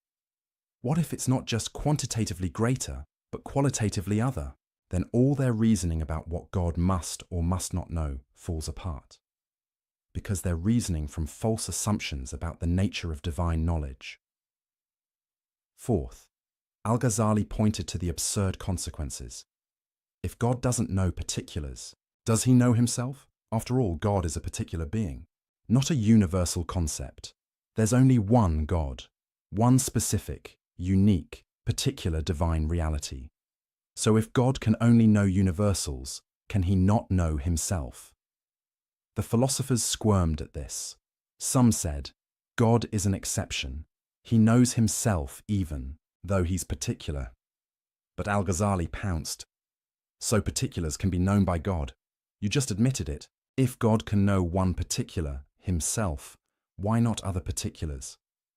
Your rule about God only knowing universals has a huge exception, which means it's not really a rule. Others said, God isn't particular. He's beyond the universal particular distinction. Fine, Al-Ghazali said. Then why can't his knowledge also be beyond that distinction? Why can't he know in a way that includes both universals and particulars? Every defense the philosophers mounted created new problems. They were trapped, contradicting themselves, tying themselves in logical knots. Fifth, and most devastatingly, Al-Ghazali showed that their position made prediction impossible. The philosophers believed in astrology, in reading the stars to predict future events. But how can you predict a particular future event if God doesn't know particular events? If the cosmos is governed by divine knowledge, and divine knowledge doesn't include particulars, then particular events aren't part of the cosmic order. They're just random, unpredictable, outside the scope of rational understanding. But the philosophers wanted it both ways. They wanted a rationally ordered universe where everything follows from divine knowledge, but they also wanted to limit divine knowledge to universals. You can't have both. Either the universe is rationally ordered down to its particulars, in which case God must know those particulars, or God doesn't know particulars, in which case the universe is ultimately chaotic and unpredictable at the level of individual events. The philosophers were caught in a contradiction of their own making. Al-Ghazali exposed it mercilessly. But beyond all the logical arguments, Al-Ghazali made a deeper point. A point about what kind of universe we live in. The philosopher's universe was cold, mechanical, indifferent, a universe where the divine principle churns out existence according to eternal laws, but doesn't see you, doesn't know you, doesn't care about you. You're just a particular instantiation of universal forms, a temporary configuration of matter, a fleeting pattern in the cosmic dance. You matter to yourself, maybe to other people, but not to God, because to God, you're not even visible. Al-Ghazali asked, is that the universe you want to live in? More importantly, is that the universe we actually live in? Because your experience suggests otherwise. You feel seen. You feel known. You feel like your choices matter to something beyond yourself. When you pray, you sense a response. When you seek guidance, you find it. When you suffer, you feel held. Maybe that's all illusion. Maybe it's wishful thinking. Or maybe the philosophers are wrong. Maybe God does know particulars, does see individuals, does care about specific people. Maybe the universe is warmer than the philosophers imagined. Maybe you matter more than their system allows. This was the choice Al-Ghazali presented, not as a logical proof, not as a philosophical demonstration, but as an existential question. Which universe do you actually live in? The cold universe of the philosophers, where God is distant and unknowing, or a universe where God sees you, where your prayers are heard, where your life matters? You can't prove it either way through philosophy, but you can look at your experience. You can examine your life. You can trust your intuition. And most people, when they're honest, know which universe feels real. The philosophers had built an impressive system, but they'd built it at the cost of making religion meaningless and human, life insignificant. Al-Ghazali tore it down, not with wishful thinking, not with sentimental appeals, but with rigorous philosophical argument that showed their position was logically flawed and existentially unlivable. God knows particulars. He must. He can. He does. Your prayers are heard. Your actions are seen. Your life is known, not because Scripture says so, though it does, but because any other conclusion makes a mockery of divine perfection and reduces God to less than all-knowing. The philosopher's God was too small, too limited, too bound by human categories. Al-Ghazali's God was bigger, greater, more truly divine. The second pillar of philosophy was crumbling. But Al-Ghazali wasn't done, because the philosophers had one more devastating claim to answer. The most personal one of all, the claim about what happens when you die. You strike a match, it lights. Why? You probably think, because striking creates friction. Friction creates heat. Heat ignites the chemicals on the match head. Cause and effect. Simple, obvious, undeniable. But what if I told you that's not what's actually happening? What if the match lighting has nothing to do with you striking it? What if every time you think you're seeing cause and effect, you're actually witnessing something far stranger? Welcome to the most radical, most controversial, most mind-bending argument Al-Ghazali ever made. This is where he didn't just challenge the philosophers, he challenged reality itself, or at least what you think reality is. Let's back up and understand what was at stake. The philosophers had built their entire system on causation. Everything in the universe, they claimed, operates according to necessary causal laws. Fire necessarily burns. Water necessarily flows downward. Heavy objects necessarily fall. These aren't just observations. They're ironclad natural laws. Laws that can't be broken, can't be suspended, can't be violated, not even by God. That last part is crucial. The philosophers believed in God. They weren't atheists, but their God was bound by the laws of nature he'd established. Or rather, the laws of nature flowed necessarily from God's nature. God couldn't make fire not burn, because fire burning is part of the eternal, necessary structure of reality. God couldn't make water flow upward, because gravity isn't a choice, it's a metaphysical necessity. God couldn't raise the dead, couldn't turn a staff into a snake, couldn't split the moon.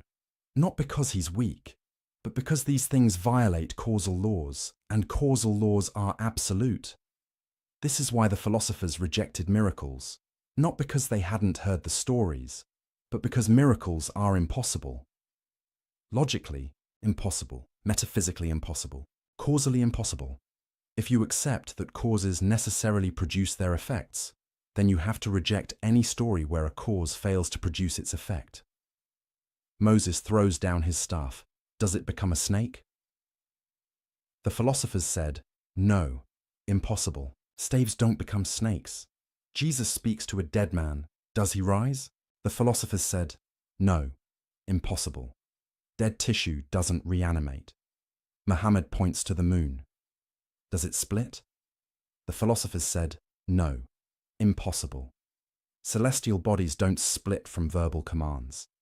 These stories might be useful myths, inspiring, legends, metaphors for spiritual truths, but they're not literal history, because they violate causation, and nothing violates causation, not even God. Do you see the problem? If miracles are impossible, then prophecy is questionable. If prophets can't perform miracles, how do you know they're really sent by God? Anyone can claim divine authority. The miracle is supposed to be the proof. But if miracles don't happen, there's no proof, just claims, just stories, just legends that may or may not be true. The entire foundation of revealed religion rests on the possibility of divine intervention in the natural order. And the philosophers were saying, that's impossible. Nature is a closed system, governed by unbreakable laws. Operating according to necessary causal chains, God set it in motion.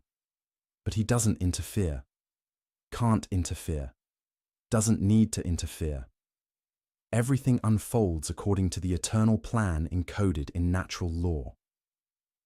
Al-Ghazali looked at this and saw the ultimate expression of philosophical arrogance. They weren't just making a claim about how nature usually works. They were making a claim about what God can and cannot do. They were putting limits on divine power, constraints on divine action, boundaries on divine will, and they were doing it in the name of reason, logic, philosophical necessity. Al-Ghazali decided this has to be destroyed, not just criticized, not just questioned, utterly demolished. And to do it, he was going to attack causation itself, not just the philosopher's theory of causation, but the very idea that causes necessarily produce effects. This is where Al-Ghazali became truly radical. Here's his argument, and fair warning, it's going to make your head spin. When you see fire touch cotton, and the cotton burns, you believe the fire caused the burning. But Al-Ghazali asked, did you actually see causation? Or did you just see sequence? You saw fire touch cotton, then you saw cotton burn. Two events, one after another. But did you see the fire making the cotton burn? Did you see the causal power transferring from fire to cotton? No, you just saw event A, then event B. You inferred causation. You assumed it. You concluded it. but you didn't observe it. All you ever observe is succession, one thing following another. The causation itself, that's something you add, something you read into the events. Okay, you might say, but it happens every time. Fire always burns cotton. That can't be coincidence, can't it? What if God creates the burning of cotton every time fire touches it? Not because the fire causes it, but because that's his habit, his custom, his regular pattern. God sees fire touch cotton, and in that moment, he creates burning in the cotton, not because he has to, not because the fire forces him to, but because he chooses to. Every single time, consistently, reliably, predictably. So predictably that you mistake his habit for a necessary law. This is the doctrine of occasionalism, the idea that God is the only real cause, the only actual agent, the only true power in the universe. Everything else? Occasions for God's action. Fire doesn't burn cotton. God burns cotton on the occasion of fire touching it. Your hand doesn't move your pen. God moves your pen on the occasion of your willing it. Bread doesn't nourish you. God nourishes you on the occasion of you eating bread. There are no natural causes, no necessary connections, no causal powers in created things, just God, acting, constantly, creating each moment fresh. Now you might be thinking, this is insane. This contradicts everything we know about how the world works. Does it, though? Al-Ghazali pointed out. You've never actually seen a necessary connection between cause and effect. You've seen constant conjunction, regular sequence, habitual association. But necessity. Where do you observe that? When you say, fire must burn cotton, what does must mean? Does it mean you've never seen fire fail to burn cotton? That's just observation of past patterns. Does it mean you can't imagine fire not burning cotton? That's just limits of your imagination. Does it mean there's some metaphysical force compelling fire to burn? Where's your evidence for that? The philosophers claimed necessity, but they couldn't prove it. They just assumed that because something always happens, it must happen. But always and must are different things. Maybe fire has always burned cotton, but that doesn't mean it has to burn cotton. Maybe God has always chosen to create burning when fire touches cotton, but that doesn't mean he couldn't choose otherwise. The difference matters enormously, because if causation is just God's habit, then God can change his habits. He can make fire not burn, water not wet, gravity not pull, not as violations of natural law, because there are no natural laws, only divine habits, and habits can be broken. This is how miracles become possible. Moses throws his staff. Normally God would keep it as wood, but this time he transforms it into a snake, not a violation of causation, because there is no causation to violate, just God doing something different than his usual habit. Jesus touches a dead man. Normally, God keeps dead tissue dead, but this time he restores life, not breaking natural law, because there is no natural law, only God's customary action. Muhammad points to the moon. Normally, God maintains the moon's unity, but this time he splits it. Same thing. God exercising his freedom to act differently than usual. No logical impossibility, no metaphysical violation, no problem. The philosophers hated this argument. They threw everything they had at it. First objection. If causation isn't real, then knowledge is impossible. Science is meaningless. You can't predict anything. Al-Ghazali's response. Why not? God acts consistently. His habits are reliable. You can study those habits, learn the patterns, make predictions based on God's customary behavior. The difference is, you recognize those patterns as descriptions, not prescriptions. They tell you what God usually does, not what he must do. Science still works. You just understand its limits. Second objection.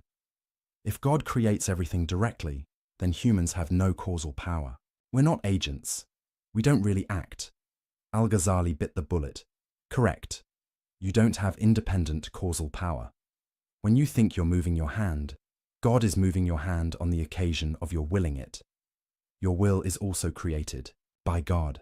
Every moment, every thought, every action. You're not an independent agent. You're a locus of divine action. Now this raises huge questions about free will and moral responsibility, and Al-Ghazali knew it. He wrestled with these questions deeply, but for now, his point was narrower.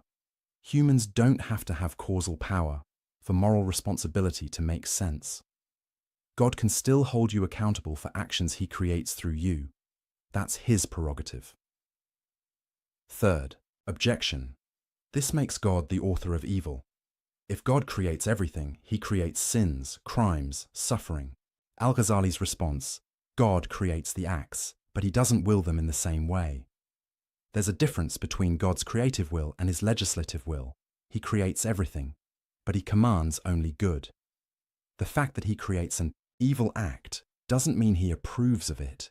Is this satisfying? That's debatable. Theologians have argued about this for centuries, but Al-Ghazali's point was, his theory doesn't create this problem. The problem exists regardless.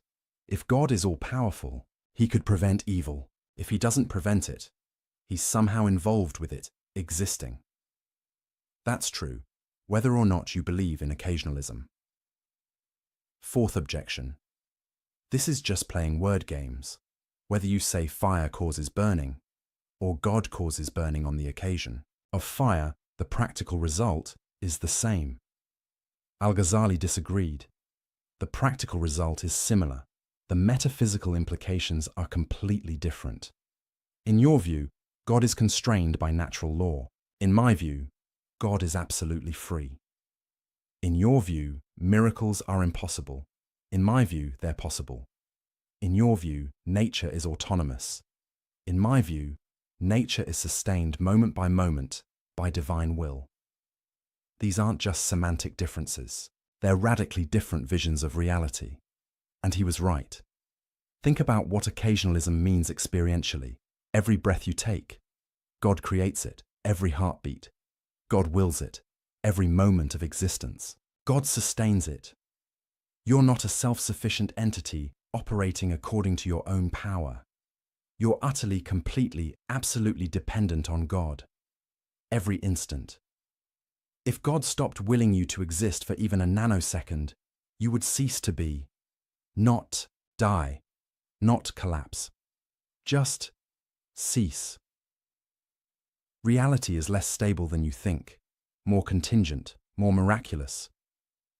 The fact that the world seems orderly, that patterns repeat, that nature appears lawful. That's not because nature has its own power. It's because God is faithful. He chooses to act consistently, to maintain patterns, to sustain the world in a regular way, but he's under no obligation to do so. Every moment the universe doesn't dissolve into chaos is an act of divine mercy. Every moment fire burns cotton is an act of divine choice. Every moment you exist is a gift. This is a universe of radical dependence, radical contingency, radical divine involvement. Not the distant, mechanistic universe of the philosophers, but a universe where God is intimately involved in every event, every action, every moment. Some people find this comforting.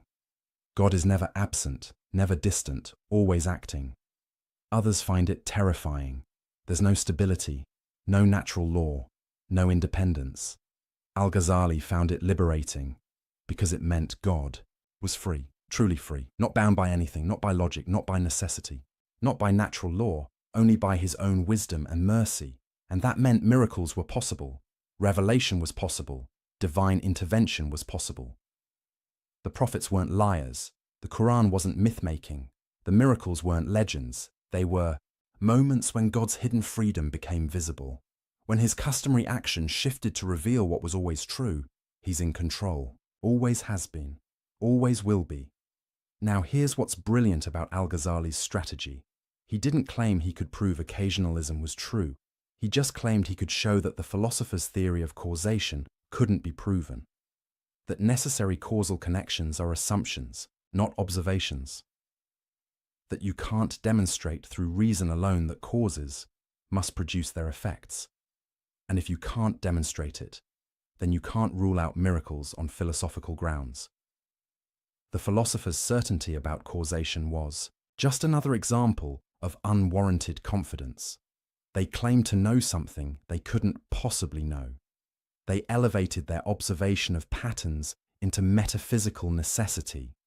They confused "this is how things always happen" with "this is how things must happen," and that confusion allowed them to reject miracles, prophecy, and divine intervention. Al-Ghazali's occasionalism was a philosophical nuclear option. It didn't just challenge the philosopher's theory of causation.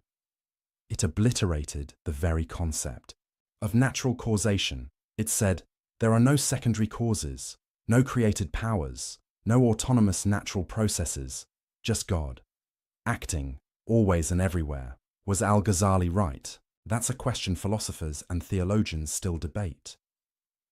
But right or wrong, he accomplished his goal. He showed that the philosopher's rejection of miracles wasn't based on demonstrated truth.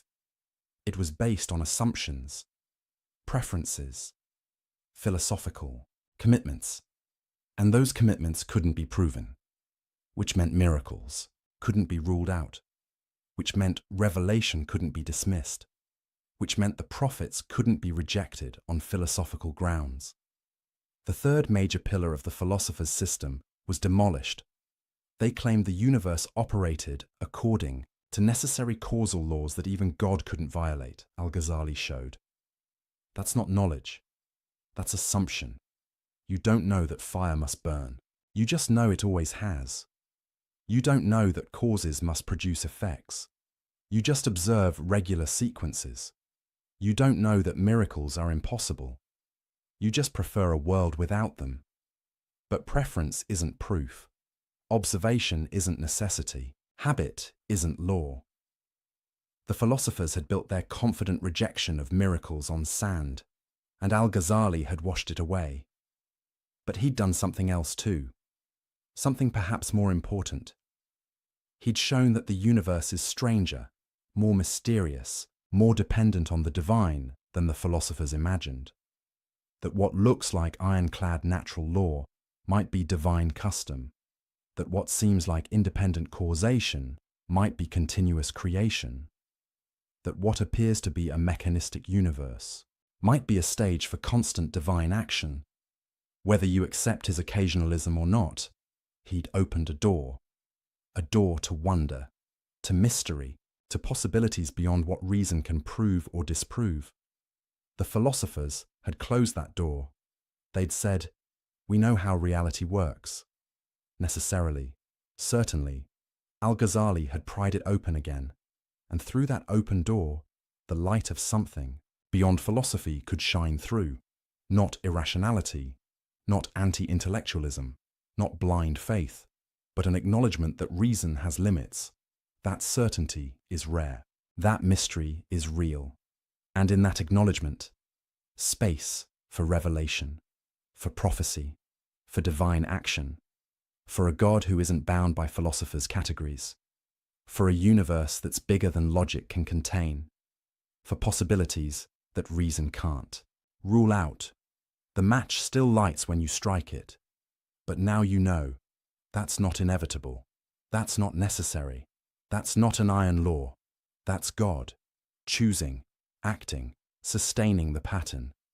And he could choose otherwise. He usually doesn't, but he could. And sometimes, for prophets, for signs, for miracles, he does. And there's nothing the philosophers can do about it, because their certainty was always an illusion. Their necessary connections were always assumptions. Their closed universe was always just a cage they built around their own imagination.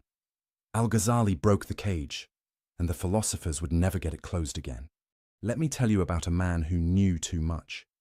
Not in the sense that he'd discovered dangerous secrets, but in the sense that he'd pushed his mind to see contradictions everywhere, to question everything so thoroughly that certainty became impossible, to analyze so deeply that the ground beneath every thought turned to quicksand. That man was Al-Ghazali, and in the process of dismantling the philosophers, he was dismantling himself. Because here's what happens when you truly commit to radical doubt. When you question not just conclusions but methods, not just theories, but the tools used to build theories. When you push skepticism all the way to its logical conclusion, you don't end up with alternative certainty, you end up with intellectual paralysis. You don't discover solid ground, you discover there is no solid ground. And that realization doesn't feel like victory. It feels like madness. Al-Ghazali was winning his war against the philosophers. He'd shown their arguments didn't prove what they claimed. Their certainty wasn't justified. Their system rested on assumptions they couldn't defend. But in doing so, he'd also shown something more troubling, that all rational argument might rest on assumptions that can't be defended. That certainty itself might be impossible to achieve through reason alone, that the tools we use to know things might be unreliable at their core. This is the metacritique, the argument that turns back on itself. It's not just, the philosophers are wrong about X, Y, and Z. It's, philosophy itself can't deliver what it promises. Reason itself has fatal limitations.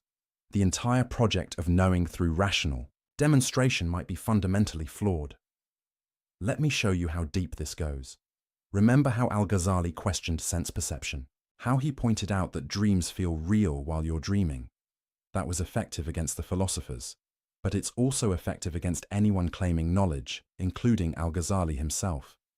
How does he know his critique of the philosophers is valid? He used reasoning.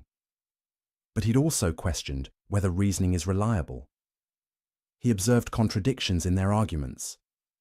But he'd also questioned whether observation can be trusted. Every tool he used to demolish the philosophers could also be used to demolish his own position.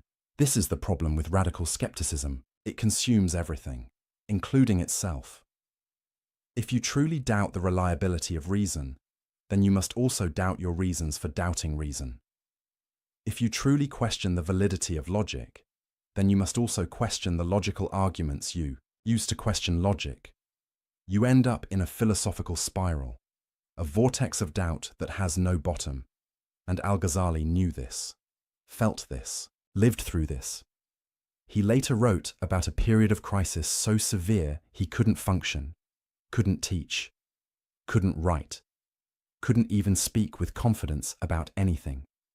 Because every statement he wanted to make, his own mind would immediately question. God exists. But how do you know? What's your proof? How can you be certain? Reason can demonstrate certain truths, but can it? Haven't you just shown that reason is limited? That it rests on unproven assumptions? I need to live according to Islamic law. But why? How do you know Islamic law is true? How do you know your interpretation is correct? Round and round, question after question, doubt feeding on doubt. This is what happens when you take philosophy seriously. Not as a game, not as an intellectual exercise, not as a way to show how clever you are, but as a genuine search for truth, for certainty, for solid ground to stand on. You discover there might not be any solid ground, at least not ground you can reach through thinking alone. The philosophers never got here. They never pushed their skepticism this far. They doubted religion, questioned revelation, challenged tradition, but they never truly doubted their own tools, never questioned their own foundations, never looked into the abyss beneath their own certainty. They thought they'd escaped the quicksand of uncertain opinion and reached the bedrock of demonstrated truth. Al-Ghazali discovered there is no bedrock, or if there is, reason can't reach it, because every foundation you propose can be questioned, every axiom can be challenged, every proof requires assumptions, even the principles of logic itself. Why should you accept the law of non-contradiction, the principle that something can't both be and not be at the same time? The philosophers said, because it's self-evident. To deny it is absurd. But self-evident to whom? Absurd by what standard? Your mind finds it self-evident. But how do you know your mind is reliable? You can't use logic to prove logic is valid. That's circular. You can't use reason to prove reason works. That assumes what you're trying to prove. At the foundation of every rational system are principles that can't be rationally justified. You have to start somewhere. And wherever you start, you're making a leap. A leap of faith, if you will, not religious faith necessarily, but intellectual faith. Trust. Commitment to unprovable starting points. This is what the philosophers never admitted. They claimed to build their system on reason alone, on logical necessity, on demonstrated truth, but they were actually building on faith. Faith in reason, faith in logic, faith that their minds could access truth. They just didn't call it faith. They called it self-evident principles, or rational, intuition, or necessary truths. But change the labels all you want. It's still trust in something you can't prove. Al-Ghazali saw this with devastating clarity, and it broke him. Because if even the philosophers' vaunted reason requires faith at its foundation, then what makes it superior to religious faith? If you have to trust something without proof either way, why not trust revelation instead of reason? Why not trust prophetic experience instead of philosophical deduction? Why not trust divine guidance instead of human intellect? The philosophers had claimed their path was certain while religion's path was blind faith. But Al-Ghazali had shown their path requires faith too, just faith in different things. Faith that sense perception is generally reliable. Faith that logical inference preserves truth. Faith that the human mind can grasp reality. All unprovable, all assumed, all taken on trust. This realization was both liberating and terrifying. Liberating because it meant the philosophers had no grounds to look down on religious belief. Their certainty was just as ungrounded as anyone else's. They just didn't realize it. Terrifying because it meant there might be no certain knowledge at all, no firm foundation, no absolute truth accessible to humans, no escape from doubt. Al-Ghazali was stuck in this place for months, unable to commit to anything, unable to claim knowledge about anything, unable to function as a scholar or teacher or human being, because his intellectual honesty wouldn't let him pretend. He couldn't go back to uncritical certainty, couldn't unsee what he'd seen, couldn't unknow what he'd learned. He knew too much about the limits of knowing, and that knowledge was paralyzing. This is the metaphysics of madness, the philosophy that leads to psychological breakdown. Not because the arguments are wrong, but because they're too right. Because if you follow them all the way, you end up unable to assert anything with confidence, unable to trust your own thoughts, unable to believe your own reasoning, unable to claim knowledge about reality. And a human being can't live like that. You have to make decisions, take actions, commit to beliefs, live your life. But how do you do that when you've lost all certainty? When every belief seems equally questionable? When every foundation crumbles under scrutiny? The philosophers had an answer. Just trust reason. It's self-validating, self-evident, reliable. But Al-Ghazali had demolished that answer. Reason isn't self-validating. It requires trust, and that trust can be questioned. So where does that leave you? Al-Ghazali later wrote about what saved him from this crisis.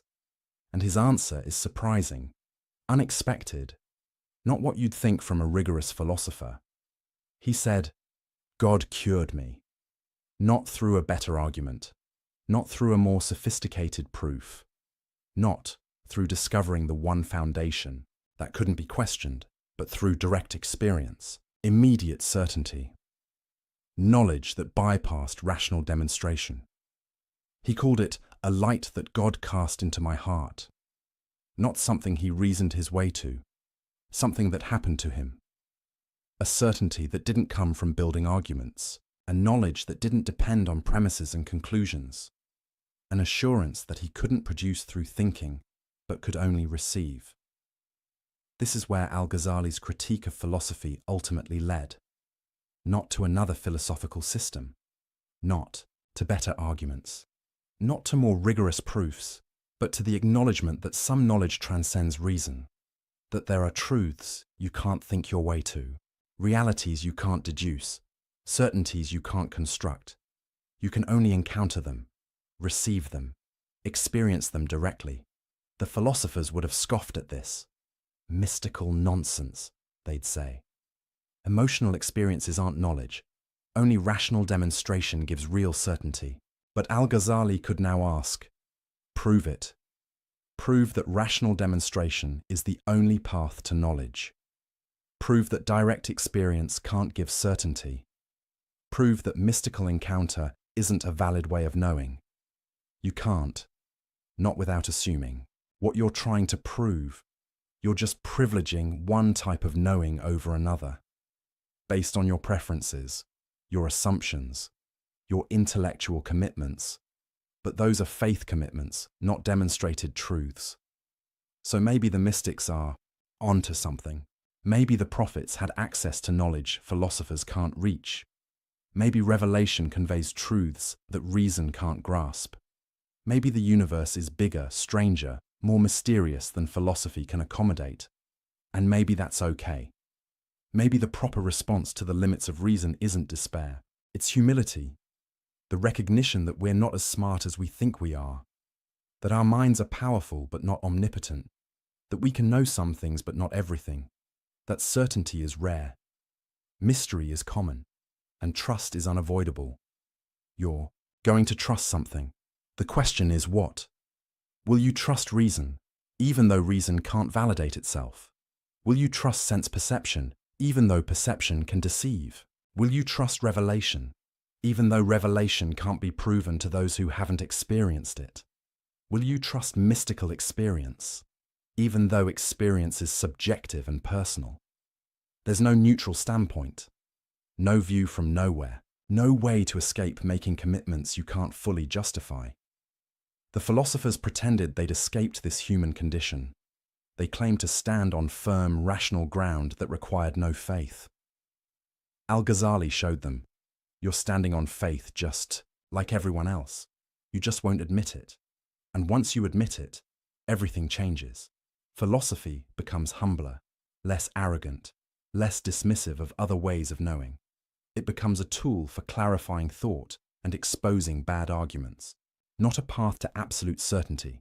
It becomes useful for showing what can't be proven, not for building unchallengeable systems. It becomes a servant of wisdom, not wisdom itself. This is Al-Ghazali's ultimate lesson. Not that philosophy is worthless, but that philosophy is limited. Not that reason is useless, but that reason isn't everything. Not that logic doesn't matter, but that logic can't answer all questions. The philosophers had made philosophy into an idol, an object of worship, the highest human faculty. Al-Ghazali had smashed that idol, not by being anti-intellectual, not by rejecting reason, not by embracing irrationality, but by pushing reason to its limits, by showing with rigorous argument that reason can't justify itself, by demonstrating philosophically that philosophy can't deliver what it promises. He used philosophy to show philosophy's limits. He used reason to reveal reason's boundaries. He used logic to demonstrate that logic rests on unprovable foundations, and in doing so, he opened space for other ways of knowing, other sources of truth, other paths to certainty, not by discrediting reason, but by right-sizing it, putting it in its proper place, acknowledging its power while recognizing its limits. This is intellectual maturity, the wisdom that comes after you've explored the limits of cleverness. The philosophers never got there. They stayed trapped in the intoxication of their own intellect, drunk on the power of argument, addicted to the feeling of certainty, unable to acknowledge that they were building castles on clouds. Al-Ghazali got sober, and sobriety didn't mean giving up thinking. It meant thinking more carefully, more humbly, more honestly about what thought can and can't do. The metaphysics of madness was real. The abyss of doubt was real. The spiral of skepticism was real. Al-Ghazali had looked into it, had fallen into it, had nearly been consumed by it, but he'd emerged on the other side, not with a philosophical solution, but with a lived realization that you can't think your way out of radical doubt. You can only be pulled out, rescued, given a gift you can't earn. And that gift isn't an argument. It's an experience, a light, a certainty that comes from beyond yourself. The philosophers would reject this, call it irrational, dismiss it as mysticism. But Al-Ghazali could now say, I've been where you are. I've mastered what you've mastered. I've trusted what you've trusted. And I've found it insufficient. Not wrong, not useless, but insufficient. There's more to reality than reason can grasp, more to knowledge than philosophy can deliver, more to truth than logic can demonstrate, and acknowledging that isn't weakness, it's wisdom. The madness wasn't in doubting too much, it was in claiming to know too much. The philosophers were mad with certainty. Al-Ghazali became sane through doubt, and from that sanity he could finally speak with real authority. Not the authority of someone who claims to have all the answers, but the authority of someone who's seen the limits of answers, who's wrestled with uncertainty, who's found something beyond argument. The three great philosophical positions had fallen, the system had crumbled, the certainty had dissolved, but something more important had been revealed. Not a rival philosophical system, but a different way of approaching reality altogether, and that's where we're going next. To the final implications, the last confrontation, the ultimate question, what do you do after philosophy fails? There's a moment in every intellectual war when diplomacy ends, when critique becomes condemnation, when disagreement becomes denunciation, when you stop saying, I think you're mistaken, and start saying what you believe is dangerous. For Al-Ghazali, that moment came when he looked at three specific philosophical positions, three ideas that weren't just wrong, weren't just unproven, weren't just questionable. They were heretical. They were kufr, disbelief. This wasn't a word he used lightly. In Islamic intellectual discourse, calling something heresy has weight, consequences, implications. It means this belief is so incompatible with Islamic faith that you can't hold it and remain Muslim. It means this isn't a matter of scholarly debate. This is a line in the sand. It means if you believe this, you've crossed a boundary. You're outside the circle. You've abandoned something essential. Al-Ghazali had spent months, maybe years, dismantling philosophical arguments, showing their logical flaws, exposing their assumptions, demonstrating their overreach. But he'd been relatively measured, academic, philosophical. He'd said, your proofs don't work. Your certainty is unjustified. Your claims exceed your evidence. But now he was going further. He was saying, three of your positions aren't just philosophically questionable, they're religiously unacceptable. They're not just errors, they're heresies. Why these three? Why not others? Because these three didn't just challenge specific interpretations of Islamic doctrine. They challenged the very possibility of Islamic belief making sense. They didn't just contradict scripture. They made scripture meaningless. They didn't just disagree with theology. They made theology impossible. Let's revisit them. But this time, not as philosophical problems, as religious catastrophes. First, the eternity of the world. We already explored the logical issues with this claim, the impossibility of traversing an infinite past, the incoherence of actual infinities.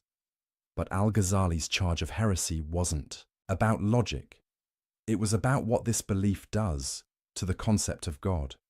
If the world is eternal, if it has always existed, then what does it mean to call God the Creator? The Quran repeatedly describes God as Creator, as the one who brings things into existence, as the one who made the heavens and the earth. This isn't peripheral to Islamic belief. It's central, foundational, definitional. God's relationship to the universe is that of creator to creation, maker to made, originator to originated. But if the world is eternal, this relationship dissolves. God doesn't create. He doesn't originate. He doesn't bring into being. He just is the eternal source from which an eternal universe eternally flows. That's not creation. That's emanation, automatic, necessary, impersonal, like heat from fire, light from sun, effect from cause. No choice, no will, no decision to create. The philosophers tried to maintain that God is still supreme in this arrangement, still the source of all being.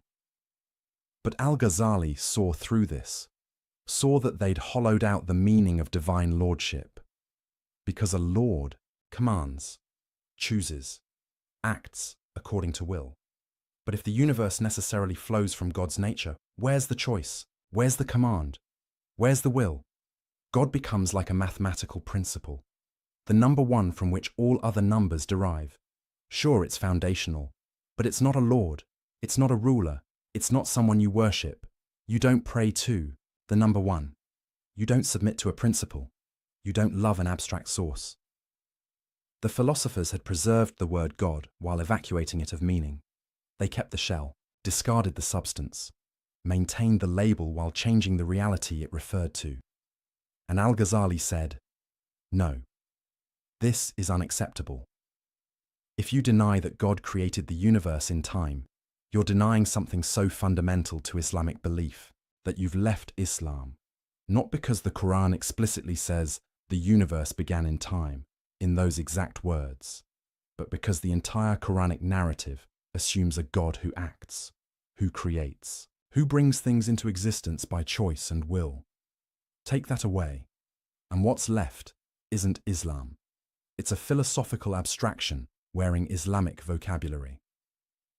Second, God's knowledge of particulars. We explored this earlier too. The emotional devastation of believing God doesn't know you individually, but the charge of heresy goes deeper. If God doesn't know particulars, then the Quran itself becomes impossible. Think about it. The Quran claims to be God's speech, specific words, revealed at specific times, to a specific person, about specific events.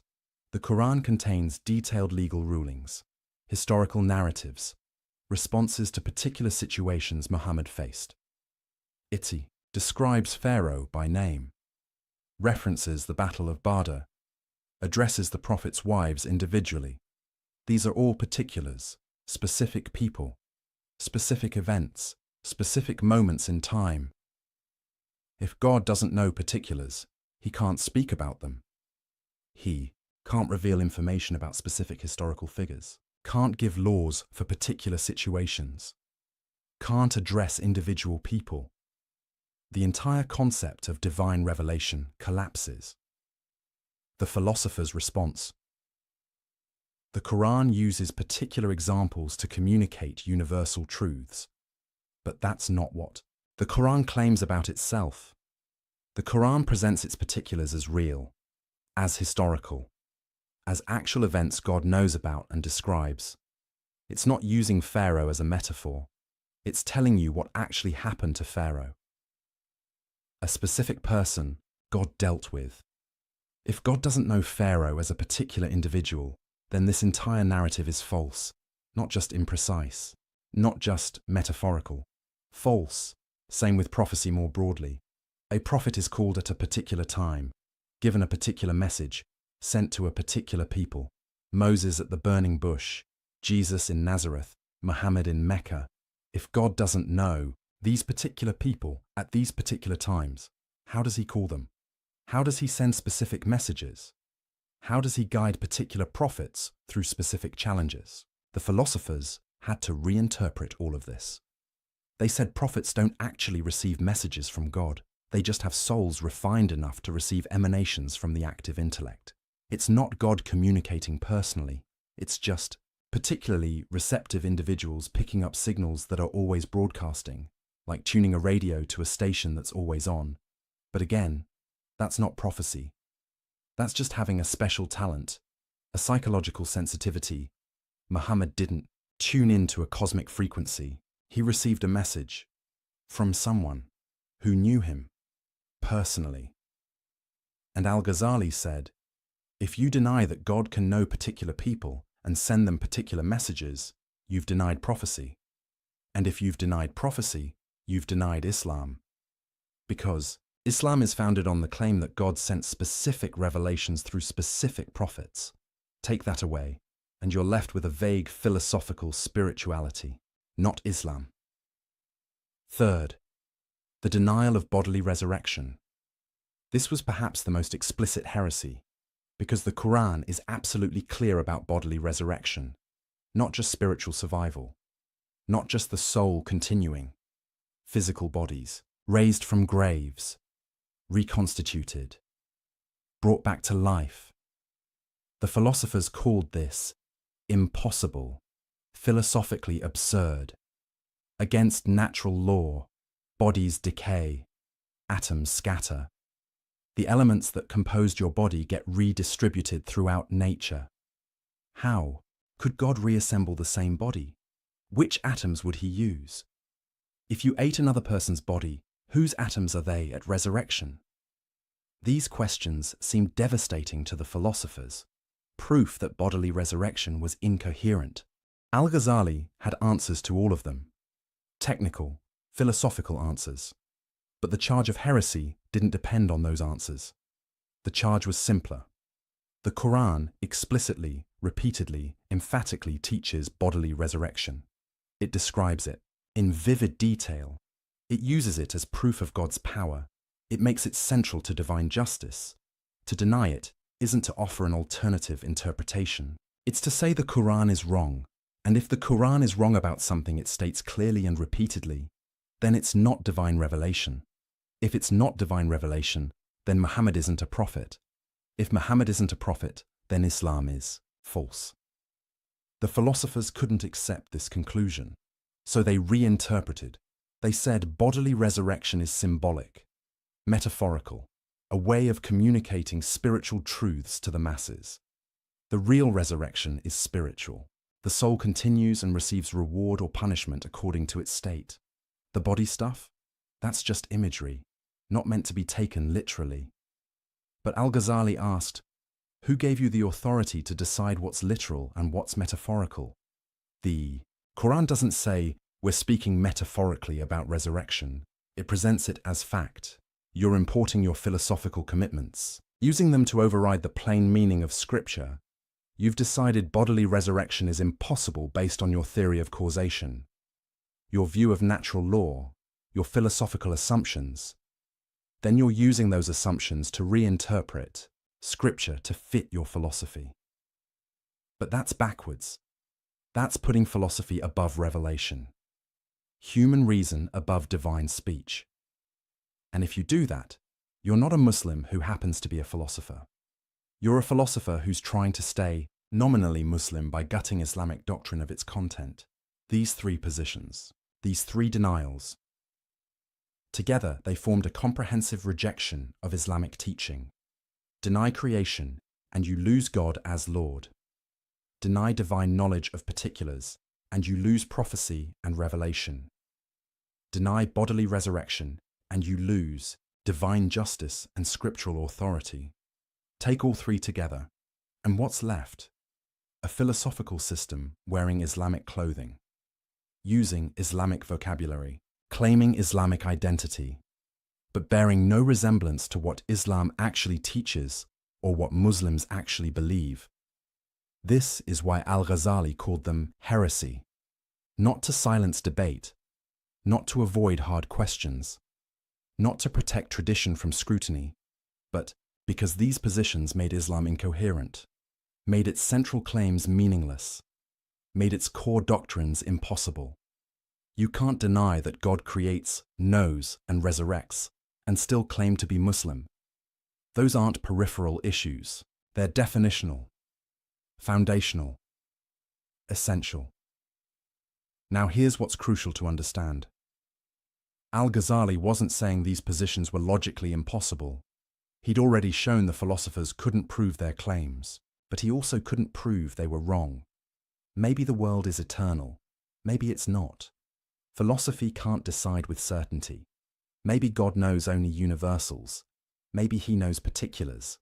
Again, philosophy can't prove it either way. Maybe bodily. Resurrection is impossible according to natural law. Or maybe natural law isn't what the philosophers think it is. The point is, these questions can't be settled by philosophical demonstration. The philosophers claimed they could prove these positions. Al-Ghazali showed they couldn't. But that means the questions remain open, undecided by reason alone. So how do you decide? You turn to revelation, to scripture, to prophetic teaching. And when you do, the answer is clear. God creates. God knows. God resurrects. The philosophers tried to have it both ways. They tried to be Muslim while denying what Islam teaches. They tried to respect revelation while overriding it with philosophy. They tried to honor scripture while gutting it of meaning. Through reinterpretation, Al-Ghazali said, you can't do that. You have to choose. Either you're a philosopher who rejects Islamic teaching, be honest about it, or you're a Muslim who accepts revelation, then accept what it actually says. But you can't be a Muslim philosopher who claims Islamic identity while denying Islamic doctrine. That's not intellectual sophistication. That's intellectual dishonesty. The charge of heresy was controversial then, still is now. Some scholars thought Al-Ghazali went too far, that he was too harsh, too quick to exclude. Others thought he didn't go far enough. That philosophy itself was suspect. That reason itself was dangerous, but Al-Ghazali occupied a middle position. He wasn't anti-philosophy. He'd mastered philosophy, used it brilliantly, showed its value as a tool. But he was against philosophy claiming authority over revelation. He was against reason, pretending it could answer questions it couldn't answer. He was against philosophers remaking Islam in philosophy's image. The three charges of heresy were his line in the sand. These three positions specifically. Not philosophy generally, not reason broadly, not intellectual inquiry as such. Just these three claims that made Islamic faith incoherent, and he stood by those charges, never backed down, never softened them, because he believed something was at stake, something important, something worth defending, the integrity of Islamic teaching, the coherence of Islamic belief, the possibility of being Muslim meaning something specific. The philosophers had tried to make Islam compatible with their philosophy by changing what Islam meant. Al-Ghazali said, no, if your philosophy contradicts Islam, that's a problem with your philosophy, not with Islam. You don't fix the problem by reinterpreting Islam until it says what you want it to say. You fix it by recognizing philosophy's limits, by acknowledging that some truths come through revelation, not reason, by accepting that some questions can't be answered by human intellect, by humbling yourself before divine teaching.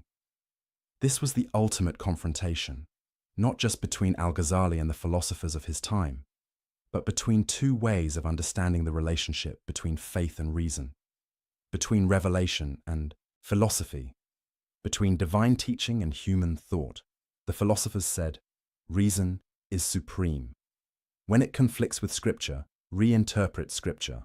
Al-Ghazali said, reason is limited. When it can't prove something either way, defer to revelation. The philosophers said, we can figure out truth through pure thought. Al-Ghazali said, some truths must be received, not figured out. The philosophers said, philosophy is the highest human achievement. Everything else must conform to it. Al-Ghazali said, philosophy is a useful tool with clear limits. It serves wisdom, but isn't wisdom itself. Two fundamentally different visions, and Al-Ghazali drew the line at the three positions where the conflict was starkest, where the stakes were highest, where the implications were clearest: the eternity of the world, God's knowledge of particulars, bodily resurrection. On these three, he said, this is where philosophy overreaches, where it makes claims it can't support and contradicts revelation, it should respect. This is where the philosophers stopped being philosophers and became missionaries for a different religion. A religion of reason, of philosophical speculation, of human intellectual achievement, dressed in Islamic language but fundamentally opposed to Islamic teaching. And Al-Ghazali wouldn't allow it, couldn't allow it, felt compelled to expose it, hence the charges of heresy. Harsh, perhaps, necessary. He thought so.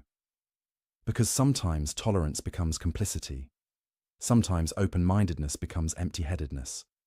Sometimes including everything means standing for nothing. And Al-Ghazali believed Islam stood for something, taught something, meant something, and that something was incompatible with these three philosophical positions. The war was won. The philosophers' certainty was demolished. Their overreach was exposed, but the cost was high. The battle was exhausting. The intellectual crisis was real. Al-Ghazali had taken the philosopher's system apart piece by piece, but in doing so, he'd also taken his own certainty apart. He'd shown the limits of reason, but he still needed to live, to act, to believe. He'd destroyed false confidence, but he still needed real confidence. He'd cleared the ground, but now something needed to be built on it, and that's where we're going next. To what comes after philosophy, to what fills the void left by demolished certainty, to Al-Ghazali's answer to the question, if reason can't give you truth, what can? Imagine standing at the edge of a cliff. Behind you is everything you know, everything you've built, everything you've trusted, your education, your career, your intellectual achievements, your certainty about how the world works. In front of you is nothing, empty air, a void you can't see across, and you have to jump, not because you want to, not because it makes sense, not because you've reasoned your way to the conclusion that jumping is the logical next step, but because standing still is no longer possible, because the ground beneath you is crumbling, because staying where you are means falling anyway. This is where Al-Ghazali found himself. He'd demolished the philosophers' certainty, exposed their assumptions, shown their limits, but in doing so, he'd also demolished his own ability to be certain through reason alone. He'd won the intellectual war, but he'd lost his intellectual peace. He couldn't go back to naive confidence, couldn't pretend he didn't see the problems, couldn't unthink what he'd thought. But he also couldn't move forward using the tools he'd just proven were inadequate. Reason couldn't save him. Logic couldn't guide him. Philosophy couldn't deliver him. Because he'd shown that these tools, powerful as they are, can't provide the bedrock certainty he needed. They can critique. They can question. They can demolish bad arguments. But they can't build unshakable foundations. Can't reach ultimate truth. Can't give you something solid to stand on. So what do? The philosophers would say, give up, embrace uncertainty. Except that we're floating in a sea of probability and best guesses. But that's not livable. Not for someone who needs to act, to choose, to commit, to live a meaningful life. You can't spend every moment paralyzed by doubt. Can't question every step before you take it. Can't analyze every decision into indecision. At some point, you have to trust something, commit to something, believe in something. But what, and why, and how? This is the crisis Al-Ghazali lived through, and what happened next is remarkable. He didn't figure his way out. He was found. He describes it in his autobiography, Deliverance from Error. He writes about months of psychological paralysis, unable to teach, unable to function. Physically, sick from intellectual crisis, his tongue wouldn't speak, his mind wouldn't settle, his heart wouldn't rest. And then, he says, something happened, not through reasoning, not through study, not through philosophical insight, but through direct intervention, divine action, a light cast into his heart. He couldn't produce it, couldn't earn it, couldn't think his way to it. It was given, received, experienced, and it gave him the certainty that reason couldn't provide. Now, the philosophers would immediately object. This is just emotion, subjectivity, personal experience that can't be verified or validated. How do you know this light was real? How do you know it wasn't self-deception? How do you distinguish divine experience from delusion? These are fair questions, important questions, and Al-Ghazali had an answer, but not the answer philosophers wanted. He said, "You can't know from the outside, can't judge from a distance, can't verify through rational proof. You can only know by experiencing it yourself. It's like trying to explain color to someone blind from birth, or taste to someone without a tongue, or love to someone who's never felt it. You can describe it, analyze it, talk about it philosophically, but until they experience it directly, they don't really know what you're talking about. Mystical experience is like that. Direct knowledge of the divine is like that. Certainty through encounter is like that. It's not less real because it's experiential. It's not less valid because it's personal. It's not less true because it can't be proven to skeptics.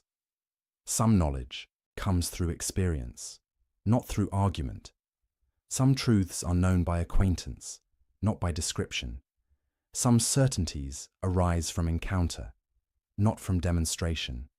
And this, Al-Ghazali realized, is what the prophets had, what the mystics discovered, what the Sufis cultivated. A way of knowing that doesn't go through rational demonstration, a path to truth that doesn't depend on philosophical proof, a source of certainty that transcends logical inference. This was revolutionary. Not because mystical experience was new to Islam, it wasn't, but because Al-Ghazali was saying it as the greatest philosopher and theologian of his age. He wasn't a naive believer who'd never engaged with philosophy. He was a master philosopher who'd gone beyond philosophy. He wasn't rejecting reason from ignorance. He was transcending reason from experience. He'd climbed the ladder of philosophical achievement to the very top. And from that height, he could see that there was something higher still. Not higher in the sense of more sophisticated arguments, but higher in the sense of a different kind of knowledge altogether. The philosophers knew about God, through inference, through deduction, through rational proof. The mystics knew God, through experience, through encounter, through direct awareness. The difference is everything. Knowing about someone isn't the same as knowing them. Reading about love isn't the same as being in love. Studying fire isn't the same as being burned. The philosophers had built elaborate theories about God, complex arguments for his existence, sophisticated descriptions of his attributes. But they didn't know him. Not really, not personally, not experientially. They knew propositions about God, not God himself. And Al-Ghazali had discovered propositions aren't enough. Arguments aren't enough. Theories aren't enough. At some point, you need encounter, relationship, direct knowing. This is what pushed him towards Sufism, the mystical tradition within Islam, the path of those who seek direct experience of the divine, who cultivate spiritual states, who practice disciplines that open the heart to God's presence. The philosophers had dismissed these people as irrational, emotional, unsophisticated, people who couldn't handle the rigors of philosophical thought, who needed comforting experiences because they couldn't accept hard truths. Al-Ghazali now saw this was backwards. The Sufis weren't intellectually inferior to philosophers. They were epistemologically superior. They'd found a way to know that the philosophers hadn't found. They'd accessed truths the philosophers couldn't access. They'd achieved certainties the philosophers couldn't achieve, not because they were smarter, but because they'd gone beyond the mind. They'd discovered that some knowledge requires more than thinking. It requires preparation, purification, practice. It requires what the Sufis call the cleansing of the heart.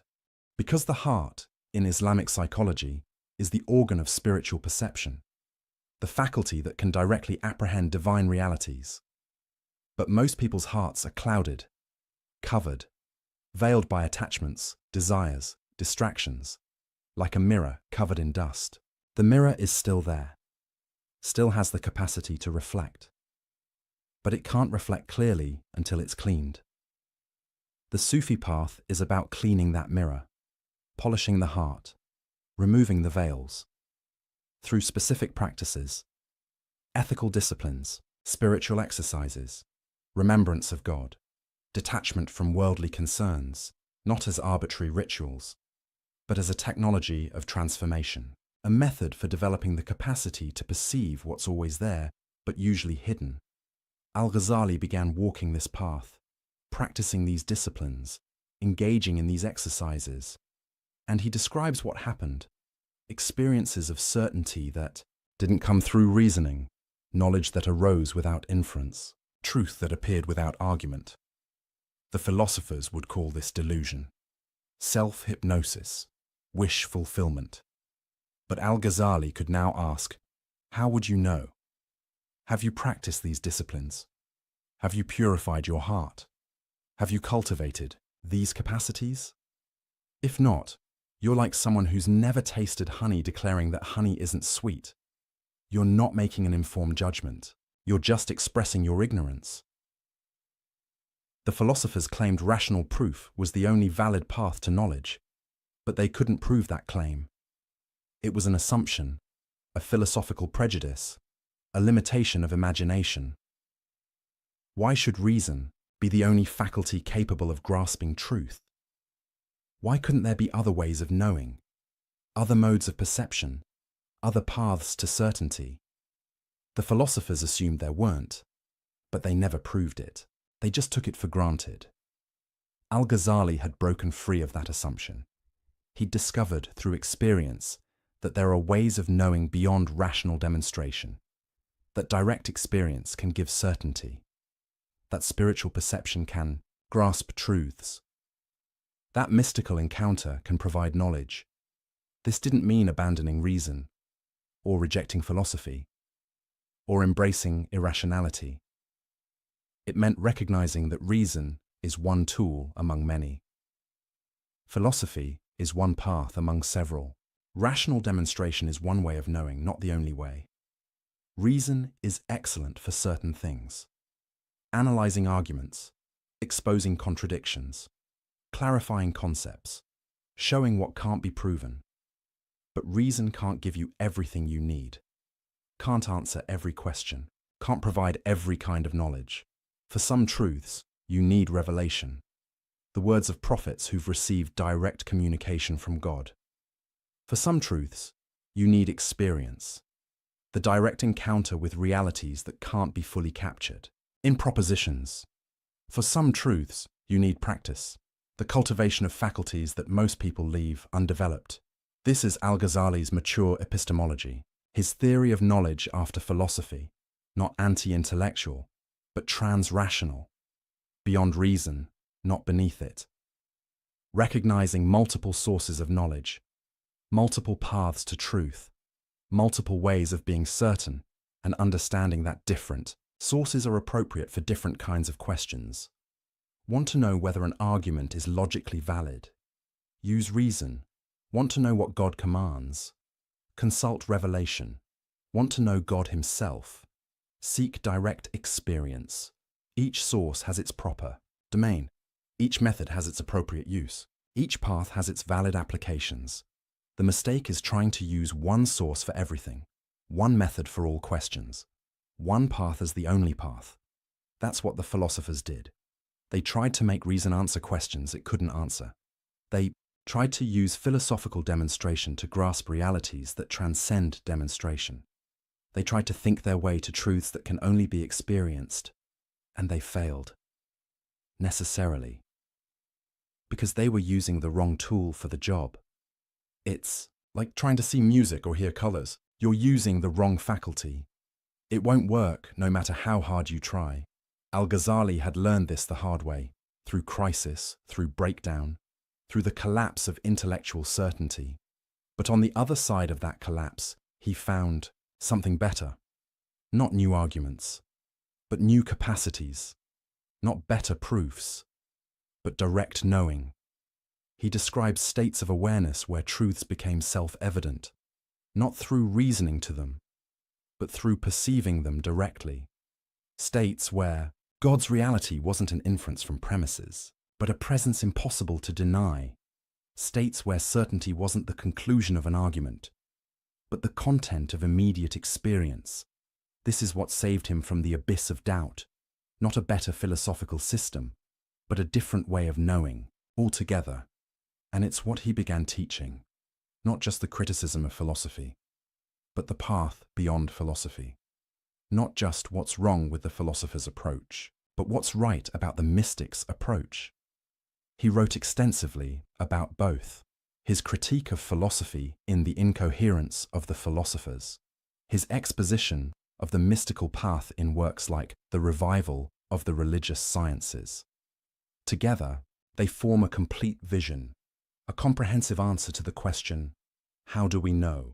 The answer, through multiple paths: reason, revelation, and experience; philosophy, prophecy, and mysticism; thought, transmission, and transformation. Each has its place. Each has its value. Each provides something the others can't provide. This was Al-Ghazali's synthesis, his contribution, his legacy. Not just tearing down philosophical arrogance, but building up a richer, fuller, more complete approach to truth. An approach that honored reason while transcending it. That used philosophy while recognizing its limits. That appreciated intellectual rigor while acknowledging spiritual realities. The philosophers had tried to fit everything into the narrow box of rational demonstration. Al-Ghazali showed the box was too small. Reality was bigger, truth was richer, knowledge was more varied, and the path to wisdom required more than just thinking clearly. It required living rightly, practicing disciplines, cultivating character, purifying the heart. It required becoming a certain kind of person, not just learning certain kinds of arguments, because some knowledge is transformative. It doesn't just inform you, it changes you, makes you different, makes you capable of perceiving what you couldn't perceive before. This is why the mystical path involves ethical discipline, not as arbitrary rules, but as preparation. You can't see clearly if your desires cloud your vision, can't think straight if your attachments distort your perception, can't perceive divine realities if your heart is occupied with worldly concerns. The purification isn't punishment, it's preparation, training, developing the faculties needed for higher knowledge, like an athlete training their body, or a musician training their ear, or a mathematician training their mind. You're developing capacities, building abilities, becoming capable of something you weren't capable of before. The philosophers thought everyone already had all the capacities needed for truth. Just use your reason and you'll get there. Al-Ghazali showed some capacities need to be developed, some faculties need to be cultivated, some abilities need to be practiced, and that development, that cultivation, that practice requires more than reading books and constructing arguments. It requires a whole way of life, a path, a discipline, a transformation. This is what he found beyond reason's edge, not an abyss, but a new landscape. Not emptiness, but fullness. Not less knowledge, but more. Not inferior certainty, but superior. The certainty of direct experience, the knowledge of personal encounter, the truth of transformation. The philosophers never got there, because they never jumped. They stood at the edge of reason's capacity and declared, "This is as far as truth goes." Al-Ghazali stood at the same edge and declared, "This is where the real journey begins, beyond argument, beyond proof, beyond rational demonstration, into the realm of immediate knowing, of direct perception, of transformative encounter." This didn't make him anti-philosophical. He continued using philosophy, continued teaching logic, continued analyzing arguments. But he did it from a different place, with a different understanding, with a different foundation. Not philosophy as the source of certainty, but philosophy as a tool in service of wisdom. Not reason as the ultimate authority, but reason as a valuable servant. Not logic as the path to God, but logic as a skill useful for many things, while insufficient for the most important thing. The most important thing being actually knowing God, not just knowing about Him, actually experiencing certainty, not just constructing arguments for belief, actually being transformed, not just accumulating information. This is Al-Ghazali's gift to intellectual history, not just the critique of philosophy, but the vision of what lies beyond it, not just showing what reason can't do, but pointing toward what other faculties can do, not just demolishing false certainty, but indicating where real certainty might be found. He jumped, and he found solid ground on the other side, not the ground of logical proof, but the ground of lived experience, not the foundation of philosophical demonstration, but the foundation of direct knowing, not the bedrock of rational argument, but the bedrock of spiritual encounter. And from that ground he could finally speak with real authority, not borrowed, not constructed, not argued into existence, but earned, experienced, known. The philosophers claimed authority they didn't have, certainty they couldn't justify, knowledge they couldn't possess. Al-Ghazali found authority they couldn't claim, certainty they couldn't understand, knowledge they couldn't access, because he'd gone where they refused to go, beyond reason's edge, into the territory of transformed consciousness and direct divine encounter. And that journey changed everything, for him and for everyone who came after. Every intellectual earthquake has aftershocks, tremors that continue long after the main event, ripples that spread across centuries, cracks that keep widening in unexpected directions. Al-Ghazali's critique of philosophy was that kind of earthquake, and we're still feeling the aftershocks today, nearly 1,000 years later. The question is, what kind of aftershocks? What did his critique actually accomplish? What world did it create? The answers depend on who you ask, and when you ask them. Because Al-Ghazali's legacy is complicated, contested, contradictory. Some see him as a hero, the man who saved Islamic faith from philosophical corruption, who exposed intellectual arrogance, who redirected Islamic civilization towards spiritual authenticity. Others see him as a villain, the man who killed Islamic philosophy, who ended the golden age of Islamic science, who closed the door on rational inquiry. Both narratives exist, both have evidence, both can't be entirely right. So let's look at what actually happened, starting with the immediate aftermath. Al-Ghazali's incoherence of the philosophers hit like a bomb. It couldn't be ignored. It was too sophisticated, too rigorous, too devastating in its arguments. The philosophers had to respond, and they tried. The most famous response came from Ibn Rushd, known in the West as Averroes. He was born in Muslim Spain, decades after Al-Ghazali's death, and he considered it his mission to defend philosophy against Al-Ghazali's assault. He wrote, "The Incoherence of the Incoherence," a point-by-point refutation of Al-Ghazali's critiques. The title itself was provocative, a declaration that Al-Ghazali's arguments were themselves incoherent. Ibn Rushd argued that Al-Ghazali had misunderstood the philosophers, misrepresented their positions, made straw-man arguments. He tried to show that philosophy and revelation were compatible, that reason and faith addressed different domains, that you didn't have to choose between them. He was brilliant, sophisticated, intellectually formidable, and he lost, not because his arguments were bad, they weren't, not because he wasn't smart enough, he was, but because the cultural moment had shifted. The appetite for bold philosophical speculation had waned. Al-Ghazali had planted doubt, made people suspicious of philosophers' claims, raised questions about whether reason could really deliver what it promised, and that doubt spread, took root, changed the conversation. In the Islamic world, philosophy never fully recovered the prestige it had before Al-Ghazali.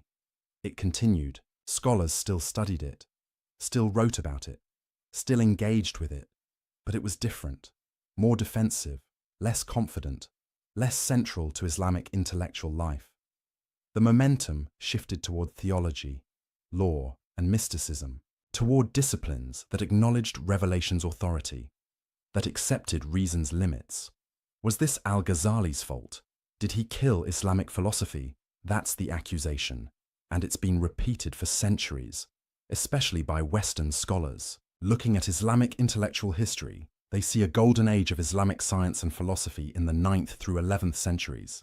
Brilliant minds, groundbreaking discoveries, sophisticated arguments. Then al-Ghazali appears, and afterward, decline, stagnation, the end of that golden age. The implication: al-Ghazali's anti-philosophical critique killed the spirit of inquiry, closed minds, ended intellectual progress. But this narrative is too simple, too neat, too convenient for those who want to blame religion for scientific decline. First, al-Ghazali wasn't anti-science. He wasn't anti-mathematics. He wasn't even entirely anti-philosophy.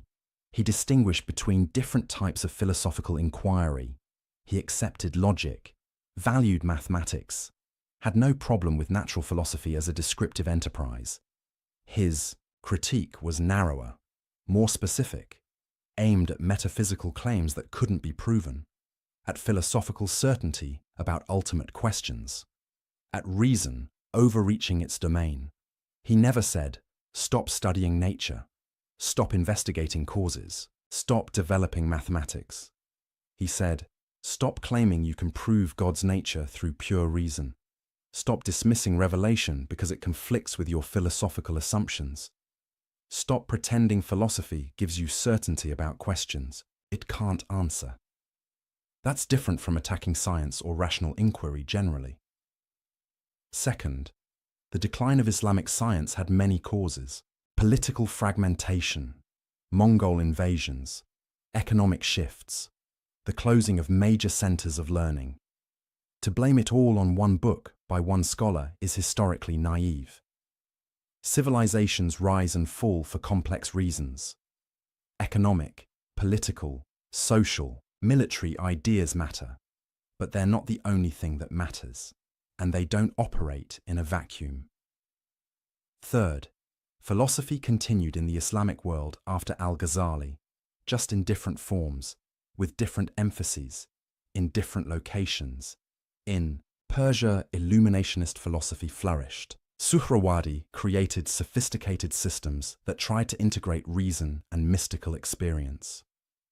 In the Ottoman Empire, philosophical inquiry continued for centuries. Commentaries, debates, new developments. It wasn't the vibrant, confident, speculative philosophy of the earlier period. But it wasn't dead either. The story is more complex than al-Ghazali killed philosophy. But here's what he did do. Undeniably. Intentionally. He changed the hierarchy of knowledge in Islamic civilization. Before al-Ghazali, philosophy was ascending, gaining prestige, claiming authority, positioning itself as the highest form of knowledge. After al-Ghazali, philosophy was humbled, put in its place, acknowledged as useful but limited. Theology reasserted its primacy. Mysticism gained legitimacy. Revealed knowledge regained authority. The question is, was this good or bad? From one perspective, it's terrible. A tragedy. The closing of the Islamic mind. Philosophy represents open inquiry, rational investigation, the courage to question everything, the refusal to accept authority without proof. When you subordinate philosophy to theology, you're saying, some questions are off limits, some conclusions are predetermined, some truths can't be questioned. That's the death of free inquiry, the end of intellectual courage, the victory of dogma over reason. From this view, al-Ghazali's legacy is disaster. He gave religious authorities a weapon against philosophical inquiry. He made it respectable to reject reason in favor of revelation. He closed doors that should have stayed open.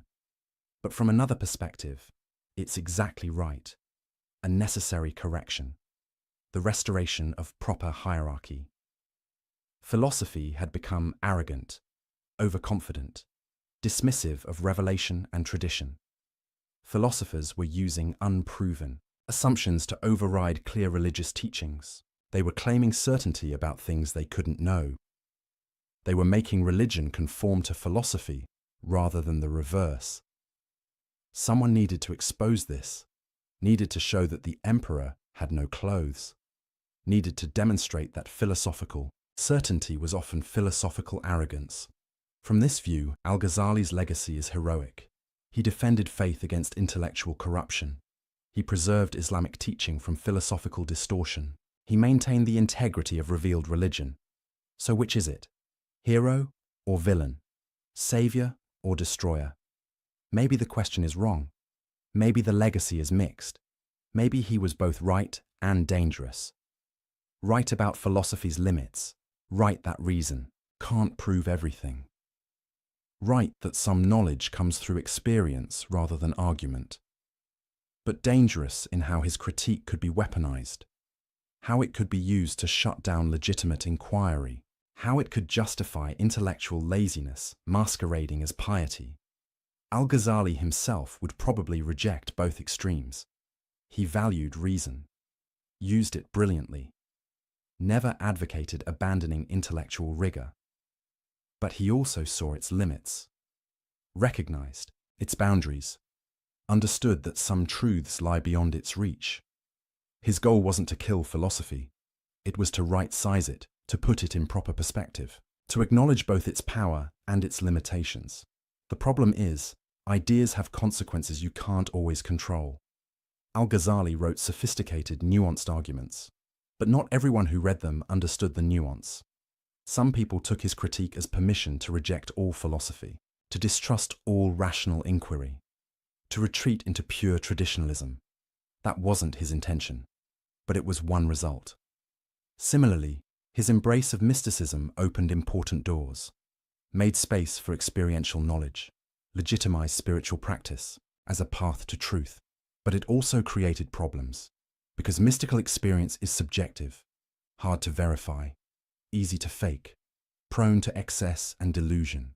Al-Ghazali knew this, warned about it, tried to provide guidelines for distinguishing authentic spiritual experience from self-deception. But again, not everyone paid attention to the nuances. Some used mysticism as an excuse for anti-intellectualism, for rejecting any attempt at rational analysis. The legacy is messy, as legacies usually are. But here's what's undeniable. Al-Ghazali changed the conversation, permanently. After him, no serious Islamic thinker could ignore the questions he raised. Can philosophy prove what it claims to prove? What are reason's limits? How do you balance revelation and rational inquiry? What role should mystical experience play in religious knowledge? These became unavoidable questions, central debates, issues every sophisticated thinker had to address. In that sense, Al-Ghazali's critique was generative. It created new lines of inquiry, sparked new debates, forced new sophistication. Even Ibn Rushd's response, his attempt to refute Al-Ghazali, shows this. It's a more careful, more nuanced defense of philosophy than what came before. Because Ibn Rushd had to take Al-Ghazali's objections seriously, had to address them carefully, had to develop more sophisticated arguments. That's the paradox. Al-Ghazali's critique of philosophy made philosophy better, more rigorous, more aware of its assumptions, more careful about its claims. The lazy, overconfident philosophy that claimed to prove everything. That died. And maybe it needed to. But careful, humble, sophisticated philosophy, that could still flourish. And in some places, it did. Now, let's zoom out. Because Al-Ghazali's impact wasn't limited to Islamic civilization. His ideas reached medieval Europe through translations, influenced Christian scholastic theology, shaped how Europeans thought about the relationship between faith and reason. Thomas Aquinas, the great Catholic theologian, engaged with Al-Ghazali's arguments. sometimes agreeing, sometimes disagreeing, always taking them seriously. The questions Al-Ghazali raised about causation influenced later European philosophers. David Hume's skepticism about causation echoes Al-Ghazali's occasionalism, though Hume probably didn't read him directly. The debate about faith and reason that Al-Ghazali helped shape in Islam became central to European intellectual history too. So, his influence spread, transformed, took on new forms in new contexts. Today, nearly 1,000 years later, what's his relevance? In the Islamic world, he remains towering, one of the most important figures in Islamic intellectual history. Studied, debated, revered, criticized. In the broader world, he's less known, but the questions he raised remain urgent. In an age of scientific confidence, where many believe science can answer all meaningful questions, Al-Ghazali's skepticism about reason's reach is worth reconsidering, not as anti-science, but as a reminder that science has limits, that not all questions are scientific questions, that not all knowledge is empirical knowledge. In an age of religious fundamentalism, where some want simple certainty and reject intellectual inquiry, Al-Ghazali's sophisticated engagement with philosophy is instructive. He didn't reject reason. He used it, mastered it, showed its power while acknowledging its limits. That's different from anti-intellectualism. It's sophisticated intellectualism that knows its boundaries. In an age of spiritual seeking, where many look for meaning beyond materialism, Al-Ghazali's mystical turn offers a path, not away from reason, but beyond it, to direct experience, to transformation, to knowledge that changes you. But with Al-Ghazali, you get intellectual rigor alongside mystical experience, critical thinking alongside spiritual practice, philosophy alongside transformation. That integration is rare and valuable. So what's the final verdict? What do we make of Al-Ghazali's legacy? Perhaps this: he was right about the questions, profoundly, right about philosophy's limits, about reason's boundaries, about the need for multiple paths to knowledge. He was sophisticated about the answers, offering a vision that honored reason while transcending it, that used philosophy while recognizing its insufficiency, that integrated multiple ways of knowing. But he couldn't control how his ideas would be used, how they'd be simplified, how they'd be weaponized by some and ignored by others. That's the fate of all influential thinkers. Their ideas take on lives of their own, get interpreted and misinterpreted, used for purposes they never intended. Al-Ghazali broke philosophy's monopoly on knowledge. That was necessary. Philosophy had overreached, claimed too much, dismissed other ways of knowing too easily. But some people took the breaking too far, used it to reject all philosophy, all rational inquiry, all intellectual rigor. That's not what Al-Ghazali wanted, but it's part of what happened. So we're left with a mixed legacy, a complicated inheritance, a set of insights that cut multiple ways, and maybe that's appropriate, because the questions Al-Ghazali raised don't have simple answers. How do you balance faith and reason? How do you honor both revelation and rational inquiry? How do you acknowledge multiple paths to truth without descending into relativism? These are hard questions, eternal questions. Questions every thoughtful person must wrestle with. Al-Ghazali didn't solve them definitively. He couldn't. They're not the kind of questions that have final solutions, but he illuminated them, showed their complexity, demonstrated why easy answers won't work, and he modeled something important: the courage to question your own certainty, the honesty to admit what you don't know, the humility to recognize your tool's limitations. He was at the peak of intellectual achievement, the most respected scholar of his age, secure in his position and prestige, and he threw it all away to pursue truth more honestly, to question more deeply, to seek more authentically. That's rare. That takes courage. That matters. So here's the question I'll leave you with. The question Al-Ghazali forces us to confront. What are you certain about? And how do you know? Not what do you believe, not what seems likely, but what are you absolutely certain about? And on what grounds? If you're honest, if you push hard enough, if you follow Al-Ghazali's example of radical questioning, you'll probably find your certainties are fewer than you thought, that some things you took for granted are actually assumptions, that some beliefs you held confidently are actually probabilities, that some knowledge you claimed was actually trust, and that's okay.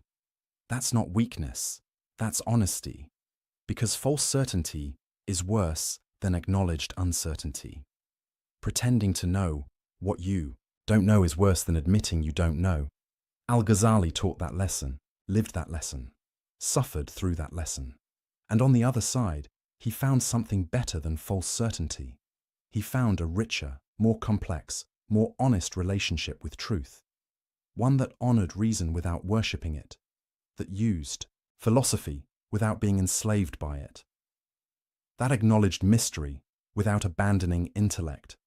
That's his gift to us. Not a final answer, but a better way of asking the question, not solved problems, but deeper understanding of why the problems are hard. Not certainty about everything, but clarity about what we can and can't know.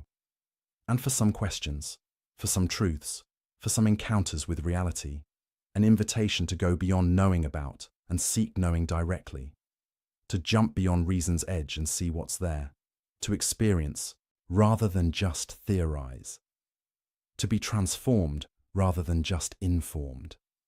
Nearly 1,000 years later, the invitation still stands, the questions still press, the challenge still beckons. Al-Ghazali broke philosophy, but he didn't leave us with nothing. He left us with something harder, something richer, something more real. The acknowledgement that we're finite creatures reaching for infinite truth, limited minds grasping at unlimited reality, temporal beings trying to understand the eternal, and in that acknowledgement, there's honesty, there's humility, there's the beginning of real wisdom, not the false wisdom of those who claim to have figured it all out, but the real wisdom of those who know how much they don't know, and who keep seeking anyway, keep questioning, keep reaching, keep being transformed by truth rather than just accumulating information about it.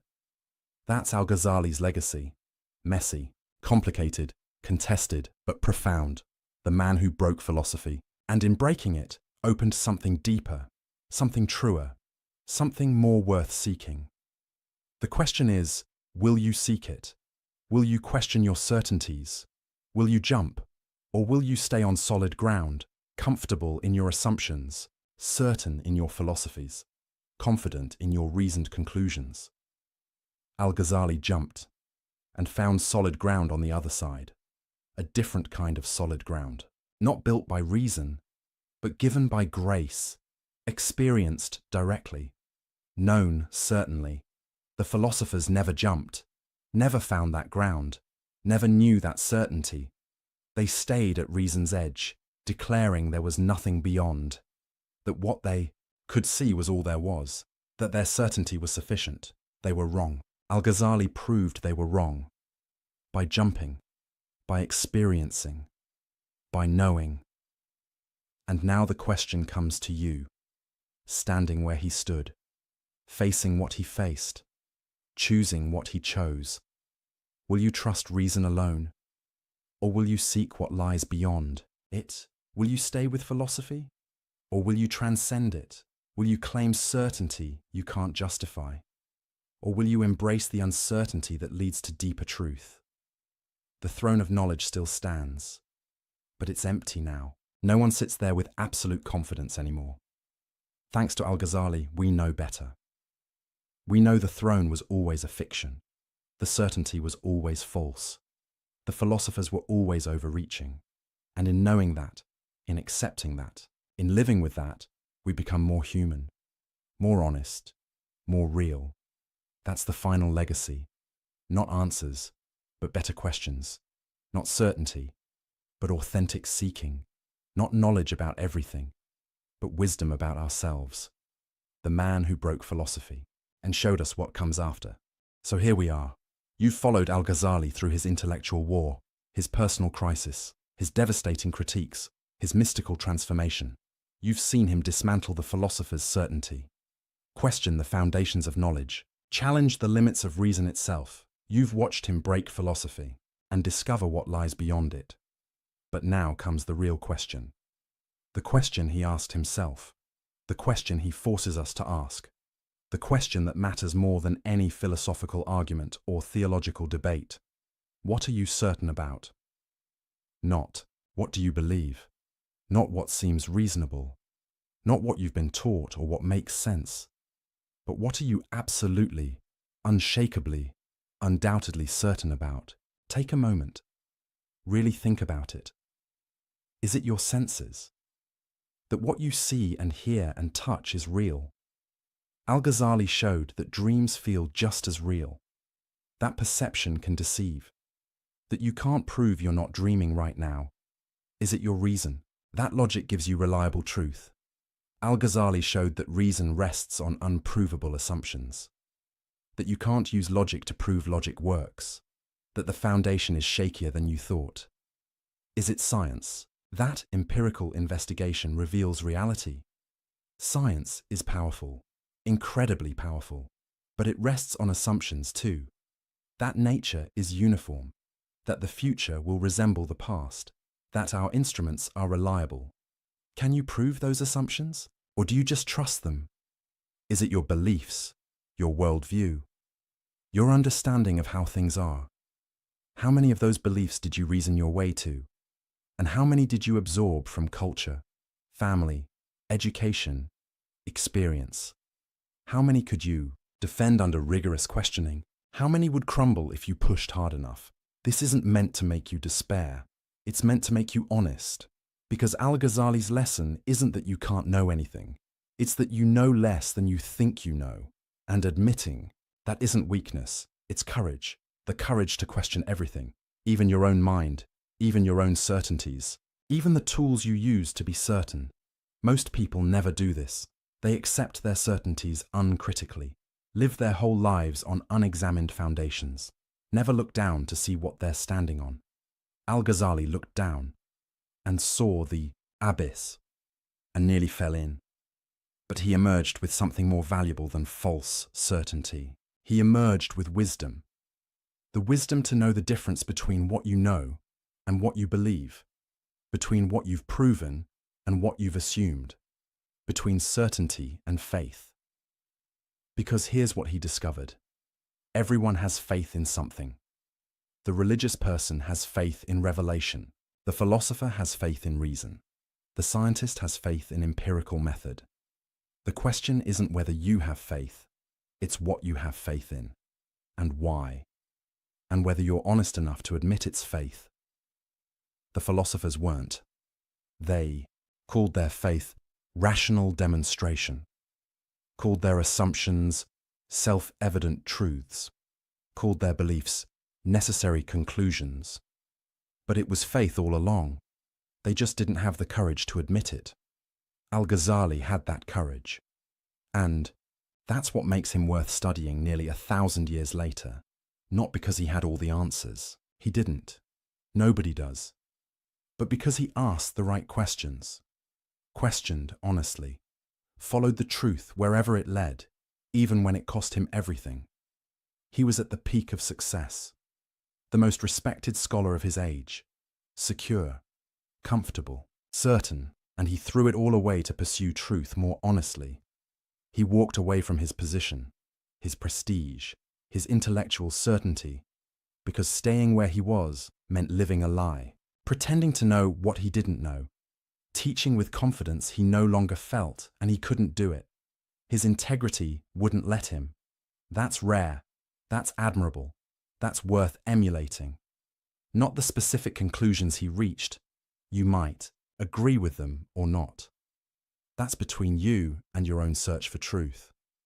But the method, the honesty, the courage, the willingness to question everything and follow where the questions lead, that's what matters. That's what endures. That's what we need more of today, because we live in an age of false certainties on all sides. From all perspectives. People who claim to know things they can't possibly know, who speak with confidence about questions that should inspire humility, who dismiss other viewpoints without really understanding them. Al-Ghazali offers a different path, a harder path, but a more honest one. The path of rigorous questioning, of acknowledged uncertainty, of seeking truth rather than defending positions. He didn't destroy philosophy. That's the wrong way to understand his legacy. He showed us what philosophy can and cannot do. What it can do: clarify thinking, expose bad arguments, analyze concepts, show what can't be proven, demonstrate contradictions, sharpen the mind. What it cannot do: give absolute certainty, answer every question, reach ultimate truth through reason alone, replace experience with argument, substitute thinking for transformation. That's a profound insight, one that remains relevant today, because we still make philosophy's mistake. We still think we can reason our way to everything, still believe arguments are enough, still confuse intellectual understanding with real knowing. Al-Ghazali reminds us, some truths must be lived to be known, some realities must be experienced to be understood. Some knowledge requires transformation, not just information. That's not anti-intellectual. It's recognizing that intellect is one tool among many, powerful but limited, valuable but insufficient. You need your mind. But you need more than your mind. You need experience, practice, transformation, encounter with realities that transcend conceptual understanding, whether that's mystical experience, as Al-Ghazali found, or some other path to direct knowing, or simply the wisdom that comes from living deeply and honestly. The point is, don't mistake the map for the territory. Don't confuse thinking about truth for encountering truth. Don't assume that because you can argue something, you therefore know it. This is Al-Ghazali's final gift, not a philosophical system, but a way of being in the world. Humble about what you know, honest about what you don't, courageous enough to question, open enough to experience, wise enough to integrate multiple ways of knowing, philosophy without arrogance, faith without dogmatism, experience without delusion, reason without worship of reason. That's the integration he achieved, the balance he modeled, the wisdom he embodied. And it's still possible today, still necessary today, still worth pursuing today. So what now? Where do you go from here? That's up to you. That's always up to you.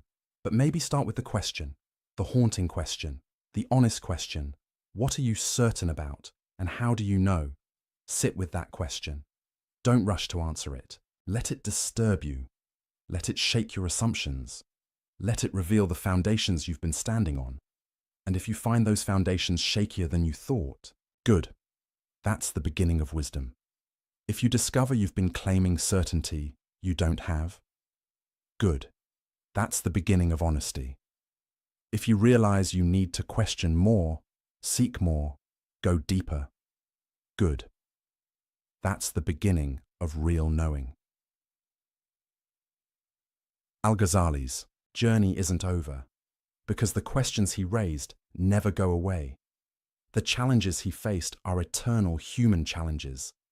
The need to balance faith and reason, to honor both intellect and experience, to seek truth honestly rather than defend positions comfortably. These are your challenges now, your questions, your journey. And maybe, like Al-Ghazali, you'll discover that the journey leads beyond where you expected. That truth is stranger and richer than your categories can contain. That reality resists being reduced to any single system. Maybe you'll find, as he did, that losing false certainty opens you to real knowing. That admitting you don't know is the first step to actually knowing. That jumping beyond reason's edge reveals solid ground you couldn't see from where you were standing. Or maybe you'll find something different, your own path, your own truths, your own way of integrating what can be thought and what must be experienced. That's fine. That's as it should be. Because Al-Ghazali's lesson isn't do exactly what I did. It's have the courage to seek honestly, question deeply, live authentically, know the difference between what you know and what you believe, and never, ever confuse confidence with certainty, or arguments with truth, or intellectual understanding with wisdom. The philosophers made that mistake. And it took a man who'd mastered their entire system to show them where they'd gone wrong. Don't make the same mistake. Don't let 4 hours of watching a documentary make you feel like you've understood everything. You've been introduced to questions, not given final answers. You've seen one man's journey, not been shown the only path. You've encountered ideas, not acquired certainty. What you do with those questions, that journey, those ideas, that's your work now. Your responsibility, your adventure. Al-Ghazali can't take that journey for you. I can't take it for you. No one. You have to walk it yourself, question it yourself, discover it yourself, live it yourself.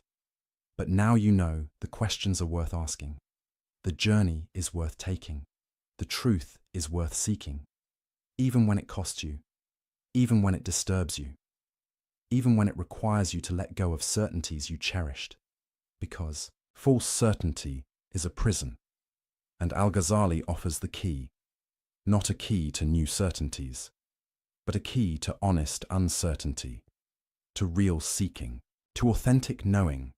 Will you use it? Will you question? Will you seek? Will you jump? Or will you stay comfortable in your assumptions, safe in your beliefs, certain in your philosophies? The choice is yours. It always has been. It always will. Al-Ghazali made his choice. The philosophers made theirs. And the difference between them echoes across 1,000 years. Now it's your turn. Your choice. Your journey. Make it honestly. Make it courageously. Make it wisely. And maybe, just maybe, you'll discover what Al-Ghazali discovered. That beyond the edge of reason lies not emptiness, but fullness. Not less truth, but more. Not the end of knowing, but the beginning. The throne of knowledge is empty. The philosopher's certainty is gone. The old confident systems have crumbled. But that's not tragedy. That's opportunity. Opportunity to seek truth more honestly than they did. To know more authentically than they could. To integrate what they left separate. The opportunity is yours. The questions are waiting. The journey beckons. Will you begin? Welcome back, dear friends. Before we begin, let me know where in the world you are watching. And please don't forget to subscribe and like to support the channel. Imagine, if you will, that everything you have ever known is a lie. Not a deliberate deception, but something far more profound and unsettling. Imagine that the world you inhabit, the reality you trust, the very foundation of your existence is nothing more than shadows dancing on a wall. And worse still, imagine that you have no idea you are watching shadows. You believe with absolute certainty that these flickering shapes are the totality of existence, the fullness of what is real. This is not science fiction. This is not a thought experiment from our modern age of virtual reality and digital illusion. This vision comes from a man who lived 2,400 years ago in the golden age of Athens, when the world was still young and philosophy had barely learned to speak its own name. His name was Plato, and he saw something that almost no one else could see. He saw that we live in a cave. But before we descend into that cave, before we confront the shadows that define our existence, we must understand the man who first imagined this prison and dared to describe the painful journey toward freedom. We must meet Plato himself, a figure whose influence on human thought cannot be overstated. The philosopher Alfred North Whitehead once remarked that all of Western philosophy is merely a series of footnotes to Plato. This is not hyperbole. It is perhaps the most accurate description of 24 centuries of human thinking. The year is 428 before the Common Era. Athens is at the height of its power and the beginning of its decline. The city gleams with marble temples, the Parthenon standing proud on the Acropolis, a monument to human achievement and divine aspiration. The streets buzz with merchants, soldiers, slaves, and free citizens engaged in the grand experiment of democracy. Philosophy walks these same streets, still finding its footing, still learning what questions to ask. Into this world, a child is born to an aristocratic family. His father traces his lineage to the last king of Athens. His mother descends from Solon, the great lawgiver who laid the foundations of Athenian democracy. They name him Aristocles, but the world will know him by another name, Plato. Some say this nickname came from his wrestling coach, referring to his broad shoulders and chest. Others claim it derives from the breadth of his forehead, or perhaps the breadth of his ideas. The truth is lost to time, but the name endures. Plato, broad, expansive, comprehensive. Young Aristocles grows up in a world torn by war. The Peloponnesian, war between Athens and Sparta, defines his childhood, a conflict that will ultimately humble Athens and shatter its dreams of empire. He receives the education befitting his station, studying music and poetry, mathematics and gymnastics. He writes tragic dramas, they say, and shows promise as a poet. But then something happens that changes everything. He meets a man who will alter not only his life but the entire trajectory of human thought. The man is Socrates, ugly, pug-nosed, with bulging eyes and a protruding belly. He wanders the marketplace barefoot, engaging anyone who will listen in conversation. But these are not ordinary conversations. Socrates asks questions. Simple questions, or so they seem. At first, what is justice? What is virtue? What is knowledge? And then he listens as his conversation partners attempt to answer. And then he asks more questions, and more, and slowly, methodically, gently. He reveals that no one actually knows what they claim to know. The confident sophist is reduced to confusion. The self-assured politician admits his ignorance. The respected craftsman realizes he cannot define his own craft. This is what Socrates does. He exposes ignorance disguised as wisdom. And he does it not out of malice, but out of a genuine love of truth and a belief that wisdom begins only when we admit we know nothing. When young Plato encounters Socrates, something fundamental shifts in his soul. The poetry he has been writing suddenly seems hollow. The political career his family envisions for him seems pointless. He burns his tragic dramas, according to legend, and becomes a devoted follower of this strange, questioning man. For 8 years, perhaps longer, Plato learns at the feet of Socrates. He learns to question, to probe, to never accept easy answers. He learns that the unexamined life is not worth living. He learns that true knowledge is not accumulated facts, but the understanding of eternal truths that exist beyond the flux of daily experience. And then, in 399 BCE, Athens makes a terrible mistake. The democracy that Socrates has questioned, the citizens he has challenged, turn against him. They charge him with impiety and corrupting the youth. The charges are transparently political, a way to silence a voice that has become too uncomfortable, too probing, too honest. Socrates is convicted. He is sentenced to death. Plato is there or nearby as his teacher faces this injustice with perfect calm. Socrates refuses to flee, though his friends arrange his escape.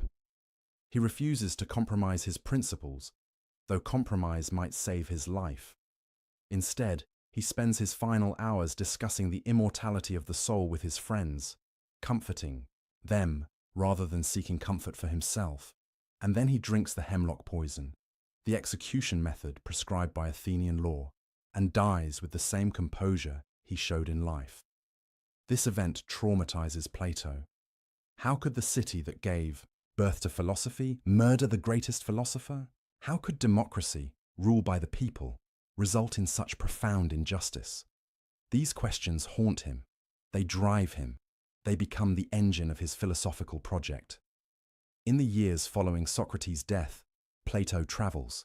He visits Egypt, studying the ancient wisdom preserved in that timeless land. He journeys to southern Italy and Sicily, encountering the Pythagoreans with their mystical mathematics and their belief in the transmigration of souls. He observes different forms of government, different ways of organizing human society, different answers to the question of how we should live. And then he returns to Athens. He is approximately 40 years old. He purchases a piece of land in a grove sacred to the hero Academus, outside the city walls. There, in 387 BCE, he establishes a school. He calls it simply the Academy. It is not the first school in Athens, but it will become the most important. It will operate continuously for 900 years, until the Christian, Roman Emperor Justinian closes it in 529 CE, believing it a threat to the new faith. But those 9 centuries will change the world. At the Academy, Plato teaches. But more importantly, he writes. Over the next 4 decades, he composes dialogues, dramatic conversations that bring philosophy to life. Most feature Socrates as the main character, engaging in the kinds of discussions that so fascinated young Plato. But these are not transcripts of actual conversations. Plato is not recording history. He is doing philosophy, exploring ideas, testing arguments, following truth wherever it leads. Through these dialogues, Plato constructs a comprehensive philosophical system that addresses every major question humans can ask. What is reality? What can we know? How should we live? What happens when we die? What is justice? What is beauty? What is love? The breadth of his thought is staggering. No area of human concern escapes his attention. But at the center of everything, underlying all his specific arguments and proposals, stands one fundamental insight, one vision that makes sense of all the rest. It is the insight that gave birth to the allegory we are about to explore, the vision that explains why we live in a cave and what we must do to escape it. Plato sees that the world we experience through our senses, the world of particular things that come into being and pass away, is not the deepest level of reality. There is something beyond, something more real than the physical objects we touch and see. There are eternal, unchanging forms or ideas that exist in a realm beyond space and time. These forms are the true reality, and everything we experience in the physical world is merely a copy, an imitation, a shadow of these perfect archetypes. This might sound abstract, even mystical, but Plato is not being vague or mystical. He is being precise. He is observing that we recognize instances of things, equality or justice or beauty, only because we have some prior knowledge of equality itself, justice itself, beauty itself. We judge particular just acts by reference to justice. We recognize beautiful things by reference to beauty. These universal standards cannot come from our experience of imperfect particulars. They must come from somewhere else. They must exist somewhere else. And if they exist somewhere else, then that somewhere else must be more real, more fundamental than the world of our sensory experience. This is the foundation. This is the insight that makes everything else make sense. And it is this insight that gives birth to the most famous, most influential, most profound allegory in the history of philosophy. The allegory that begins now as we descend together into the cave where humanity has always dwelt, where we have always been prisoners, and where most of us will remain for our entire lives unless something miraculous happens. So settle in. Let your breathing slow. Prepare yourself for a journey from darkness to light, from ignorance to knowledge, from comfortable illusion to painful truth. Prepare yourself to discover that you have been living in a cave. And more than that, prepare yourself to discover what it might mean to climb toward the light. There is a cave, deep underground, a vast cavern carved from living rock. The entrance lies far above, so distant that its light barely penetrates the depths below. And in this cave, in the deepest, darkest section, there are prisoners. These prisoners have been here since childhood. Some were born here. They have never known anything else. They sit in a row, facing a blank stone wall, their necks shackled so they cannot turn their heads. Their legs are bound so they cannot walk. They cannot move. They cannot look away from the wall before them. This wall is their entire world. Behind the prisoners, perhaps 30 feet back, a fire burns. Its flames cast light and heat, providing the only illumination in this underground darkness. Between the fire and the prisoners runs a low wall, like a puppet theatre screen, about waist high. And along this wall, other people, free people, carry objects back and forth.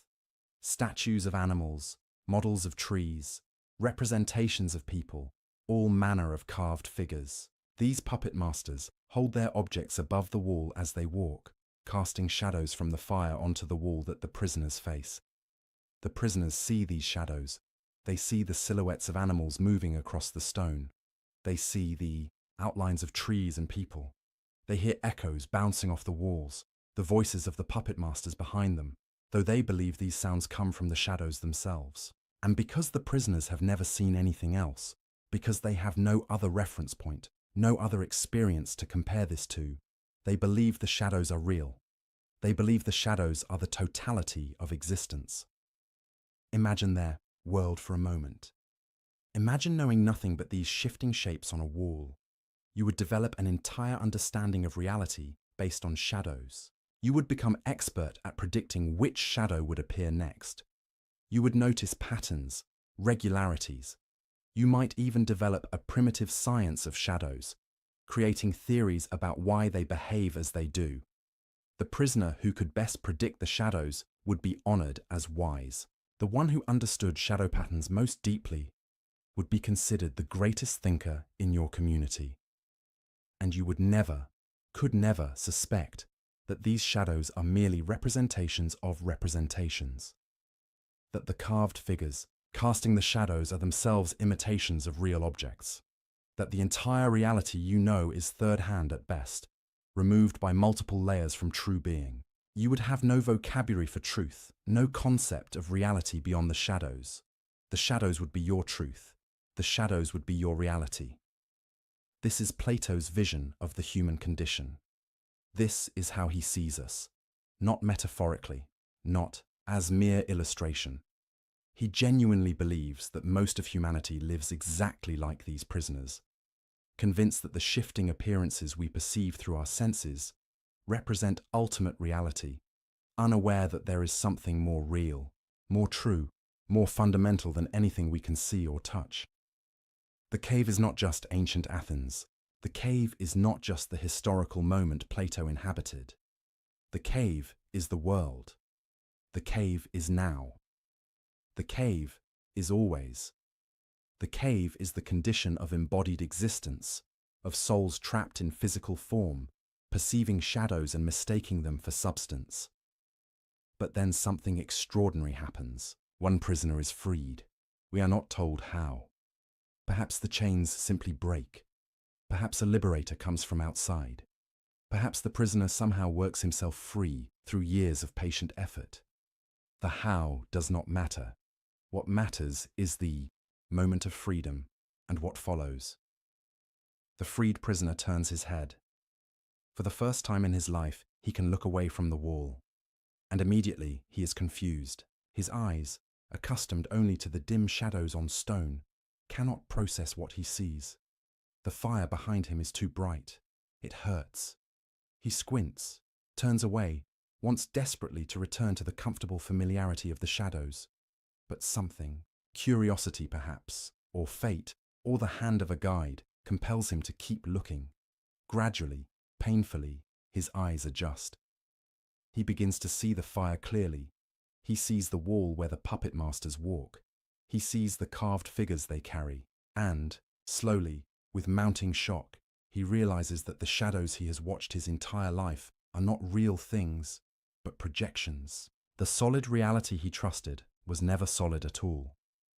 It was always derivative, always dependent on something more primary. This realization is not pleasant. It is not a joyful epiphany. It is disorienting, frightening, threatening to every assumption he has ever held. The entire structure of his understanding collapses. Everything he thought he knew reveals itself as ignorance. And the natural response, the human response, is to reject this knowledge, to turn back toward the shadows, to cling to the comfortable lie rather than embrace the painful truth. But something prevents him from turning back. Perhaps that same curiosity. Perhaps a guide who will not let him retreat. Perhaps an inner strength he did not know he possessed. And so he continues. He turns toward the passage leading upward, toward the distant entrance of the cave, toward the light bleeding down from above. And he begins to climb. The journey is arduous. The path is steep. The rock is sharp. And with every step, the light grows brighter, more painful to his cave-adjusted eyes. He stumbles. He falls. He wants to quit, to descend back to the familiar darkness where the shadows make sense and his eyes do not ache. But he continues, one foot in front of the other, one handhold after another, upward, always upward. And then, after what feels like an eternity of climbing, he reaches the mouth of the cave. He emerges into the world above. And he is completely, utterly, overwhelmingly blinded. The sun. The actual sun, not the fire's pale imitation, floods his vision with light more intense than anything he has ever experienced. He cannot see. He cannot process this. His eyes, those organs that defined his entire relationship with reality, have become useless. He falls to his knees, shielding his face, certain that this light will destroy him, that leaving the cave was a terrible mistake, that the shadows were better than this burning blindness. But slowly, so slowly, his eyes adjust to this new world. At first, he can only look at shadows even here. The shadows of trees, of animals, of other people. These shadows are different from the ones in the cave, sharper somehow, more defined, but still shadows. Then he progresses to reflections. He looks at a pond and sees the reflection of the sky, the mirror image of trees. These reflections are one step closer to reality than shadows, but still not the things themselves. Gradually, as day follows day, and his eyes grow stronger, he can look at actual objects in the light of day. He sees a real tree, not its shadow or reflection, but the tree itself. He sees an actual animal, flesh and blood and movement. He sees other human beings, not silhouettes on a wall, but living, breathing people. And each sight fills him with wonder and also with horror. Wonder at the richness and complexity of true reality. Horror at how impoverished his previous understanding was. How much he mistook shadows for substance. Finally, after weeks or months of gradual adjustment, he can look at the sky in daytime. He sees the sun itself, the source of all light, the power that illuminates everything else and makes vision possible. And in seeing the sun, he understands.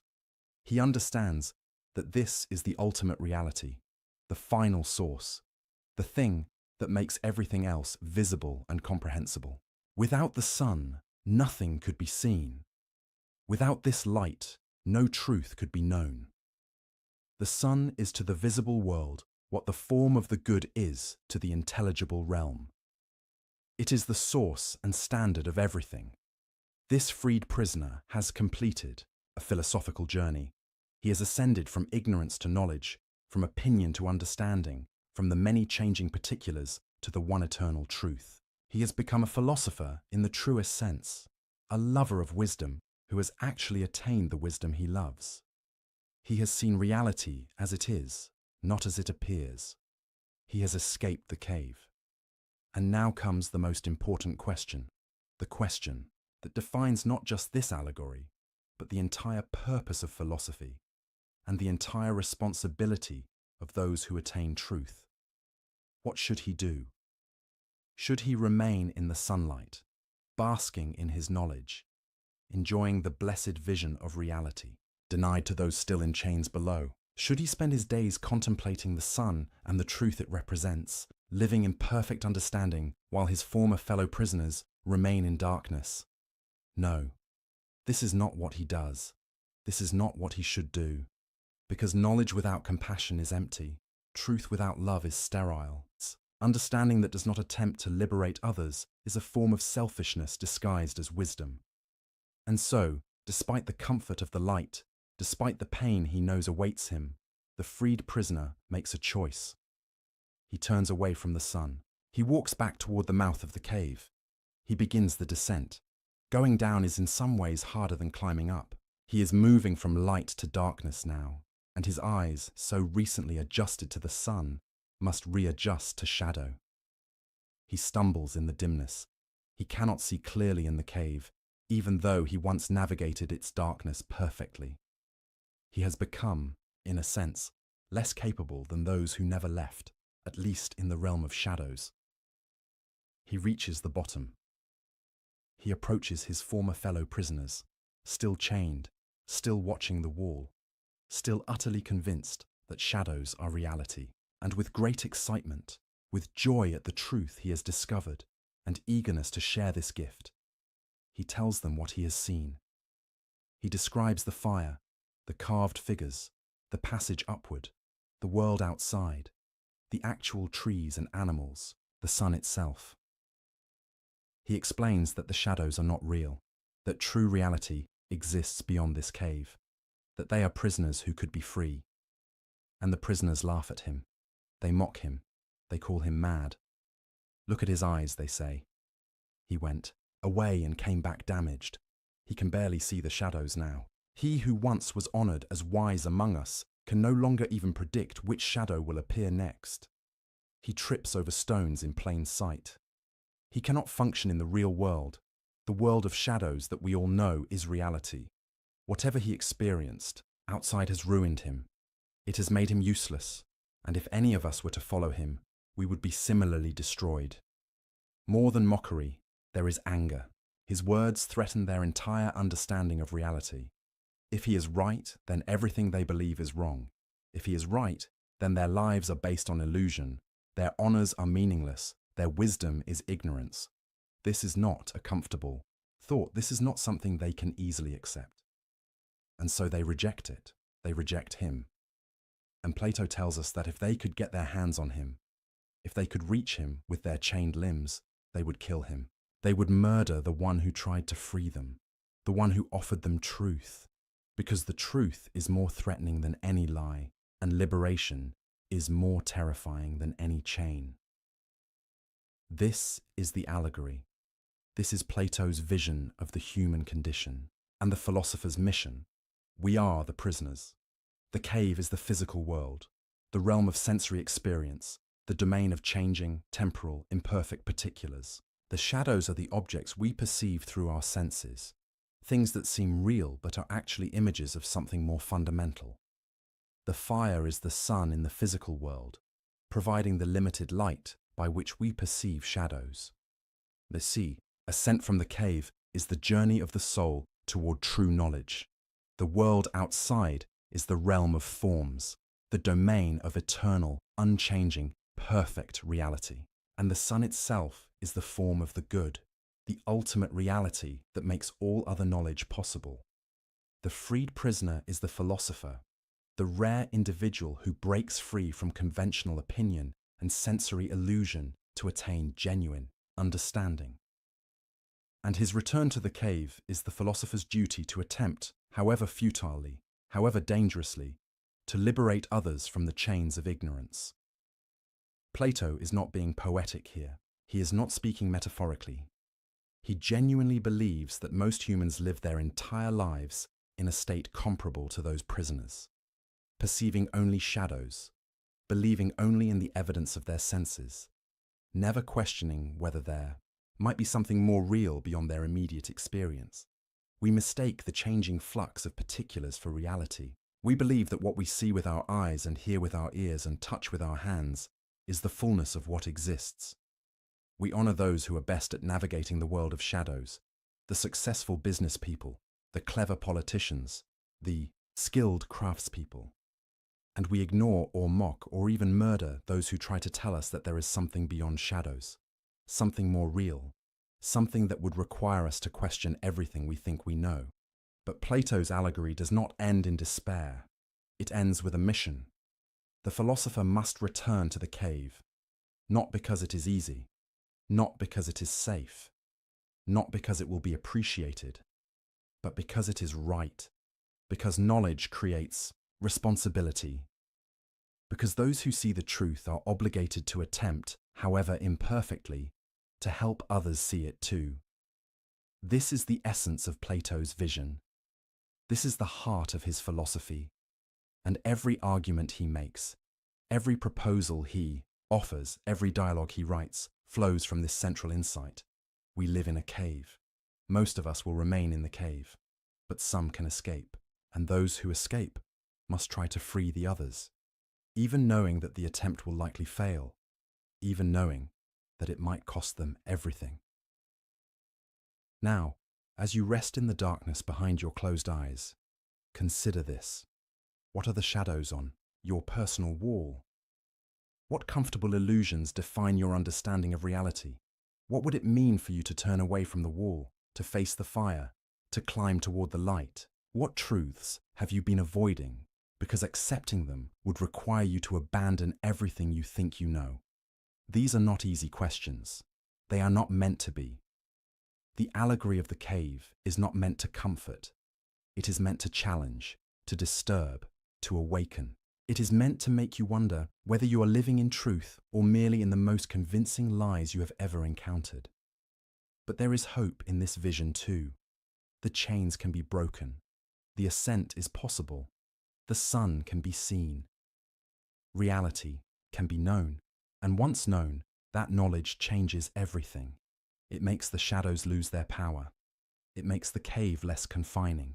It makes the truth, however painful, preferable to the most comfortable lie. This is Plato's gift. Not easy answers, not simple solutions, but a vision of human possibility that refuses to accept that shadows are all we can know, that the cave is all we can inhabit, that ignorance is the natural and permanent condition of humanity. The cave has an exit. The question is whether we have the courage to find it. If the allegory of the cave describes our condition, the theory of forms explains why we are in this condition and what exists beyond the cave walls. It is Plato's most distinctive contribution to philosophy, his attempt to solve the deepest riddles of existence, knowledge, and value. And while the theory of forms can seem abstract at first encounter, it addresses the most concrete and practical questions we can ask. What is real? How do we know anything? Why are some things better than others? Let us begin with a simple observation. The kind of thing so obvious we usually never think about it. You recognize instances of things. You see multiple dogs and know they are all dogs, despite vast differences in size, color, and shape. You see multiple circles and know they are all circles, despite being drawn in different sizes and materials. You encounter multiple just acts and recognize them all as just, despite differences in circumstance and culture. This capacity for recognition, this ability to identify many particular instances as examples of one universal type, is so basic to human thought that we rarely question it. But Plato questions it. How do you do this? How do you know that a Chihuahua and a Great Dane are both dogs when they share almost no physical characteristics? How do you know that a circle drawn in sand and a circle drawn on paper are both circles when they are made of completely different substances? How do you recognize justice when you see it, given that just acts take infinitely varied forms? The obvious answer, the one most people would give, is that we learn from experience. We see many dogs and abstract the common features that make them all dogs. We encounter circles repeatedly and extract the essential characteristics that define circularity. We observe just acts and induce the general principles of justice. But Plato sees a fatal flaw in this explanation. Before you can recognize multiple things as instances of the same type, you must already have some understanding of what that type is. Before you can abstract the concept of dog from multiple dogs, you must already know what you are looking for. You must already possess some standard, some template, some idea of dogness that allows you to recognize these particular animals as examples of the same kind. Consider a child learning the word dog. The parent points to the family pet and says, dog. The child forms some understanding, but then the child encounters the neighbor's dog, which looks completely different. Smaller, different color, different shape. Yet somehow the child recognizes that this too is a dog. How? If the child was simply memorizing the physical features of the first dog and calling anything similar a dog, he would fail, because the second dog might share almost no features with the first, yet the child succeeds. The child recognizes dogness in both animals. Plato argues that this is possible only if the child, indeed all of us, already possess innate knowledge of what a dog is in its essential nature. Not knowledge of this or that particular dog, not a memory of specific physical features, but knowledge of dog itself, the form of dog, the perfect, eternal, unchanging archetype, of which all particular dogs are imperfect, temporary, changing, copies. This might sound mystical, but Plato is being rigorously logical. The alternative, that we build up universal concepts purely from sensory experience, cannot account for how we successfully apply these concepts to new instances that share no obvious perceptual features with previous instances. Something must provide the standard by which we judge whether new instances belong to the category, and that something cannot come from the instances themselves, because they are too varied, too particular, too changing to serve as stable standards. Therefore, Plato concludes there must exist forms. These forms are not physical objects. They do not exist in space or time. They are not accessible to the senses. You cannot see the form of dog, or touch the form of justice, or taste the form of beauty. Yet they are real. In fact, they are more real than any physical object you can perceive. Because physical objects come into being and pass away. They change constantly. They are never perfect, but the form